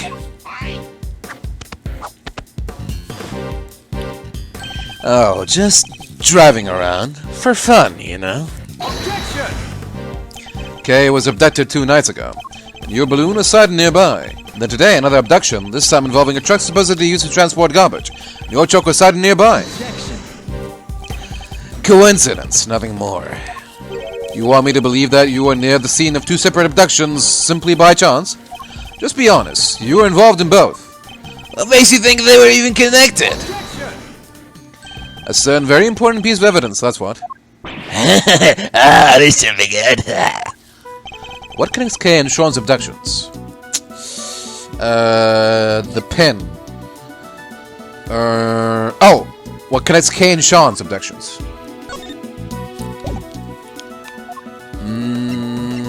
The truck. The 3 Z's. Take that! Kay was drugged with a dose of a powerful sedative, and a bottle of sedative was found right where Sean was being held captive. The very same brand, no less. Objection!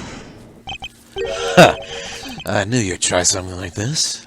So the same sedative was used, so what? Does that mean everything's connected? You know as well as I do, that doesn't prove anything for sure. We must have something. Must be a piece of evidence that can tie him to both crimes. Cops, prosecutors, you, Miles, you're all the same at the end of the day. You force the evidence to fit the crime, and we flat out make it up, just as long as somebody goes to jail. You're no different from a certain other evidence tamperer we've had the misfortune of meeting. Objection! No, I'm nothing like him. Objection! Then show me! Hit me with your killer piece of evidence. You must have one, right?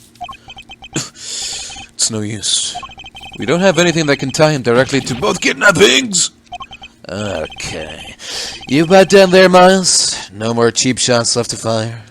Great. Well, I have a show to be rehearsing for, so if you don't mind... Objection!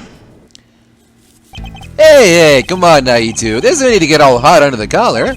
When one of your good looks running down your face now, will we, Simeon, old pal? What are you sticking your nose in for? Hey, I just sense the vibe getting a little harsh and heavy, eh? Thought I had a lot in the mood. Help me out here, Kay. Lift our spirits with a little dose of the old grave thief magic. You don't have to tell me twice. Okay, let me see if I can do Simia's voice. Here goes. Objection. What do you... Take this seriously, will ya? Thought you could do with somebody running a little interference for you, monster. Not the most ethical approach, I know, but again. Kay. Again. We can worry about whether or not this is the right thing to do later. This is my last chance to try and prove a connection between Mr. Sane and his crimes.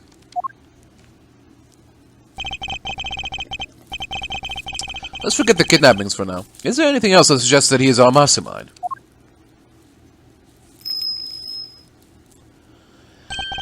Of course. Canis was looking for our secret string puller too. The young pup, as he called him. If I could prove that Mr. Saint was that same young pup, then perhaps... What evidence do I have that might point to him being involved behind the scenes?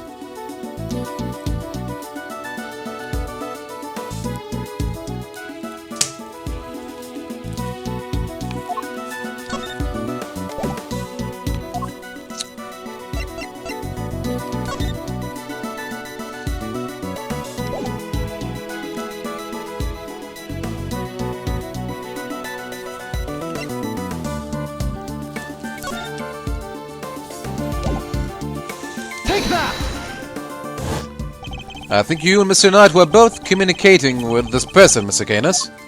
And that same person might well be our secret string puller. That's right. Our mastermind was involved in Canis and Knight's correspondence chest exchanges. If I can prove that Mrs. Sane was the hidden intermediary between the two of them. Alright, that's enough. This is getting painful. You don't have anything, and I have to practice for the show. So, if you don't mind... Thank you, Mr. Fender. I can take it from here. And I can't take any more of your interventions. Ooh, just look at that face. Yeah, I like it. Mazarine is back in the game for sure. I'm Simeon, the funny clown. Look at me. I'm, juggling. Okay, you can stop now. Mr. Saint, you're a fan of chess, I take it? Huh? Where'd that come from? Chess? Sure, I don't hate it. Secret string player was playing correspondence chess with Mr. Canis. Objection. I thought Bronco was the one playing chess with Canis. You were saying he was your so-called mastermind? Objection. No, it wasn't him. Whoever it was went on manipulating events even after Knight's death. Take a look at this letter, if you would. Who do you think could have written it? I believe it was the person who had inserted themselves between Mr. Canis and Knight. Do you think that person was me? Why would I go through all that trouble? That's crazy. To make it appear that the two men were connected and communicating directly with one another. The very fact that led Fifi Leguar to murder him.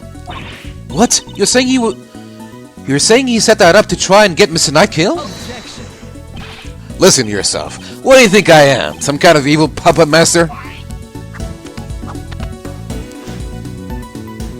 You've seen me. I can barely even get the animals to do what I want. If we could find one of the letters he passed between Knight and Canis, that would prove the connection beyond a doubt. I'd like to have your room searched. I believe we might find... Letters? You won't. Trust me. What? Once I'm done with something, I put it straight in the trash. Guess I'm not the sentimental type. Why get hung over the past, right?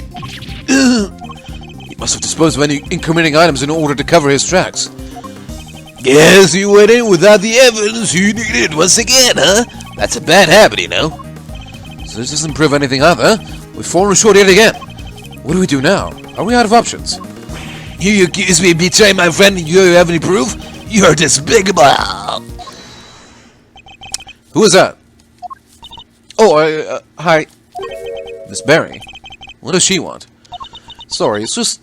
I was thinking about what you were saying and... This Knight person, you mean Bronco, right? Samuel's friend? Yes, what of it? Did she know something? A letter came from him this morning. For Samuel. What? What is it?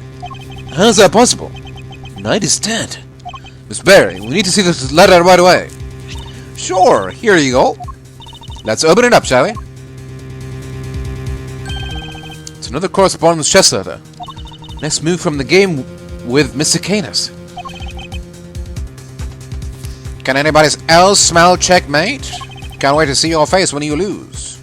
But you are never going to beat me, not at chess. It's postmarked the 26th of March, the day before Knight died. I guess it must have gotten held up en route.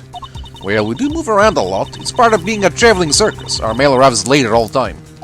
Interesting that it's addressed directly to you, Mr. Saint.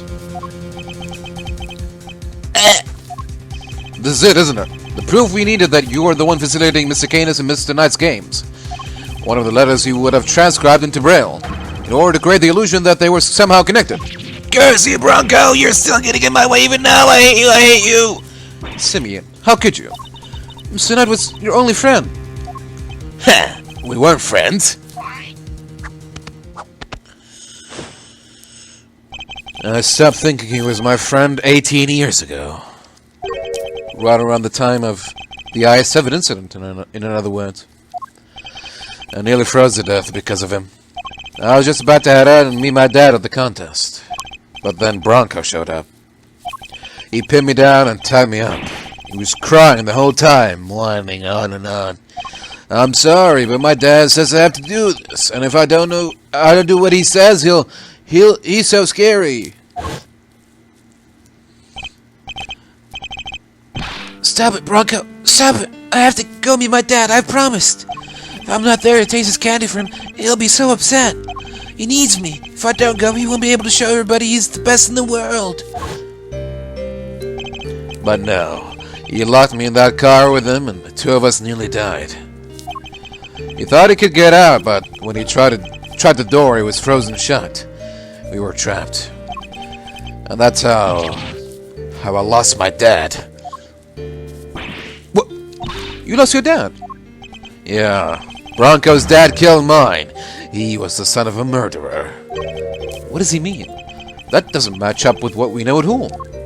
Simeon, the victim in the I-7 incident was a guy named Artie Frost. Yeah, that was my dad's name. My memories got kind of scrambled that day. What little I remembered was pretty mixed up. So I didn't find out until later that my dad was murdered. The murderer was a man named Carmelo Gusto, a confectioner.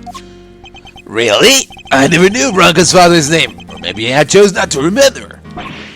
Just thinking about the sicko that killed my dad turns my stomach. Mr. Saint, are you sure you didn't know the name of the murderer until just now? You think I'd sit on if I did? Well, I'd have reported him to the police right away. All I knew was that Bronco's dad tricked my dad. And that's how I knew my dad was the one who was killed that day. Bronco was a traitor. He helped his father murder mine. He was the son of a cold-blooded killer. He deserved to die. Objection! Sorry, Mr. Saint, but you've made a mistake. A big one. A mistake? What do you mean? Artie Frost was a sculptor. He'd been working in France not so long before the murder, under the name Paul Hillique. So I hear, but I don't remember anything about that. I wish I could. Well, I'm afraid it's only natural that you don't, because he wasn't your father. Huh? This is your idea of a joke. Well, it's not funny. Not at all. You're right, it's not. But you need to know the uncomfortable truth. This piece of evidence proves that you are not Artie Frost's son.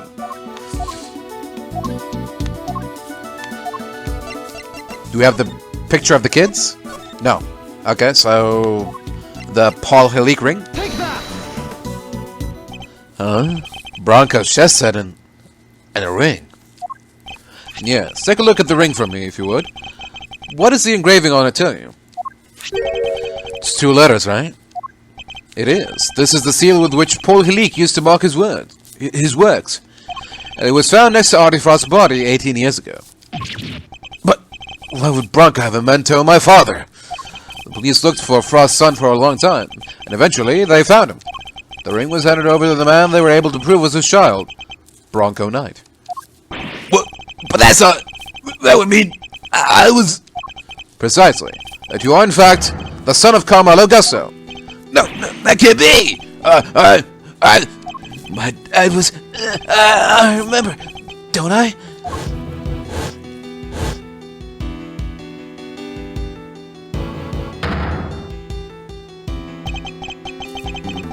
Bronco tied me up and locked me in that car.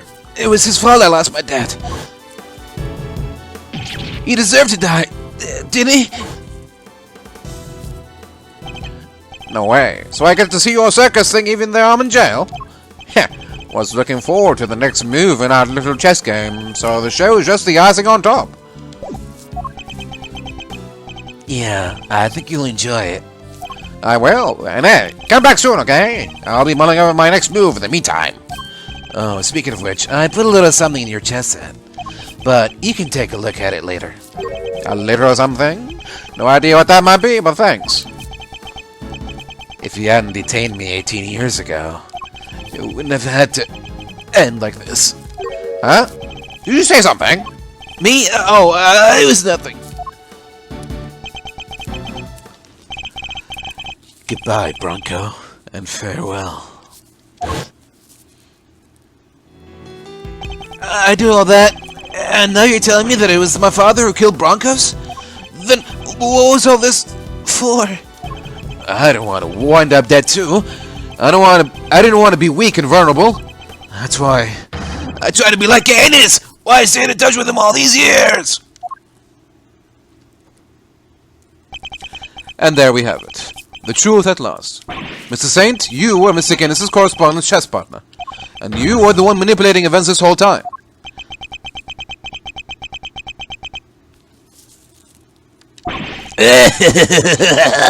You're right. It was me. It was me all along. At last, he's finally telling the truth. I was the one who witnessed the murder 12 years ago, but you knew that already. The president's assassination. Just as we thought. Which means he's the one who drew the picture. And they knew it too. That's why LaGuard kept questioning me, day in and day out. It got so I couldn't face what I knew the next day would bring. I was a nervous wreck. Who could blame you for wanting to get out of there? But I imagine it wasn't as easy as simply running away. Winner would have sent his men after you. No matter where I went, they were on me.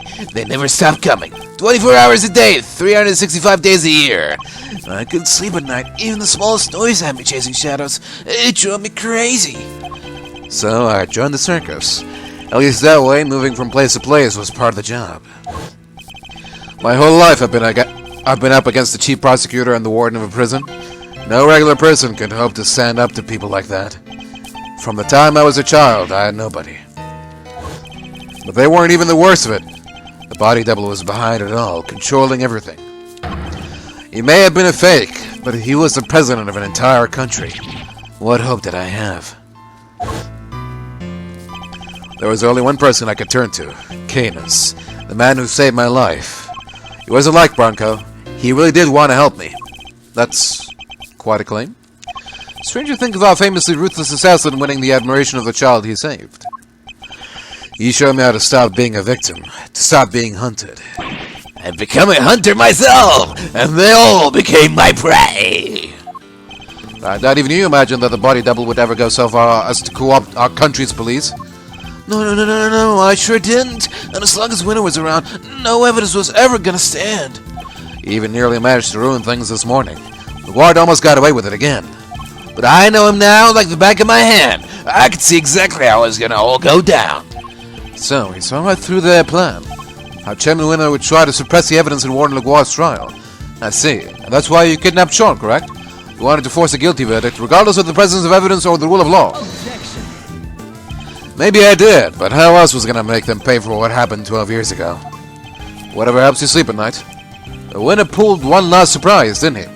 He tried to kidnap Sean himself in the hope of influencing the verdict. In other words, you chose the exact same course of action as the man you so fervently claimed to hate. Objection. It's only if I'd actually kidnapped anyone at all. But I'd never do anything so wicked. Never, ever. Me? Commit a crime? No. And besides, I don't hate the three of them. If anything, I'm grateful. They hadn't done what they did. My revenge wouldn't have been nearly as fun.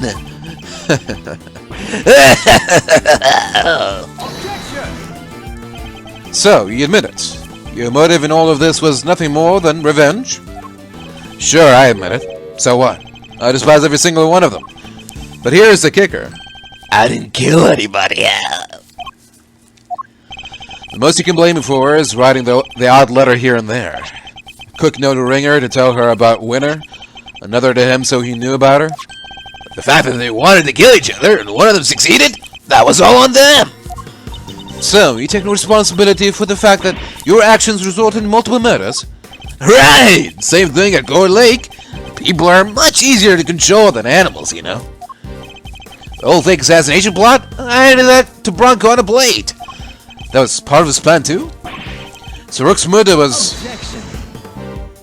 No. That was all Bronco's idea. Nothing to do with me at all. Still, move things in the right direction, would you say? Isn't fate a crazy thing? You can't talk like that about a murder. Setting LaGuard up was easy too. I just made it seem like Knight and Canis were in contact with each other. And slipped the chisel inside the chest. So it was you who put it in there? Yes, it was. I thought that might point everything nicely in Canis' direction. Worked out pretty well, even if I do say so myself. Who knew that would be all it took to make that awful woman murder poor Bronco? I guess she got to where she just saw enemies everywhere she looked. I know the feeling.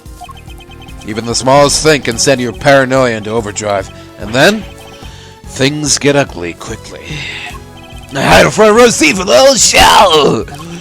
You are the last piece to be put into play, of course. Who? Me? You saw both cases and finally brought down Winter and LaGuard.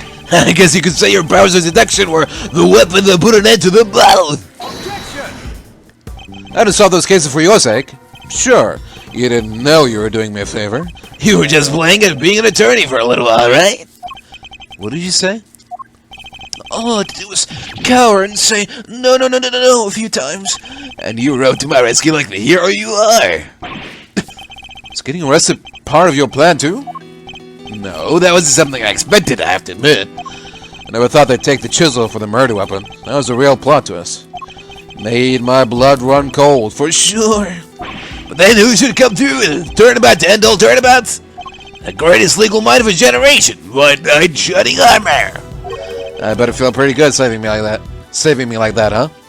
You gotta thank me, you know. I don't do that for many people. You're wrong. He wasn't playing at being an attorney. He was trying to help you. Because helping people is what Mr. Edgeworth does. He helped me right when I needed him most.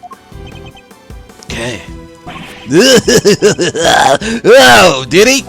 You're sure he was just trying on his dear departed daddy's shoes for his eyes? No, that's not what he was doing. Come on, K-Meister, don't let this clown get you down. He's projecting, plain and simple. Painting other folks with his own grubby brush. It's not just that he doesn't trust other people. Poor kid doesn't even understand the concept. Doing something for somebody else's sake? Forget about it. He'll never understand. You think I care what you have to say about me? Consider this for a second. I've got my revenge on everybody I said I had to get it from. And yet...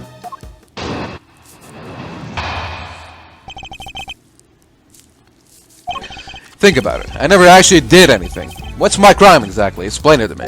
You think you could put an incitement charge on me? Read my letters. I don't mention murder anywhere. If I did, maybe you'd have a case. Maybe you could say I encouraged them. But it's the same story as always, I'm afraid. You can't prove I did anything at all. That's not true. You kidnapped me. Sorry, but did I miss the part where you proved that? All I ever admitted was sending letters. Letters which didn't threaten, coerce, or encourage anybody to do anything. I just passed on what you might call pertinent information. God, he's a slippery one, I'll give him that. There's gotta be something we can do. What about this? Excitement stuff he's spoken about. Incitement, okay? It means to encourage or direct another person to commit a crime. In the eyes of the law, it's seen as equivalent to committing the crime itself. So then we just need to prove that he told them to do it. You say that like it's going to be easy. Guess maybe you're not so big on due process after all. You think you can make me carry the can for murderers I had nothing to do with? Think again. I don't even have to talk to you if I don't want to. In fact, why am I still talking to you? I can think of one reason. The tent is surrounded. There's nowhere left to run. Really? You don't think I planned my escape too? What if, just to pluck an idea out of nowhere, I trained all these fish as wild beasts to attack on command, for example. all I'd have to do is say the word, then sidle off stage in the chaos. What? You wouldn't. I'm just spitballing, but you'd pay to see that, wouldn't you? I could just as easily take Sean hostage with a gun I may or may not have in my pocket. Yeah, you know what? That would make for a killer show. You will do no such thing. It's hard to know what lengths he might actually be prepared to go to. But knowing what we know about him already, we have to be prepared for the worst. Fine, I'll humor you. Once the curtains goes up on this little performance, it better be a lively one. Bore me, and we're done here. Alright, let's see if we can keep me entertained, shall we? God, he's not gonna give me an inch. There must be something we can do. We can't let his crimes go unpunished.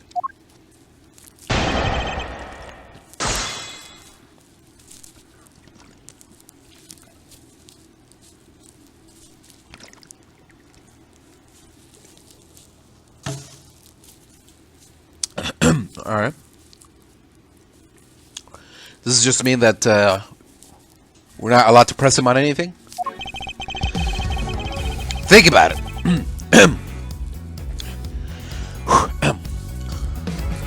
Think about it. I never actually did anything.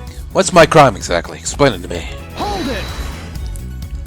You encourage others to commit murder, and those murders were duly committed. And if I can prove it, you will be punished just as if you had done the deed yourself. Yeah, what was the word for it again? I forgot already. Incitement, okay? Chairman Winner, Warden LaGuard, and Bronco Knight all were criminals in their own right, and all committed unforgivable acts. But all were induced to commit those acts by somebody behind the scenes. This man right here. You really don't hold back, do you, Miles? But it doesn't change anything. You think you could put an incitement charge on me? Read my letters. I don't mention murder anywhere. Hold it! Nowhere at all. What are you doing? Look? I can give you a minute if you like. He's clearly confident that I won't find anything. You must have planned those letters down to the last word. Look, I don't want to teach you how to do your job, but if you can't prove I encouraged them to commit those murders... Your incitement charge goes up in smoke. Too bad. So sad, huh, Miles? If I did, maybe you'd have a case. Maybe you could say I encouraged them. Hold it! I know for a fact that you made those murders happen. Yeah, there's something I need to tell you. Truth is, I was the one who made Big Bad Chairman Winner kill little Miss Rosie Ringer. What? You told me yourself. Objection. Did I? And you can prove it? If you can, this ends here. Just ask yourself, could this sweet innocent boy have done the things he's saying? No. Grr. I hate to admit it, but he's right. Without proof, we have nowhere to go with this. If we could only prove what he said on that phone call. But it's the same story as always, I'm afraid. You can't prove I did anything at all. Hold it! The same story as always. What do you mean by that? Why does that matter? That's not important here. You know what is important, though? That you can prove nothing. Nothing. Nerve. Till we have some way of showing that he's guilty, we're just going to continue floundering. Either I thrust items of evidence in front of him and hope for the best, or I go over it all one more time. Whichever method I choose, proof is the only way we're going to get anywhere here. He convinced me over the telephone. He told me he was the one who made Chairman Winner kill Rosie Ringer. I just need to find a piece of evidence that proves what was said on that call.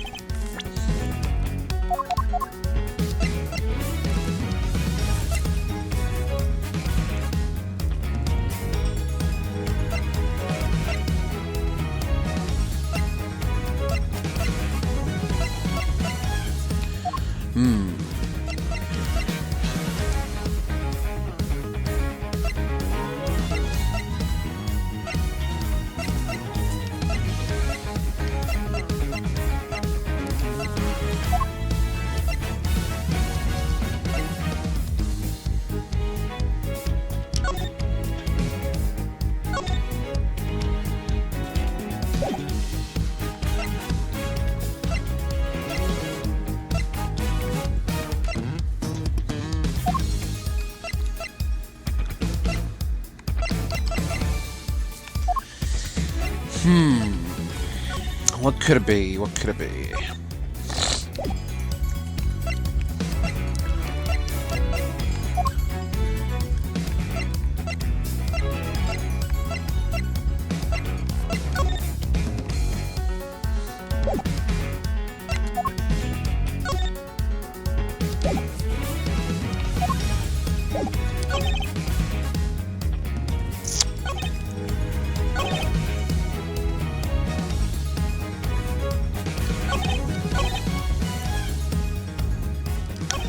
Alright, first of all, where do I present it?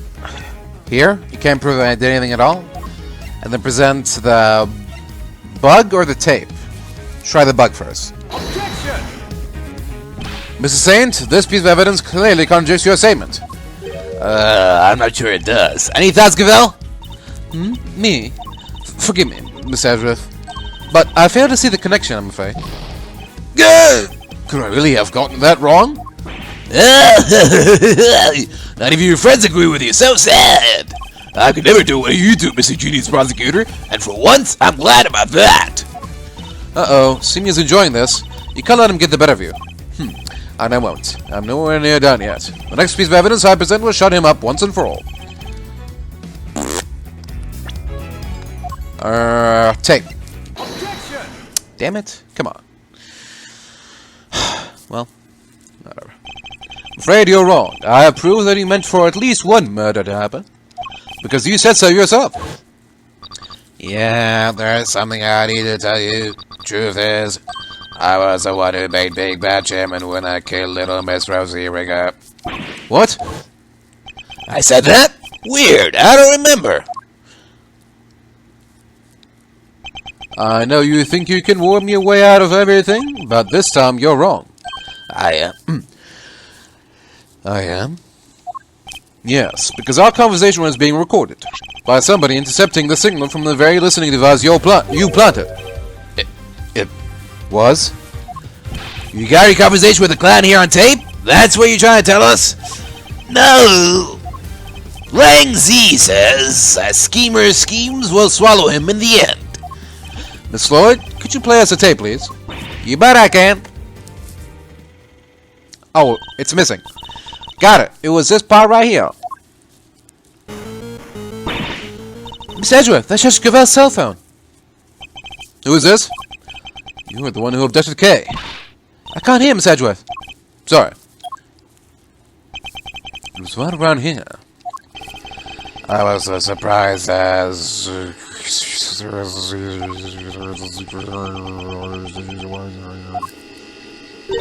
Huh? That's weird. Is something wrong, Miss Lloyd? I'll say. Seems we maybe, didn't quite catch the next part on tape. What? Why? How could it not have been on there?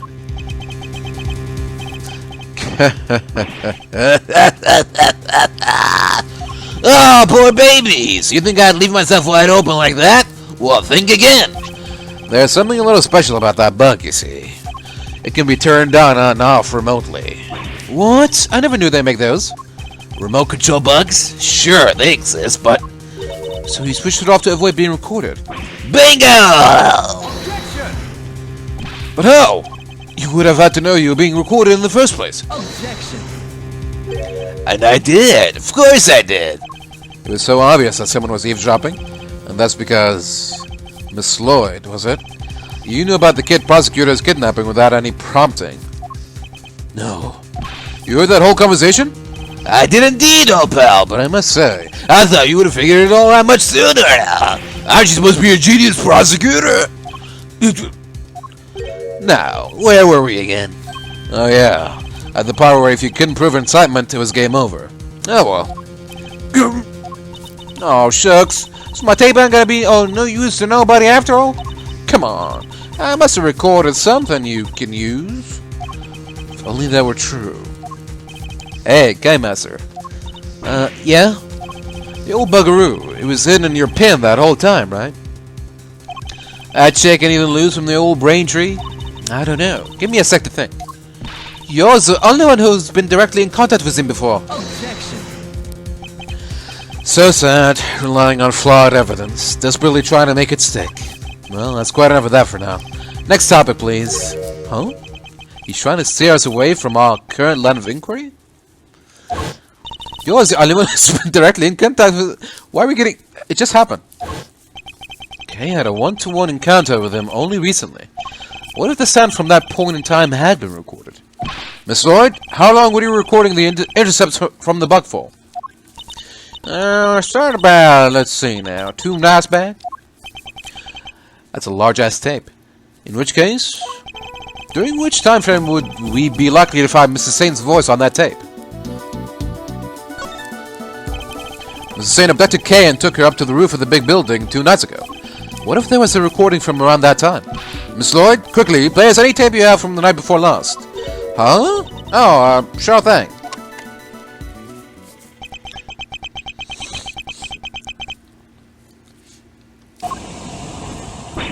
That's the sound of the balloon. Indeed it is. And around that time, I imagine Mrs. Saint would have been transporting you in it. Which means he can't have been too far away from you, or the bug.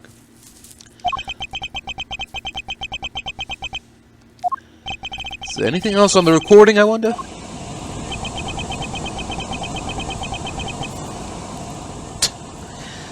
I finally have my revenge. I got everyone I Hated it for so long, finally killed. Can't believe it, it's finally over. Wait, that noise. That was a gunshot! Huh? Bzz, bzz. Huh. You turned the bug off then, too, it seems. Unluckily for you, you are a little late in doing so. There's no escaping it now. That gunshot ties you directly to the case. Huh? What are you talking about? Nobody ever even mentioned a gun. He's wrong. Somebody involved with this case discharged a firearm. I just need to remember who it was and present the piece of evidence that proves it.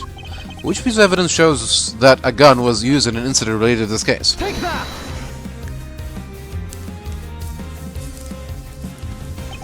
It's written right here in the President's autopsy report. Traces of gunshot residue were detected on his hand. And where was Kay when the gunshot was recorded? That's right, she was in the balloon being taken by you to the top of the big building. However, the roof wasn't as deserted as you needed it to be. Yes, I was there with the President. Wait, not long after we started talking, he noticed something and told me to leave. And if a gunshot rang out shortly after that? Don't tell me you didn't hear it yourself, Mrs. Saint. Not when it sounds crystal clear in this recording.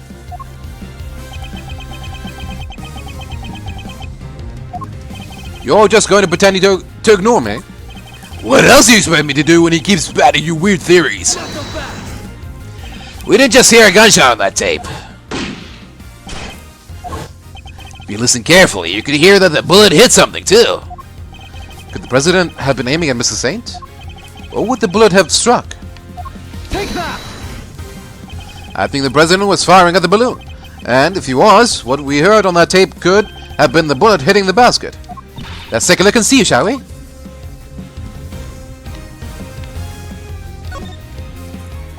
There's a gas tank here. It's fixed to the side of the basket. Doesn't look like it's been hit by any bullets. Which is lucky. That would not have ended well for anybody nearby. Alright, let's look elsewhere, shall we? There's a super long rope curled up in the bottom of the basket here. Look it over. Are there signs of it having been struck by a bullet? On it? Hey, Mr. Blacksuit, take the other end, will you? Yes, babe. Nothing here. Oh, here. Nope, no screen. Nothing here either. Huh, guess this isn't what it hit. Then let's move on and find out what it did.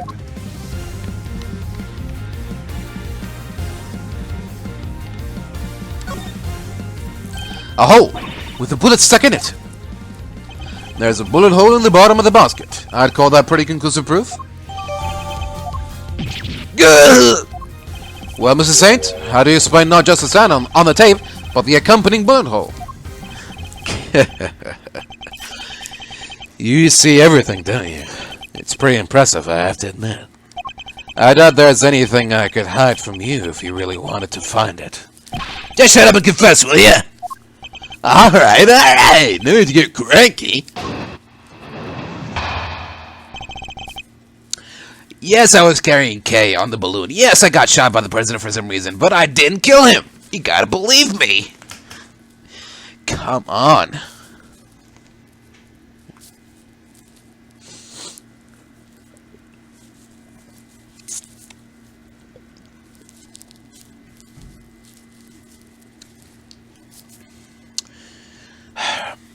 What excuse is he gonna pull out of his hat this time?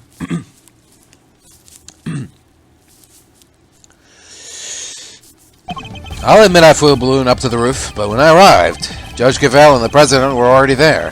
That came as a surprise, I have to say. Only the President noticed me, and he made the good judge leave right away.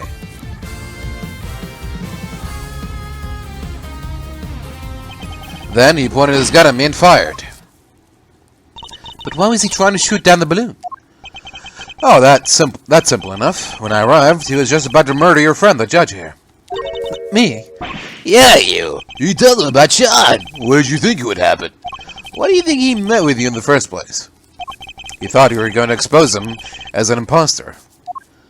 Because she knew the truth about Sean's parentage. He was afraid. Huh. Afraid. Yeah, you can say that. The man was a total coward. His hands were shaking so much when he tried to get rid of me, he couldn't even shoot straight. So you see, I just happened to be in the wrong place at the wrong time. I was an innocent bystander. Right. I'll admit I flew the balloon up to the roof, but when I arrived... Hold it! Around what time would that have been? Just after 11, I think? That's when you and your pal went up to the roof, right, Your Honor? Yes, it was. No contradictions there, but the fact that we've confirmed the time is important nonetheless. And because I arrived when I did... Judge Gavèlle and the President were already there. That came as a surprise, I have to say. Hold it! So, you didn't expect to find the two of them there? Of course not. Why would I? But it's like I got there when I did. We all know what would have happened if I had been any later. He was just about to try and kill you, Gavèlle. You really didn't suspect a thing? I'm afraid I did not. I had no idea. Maybe you shouldn't have blabbed him about the kid. Did you ever think of that? I was merely trying to... sniffle. What kind of mother are you? You're lucky he didn't kill you and then go after the boy. Objection! I'm your opponent here, not Judge Gavèlle. Now leave her alone and tell us what we need to know. Don't worry, Your Honor. I'll take it from here. I am in your debt, Miss Edgeworth. As is shown, I trust that you will look after us both. And I pray that the Goddess of Justice will watch over us all. Your precious goddess didn't even warn you there was a balloon right behind you. Only the President noticed me and he made the good judge leave right away. Hold it! He made her leave, but why? Wasn't he planning to kill her? Sure, but I'll bet he didn't want to do it in front of witnesses. Murderers don't tend to like that. Oh, okay. She still didn't know he wasn't the real president, right? His secret was safe for the time being. And now that he knew about Sean, he could kill both of them whenever he wanted. You two got lucky when he died, huh? Why the frowns? I'd be smiling from ear to ear if I were you. I don't think anybody will be smiling until this matter has been cleared up once and for all. So please, continue if you would. Your wish is my command. Where were we? Oh yeah, that coward of a fake president. I guess a witness suddenly appearing in the sky must have shaken him up pretty badly and he panicked. That opponent's gonna been fired. Hold it! You're lucky that the bullet only struck the bottom of the basket. Yeah, I tried to get out of there the second he pulled out of that gun. Couldn't have my balloon going pop, but it was a close run thing. So, you left right then and there? Of course I did. He was shooting at me. Are you saying there's a problem with that? Does that present a problem? In the end, you managed to leave Kay there up on the rooftop. Which means you didn't actually leave the vicinity, did you? Oh yeah, guess I forgot to tell you the next part. After he shot at me, he escaped through the hatch to the 51st floor. I hung around a little longer to make sure the coast was clear, then I landed on the roof. Would you mind appending that statement to your testimony? Makes no difference to me. After he shot at me, he escaped through the hatch to the 51st floor. Hold it! The hatch that leads to the storeroom where the items from the underground auction were kept. The auction? My memories are still a bit fuzzy, but the auction was 2 days ago, right? Indeed. The auction was being held on the 50th floor that day. And a bunch of people were going in and out of the storeroom while this was happening, yes?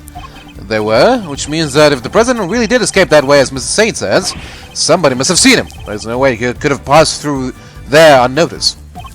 Problem is, the time at which each event occurred.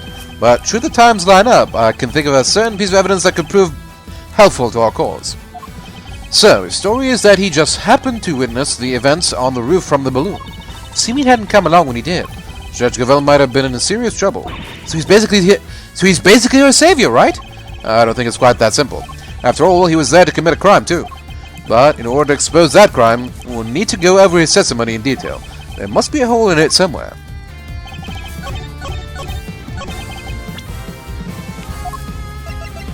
Objection! Kapuya. You're lying to us again. I am. The president never entered the storeroom the night before the last. Miss Hart testified to that fact. What? Do you believe the word of a two-bit hacker from mine? I beg your gosh damn pardon? Say that about the chief again, I dare you. I'll wipe that smile right off your stupid clown face. So, we know how was camped out on the 51st floor that entire evening. But if our fake president didn't escape through there, how the heck did he get off the roof? An excellent question. And one that I hope to provide the answer to next. We know that he didn't leave via the elevator, so neither that nor the hatch are possibilities, which leaves only one possible way of escaping that rooftop. How did the president leave the rooftop if it wasn't via the elevator or the hatch? He's beginning to believe. Take that! He flew. He Flew. Yes, in Mrs. Saint's balloon. Objection.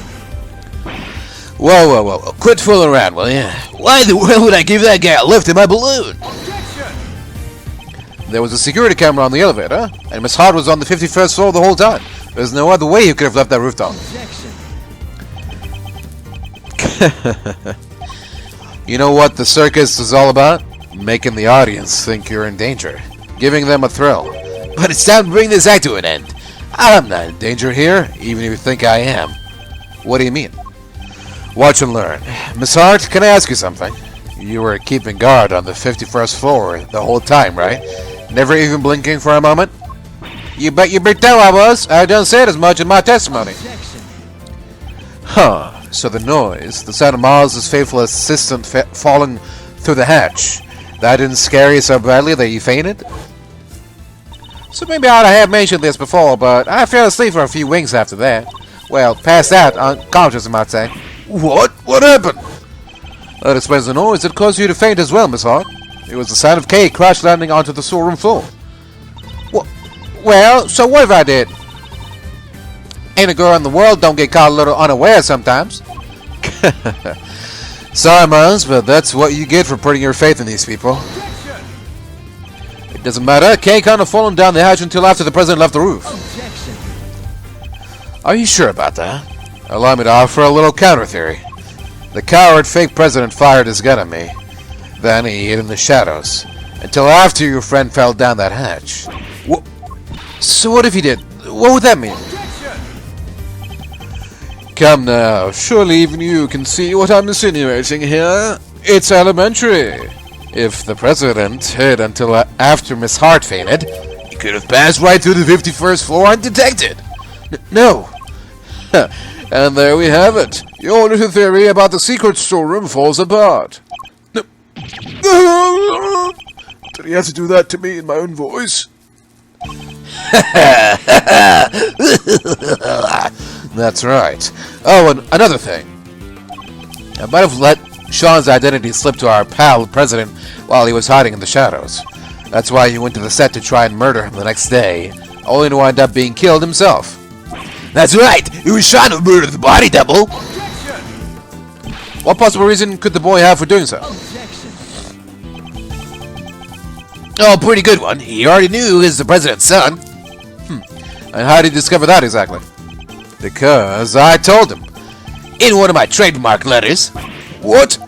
He's lying. Oh, you bet I am. Huh? Or am I? Maybe I did tell him. And maybe I didn't. Well, shiny boy, which is it? It's my fault the Taurosaurus head fell off that roof.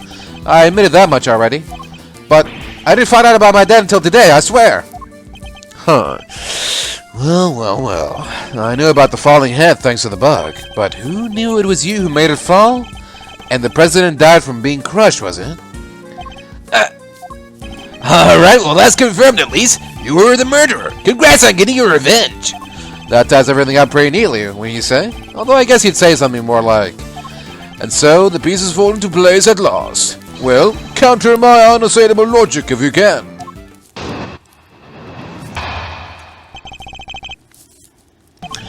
You know my MO by now, right? I'm a hands-off kind of guy. I just like to pull a few strings here and there. That was the case with Bronco, with Chairman Winner. So what makes you think I let that fake president set foot on my balloon? Besides, I thought he was crushed to death by that model monster head. And who said old Taurosaurus is not gonna fall him? It all makes perfect sense. That's how our imposter wound up dead, no doubt about it. And what was the motive behind the murder? The little truth I shared, just like I said. Get it? The truth? That thing you're so fond of? That's what caused the murder here, not me. No, that's not possible. Well, is there a detective in the house? Somebody arrest that boy. Can't help noticing nobody rushing to slap on the handcuffs. What's the matter? Grrr. Curse you! Just as I thought. Admit it. You're all the same. You, Winner, that idiot phony president. You want the real culprit to go free so you can railroad me into a jail cell, don't you? That's just who you all claim to love so much. You only love it when you can twist it to suit your needs. Overruled. That's not true. Objection. Well, if you're not gonna make the move, guess I'll have to step outside and speak to an officer myself. Once I tell them the kid here is a murderer, maybe then they'll finally do something. Objection. We're not done with your testimony yet, Mrs. Saint.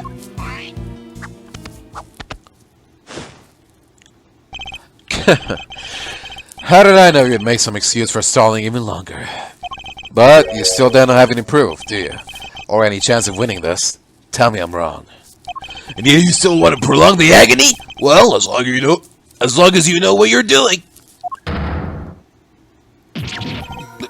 Start holding back.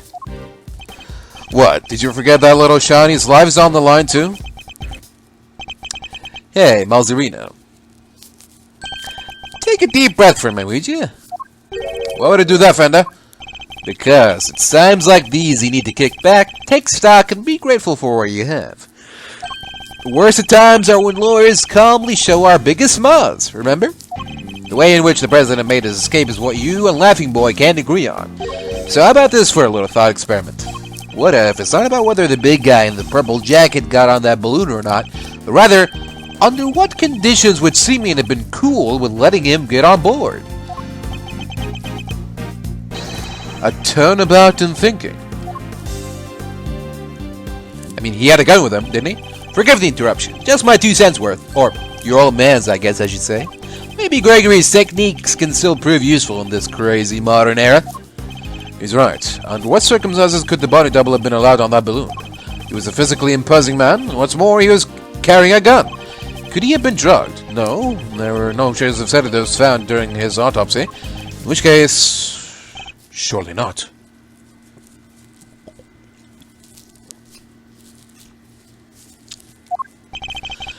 Are you about ready to continue, Miles? And don't forget, this is what we're playing for. This is going to be tricky, but I have to tear your testimony down, one statement at a time.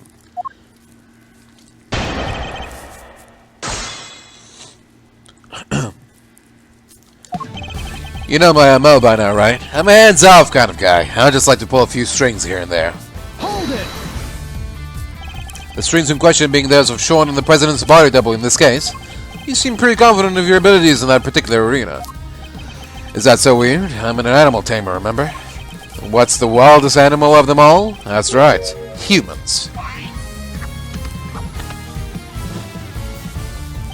Didn't take much to get those 2 dancing to my tune. A little truth here, a little hint of revenge there. Somebody ought to thank me. I did this world a favor.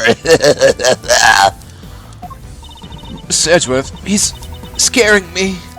Don't let him get under your skin, Kay. We have to stay strong. This man sowed the seeds of another's revenge in order to achieve his own. It's our duty to stop him, and we will succeed in that duty. Why do people do bad things, huh?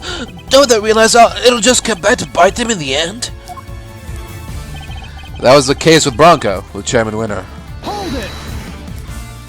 And so you insist that you had no direct involvement in any of what occurred? What can I say? I don't like to get my hands dirty. Sure do love to watch the action unfold, though. All those idiots desperately trying to kill one another, and they don't even know I lit the fuse. I love it. Ha! You haven't changed. All you did 12 years ago was watch 2. You're talking about the whole SS5 thing? Stop it! Your poor papa, scrabbling around for answers and finding nothing. Shucks. What do they call that again? Oh yeah, rank incompetence. How dare you! Agent Lang, please. You don't know the half of it, you damn clown! Your father may not have closed out the case, not public anyway, but it was thanks to his work that we're standing here right now. Sorry about it, Miles, but your little pep talk isn't going to magically solve this case. Now, I know you have your theories. So what makes you think I let that fake president set foot on my balloon? Hold it. But it's the only way you could have gone down from the roof of that building. Alright, let's game this one out, shall we? Suppose I took him down to the ground like he said. What's wrong with doing that?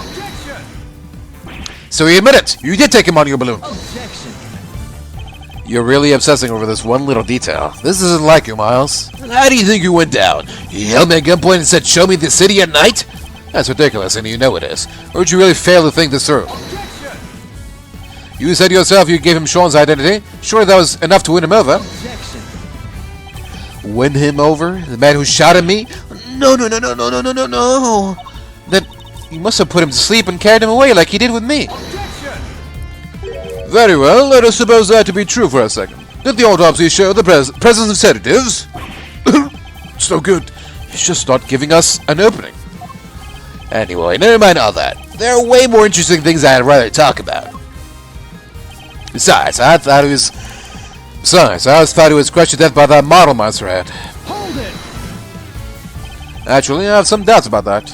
I mean, if the president really was killed by the Torosaurus head... Objection! Don't tell me you're throwing your own pet theory in the trash, Mr. Genius Prosecutor. Aren't you the one who went to all that trouble to prove the man squished by the head? The hypothesis was true? That may have been my theory at one point, but that was when we thought the head was the only thing that could have crushed him. Objection! Why the past tense? That's still your theory, you know? It's not like you have anything else right now. The president's body double was crushed under the falling Torosaurus head. Fact. No. There must be something. Some other piece of evidence that could link this man to the president's death by crushing. Don't you think it's time he gave up, Miles? I don't like watching you struggle like this. We all know who did it. The model head is practically screaming his name. Who said old Torosaurus' head? And who said old Torosaurus is now gonna fall in? Hold it! Sure, Sean was the one who caused the head to fall, that much we know. He even admitted it himself. Fantastic. So, we're all in agreement? Well done, everybody. Case closed. Sean Fenn killed the fake president, and that's that. Somebody get those cops in here. Not so fast. This case is far from closed. Still scrabbling, huh? Well, alright then. Linus, and be quick about it. If you can't, I want to see the kid in handcuffs. Or are you only a stickler about the law when things are going your way? Mr. Edgeworth, what do we do? What do we do? Think, Miles. Think. Mrs. Saint killed the president's body double. It would have to have happened while the two of them were together on the roof. So what would have had to happen? So what would he have had to hand? That's the answer. That will tell us how he was killed. He's not going to make this easy, is he? We need to think about how the president died. It was a very particular cause, to say the least. If we assume he was crushed by the Torosaurus head, then the whole thing becomes Sean's fault, right? But what if that wasn't what the president was crushed by? Is there something else that could have exerted a similar kind of force?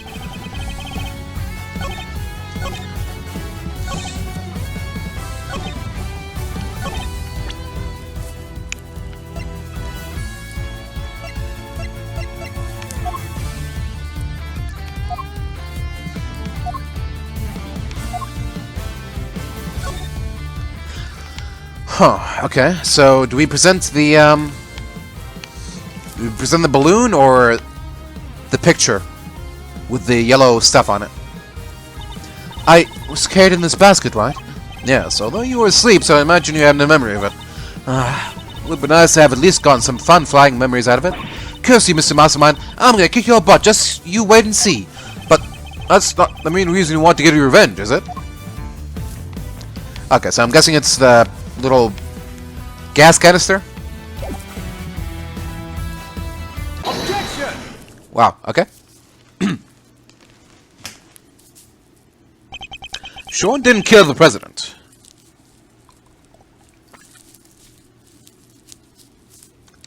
The president was crushed by a monster. What? Did you really just say that? You? Oh, I get it. He's the kid who could communicate with giant beasts, right? Did he use his special powers? The only person in communion with monsters was you. Sorry, but you must have mixed me up with somebody else. No monster pals here, I'm afraid. Objection! Huh. Why the false modesty? You are very close with at least one such creature. In fact, you can make this particular monster do exactly as you command. It was you who killed the president, Mrs. Saint, and I can prove it. What? You're talking about the line balloon? Yes, a quivering mockery of a monster filled with hot air, but a monster nonetheless. Not entirely unlike Mr. Saint himself. Sorry, you lost me. What are you trying to say exactly? Objection! You seemed very keen to stick to your story about having manipulated Short and the President, but no matter how true you may have wanted it to be, that was nothing more than a desperate lie. Even the most skilled animal tamer can't make the dead do his bidding. And the President was dead long before he left that roof, having been killed by your balloon. Oop. I get it. That thing may look lighter than air, but it weighs a few hundred pounds, right? When the President attacked you from the roof, you had to think quickly in order to protect yourself. The method you chose, landing the balloon right on top of him. You didn't need to let him ride on that balloon, and he didn't need to coerce you into taking him, because what you took away was his dead body. Objection! What? Wait a minute now, Miles. If what you're saying is true, the President would have been killed 2 nights ago, which would mean the time of death recorded in the autopsy was wrong. It would? Wow, you're really losing your touch. Look again. It's written right there. Time of death, April 5th at approximately 11 p.m. Clear as day. Ugh. April 5th? That was yesterday. Which means... Exactly. It means he died when the Taurosaurus head fell off of the roof. Alright, son. It's time to be honest with us all. You know it's the right thing to do. You killed your daddy, didn't you? You hated him, didn't you? We get it. Who wouldn't? He just left you. What kind of a father would do that? No, that's not what happened. I already told you. I didn't know who he was until today. Oh, but you did know, because I told you myself. Could my theory really have been so wide of the mark? Wide off the mark? I want to thank you once again, Miles. You hounded Winter and LaGuard until their crimes were finally exposed. By ruining them both, you helped me get my revenge. Gotta know those powers of deduction. The time of death matched up. Everything else would fit. So, could he possibly have cheated the time of death somehow?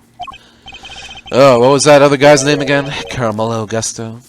You can write him down for me. That was some great work you did there. Of course. Gusto, the I-7 incident.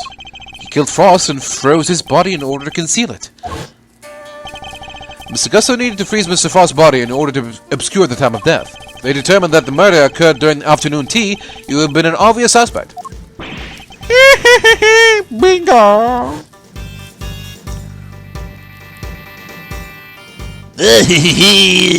Bingo! I wish I could have been there to see his downfall too. How could he say that? He was your father.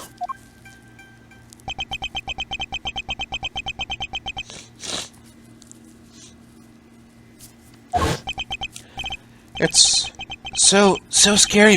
Mr. LaGuard just keeps asking and asking about what happened that day. Where are you, Dad? When are you coming to get me? Please, I need you to come take me away. Is it because I broke my promise?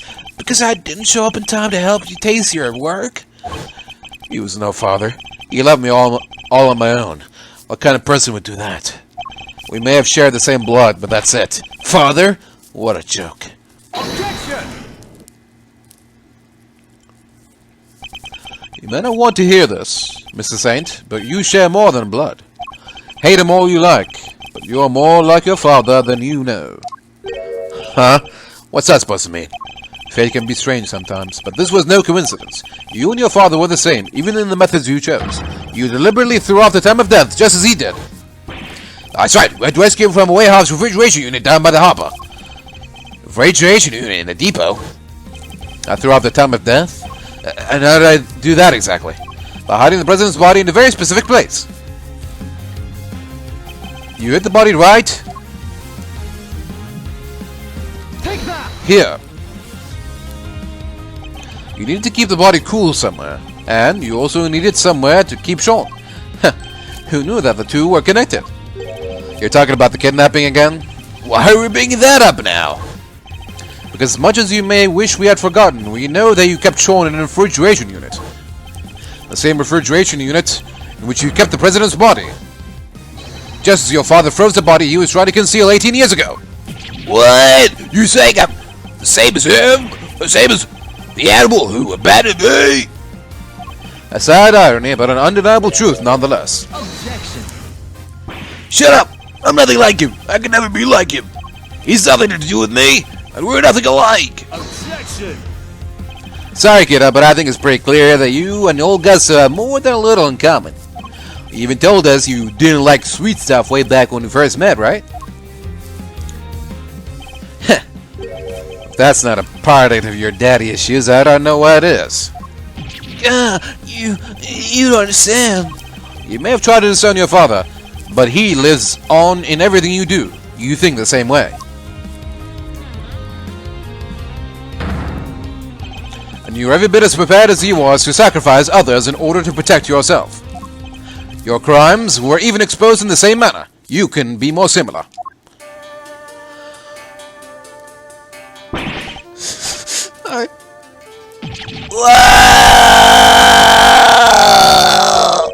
Or should I say, I don't know. What do you think about a refrigeration unit? And the kidnapping? Nothing to do with me. Objection! Nonsense. You did it so you could blackmail Judge Gavèlle. We know for a fact you were involved. Objection!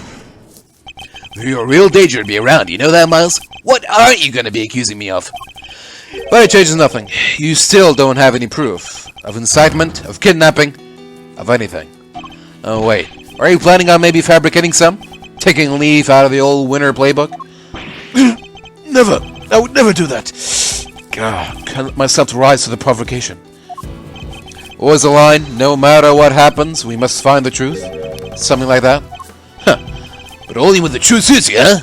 That's how the law keeps people down, isn't it? And why I had to get my revenge myself.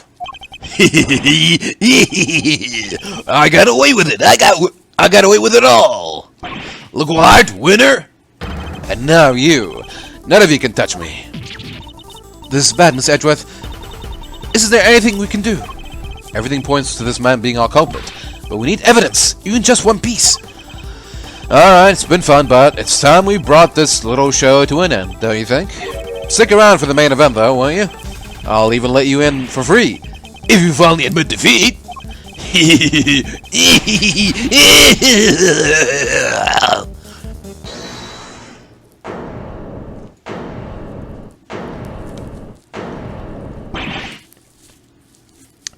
Who was that?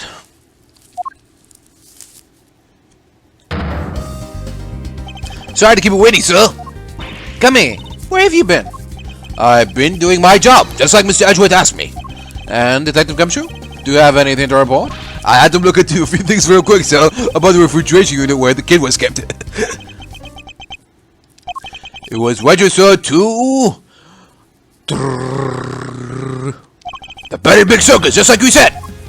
And there it is, just in the nick of time. I said what, Detective? Well, Mrs. Saint? Must be some kind of mistake. Why would a circus need a refrigeration unit? Valid question, I suppose, but we're no experts on the circus, right? Perhaps you could ask your department manager for her thoughts on the matter. Well, Miss Berry? We do have a unit to store all the food for the animals, but I don't know where it is. I'll leave all that to Simeon. He's so good at that kind of thing. You fool! Eek, Simeon, you're scaring me. Such a shame, but rushing to find a solution after the fact so often leads to mistakes. You knew that if the body was found in the unit, the suspicion would fall on you. So you panicked and moved it to the grounds of the Bigg Building instead. Yeah! But you weren't counting on Sean being found in the unit when you kidnapped him. If only you'd known you were up against a great thief and an even greater detective. Is everything alright? You're looking a little pale. Don't think you've won just yet, Miles. You're missing proof for the most important part of your little theory. I am? Perhaps you could enlighten us. You don't have any evidence that I crushed the presidential thinker with that balloon. And I know you don't, because there isn't any. I'm afraid there is. What? Mr. Saint murdered the victim as we think he did. There should be traces of your misdeeds on this piece of evidence. Take that! Here, we'll find trace evidence on this, I'm sure of it. I'm not sure why you're showing me that right now. Are you okay, Mr. Genius Prosecutor? You don't actually believe you will find anything on that, do you? Ugh, that didn't work. Simeon killed the fake president by landing on him with the balloon, right? So, Indeed, that is where we'll find our answers. No good, Miles? No evidence after all? Shame. Huh. You might wish that were the case, but I'm afraid you would be wrong. I have proof, Mrs. Saint, and I'm about to show it to you. There should be traces of your misdeeds on this piece of evidence. Analysis of the balloon basket should turn up the evidence we need. The balloon again? You already have your bullet hole. What else do you expect to find? We, expect to find plenty, actually. Isn't that right, Miss Edgeworth? If there's truth to be found, then he'll find it. He's a hero of justice. He sure is. We'll find something for sure. Miss Edgeworth has gotten out of way tighter spice at this one. What they said. We believe in you, Miles Areno. And so does your pop. He's looking down on you right now. I know he is.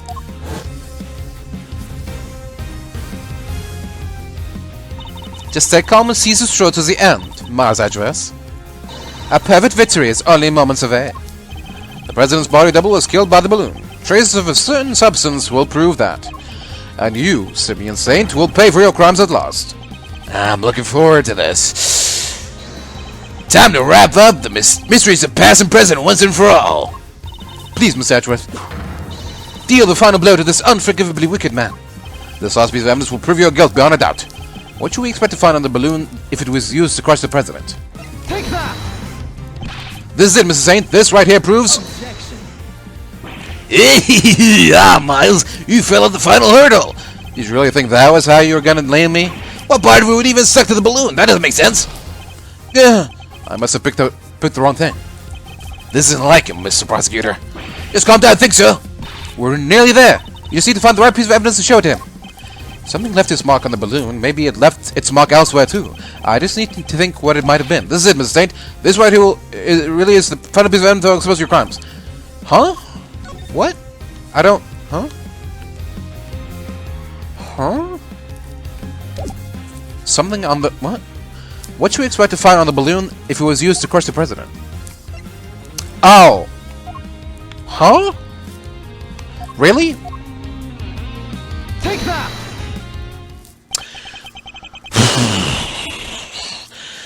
It's the same thing. The yellow stains are the same as the little... It's... Hello? It's the same thing. Stupid ass game. When Sean found the president's body, he also found a bouquet of lion lilies. Lion lilies, symbol of the connection between parent and child. Popular flower back in Zhengfa. That's your proof? Bunch of flowers that will be rotting at the dump by now?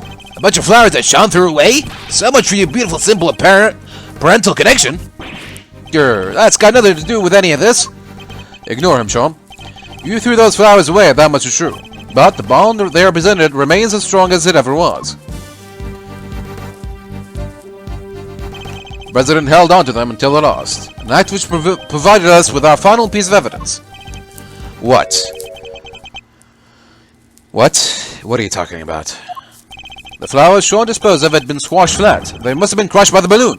If we examine the basket for traces of lion lily pollen, what do you think we might find?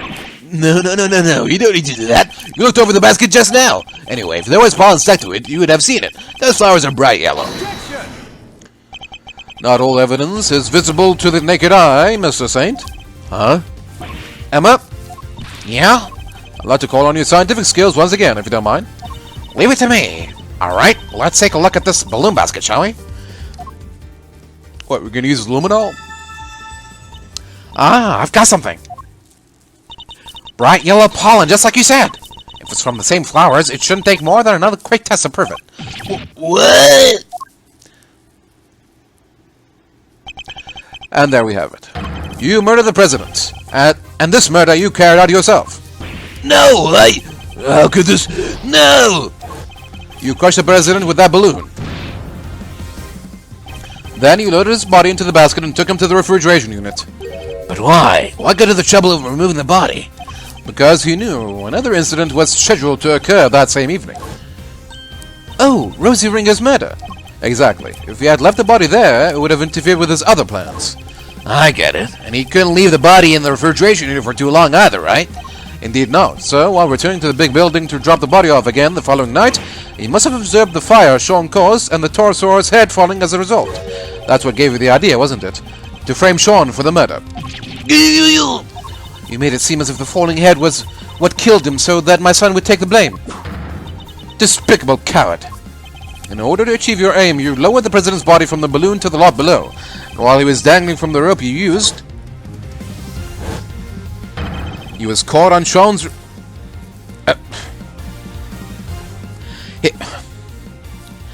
What? You dropped him like that, vertically? Okay, sure. No, how did you... How did you see through it all? How? How? You manipulated people, and you manipulated this case just as you manipulate animals on the stage. You thought you were all-powerful, but your reign is at an end. The animals look like they're mad with you, Simeon. Even Monty and Isaiah. They thought you were their friend, but you are not. They're sad and mad all at the same time. Stop it! Stop looking at me like that! Perhaps they will when you finally stop clowning around.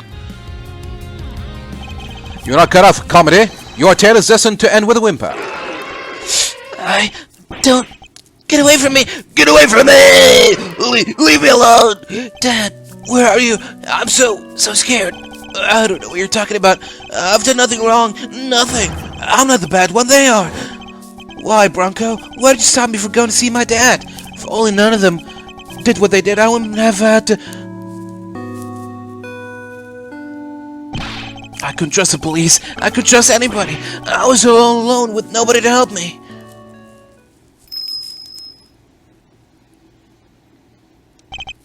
But that man, he helped me. Canis was the only one who ever helped me. So what if I used people? I had to. Is that so wrong? No, leave me alone. Leave me alone! Ah, that hurts! Stop it! You? No! No! No!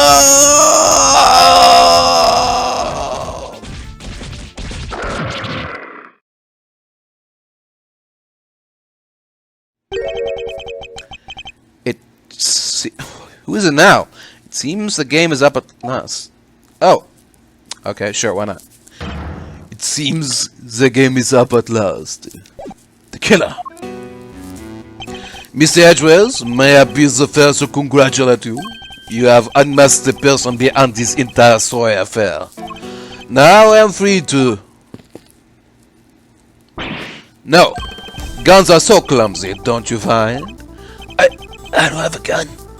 Please, not only are you carrying one, you're just about to draw it. He must have stolen it from the president after murdering him. This gentleman betrayed a bond of trust. He knew the so-called president was an impostor, and yet he employed me to kill him nonetheless.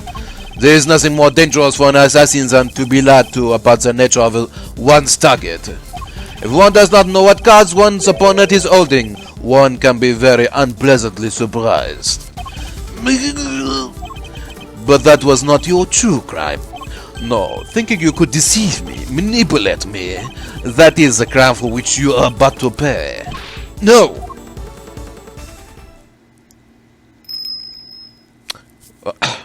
Okay, yep. You! It's been a while, Tequila. Step aside, Canis. That man is my target. I would politely ask that you would call off this particular job. He'll pay for his crimes, but in prison, not at the end of your blade.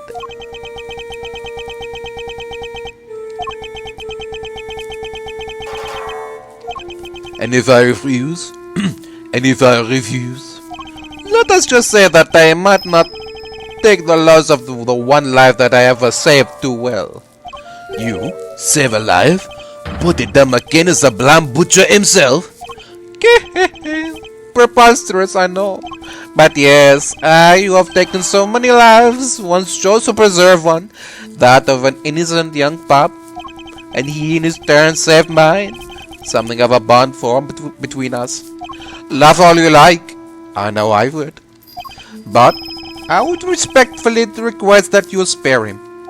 As one professional to another, I ask that you let this particular target live.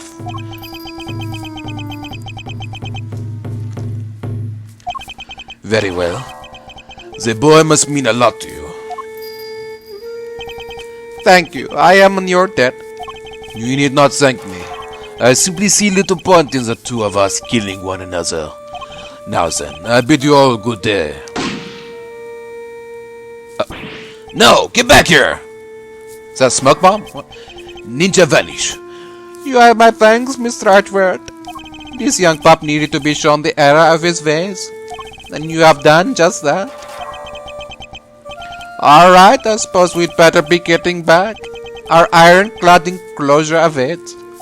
Doesn't it, Elmo? Yes, yes it does. Oh, hello. You killed my dad, didn't you, old man? I will not lie. I did. My victims deserve to be remembered, at the very least. But I sense a great hatred from me from... But I sense a great hatred from me from you, on Pup, in that case. Sean, no! You must not falter, little one. Here, you may use my knife. Take it, and cut my throat. One short slice is all it takes.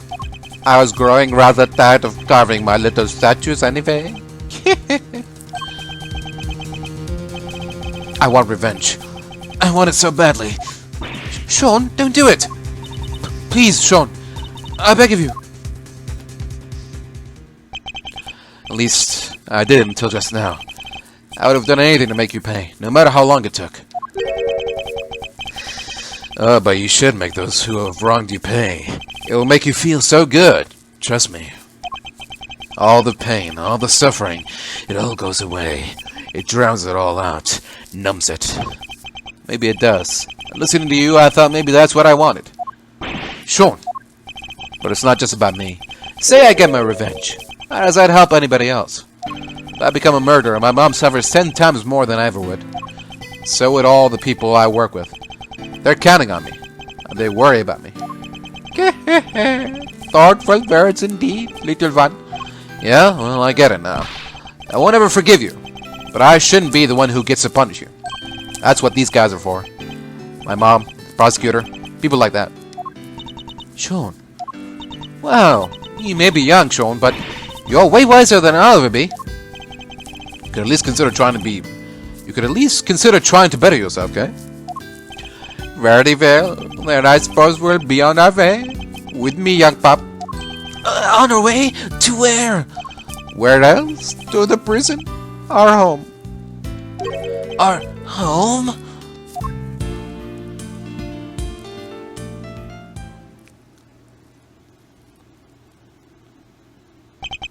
And with that, the case came to an end. A case that had dragged so many people into its orbit.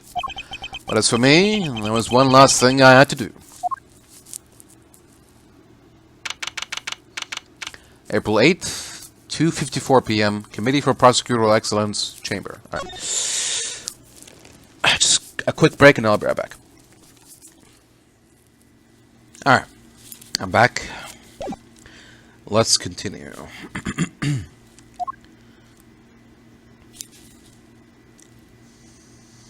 Sorry to keep you waiting, Miss Edgeworth. What's the big idea, big guy? Want to tell us what we're doing here? Miss Edgeworth. Your request has been processed and approved. Huh? Your what now? I've asked for my prosecutor's badge to be reinstated. Your badge? Your badge? What is the meaning of this? I'm returning it. From this day forth, I am a prosecutor no longer. I still can't believe you did that for me. A certain man once said that to be an attorney is to be a defendant's most trusted ally, and that by believing in your client, the truth will make itself known. That man's image has been forever burned into my memory, as strongly as the vision of my father fighting in the courtroom. Good old Gregory. Well, that's his and my father's path. Mine lies elsewhere. Miss Edgeworth. My path is that of the prosecutor. It always was. Well, I guess that's that. I'm sorry. No, I dig it. Besides, I can tell by the look in your eye that your mind's made up. It is. Alright then. Looks like our work together is diddly done. Just don't come crying old lady if you change your mind. This club's now closed to new members. I understand. Hey, monster. Gotta tell me why at least. How come you're so dead set on popping the old prosecutor's hat back on?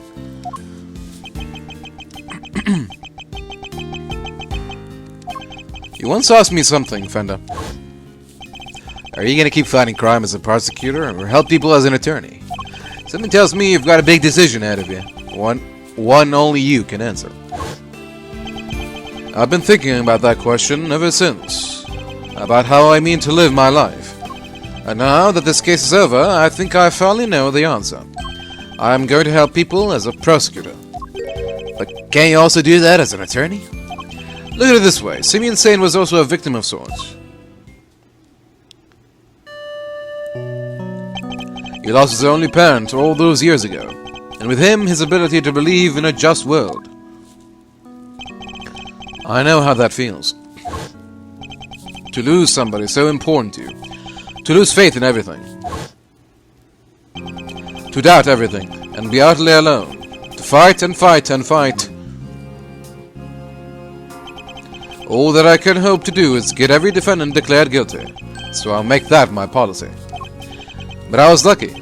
Somebody was kind enough to save me from myself.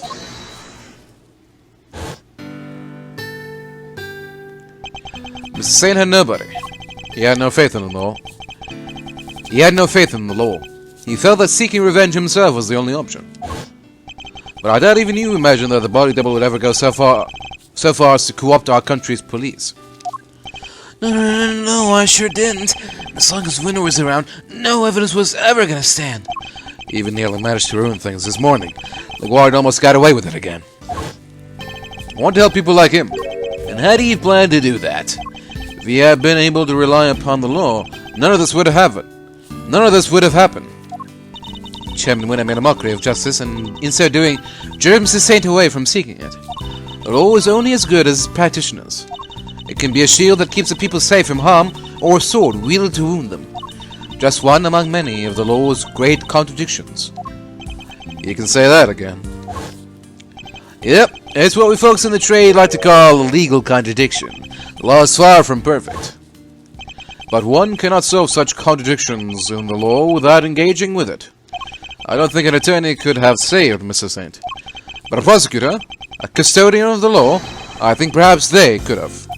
I plan to take out my badge again and confront those contradictions at every turn.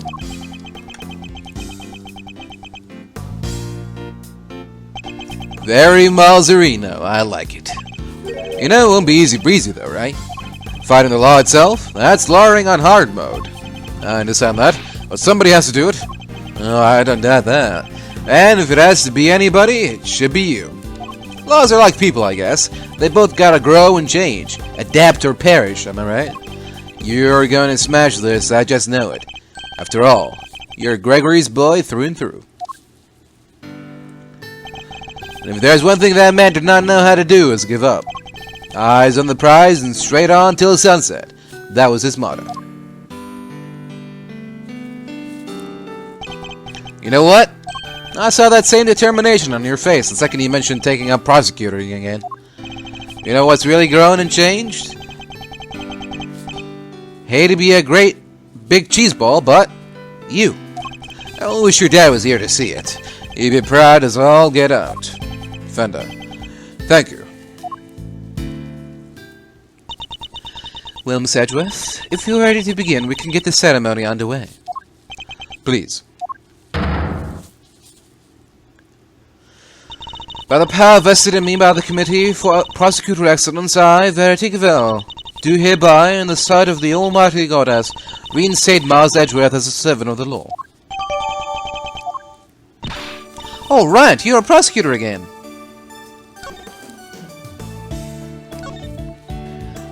This badge design is set to reflect the relentlessness and discipline of law enforcement. It comes from the authority vested in us as strict protectors of the law, and executors of sentences, much like harsh winter frosts and blazing summer days. To wear it is to identify oneself as a prosecutor, but I have no interest in doing so. What? Oh. Wait, what? Okay. Best use of very old week, sir. Well, Mr. Prosecutor, I got a scoop. Your pop's gonna want to know that his kid just signed up for the opposition a second time. Thank you again, Fender, for everything. Don't thank me yet. The next time you see me, it could be across the courtroom. And this face is a whole lot less roguishly charming when it's not on your side of the aisle. I would relish the opportunity to face an attorney trained by my father. I hope that day comes very soon. Alrighty, Fender out. Welcome back into the fold, Prosecutor Edgeworth. Thank you, Judge Gavèlle. I owe you more than I can say. You do? You strove to right the wrongs of the committee from the inside. That must have been a lonely battle indeed. Not at all. I was never truly alone. That's right! You had the goddess of justice on your side. Thank you for teaching me that it's possible to fight in such a way. The contradictions within the committee are like those within the legal system itself. If we aren't able to overcome them, the real truth will forever evade us. I have you to thank for teaching me that, and for setting me on this path. I hereby swear to confront the contradictions that afflict the law, and to overcome them. And I thank you for your commitment to that cause, as does the Almighty Goddess. I truly believe that such efforts are necessary in order for the law to grow and improve. I will look forward to seeing you in the courtroom again soon. As will I. You did not see the best of me when last I oversaw a trial. The next time will be different. I will show you what it means to serve justice with true impartiality. Judge Gavèlle, I don't mean to call your motivation into question. Yes, Miss Edgeworth? But, to my mind, the ideal judge is not wholly impartial. The ideal judge is human. Even in the courtroom, they laugh, they cry, they rage, they smile. And then, when all is said and done, they pass down a judgment based in that very humanity. I'm not sure exactly how to put this, but perfection isn't always the loftiest of ideals, and it's certainly not the only thing to strive for. Forgive me, this is my opinion. Nothing more. You're right, of course. There are other ways. I thank you for sharing your insights. Miss Edgeworth, there's another reason I was never truly alone during my long struggle against Chairman Winner. Someone else was with me. Someone other than the goddess. Of course, Sean! This clipping gave me more courage than words can express. Simply having it near gave me hope. No matter how hard things get, no matter how formidable one's opponent, when we feel that we are not alone, we can keep going no matter how hard the road ahead. Mistakes have been made, but we must fix them. For Sean's sake more than anyone's. Like the mistakes made in the incident in which his father died. So you see, there is something more important than, even to me, than the words of the goddess. Haha, though it may anger her to hear me say such things. So that was your secret weapon all along? The strength of your bond with your son? Perhaps you are right. Perhaps I should not strive for an unachievable perfection, but I must grow, as a servant of the law and as a mother. That I believe above all else. I see. It seems that we both have plenty still to learn. Indeed, we are neither of us perfect yet. Let us continue along our chosen paths and continue to grow as we tread them, until we meet again. I will look forward to that day. May the goddess watch over you as you embark upon the next step of your journey.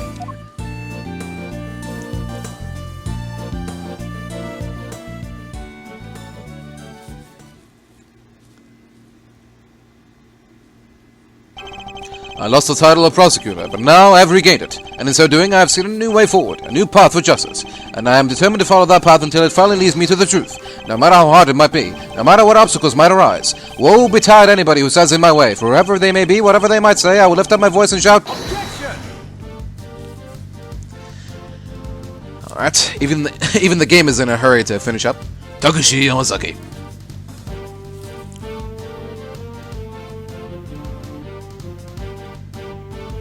So, Chief, what kind of scoop we looking at ourselves next, huh?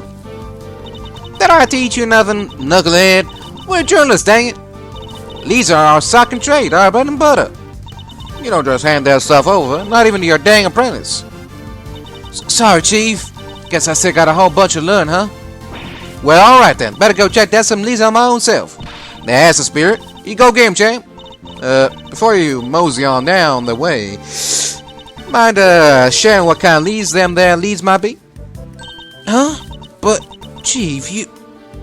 Come on now, I'm pretty much your editor, ain't I? Can't hold out on the boss. Who? Come on, Chief, that's cold. Torihiro Shimogawa, Yuki Nakamura.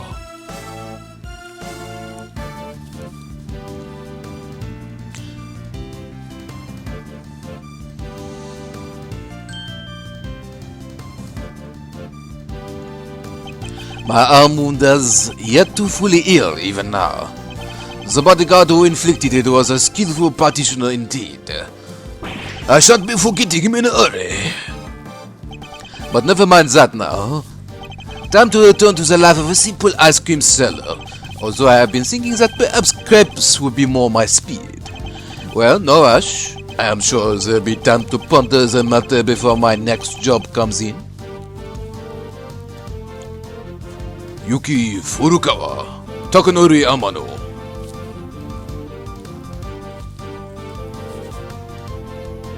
Sure, you might have knocked me on my butt, wise guy, but I ain't out for the count just yet. I'll be keeping my guard up and looking for an opening. We'll get out of this dump yet. Ain't that right, Teddy? The second the bell rings for the next round of escape or shenanigans, we'll come out swinging. Till then, it's training, training, and more training. Tatsuru Iyomoto, Art Designer. You want to know if I'm still planning on becoming an animal stylist? Sure, I'm still studying every single day, still up to my elbows in mud. But I guess it suits me better than being a newspaper salesman. I plan on making my new career when I finally get out of here. What's that? Is my release a few more years away? Now because I helped Warren LaGuard?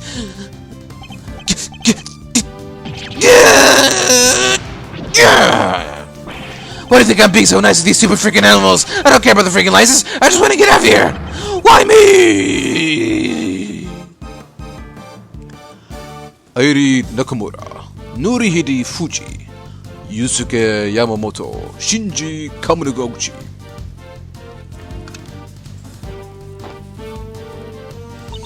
I was so shocked when I learned what Simeon had been up to this whole time. I trusted him. I was his boss. Still, can't sit around being sad forever, I guess. The show must go on. We can't let the magic department and the ventriloquy department get the better of us. We'll light up that stage and blow away the competition and all those awful memories with it. Miwa Kuramitsu, Takuro Fuze, Katsuki Mukai.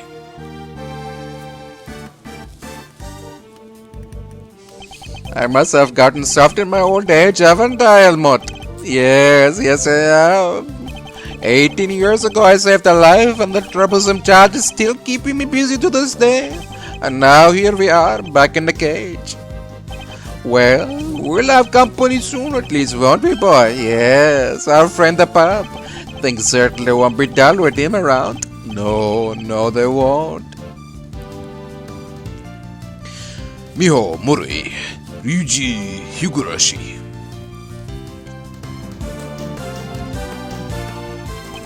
What dessert shall we eat? Chocolate cake, sticky and sweet. Oh, so soft, fluffy and light. You'll be dreaming of it tonight. I'll always be waiting for you, Judy. And I'll come visit you every day, just like you and Eddie did when I was in here.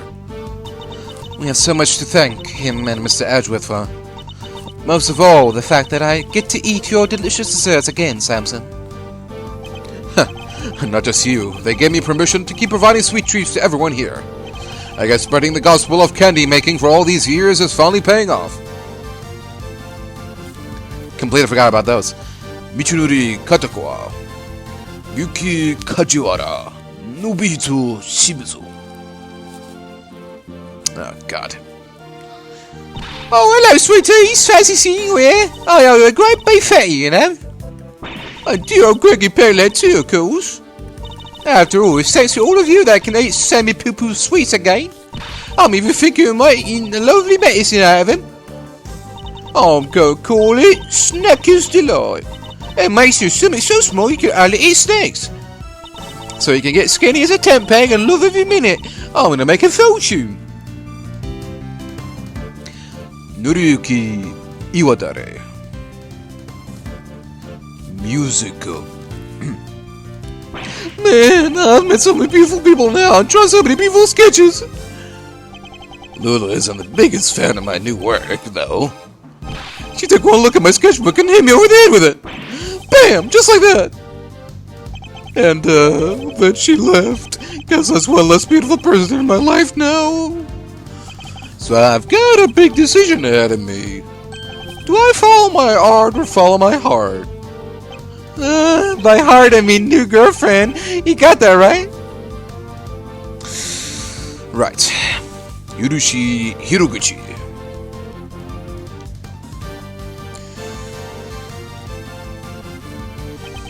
Bad sir, the Badinator. Seriously though, thanks for the assist today, good buddy. Puh. You want me to talk about IS-7? I'll talk all day. Sounds like that Edgeworth kid is doing good work. Yeah, Mazarino chose a different path from his old man in the end.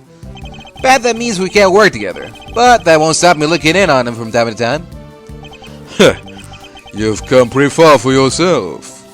Holy macaroni, a compliment from Big Bad Detective Bad? Am I dreaming? Well, flattery will get you everywhere, old pal. You ever need a little fender magic, just say the word. Oh, that's it? I wanted to hear more from Bad. What is he up to?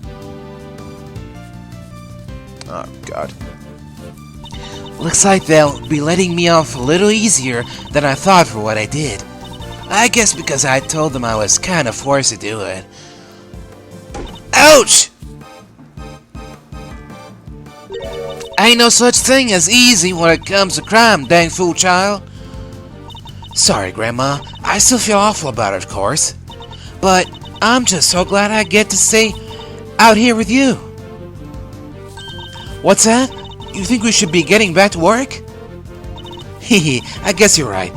Can't keep the dead waiting. Alright. Makoto Kadono.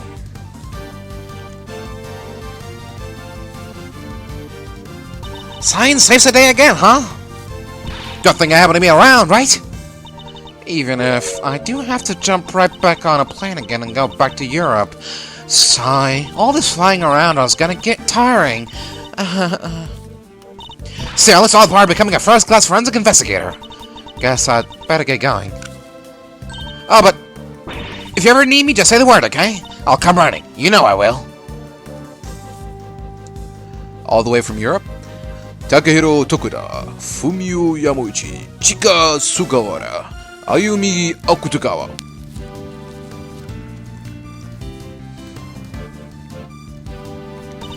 The greater one's father, the greater the pressure to be great. But Eustace Winner, was it? He has chosen his own path now, and he will be tested. Just as I was. Mazajvest chose to live as a prosecutor over how his own father lived. That, too, is a valid answer to the question we've all had to wrestle with. Alright, thank you. Ayano Fukumoto. Maki Tominaga. Sakurako Hirataka. My father hid a secret, bore a burden I could only have imagined. I thought only of my family name. He thought of so much more. He thought of our entire nation. I mean to carry on that legacy, to fulfill his last great wish. Even if our president was an imposter, even if the real president is long dead. Even if it takes all my effort and all my immense effort, Zhang Fa will rise again. I can't wait for you to see it. I can't wait for you to see it. Koji Kanemori. Taisuke. Yep.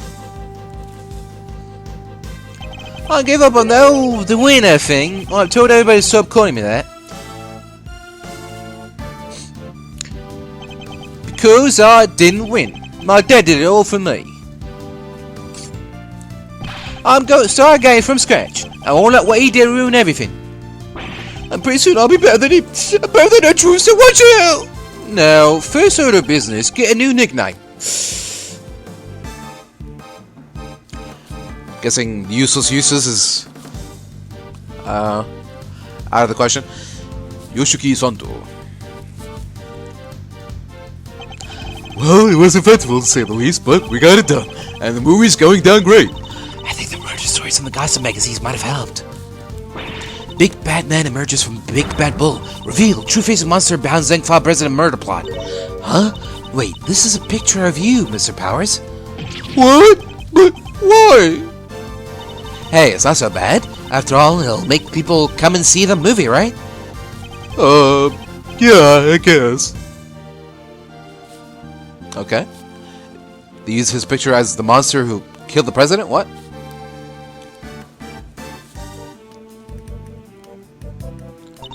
I very much enjoyed the movie, Sean. It's nothing. It wasn't even a big part. The boy who befriended both Taurosaurus and Goldie. They don't come any bigger than that. And it was a role you were born to play. You think? Well, it would be cool to be in the sequel, I guess. And I kind of like acting. Hey, can we pick something up before we head back? I wanted to get some lion lilies for my dad. Of course, and I will buy some too, for Amelie. Motohide Ishiro. Producer. Oh, April 8th, 4:17 p.m. Prosecutor's Building, High Prosecutor's Offices. Phew, it's been a busy few days, huh, sir? Unbelievably so. How did so many important cases all come along at once? Yeah, it's never a dull moment when I'm around. Guess I'm just like it that way. Wait, so all that stuff happened because of you? No, Gummy, how could you say that? And yet, I don't think the good detective is entirely wrong. Well, okay, what now? Will you be returning to your thieving practice? Yeah, good question. What, you're not sure? How can I put this? I guess I feel like I've been trying to follow in my father's footsteps this whole time, you know? Trying to become a great thief just like he was. The Yatagarasu. Or a Yatagarasu, at least. But, watching how this all panned out for you, Miss Edgeworth, it got me thinking that maybe I need to get out from under his shadow and live my own life too. Just like how you decided not to do the whole attorney thing. It's time to make our own fate. She's right. After all, nothing thrives in the shade. I'm going to be my own hero. That sounds like an admirable plan indeed. I won't be giving up the name, though. Can't not be the Yatagarasu, right? Whatever name you pick, you'll always be gay to us, gay. You'll always be a hero. Oh, thanks, Gummy. You'll always be my Gummy, too. You bet I will, and I'll be doing my detective thing just as hard as always. So I'll be counting on you, sir. Yes, and I'll be counting on you too, Detective. Just as I've been counting on you these last few days. You've helped us out too many times to mention. I think your next salary review may come as a pleasant surprise. Huh? Huh? Wait, you mean... What's the matter? I'm saying I'll see to it that you get paid a little more, Detective. You will? This is unbelievable, sir. No way. Go, Gummy. It's like a dream come true. I can finally leave the institute life behind. But don't think I'll be letting you rest on your laurels. Your work won't be getting any easier. I hope you understand that. Yes, sir. Understood, sir. I'll give you everything I got. Just you wait and see. Fender and Judge Gavèlle set me on a new path in life. A path in which I will face down every contradiction that the law has to present. A path at whose end lies the ultimate truth. But can I really do this? I'll need to give it some serious thought. It certainly won't be easy. Nonetheless... Miss Edgeworth, there's another reason I was never truly alone during my long struggle against Chairman Winnow. Someone else was with me. Someone other than the goddess. Of course, Sean! This clipping gave me more courage than words can express. Simply having it near gave me hope. When we feel that we are not alone, we can keep going, no matter how hard the road ahead. So that was your secret weapon all along, the strength of your bond with your son. The strength of my bonds. Oh, I almost forgot!